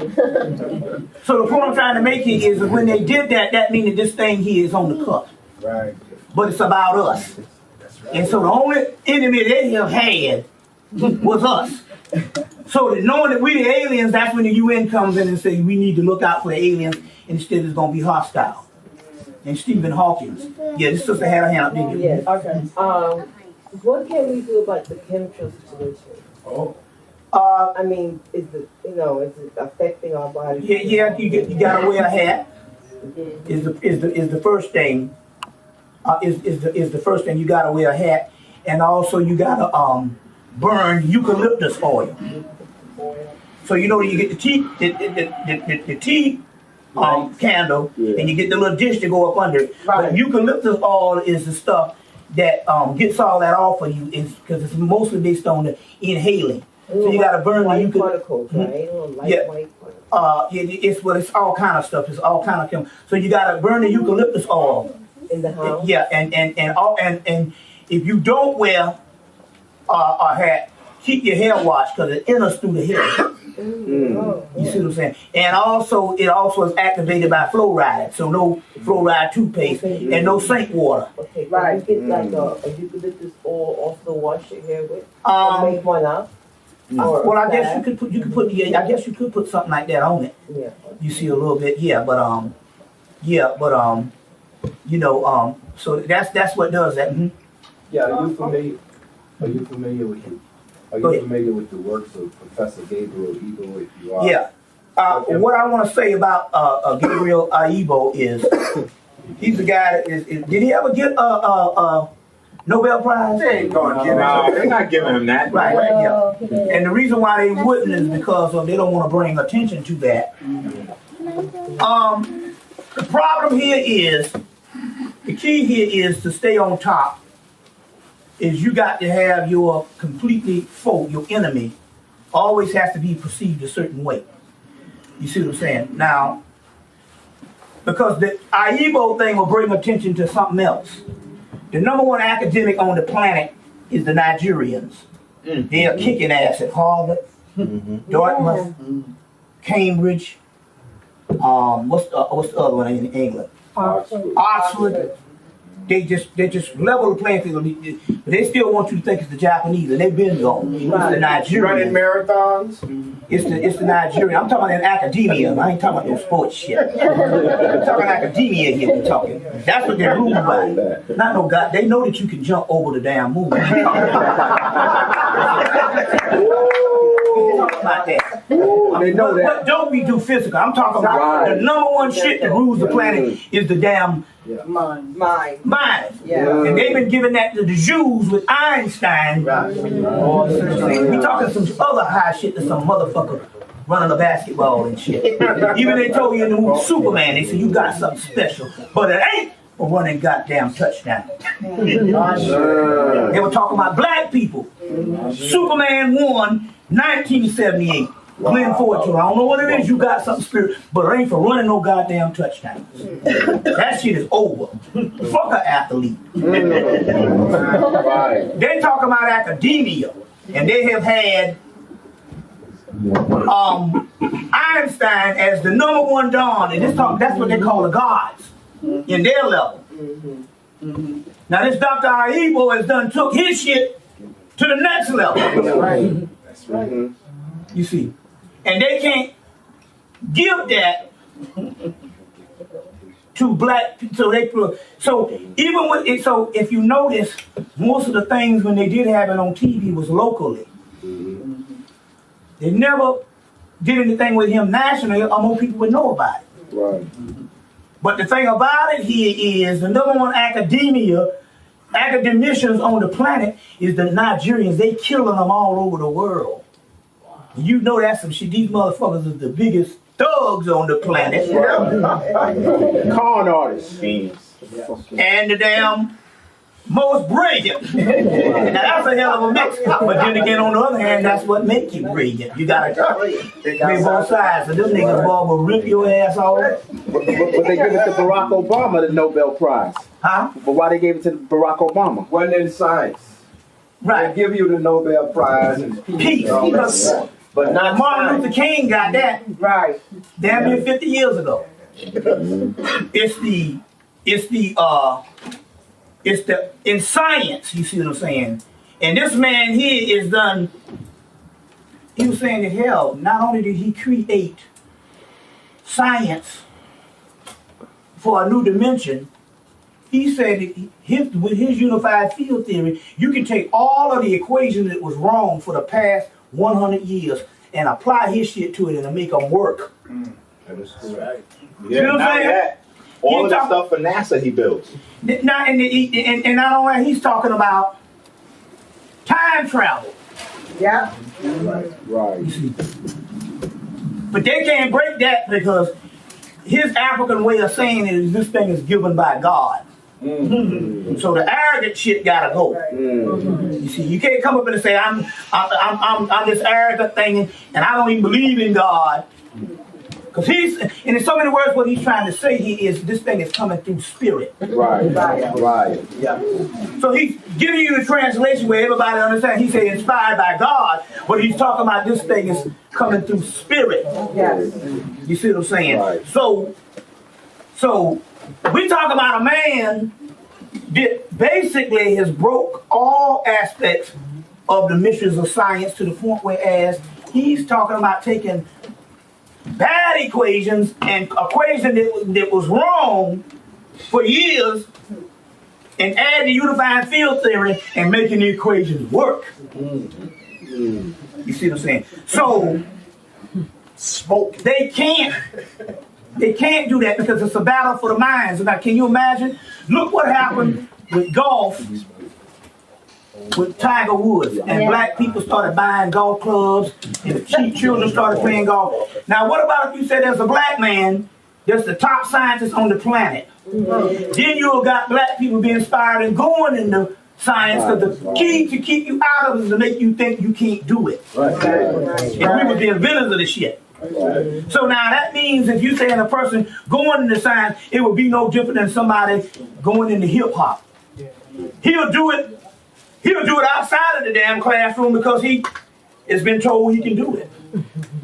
He might break some equations before he go to the first damn grade because we are expected to do that. You see. So that's why they gotta play him down on that particular level. You see, play him down on that particular level. And if he don't have the complexion for the protection. If he was a light-skinned boy, they might say it because they might yellow say here get to see God, right? It might see God. Only the yellow shall see God. But if he was a light-skinned guy, they might get to say, well, when it all come down, well, he does have some of us in him. Right. And maybe that's the genius part. And he's carving. So they make sure they got the prototypical Africoid. So won't be no mistake in this shit. Right. You see what I'm saying? Won't be no mistake in this thing. Okay. How many of y'all enjoyed Sunday school today? Oh, Off the chain. I want you to give up some peace and give this brother a big old hand. Brother Bobby Hemmitt. Give it up.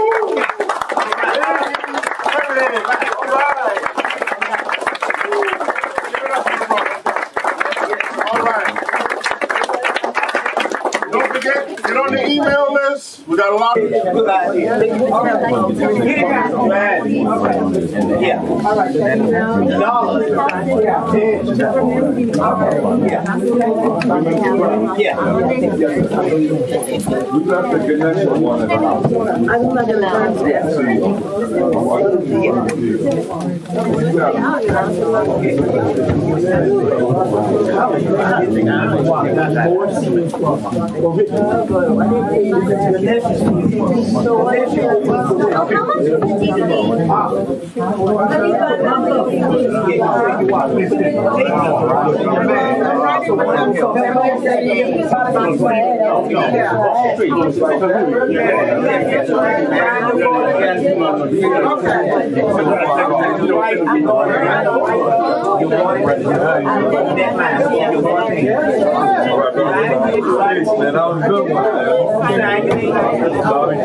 that still has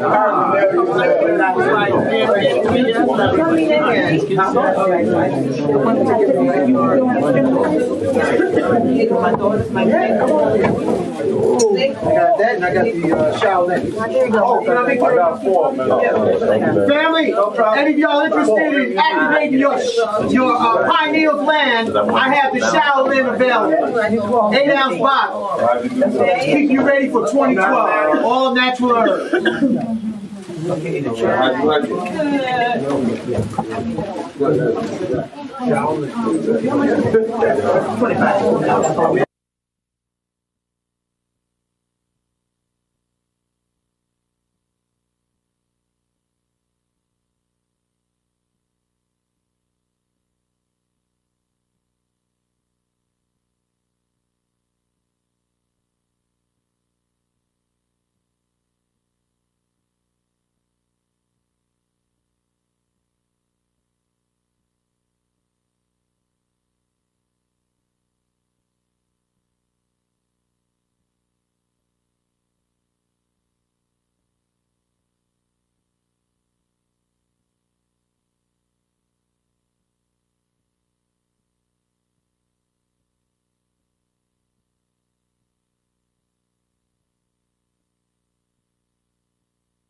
Dome-shaped domes on the Muslim mosque or the Masonic mosque, that's patterned after spaceships.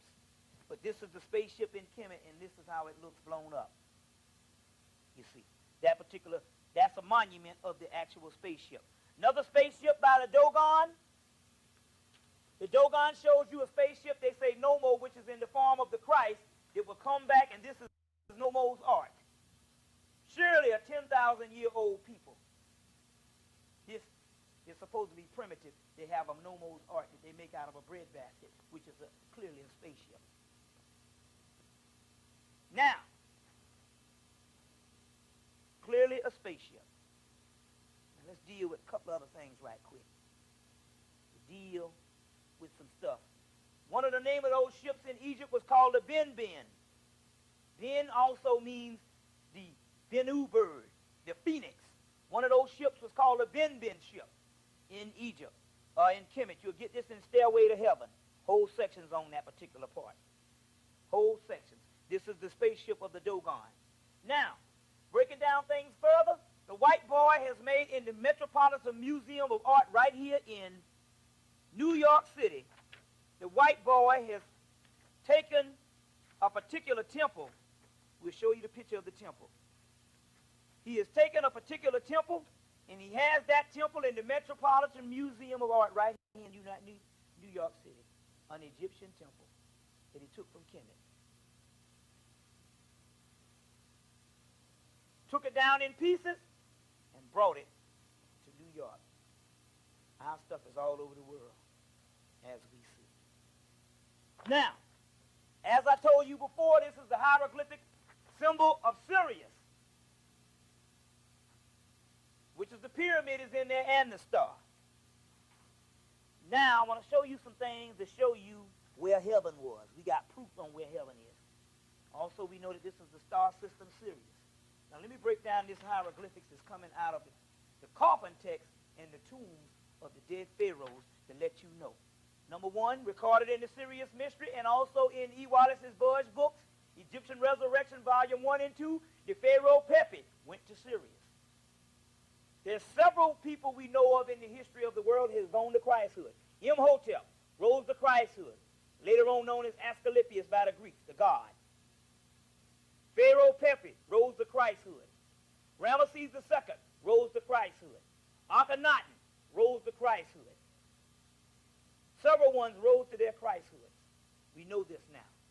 This is the star system Sirius photograph, I think in the late 1960s. And it's one of the few photographs of Sirius B, which couldn't be seen by the naked eye, but the Dogon picked it up. All in the book, The Sirius Mysteries, as well as the book called The Pale Fox. Pale meaning white, fox meaning slick fly. Also, we have a picture of a glider that they thought was a bird, but it's geometrically designed. It's a glider in Kemet. This is a picture of that glider. Aerodynamically designed, coming out of the pyramids in Kemet. You see. African aeronautics. Now, show you two phases of what heaven was in the actual Kemet. Here is one. In Kemet, there's several levels. One of the levels, when you see on your tombstone, you have when you're born and when you die. And in the middle, you have a slash, which is your life. You have the birth date and the expiration date on when you die. In the middle, you have the slash, that's your life. In Kemet, on the tombs, they had the same things. They had down here, they showed what the Pharaoh did when he was living. Right here, this is the one they showed the birth, because you have Apis, which is the birth. And up here, it shows where the actual person went. And right here is a picture of Isis, and right here is the hieroglyph of Sirius, which is the end time result of where you went. To give you a better representation, here's a better one. Here's a better one. Right here, it shows where you're born. Coming from heaven, you see the goddess hippopotamus, goddess Apis. Behind her, you will see a crocodile on the back of her. The crocodile represents the triple blackness of space, and the crocodile in Kemet is called Sebek, which is also the form of Kim, and Kim means melanin. The crocodile in Kemet means melanin.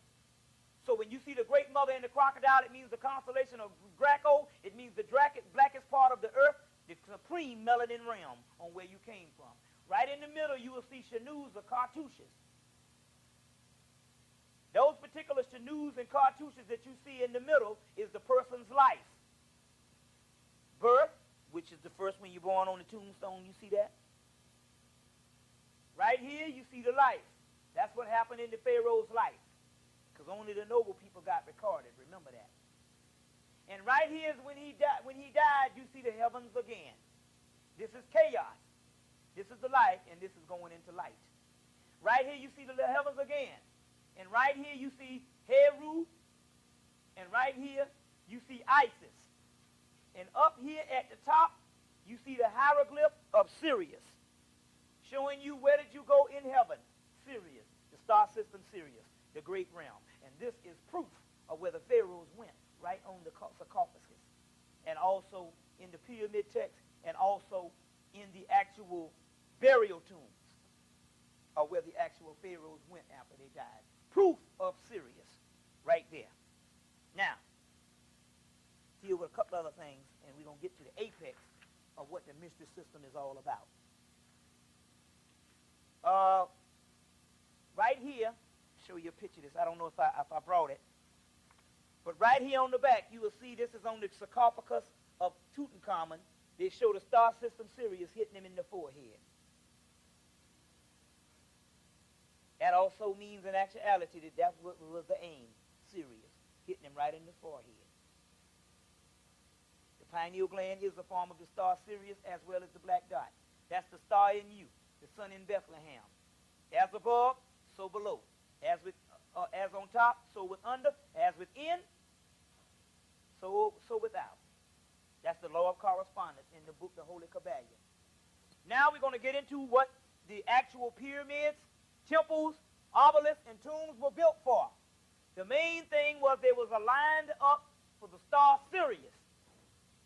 There's an article in the British Museum, and that article in the British Museum, and a papyrus in the British Museum called Syriac architecture. It is the astronomical science of the Egyptians. They put me a good old temple up here on the wall. It's the astronomical science of the Egyptians, or the Kemites. Put me a good temple on the wall. The Temple of Dendera, which is one of the most sacred ones. Then we're going to get into Edfu. Temple of Dendera, built to the star Sirius. Since we're talking about all of the temples were built to the star Sirius. The astronomical science of the Egyptians, the most conspicuous solar system near our own, represented in the heavens by the brilliant star Sirius, was of supreme interest. The cycles of the innermost importance were determined by its, and it entered into the highest mysteries of the Egyptian initiation. Surely logical to assume that Egyptian Manetho, the Siritic land, was Sirius. Manetho. Now, where you get your, when you deal, let's deal with this right quick. Philadelphus II, which was the Greek Ptolemy, asked Manetho, the high priest Manetho, to record the history of Egypt. He said there was 500 pharaohs in the dynastic, 800 in the pre-dynastic.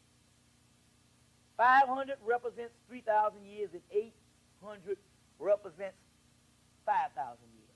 He said roughly close to 10,000 years, give or take. They said, who used to rule before then? He said, that's when the gods used to rule. Well, who were the gods? That was black people before they fell into the actual third dimension, and all your stuff shut down. So the attainment of Sirius was to get you back to godhood, based on the mystery system, right? Now, this is the recording thing where Manetho surely states that that's when the gods used to rule. He was talking about his own black people. An Egyptian sage told Solon, which was a Greek. He told him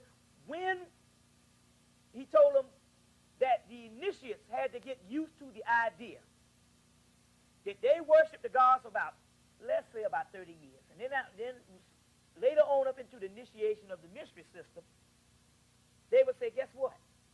Them gods you used to worship, they used to walk the earth just like you. And they would have to get used to the part of this God used to walk the earth just like them. You see. And this was a supreme part of the initiation. You would have to deal with that then. You see. And that's the whole part about becoming God. So Manetho told them that 8,000, he said what? 8 to 10,000 years, and he said the gods used to rule. But Manetho, one thing in the mystery system you never did tell people your true origin or your lineage or time. That means a person can know when you came on the earth. He can dictate how long he can keep you. So they never told the time. So when he gave him the whole 3,000 year stuff, he was lying.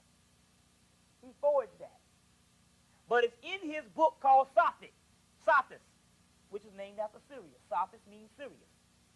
And Manetho, he talks about the Siridic land. He says, from Syros or Sirius according to the Greek translation. Mede is D.R.S. Mede, who wrote the book Thrice Great Hermes. Hermes is the god Tahuti. This is the god Tahuti. Tahuti simply says that I did not come from Egypt. I'm beyond Kemet. I come from the Syriac land, which means the land of the deluge, of the flood, which is talking about Atlantis. But the part of Atlantis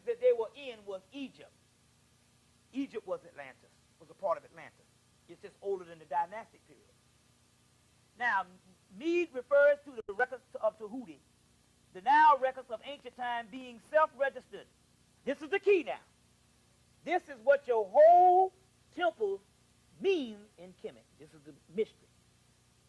The pyramids, obelisks, and temples, while in their later times nearly all monumentals were built according to types of Masonic instruments of Egyptian astronomical science and astrogeological science. The science he continues, that's me continuing, is studied more in more recent times and by Egyptians in result of research printed in a private circulation copy of them to be found in the British Museum. G.R.S. Mead states in a preface, the author writes, the astrogeological science which gives birth to the monuments in Sirius, by means of which the fruits of the combination of observation experiences of the human race, hue means color, the British word human, which means God-man, has been preserved,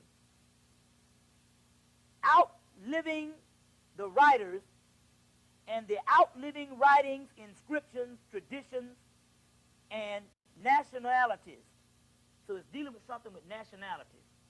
The principal monument has imparted to them the essential property of beings, and it says beings of landmarks of geo-chronological nature.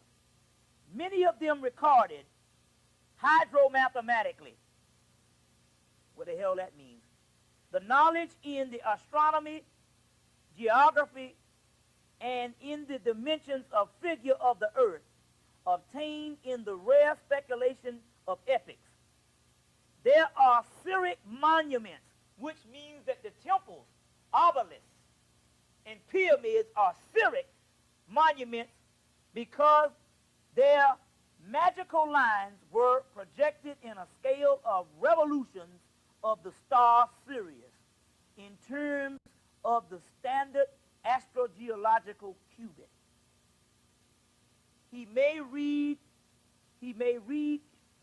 we may read an Egyptian scholar confirming the strong Syrian influence of the evolution of the development of his land in archaic times. I have so far been unable to obtain the further information regarding the documents, but, this is the person, the author of this book, but anyone with more time to spare and gather the aptitude of persistence might well meet with success. In antiquity, there were constant references to the pillars of Hermes, Tahuti, from which many ancient writers claim to have gleaned their information concerning the periodic times. Several of I have already in the chapters. This is the person in this particular book. Now, what they are saying here is this, basically, that pyramids, obelisks, and temples are all built around the star system Sirius that I just showed you, that particular star system. It's called Syriac architecture, based on an article that they got in the British Museum.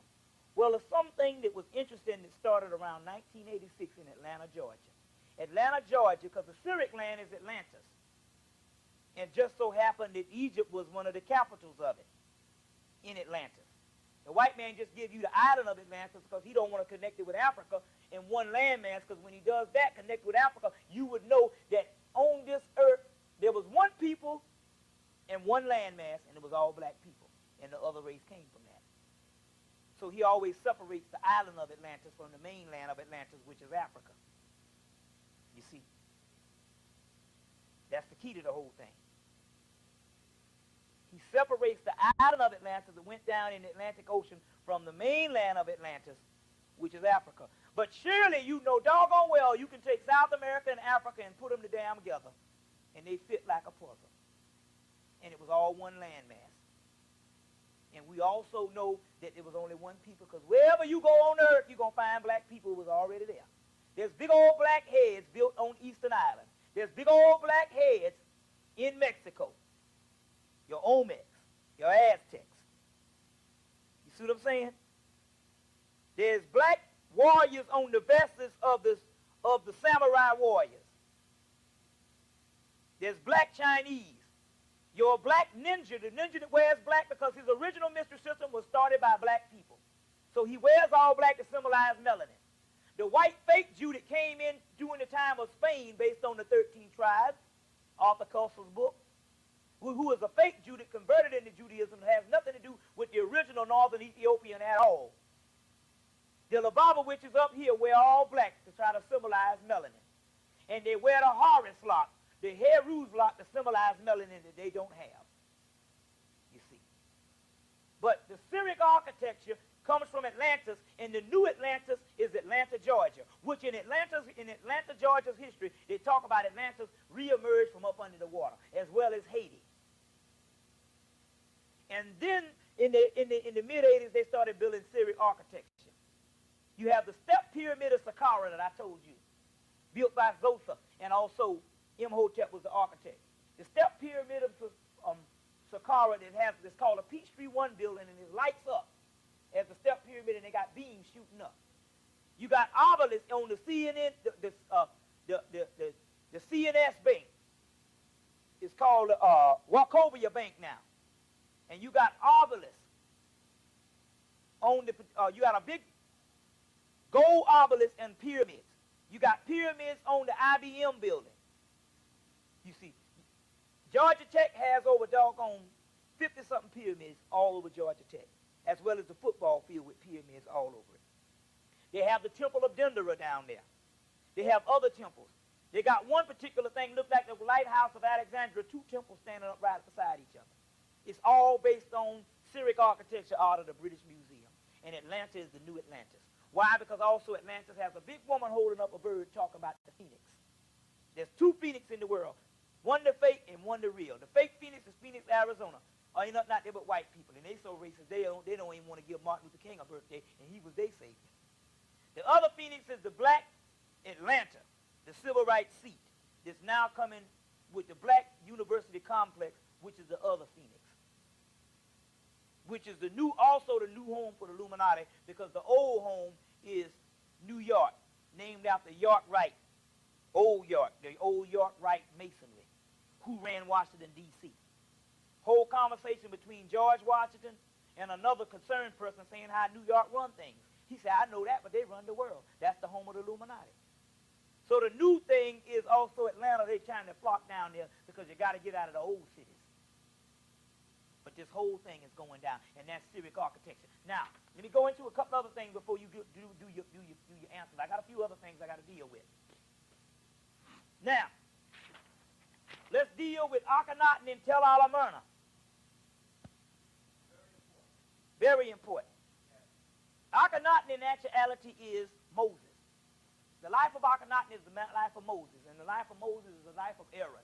But Moses was a priest of Akhenaten, and after Akhenaten disappeared, Akhenaten died or ascended, they took the work that was attributed to him and gave it to Moses.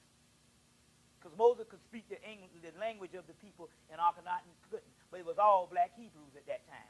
And the Hebrews were nothing but a group of northern Ethiopians that broke away from the government with Akhenaten. You see. So they're saying in actuality they don't know what happened to him, but now we got reports that he did live and he retreated to the Sinai Peninsula. And that's where you get Moses going up on the Sinai Mountain, because he was the father, Akhenaten was the father of monotheism, or so what he thought, because the religion was always monotheistic.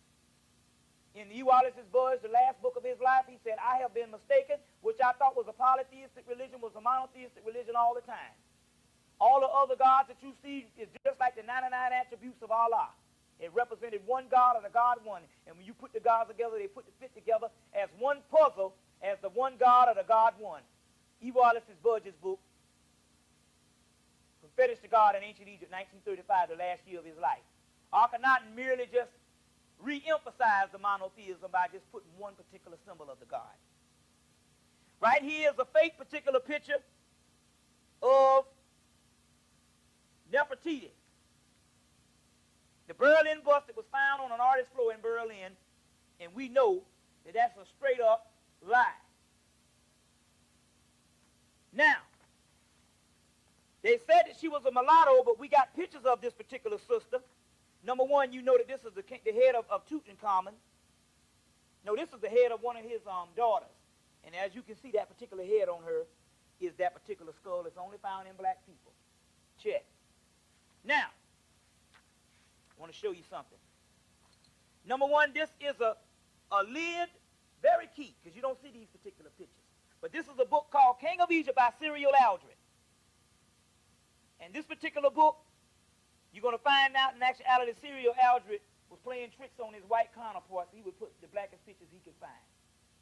King of Egypt by Cyril, Akhenaten, King of Egypt by Cyril Aldred. Here's another black picture of a black woman with big lips, and surely you can look, if you focus in on that, ain't nothing but a sister. With dreads or braids. Nothing but a sister. That's no mistake. And he was good at doing that. Here's a real picture of Nefertiti. If you focus in on that particular picture of Nefertiti, and you can surely see, sitting beside her husband Akhenaten and one of the daughters, you can surely see that that is a black woman.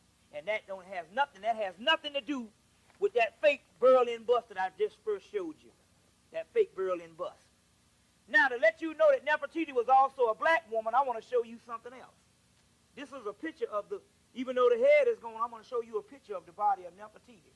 And surely, if you look at this particular picture, you will know that that is nothing but a black woman. Look at them glorious thighs, and look at that booty back there. Surely the only thing that's got this kind of booty is a sister. And them kind of thighs. Akhenaten, yes, she was fine. Akhenaten, wife, Nefertiti, yes, she was fine. Gotta hold that booty there. Look at that booty. Look at them thighs. It wasn't until Akhenaten time that you had the most explicit type of art in ancient Kemet.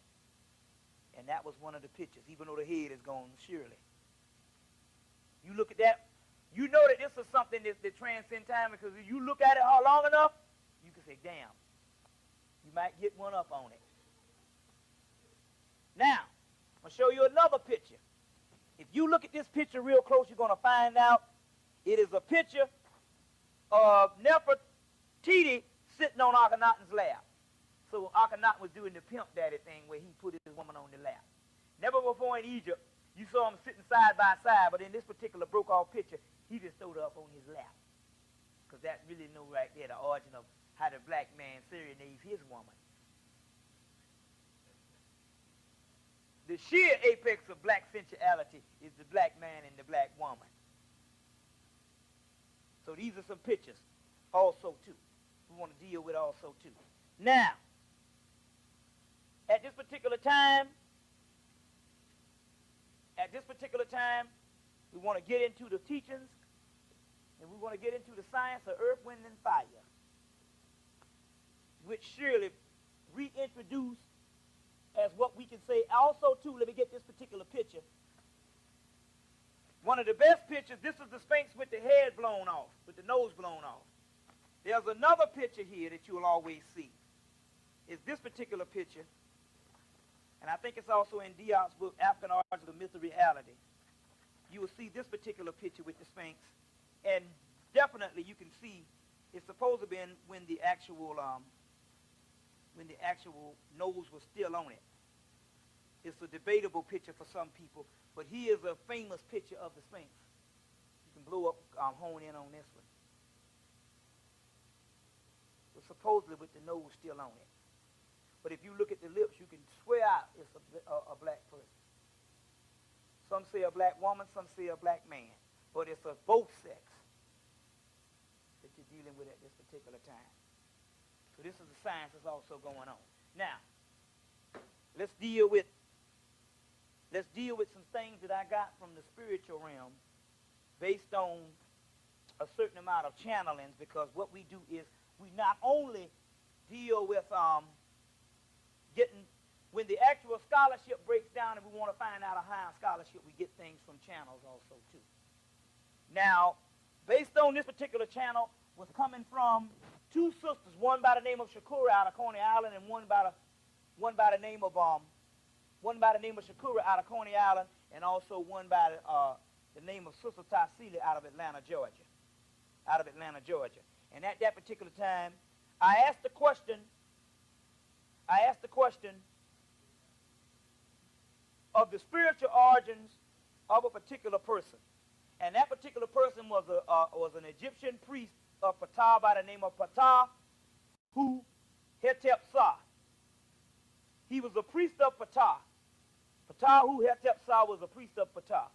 It rose himself to Christhood, but what he did was that particular person decided to come back, reincarnate and come back to be in a later date to help people to get past the 70s through the art of music when the 60s revolution broke down. That particular priest of Ptah is none other than Maurice White of Earth, Wind, and Fire, as we've been showing different pictures. One of the pictures is the 1977 version. The first one where he really started dealing with the name Earth, Wind, and Fire, right there is the elements of the universe, is the name within itself. But the first picture where he started dealing with the whole Egyptology side and the black science side was the Spirit 1976 album, Spirit, which features songs as Getaway and Saturday Night and different things. This is the first one on the episode of Ptah Hetep-Sah. The second one was this was 1976, the album Spirit, where you can see them surely behind three pyramids. The tall pyramid being the actual great pyramids of Giza, and there are white pyramids also too, and it's called Spirit. Now, we understand that he also first started out with Ramsey Lewis in the 1960s, and later on started his own group around 1972. One of the first albums was called Last Days in Time, which was the second album of the first Columbia record, Last Days in Time, and the second album, the first album also entitled Earth, Wind, and Fire. Now, one of the other greatest albums, also a great album, but one of the album covers as we've been spotlighting on here, is the All in All album of 1977. Also, which you can see that the limestone casings on the pyramid was restored by the artist Sushi. At this particular time, he used a particular Japanese artist called Sushi. Or Asian artist. I think the Sushi would be Japanese. And also, you would see the Ramesses tomb, but right here you see All in All, and you see a light that's coming from inside the tomb. That symbolized the light that used to hit Ramesses in his forehead on his birthday. When the white boy moved the temple back, he could not duplicate that, and now the light comes a day late. But also, we understand that the pyramids, even by reports of Ivan Van Sertima, that the particular pyramids would have that particular light based on the capstone would shine, and you could see the actual, and you could actually see that light for miles around. It would shine off the pyramids. One of the great representations. Also, we want to break down some of these covers, because also it also shows that it went into a technological age that you see with different pyramids and different things also too, and it goes right through the Middle Age. But on the other side of the cover, you also see is the Great Pyramid with the Eye of Heru in it, and it's separating the cap, which is also the capstone is also called the 13th man. We'll deal with some of that in a few minutes. You also see the Sphinx that's there. Also, you see the symbols of all the other religions that came up out of Kemet, as well as the Helios Biblios, which is called the Holy Bible. You see. And they have all the other ones, and plus they still have Egyptian Ankh, and everything else that's here too. Buddha, the Kundalini symbol is now the form of the medical association. You understand? This is the sign of Jupiter. You see. Now we're dealing with different things that's going on. You see. So these are some things that's also dealing with the actual sciences. Now, the next famous album cover that we would have would in actuality be a midway point for them would be the Greatest Hits album cover. That particular Greatest Hits album cover at that particular time was the Best of Earth, Wind, and Fire, Volume 1. You see the phoenix bird, which is the symbol of Heru, the Benu bird, which is the phoenix bird, which is a form of Ra Heru Kahudi rising from the ashes. or the reincarnation of the god Osiris in the underworld, rising up as his son, Ra-Heru-Kahudi, and rising from the ashes as the phoenix that's due to come right now. Is the reason why they would make the movie Stargate and turn Ra evil, because they understand Yeshua is not coming back. They understand in the form of the phoenix or in the form of the Sphinx, which is the crown and conquering child of the conquering lion of Judah. They understand based on that is the phoenix. The Sphinx and the phoenix is one and the same as Heru on the horizon, or Haramakit, which means Heru on the horizon, or Ra-Heru-Kahudi. Based on the number 19, which also means Allah on both horizons. Ra-Heru-Kahudi means God of the double one. The double one, or God of the both horizons. Ra-Heru-Kahudi means also God of the both horizon, and number 19 is based on 1 and 9 is completion, which means Allah on both horizons. And Allah also means the black man. On the back, you also see Tutankhamun, the pyramid on the back, as well as the sign of Jupiter on this gold coin. 1978 version of the Greatest Hits, Volume 1. Very key and crucial things that's going on. All right, then that leads us up to 1989. 1979. They wrote the book called I Am, Earth, Wind, and Fire. And I Am, you can see also, you see an old black man and you see an embryo right there.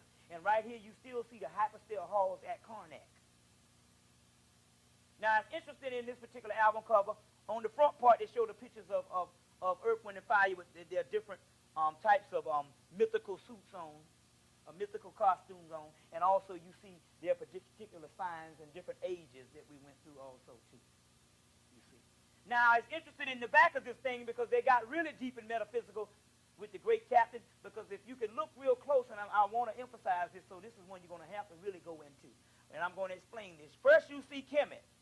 Then you see the Middle Ages. Then you see New York City right here. And then also, too, you see the Roman Empire. And then it goes into what is called the modern ages of technology. And right here you see UFOs coming in and they're blowing up everything. And right here you see it's coming right back to Kemet, or Egypt, because you see the Ramesses temple right here. You see. Real key. I Am album, 1979. Now, 1979. Also now, 1980, they had the album, the double album set Faces, and they had a different types of faces, and they had a white pyramid in the middle of them. Now, one of the key albums is also 1981. You had the album Raised, and as you can see, you see a picture of ISIS, and on the other side, you see some form of technology. Also here, you also see a face of ISIS and some form of technology, or where we're supposed to be going, or where we have already been. And right here, you will actually see on the inside, you will see a picture of the earth, a picture of the sun, and also supposed to be God's hand, which represents Sirius, and coming on the inside of the pyramid, which is also like the pyramid that you saw that went on top of, that came on top of the actual, Stargate, which is also duplicated in Matrix 3 book. Also, too. Then we get a little more metaphysical. They had the 1983 album called Power Light. And in this album, you can clearly see the chakra centers as well as the actual sun. You actually see a man in there with the power light is the actual 7 chakra centers that's in us, or the 7 souls of man, which is also represented as the 7 seals in the book of Revelation. Also on the back, you see gold. Gold is a form of the god Soot, and it's also talk about the black and gold ones that they talk about also. The black and gold ones is also representing us. Black, but we radiate gold. So this is the Power Light album from 1983. Also, this is one of the later albums. This album is called Heritage, 1989. Actually, 1989 and 1990. Actually, it was 1990, which is the first of this decade, and it's called Heritage. And as you can see, it has the African print on it. That you would also see replicas of this African print in certain mud cloth, and also certain African women in certain parts of West Africa that do this type of print. And it's called Heritage, both on back and front. Also, we have the latest album, which you're going to have to key in. I'm by this time, you know, we gone to CD, you know, so the albums have phased out. And right here, I can show you, it's Earth, Wind, and Fire called Millennium. And they got a picture of the Sphinx, the pyramids, the black bull, and a woman riding the bull. Right here, they got a picture of Luxor's temple. And they have different things throughout the ages of mythical things that's going on. But if you can clearly state at the end of the millennium, right at the last page, they got pictures of the UFOs coming in also, too. So this is one called Millennia on the last one. We're just telling people to go out. Also, now there's a box set that came out based on Columbia, because now they're on Warner Brothers again, based on Columbia. The past 20-something years, there's a box set that came out in 1992. And this particular box set is all of the hits plus about 7 or 8 songs. It's about 40-something songs on 3 CD discs. And also you have about 7 or 8 songs that is also was unreleased, as well as different interludes that was unreleased and all of that type of stuff. Now my last particular, before we go into a good question and answer on here, my last particular one is a serious temple called the Temple of Heru at Edfu. Now it's real interesting. This is the outside of the particular temple. This is the ruins of the temple, and what you would see now is still, even though it's the most preserved temple that's there. Now what's interesting about this particular temple, is because here is also some stuff that's coming from the planisphere, which is also the hieroglyphic writings is dealing with the science. And also, based on these hieroglyphic writings, you got 2 versions of papyrus, or two versions of different mythical stories that's dealing with UFOs that's coming from the Temple of Edfu. Here's a side view of the Temple of Edfu. A side view. Now, I want to show you something in this particular book. One that woke me up, because this is one of the greatest drawings of David Roberts. So here it is. This is the one I need. I know that's one, but this is one with a bigger picture. This is one of the greatest drawings of David Roberts. And this is one of his watercolors of the inside of the Temple of Edfu, even though they hadn't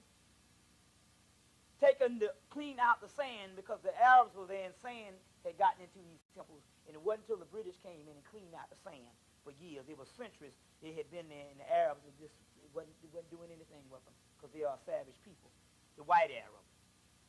Now, up here you can also see the winged disc, and also you can see the red dot, which is also represented as the black dot. And you can see the actual parts of the Temple of Edfu before the paint fell off. But the people were sitting on the sand, and sand had covered the temples, the tombs, the monuments, and everything, until the British came in and cleaned it off. Even though they were savage, the Arabs were even savage, because they sat on that knowledge for damn near 1,000 years and didn't even excavate it at all, because they thought they had the real thing, Islam, and didn't understand that this is where it all came from. Even the beast, the white man, figured that out. What a dumb people. They're not even researched even the origin of their own religion. Because a person in a religion and don't know the history of a religion is a fool in the religion. So this is the inside part. Now, when I saw this particular picture, I immediately died, because I understood that this were greater people than what it is. And this thing here tapped into the archetypes of my collective unconsciousness, and even brought me closer into the spiritual aspects of my history. It went underground. Now, in the metaphysical sense, the occult tells you, and the spirit world that we get, it was a doorway that also opened right after the Arabs invaded.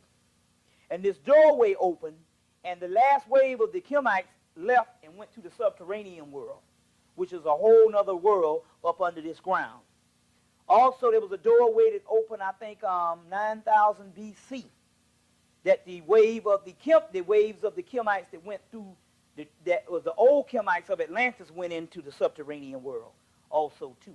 But so what happened was you had some priests that go up underground, and therefore there could be no more teaching for white people until the Moors preserved some of that history and went up and started teaching them with the 16 universities that they put out in England, as well as introducing Masonry with your Knights Templar, as it was taught by the Moors. That particular science also too in Masonry. So now, what we're going to deal with at this particular time is Abydos.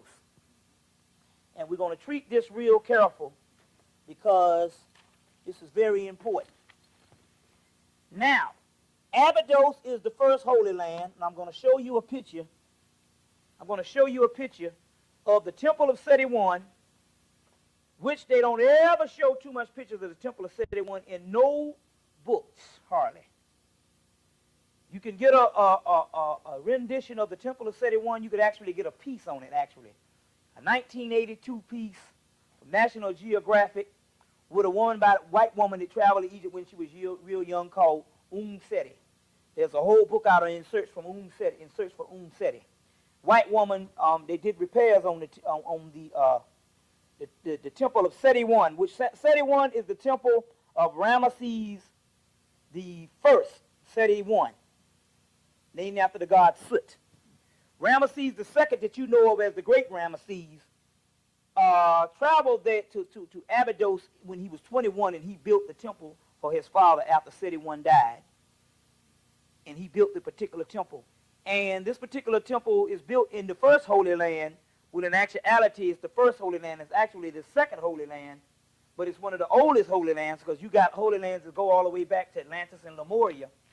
And it contains in the Temple of Seti I the second creation story, because that's your Osirian drama that your pyramid text is built off of was the last or the latest series of dramas that was dealing with the science of ancient Egypt. Your first is in that Temple of Seti I that I talk about, where you would have the Temple of Dendera, where you would have this particular drama that was going on of the creation story of the god Apit, the hippopotamus goddess, which is the oldest. It's the Typhonian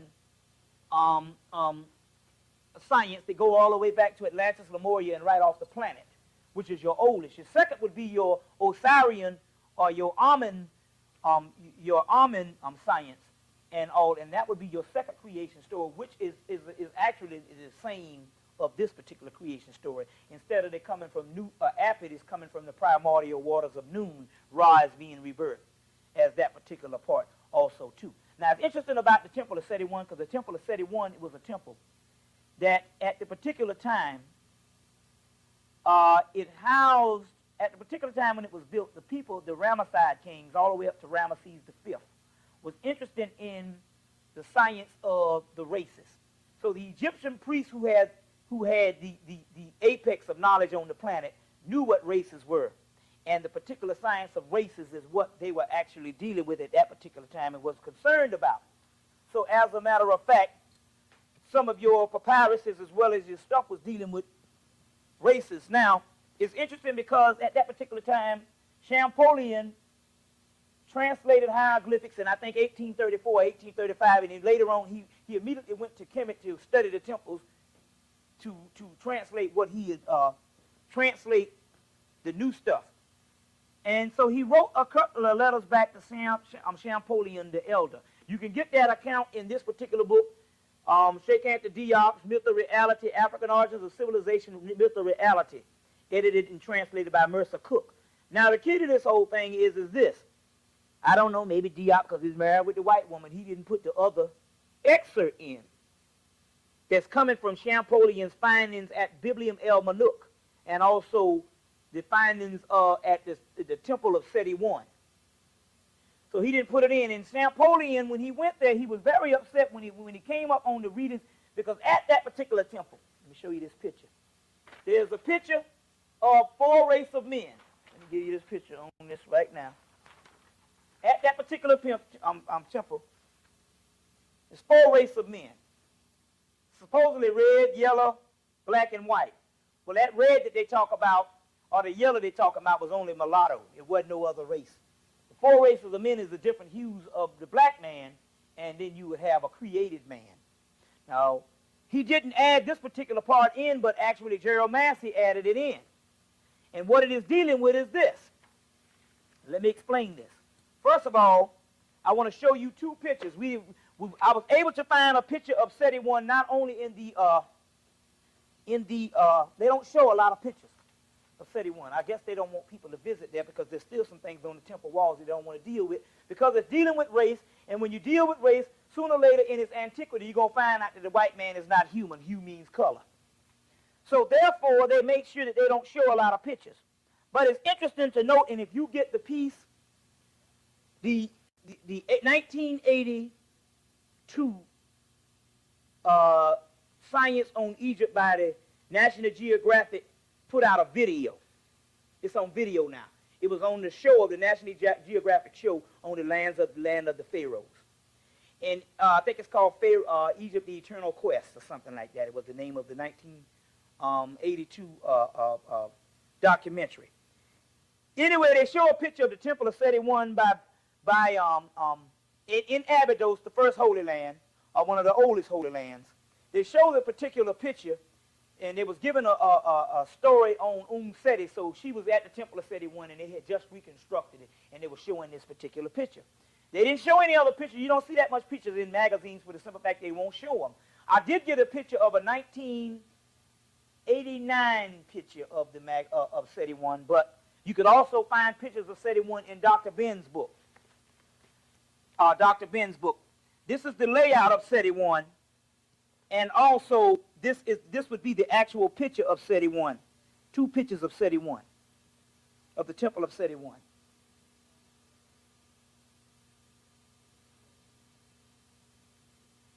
Now, the art at Seti I is beautiful art when you ever see the inside of the art of Seti I. But the actual picture of Seti I that's new is totally different from the actual picture of Seti I just 100 years ago. It seems that the white boy totally reconstructed a picture. This is the original picture of the Temple of Seti I. Now, this is very important. This is how the temple looks. You want to zoom in on this, you know.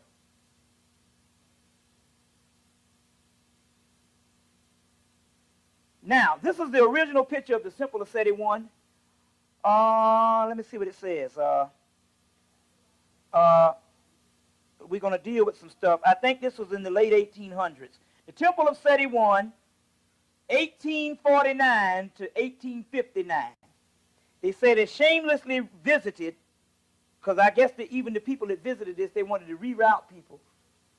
They didn't show this particular picture. Now, why? This is the original picture, and the picture I showed you before, and the picture that you actually will see on the documentary of National Geographic in 1982. The picture that you're going to actually see other than this picture is a completely new temple. They actually tore down the temple and rebuilt it again. Now why? Based on Champollion's findings. Champollion writing back, now you're going to get it in Diop's book, African Origins of Civilization, Myth and Reality. Now he's right, Champollion, when he went to Kemet, he wrote back, I think, 14 letters to his older brother, Champollion the Elder. And as a matter of fact, he was upset about what he saw. Now, he was talking about this Tamil, which was supposed to be this race of white people who was supposed to be savage and not depicted as humans. Now, the key to the whole thing about this particular Tamahu is this. Even though Shenkanta Diop, that was taking the actual science from the Temple of Biblium El Manuk, which was the tombs of Ramesses IV and the V, and also the Temple of Seti I, and the tomb of Seti I, he did not record all what he's supposed to record, the final page of this book, because he was married to this white woman. Now, Gerald Massey in his book, Ancient Egypt, Book of the Beginning, Volume 1, page 27, gives you the final piece.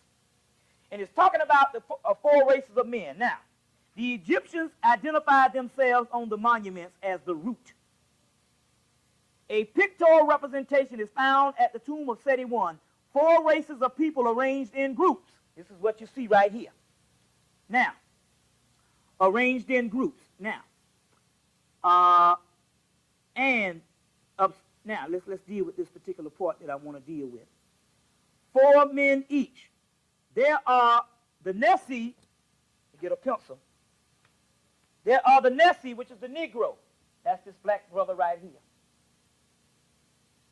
Then the Negro, which is all of them are Negroes, if you want to put it that word, you know, this is the 18th century. So the Hemu, which is a man of light brown hue, that's a mulatto. Because the Arabs and the Semitic that you see now is a white person. I would be a Semite back then. You see. This is coming from the wall. is light brown in hue. Okay, with hair in a bag. Then you would have the Tamahu. Now this is the Ruti, which is the black man. They say red, but it was actually the Egyptian. Then you have the Himu, which is light brown, probably my complexion. Then you have the blue-black man, which could range from the Egyptians to the West African and the South African, which is the Nessi. Ruti, Egyptian. Himu, which is Semitic, which is a black person. And I'm going to show you one of the real pictures of this black person in a few minutes. And the Nessi, which is your blue-black Ethiopian and all of that particular part. Then you have what is called the Tamahu. Show you another picture of this Tamahu. You're going to put this up. This is the Tamahu. Same person up here is down here. This is all coming also excerpts in my book, The Human Artificial. Now, this is the key. Now, this is all in the temple. This is why they in the tomb. That's why they had to excavate and tear the stuff down. Then you would have the Tamahu are fair Europeans. The root, which is that, are the Egyptians. These are typical groups that meant merely for conquered races, as may be gathered from the significance of their name. Tamahu, meaning light-complected people. The Egyptian Tama means created. Got that? This is coming off the wall. This is what. Who means white like ivory. Tamahu are the created white people. Coming off the walls now. Temple of 71. This is what I had to tear down the temple. Okay. Na means black, black ink. Ne means the blackbird. Shu means a person of birth. Neshu, or Nasi, means the black-born, or the Egyptian phase of the black from the egg. That's the egg of space, and that's the black dot. And the black dot coming out of the wombs. Him means rudder, or to pedal, to fish. Hemi, to seer.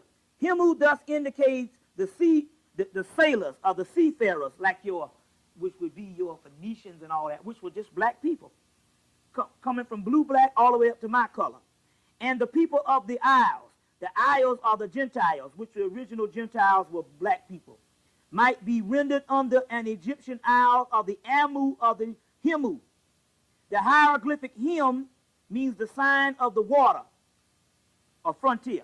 The word root, which is the Ruti, which is the black, is the various meanings of all significance applied to the Egyptians by themselves. Root means to retain from the carved from the footstool a pair of feet caused to do with the plant or to grow or to repeat. Now, this is the key, the reason why they had to take that out. Take this off of the wall, because it's dealing with the Tamahu. Remember the Tamahu? Get another picture of him. The three races of men, that's the white man. This is it. All the rest of them come from a lineage of the original people, even the Himu. The white boy is a created person. They specifically say that he's created. They said the other ones come from the black egg. This one is created. Created by who? Let me explain. It says, the Egyptians were from the true root, the one primordial people first conscious and told the earth to retain the knowledge of the fact. The land of Egypt is the footstool, root. The people were the feet, the root, and which the human being first arose erect and attained its full stature. Identically, however, we learn that the Egyptians regarded the black race, because that was a later form, first created man. That first created man, not human, but man. Now this is the key. The people of Ra were born the great one, who is in the heavens. Root is born of the eye in their persons, superior man. Also, the Amu, which is another form of this white boy, And the Tamahu further confirmed itself. Now this is the key that I'll get ready to say. This is the point. The root born of his eye. The eye is the black dot, is the eye of Heru, or the eye of Ra, or the eye of Sut. And their superior people are born out of the eye of that particular eye of the gods, which is the black substance, or the heavens, the cosmos, the chaos sphere. Root is born of the eye. Their persons are superior. They are born of the heavens, of the superior men. He, the root people, the Nessi and the Rusi, also created the Amu and the Tamahu. Further has confirmed itself as the multitudes came from him in the shape of the Negroes. Now what it means is that the Tamahu was created by black people. This particular person who is the created man. Well, who created him? Black people created him. And this is the reason why they don't show the pictures of the temple of Seti I, or they completely demolished the temple and rebuilt it and took out what they wanted to take out. Also in the bas reliefs of the Biblium El Manuk that you're going to find from Champollion, they also talk about this particular science too. So this was the reason why they had to actually stop people from coming to that particular part at a certain point so they could remodel that temple and take the carvings off the wall. Because in there they talk about the created man. This is the historical documents. Now in science, you have the theory. And that stands as a theory and the best evidence until you find the archaeological evidence.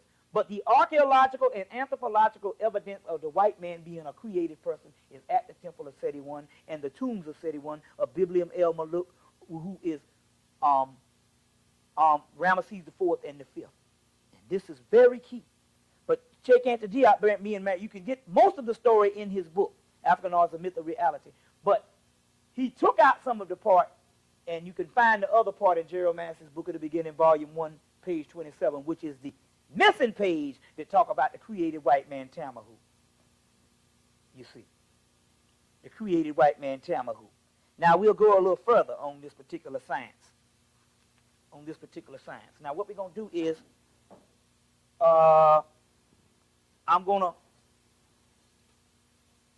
that's the temple of Seti I at the first Holy Land. Now, can I ask you for some clarification on the white man being a created man? Right. Is there any other places that we may find some evidence of this creation? Now, you told us that it's in Diop. You've also told us that that we can get in Gerald Massey, volume 1, page 27. Are there any papyrus or anything like that? Yes, there is some papyrus. I'm going to read you some right now to let you know that he is a devil in the British Museum, but I'm going to go into some other stuff right quick.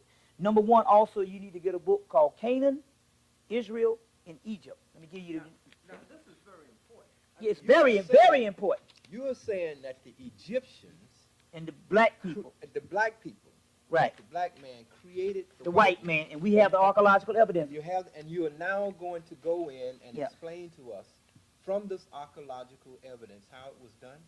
Well, I'm going to give you the archaeological evidence. It's a greater deal, but I'll go in and explain as best I can at this particular time in a condensed version. Now, the book you're going to get is Egypt, Canaan, Israel in Ancient Times by Donald B. Redford. He also wrote a book called Akhenaten Heretic King. And this is the Kemetic records of the Yakub in the collapse of the Old Kingdom. And in there they talk about the Hyksos worship of God by the name of Yakub Ker. The Yakub Ker. And it is in these Kemetic records. Yakub, Y-A-K-O-B-H-A-R.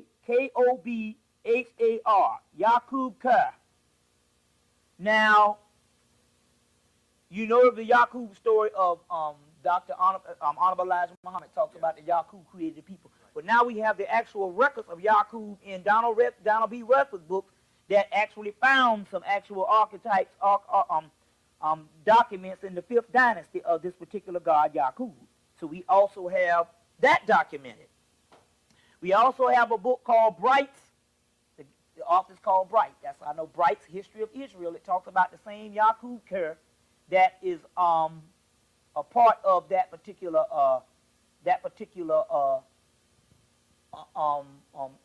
Yakub Kur is a part that the Hyksos used to worship. Yakub, he was a god. He was yeah. I'm going to tell you. Yes, a temple that was built to him. Yakub.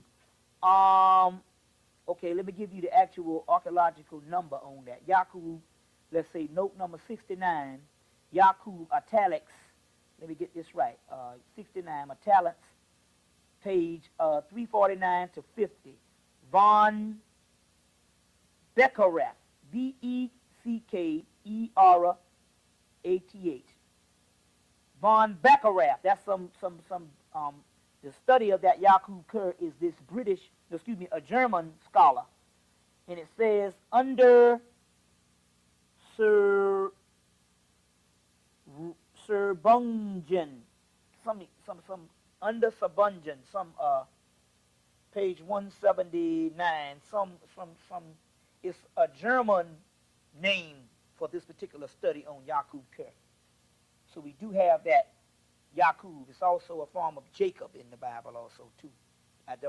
Yakub is not saying that Jacob was Yakub, but Yakub is also translated Jacob in Hebrew. Not saying it's got anything to do with the Jacob in the Bible, but we do know that, and you can find that translation also in Charles French's book, Echoes of the Old Dark Land. So we do have the records of Yakub. Now, let me go into a few other things before we get into that, because we want to give you some other sources for all kind of black people to look at. I want to give you the other geromancy findings of this particular Tamahu, or this particular part. So bear with me as I get the particular part of that, because we want to give all of the records of Yakub and all of this stuff now. Check with me now. You can find this stuff in my book, the documents, if you want to. You can find this stuff so you don't have to go out and get them. I do have the documents in my new book called Human Artificial, the Historical Origins of the Devil in the Human Artificial. So we do have that. Now what I want to do is I want to find the last little piece on that, on geromancy, that's recorded. In the Book of the Beginnings, Volume 1, he says that leprosy was indigenous to the Egyptians and the white Negroes were produced by that. That's talking about genetic engineering and gene splicing. Now, you're going to get an article by the name of Kuna Moonchild Albinism, 1975 article by a white boy that is taken from Aleister Crowley wrote a book called Moonchild on creating this mutant. Kuna Moonchild Albinism that you're going to find in the ISIS papers of Frances Cress Welsing. She's got the article printed in there on this leprosy. And anytime you go through the Bible and you see leprosy is based on this white boy, he said that's the white man being created, or the white man, you see. Also, geromancy documents that in Book of the Beginning at the first chapter in the part entitled first volume of the book. So now you're going to find that particular, anytime you see that leprosy, they're talking about white people. Now the white boys is documenting that also too. And I'm getting ready to go into some deeper manifestation of that called the astrocarps right now too. Now listen, called the non-humans. Now, what you want to deal with here is this. You're also going to get the story of in a book called Atlantis and Lemuria by Rudolf Steiner. It's dealing with the creation of this white boy, but he misconstrued. He's talking about Manu. Now, mind you me, he's talking about these things in Rudolf Steiner's book in 1920-something. Now, that is even before the time when Honorable Elijah Muhammad is supposedly being taught by Master Farad Muhammad. The white boys even had this particular information. Now, mind you, in my particular book, I got 98% white scholars talking about this white man being the devil. And does geromancy indicate that he agrees with this? Oh, definitely. If you read closely. I'll go into some other science also too at the end of the lecture. But now I'm going to read you two or three parts. Now in the book, Rudolf Steiner's book Atlantis and Lemuria, he goes and say that Manu was a person who created based on genetic gene splicing. That the white boy not can splice genes. They got mutants and all kind of things. Based on genetic gene splicing. Now remember now, this is one of the lowest forms of civilization. We had the highest form, so you know damn well we could do it if the white boy could do it. Because we are doing all kinds of gene splicing. Right, and if he's doing things with we are splicing plant and animals and also fruits with hybrid stuff. So if the white boy can do it now and he only has a smidgen of the knowledge, what you think we could do with a circle of circumference of the knowledge of 360 degrees if you want to put it in that part of numbers? But I do want to emphasize again that today we are doing gene splicing. They're doing gene splicing. Human genes and putting them together with pigs. Pigs. To make the meat more genetic tender and more hormones. tastier. We're taking tomatoes and That's splicing right. them with animal genes and etc. So we are crossing genes. So what you're saying in terms of our ability to have done gene splicing at the high point of Egyptian civilization. That's right. It's really quite feasible. It's right, exactly. If the priest had 360 degrees of knowledge, just to say on numbers, because there was no such thing as 360 degrees, but we talk about in terms of the knowledge that you can go on the scale of the 33rd or whatever in masonry. If you're talking about 360 degrees, you know damn well they could do it if they had the knowledge of the universe compared to the white boy can do it with limited knowledge. And we taught him. Let's proceed. Okay, I'm now. really anxious for you. Okay, now. In the book Rudolf Steiner, they say Manu, the book, they say you can get this book from Health Research now because it's out of print. But Health Research is a book company out of California that sell all out of print books. Rudolf Steiner's Atlantis and Lemuria. He talks about Manu creating a new race of men by selecting a germ. That's the gene. In the book. But he misconstrued because it's actually Yakub, because we got the historical documents of Yakub. But based on the spiritual channelings, Manu, which is also documented throughout of Indian history in India, Manu was a teacher of Yakub that taught him genetic engineering. And they first taught him this, they first did the genetic engineering off of the black boar, which is the original pig, which is a normal pig. And just like they dissect frogs in the class, they dissect those black boars back then. And from the black boar, they made the white pig. And then after that, this Yakub, learning this genetic engineering, went and started experimenting on humans. But the reason why they couldn't detect it, because the incubation of the laboratory, this Frankenstein's laboratory, was in Europe in the caves. So they created them in the caves. So by the time they came out and was taught by the Egyptian how to speak, you could get that out of Count Boney. Now there's no other people on the earth that is going into barbarism. And taught them how to speak. Then in actuality, the people thought that in actuality it was another race of people. But because that was particular history that was hidden of a creation. Now, Manu was the person that taught him. Based on the genetic things. Now, also, Honorable Elijah Muhammad book, The Theology of Time, he said that in actuality, we know that the white boy, when he out of barbarism, and even in Greece and Rome, they didn't live to 30 years. That 30 years was the average age for white people. And it wasn't until they doggone started making knowledge, giving science of the pig, and started actually dealing with the pig till they created a medicine for them. And that's why pork is the number one food of break fast, which is the most important meal of the day. Breakfast, which is you break your fast, break fast, is consistent of pig in the European diet. And he used the pig as a form of medicine, but the pig was not unlike him because it's an unnatural species. Why? Because also we now know based on melanoma skin cancer, which the white boy catches from the rays of catches cancer from the rays of the sun because he does not have the melanin to protect him, and everything under the sun has melanin but the abnormal people. The only thing that catches melanoma skin cancer is the white man and the pig. Now, if the white man was a natural person, when he makes medicine in his laboratories, seemed to me he would use a normal rat. You ever seen a doggone white rat running around in your house? No. But if you're going to see a rat, it's going to be a gray rat. And a lot of black people got rats, as well as white people, because the richer you are, the bigger the rats are. I'm telling you, we used to go to the rich neighborhoods and see big-ass rats, and we never saw them in the black neighborhood. We had poor rats. Yeah, well, you did too. Well, you know. We didn't wet. But you ever seen the white rats run around the house? No. If you from the country, you a country boy like me. That's true. You ever seen a white rabbit running around? If you ever saw a rabbit in the wild, it's a brown rabbit. But yet when the white man creates medicine for himself, and he creates medicine for himself, he used what? White rats. There's a whole company that produces these mutant rats. That's because he understands that his body is different than yours. He's an abnormal person. See what I'm saying? He's an abnormal person. Now, it's interesting because the temples, because we got the archaeological evidence. Now, I'm going to read you a 5,000-year-old papyrus in a few minutes, in a particular few minutes. And all I want to do is stuff. Tell me when it's on. Now, you know doggone well that everything under the earth strives under the sun. And let's look at the magnitude of this. They put a sun as the central energy for everything on the earth.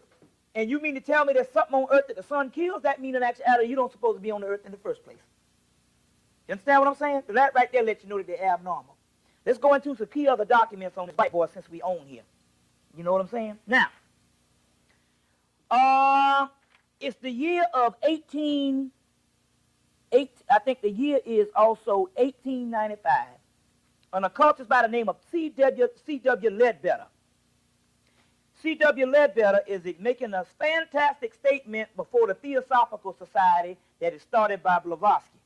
Now, at this particular time, they're interested in trying to find out how they can save themselves in the future by raising themselves up to try to become human.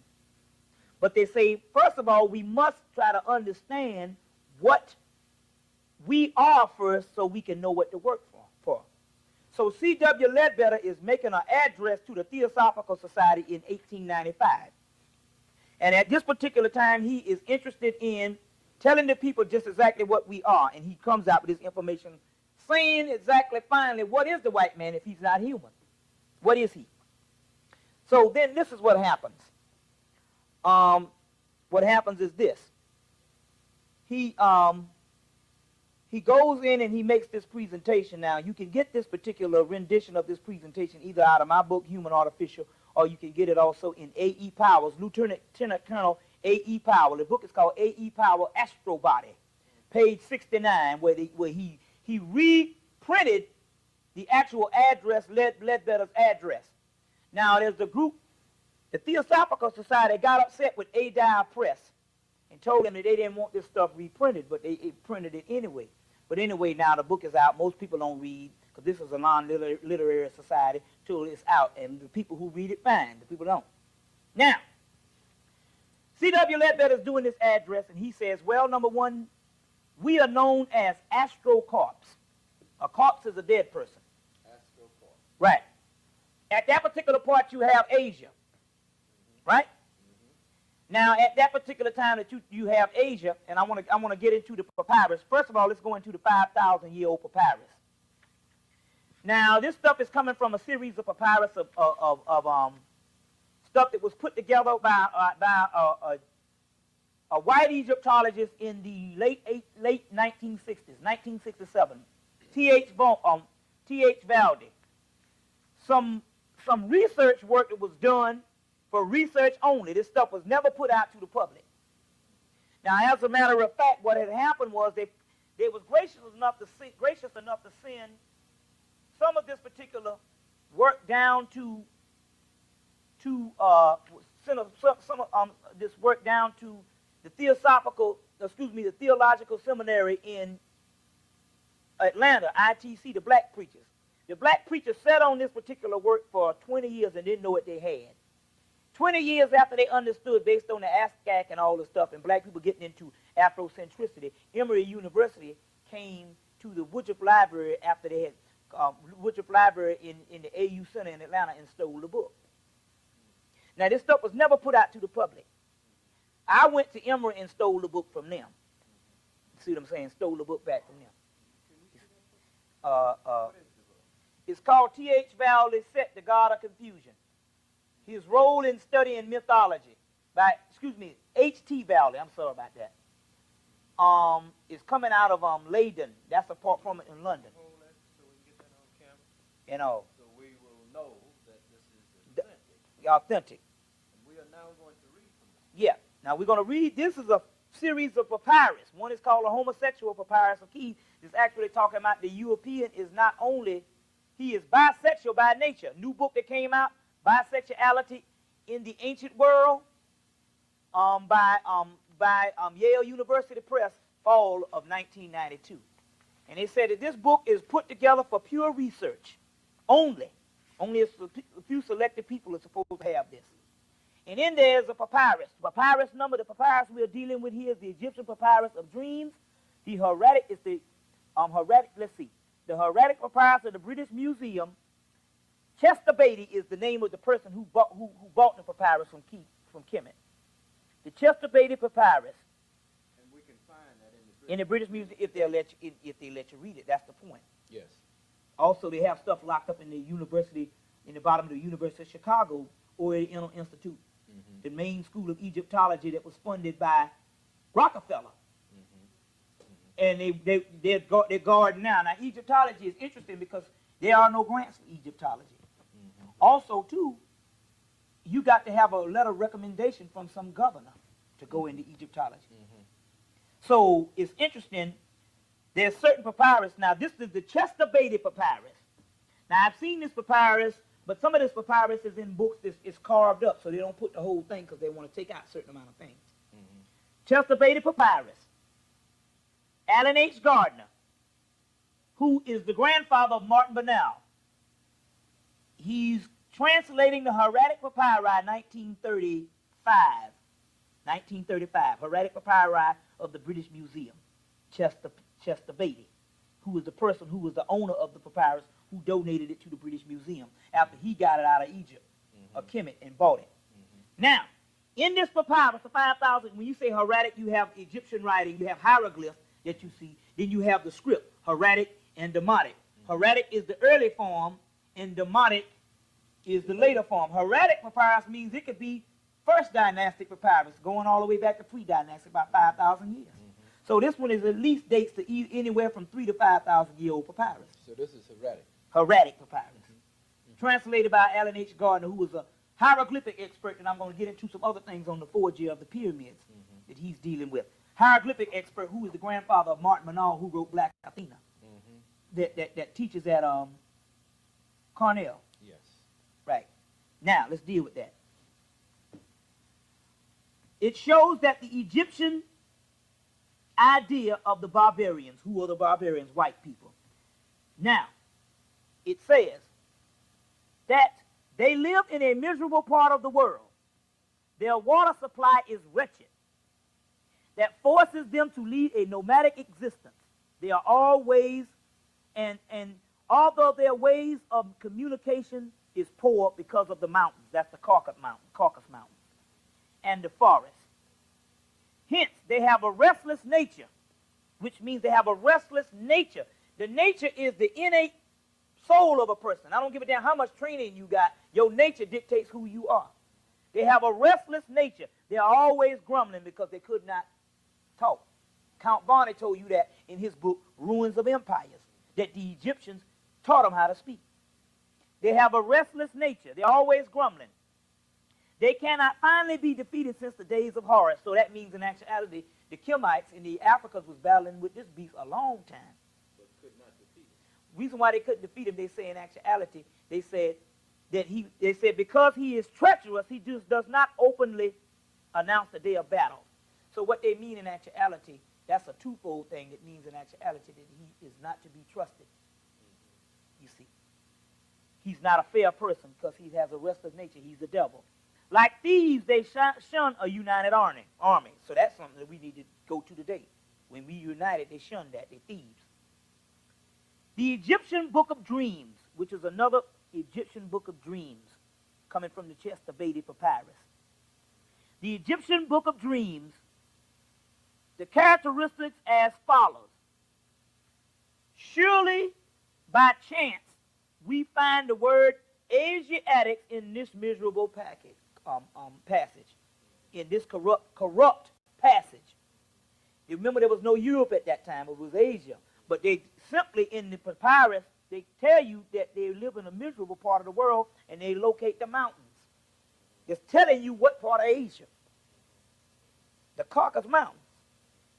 So they said, so the miserable Asiatics at that time in this corrupt passage may not be going too far to suppose that according to the Egyptian Book of Dreams and the followers of the devil, because at that time they indicated a form of set typing as the devil by the Osirians. There's an earlier set typing, which is the good set typing, is the archetype of Osiris. But the one in this mythology is talking about the devil. When we talk about the followers of the devil or set typing, we have the typical foreigners. These foreigners are Sethian people, or i.e. the devil's people. Their sexual conduct is reprehensible, going by bisexuality in the ancient world, talking about a race of people as bisexual, even if they are masculine. That's a form of male chauvinism, is a form of homosexuality. Even what you would call homophobia is a form of bisexuality, hiding from themselves. They try to cover up. Their sexual conduct is reprehensible.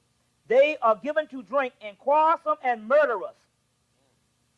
They will not indeed reach the west, which the west is the end time cycle where the sun starts in the east and ends in the west. So shall the Son of Man, which is talking about us. We are in the west, which means the west means also the west. It means you will not reach heaven, but they will reach the neither world. That's the lower astral planes.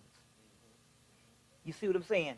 Even such a person becomes an official of a pharaoh, still retains the personality is R-I-T.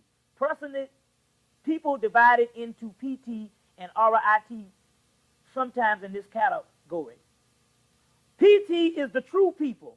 R-I-T are others, surely come to the second phase and are contrasted as PT. Now, it means in actuality that in Gardner's book, his conclusion, Alan H. Gardner, based on his conclusions of the Heretical Prize of the British Museum, he writes a book called Abduction Extraordinaire that never gets out of Egypt, never gets out of Paris, never translated into France or into English for us to read.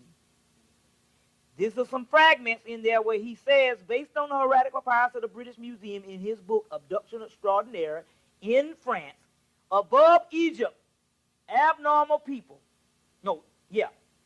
Below Egypt and Africa, normal people. The above he was talking about was the actual Egyptians. And even if a person was married to a white person, they would get laughed at and get scorned because they understand they was married to non-human. Now, this is the Heretical Prize of the British Museum. Now we go into another form of Yakub that was translated, that was channeled by Annie Besant and was given. Channel means that she went and got uncovered this particular science on who they were, and was given in an address 1895 by C.W. Ledbetter. And it's talking about astrocarps. Carps mean dead. Carcass means dead. Caucasian means dead Asian, because there was no Europe at that time for that part of Asia, the dead Asians. It's called an astrocarps. They are known as a shade, which is an entity, in a sense, not a real individual at all. Nevertheless, it bears his exact personal appearance. His, which is talking about the original man, possesses his memory, possesses the original man memory, and all his little idiosyncrasies. Now, we understand that it's white. When they say personal appearance, they're talking about the head, the leg, the arms, and all of that. In the shape of a human, but not the color. And certainly not the hair, and all. And a lot of his idiosyncrasies. It may therefore very readily be mistaken for him, the original man. You can mistake this thing for the original man. As indeed frequently at seance, which means they go into seance to find out who they are. It is not conscious of its act of interpretation. So this is the reason why you can't fool it. It's in this area and just acts this way. It may act a little human because it was trained, but it's not conscious of it. For as far as its intellect goes, it must necessarily suppose itself to be an individual. It is rarely merely a soulless bundle of all the lowest qualities. The length of its life of a shade varies, this shade, according to the lower amount of material matter that emanates it, the third dimension. As long as the third dimension stays around, the white boy can stay around. That's why he's trying to maintain this physical structure, because he knows outside of the physical he cannot survive, because he does not have the black dot. but it is steadily fading out. Now, it's been fading out since 1895, which is almost out of here. Its intellect is diminishing quaintly. It may possess a great deal of a certain sort of animal cunningness. Even though towards the end of its career, it is still able to communicate by borrowing temporary intelligence from the medium, the original people. So it feeds off us. That's the true meaning of the vampire. That's why you see this vampire movie out now and all these vampire books. The Yakub story is the Frankenstein story. But the vampire is what it is. Now, from its very nature, it is liable to be swayed by all kinds of evil influences. And being separated from the higher ego, the black dot, it has nothing in its constitution capable of responding to the good ones. That's us. If it responds, that's a master-slave relationship, even though you think we have arrived. They're still on top of things. It's never going to be even, or you be even better than them. It is therefore lends itself readily by various minor purposes. Some baser sorts of the black magicians. Now, what do they mean? It means that what's happening is the black magicians from Atlantis, or Yakub, created it for baser minor purposes, and the experiment got out of hand. The mental matter possesses a gradual distinction and returns to the general matter of its own plane, which means it's going to go back to its own plane. Once this physical matter unleashed both the God and the mutant is going back to the lower astral plane. It's where it is from. And that's what the deal is. One other part, you need to get the book People of a Secret. The People of a Secret by Ernest Scott. Where they say that, and also a book called Pathology of Dion Fortune's book, Psychic Self-Defense, Pathology of Non-Human Contacts, where it says that non-human people in human bodies, all documented. Another part is Ernest Scott's book, People of the Secret, where he says that the Moors went up into Europe to produce alchemy. Alchemy is the science of the soul, to make a non-aberrated man. Aberrant means unusual, abnormal, and not natural, as opposed to normal, usual, and natural. And he made it so they wanted to make a non-aberrated man, or a person that was normal. And they said that the idea of the Moors going up into the Spain to make souls for those who did not have souls, try to give them the black dot. All documented by white people. All documented by white people. In their invasion of Spain. Yeah. And they are setting up all of these schools and higher centers of learning was to raise the consciousness of the white person. To give him a soul. Give him a soul. What happened was they said that in actuality, the Brotherhood of Melchizedek said, you all people back in the day created it, so therefore you got to do something about it. So they set up the society and gave them civilization and all that. Mm-hmm. Now, how did they get the mysteries in terms of masonry and there was the part where the Greeks went into the mystery system. But after the Dark Age came, all that died out. Then there was a Dark Age in Europe. That is correct. Then the Moors came up and gave them masonry based on the Knights Templars. And then you have the York Rite, the Scottish Rite, and all this stuff started up based on, they gave them the 16 universities. And they also set up the masonry. That's why most of the Moors set the masonry up. Set the masonry up for white people. And that was to give them principles and stuff like that, structures on how to raise themselves up. Level. Also, if you notice, that's why in masonry, they start off with the Bible, then they go into the Quran, and also in masonry, you see some of the shrines is Islamic. That's from the Moors of Spain. That's why when you get Stanley Poole's book, you will see the Islamic structures in there, which is some of the Masonic stuff. If you one of the greatest Masonic buildings in the world now that's left over is in Atlanta, Georgia. It's the Fox Theater, which was the Scottish Rite, I believe, first Masonic hall. It's the Fox Theater down there, and it's built just like the Moors made. If you want to see what the Moors did, you go to the Fox Theater. And if you go in, they got a whole Egyptian ballroom. In there, they got pictures of the black man is Egypt. They got pictures of this stuff, you know, in that Masonic thing. Now it's the theater. You know, after they built another one, they turned it into the Fox Theater.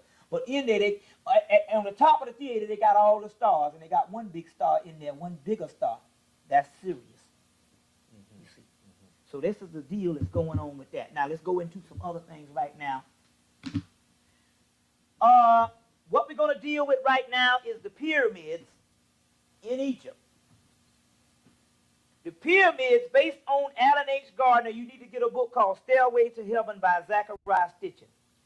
And there's a whole section in here on the forgery of the pyramids.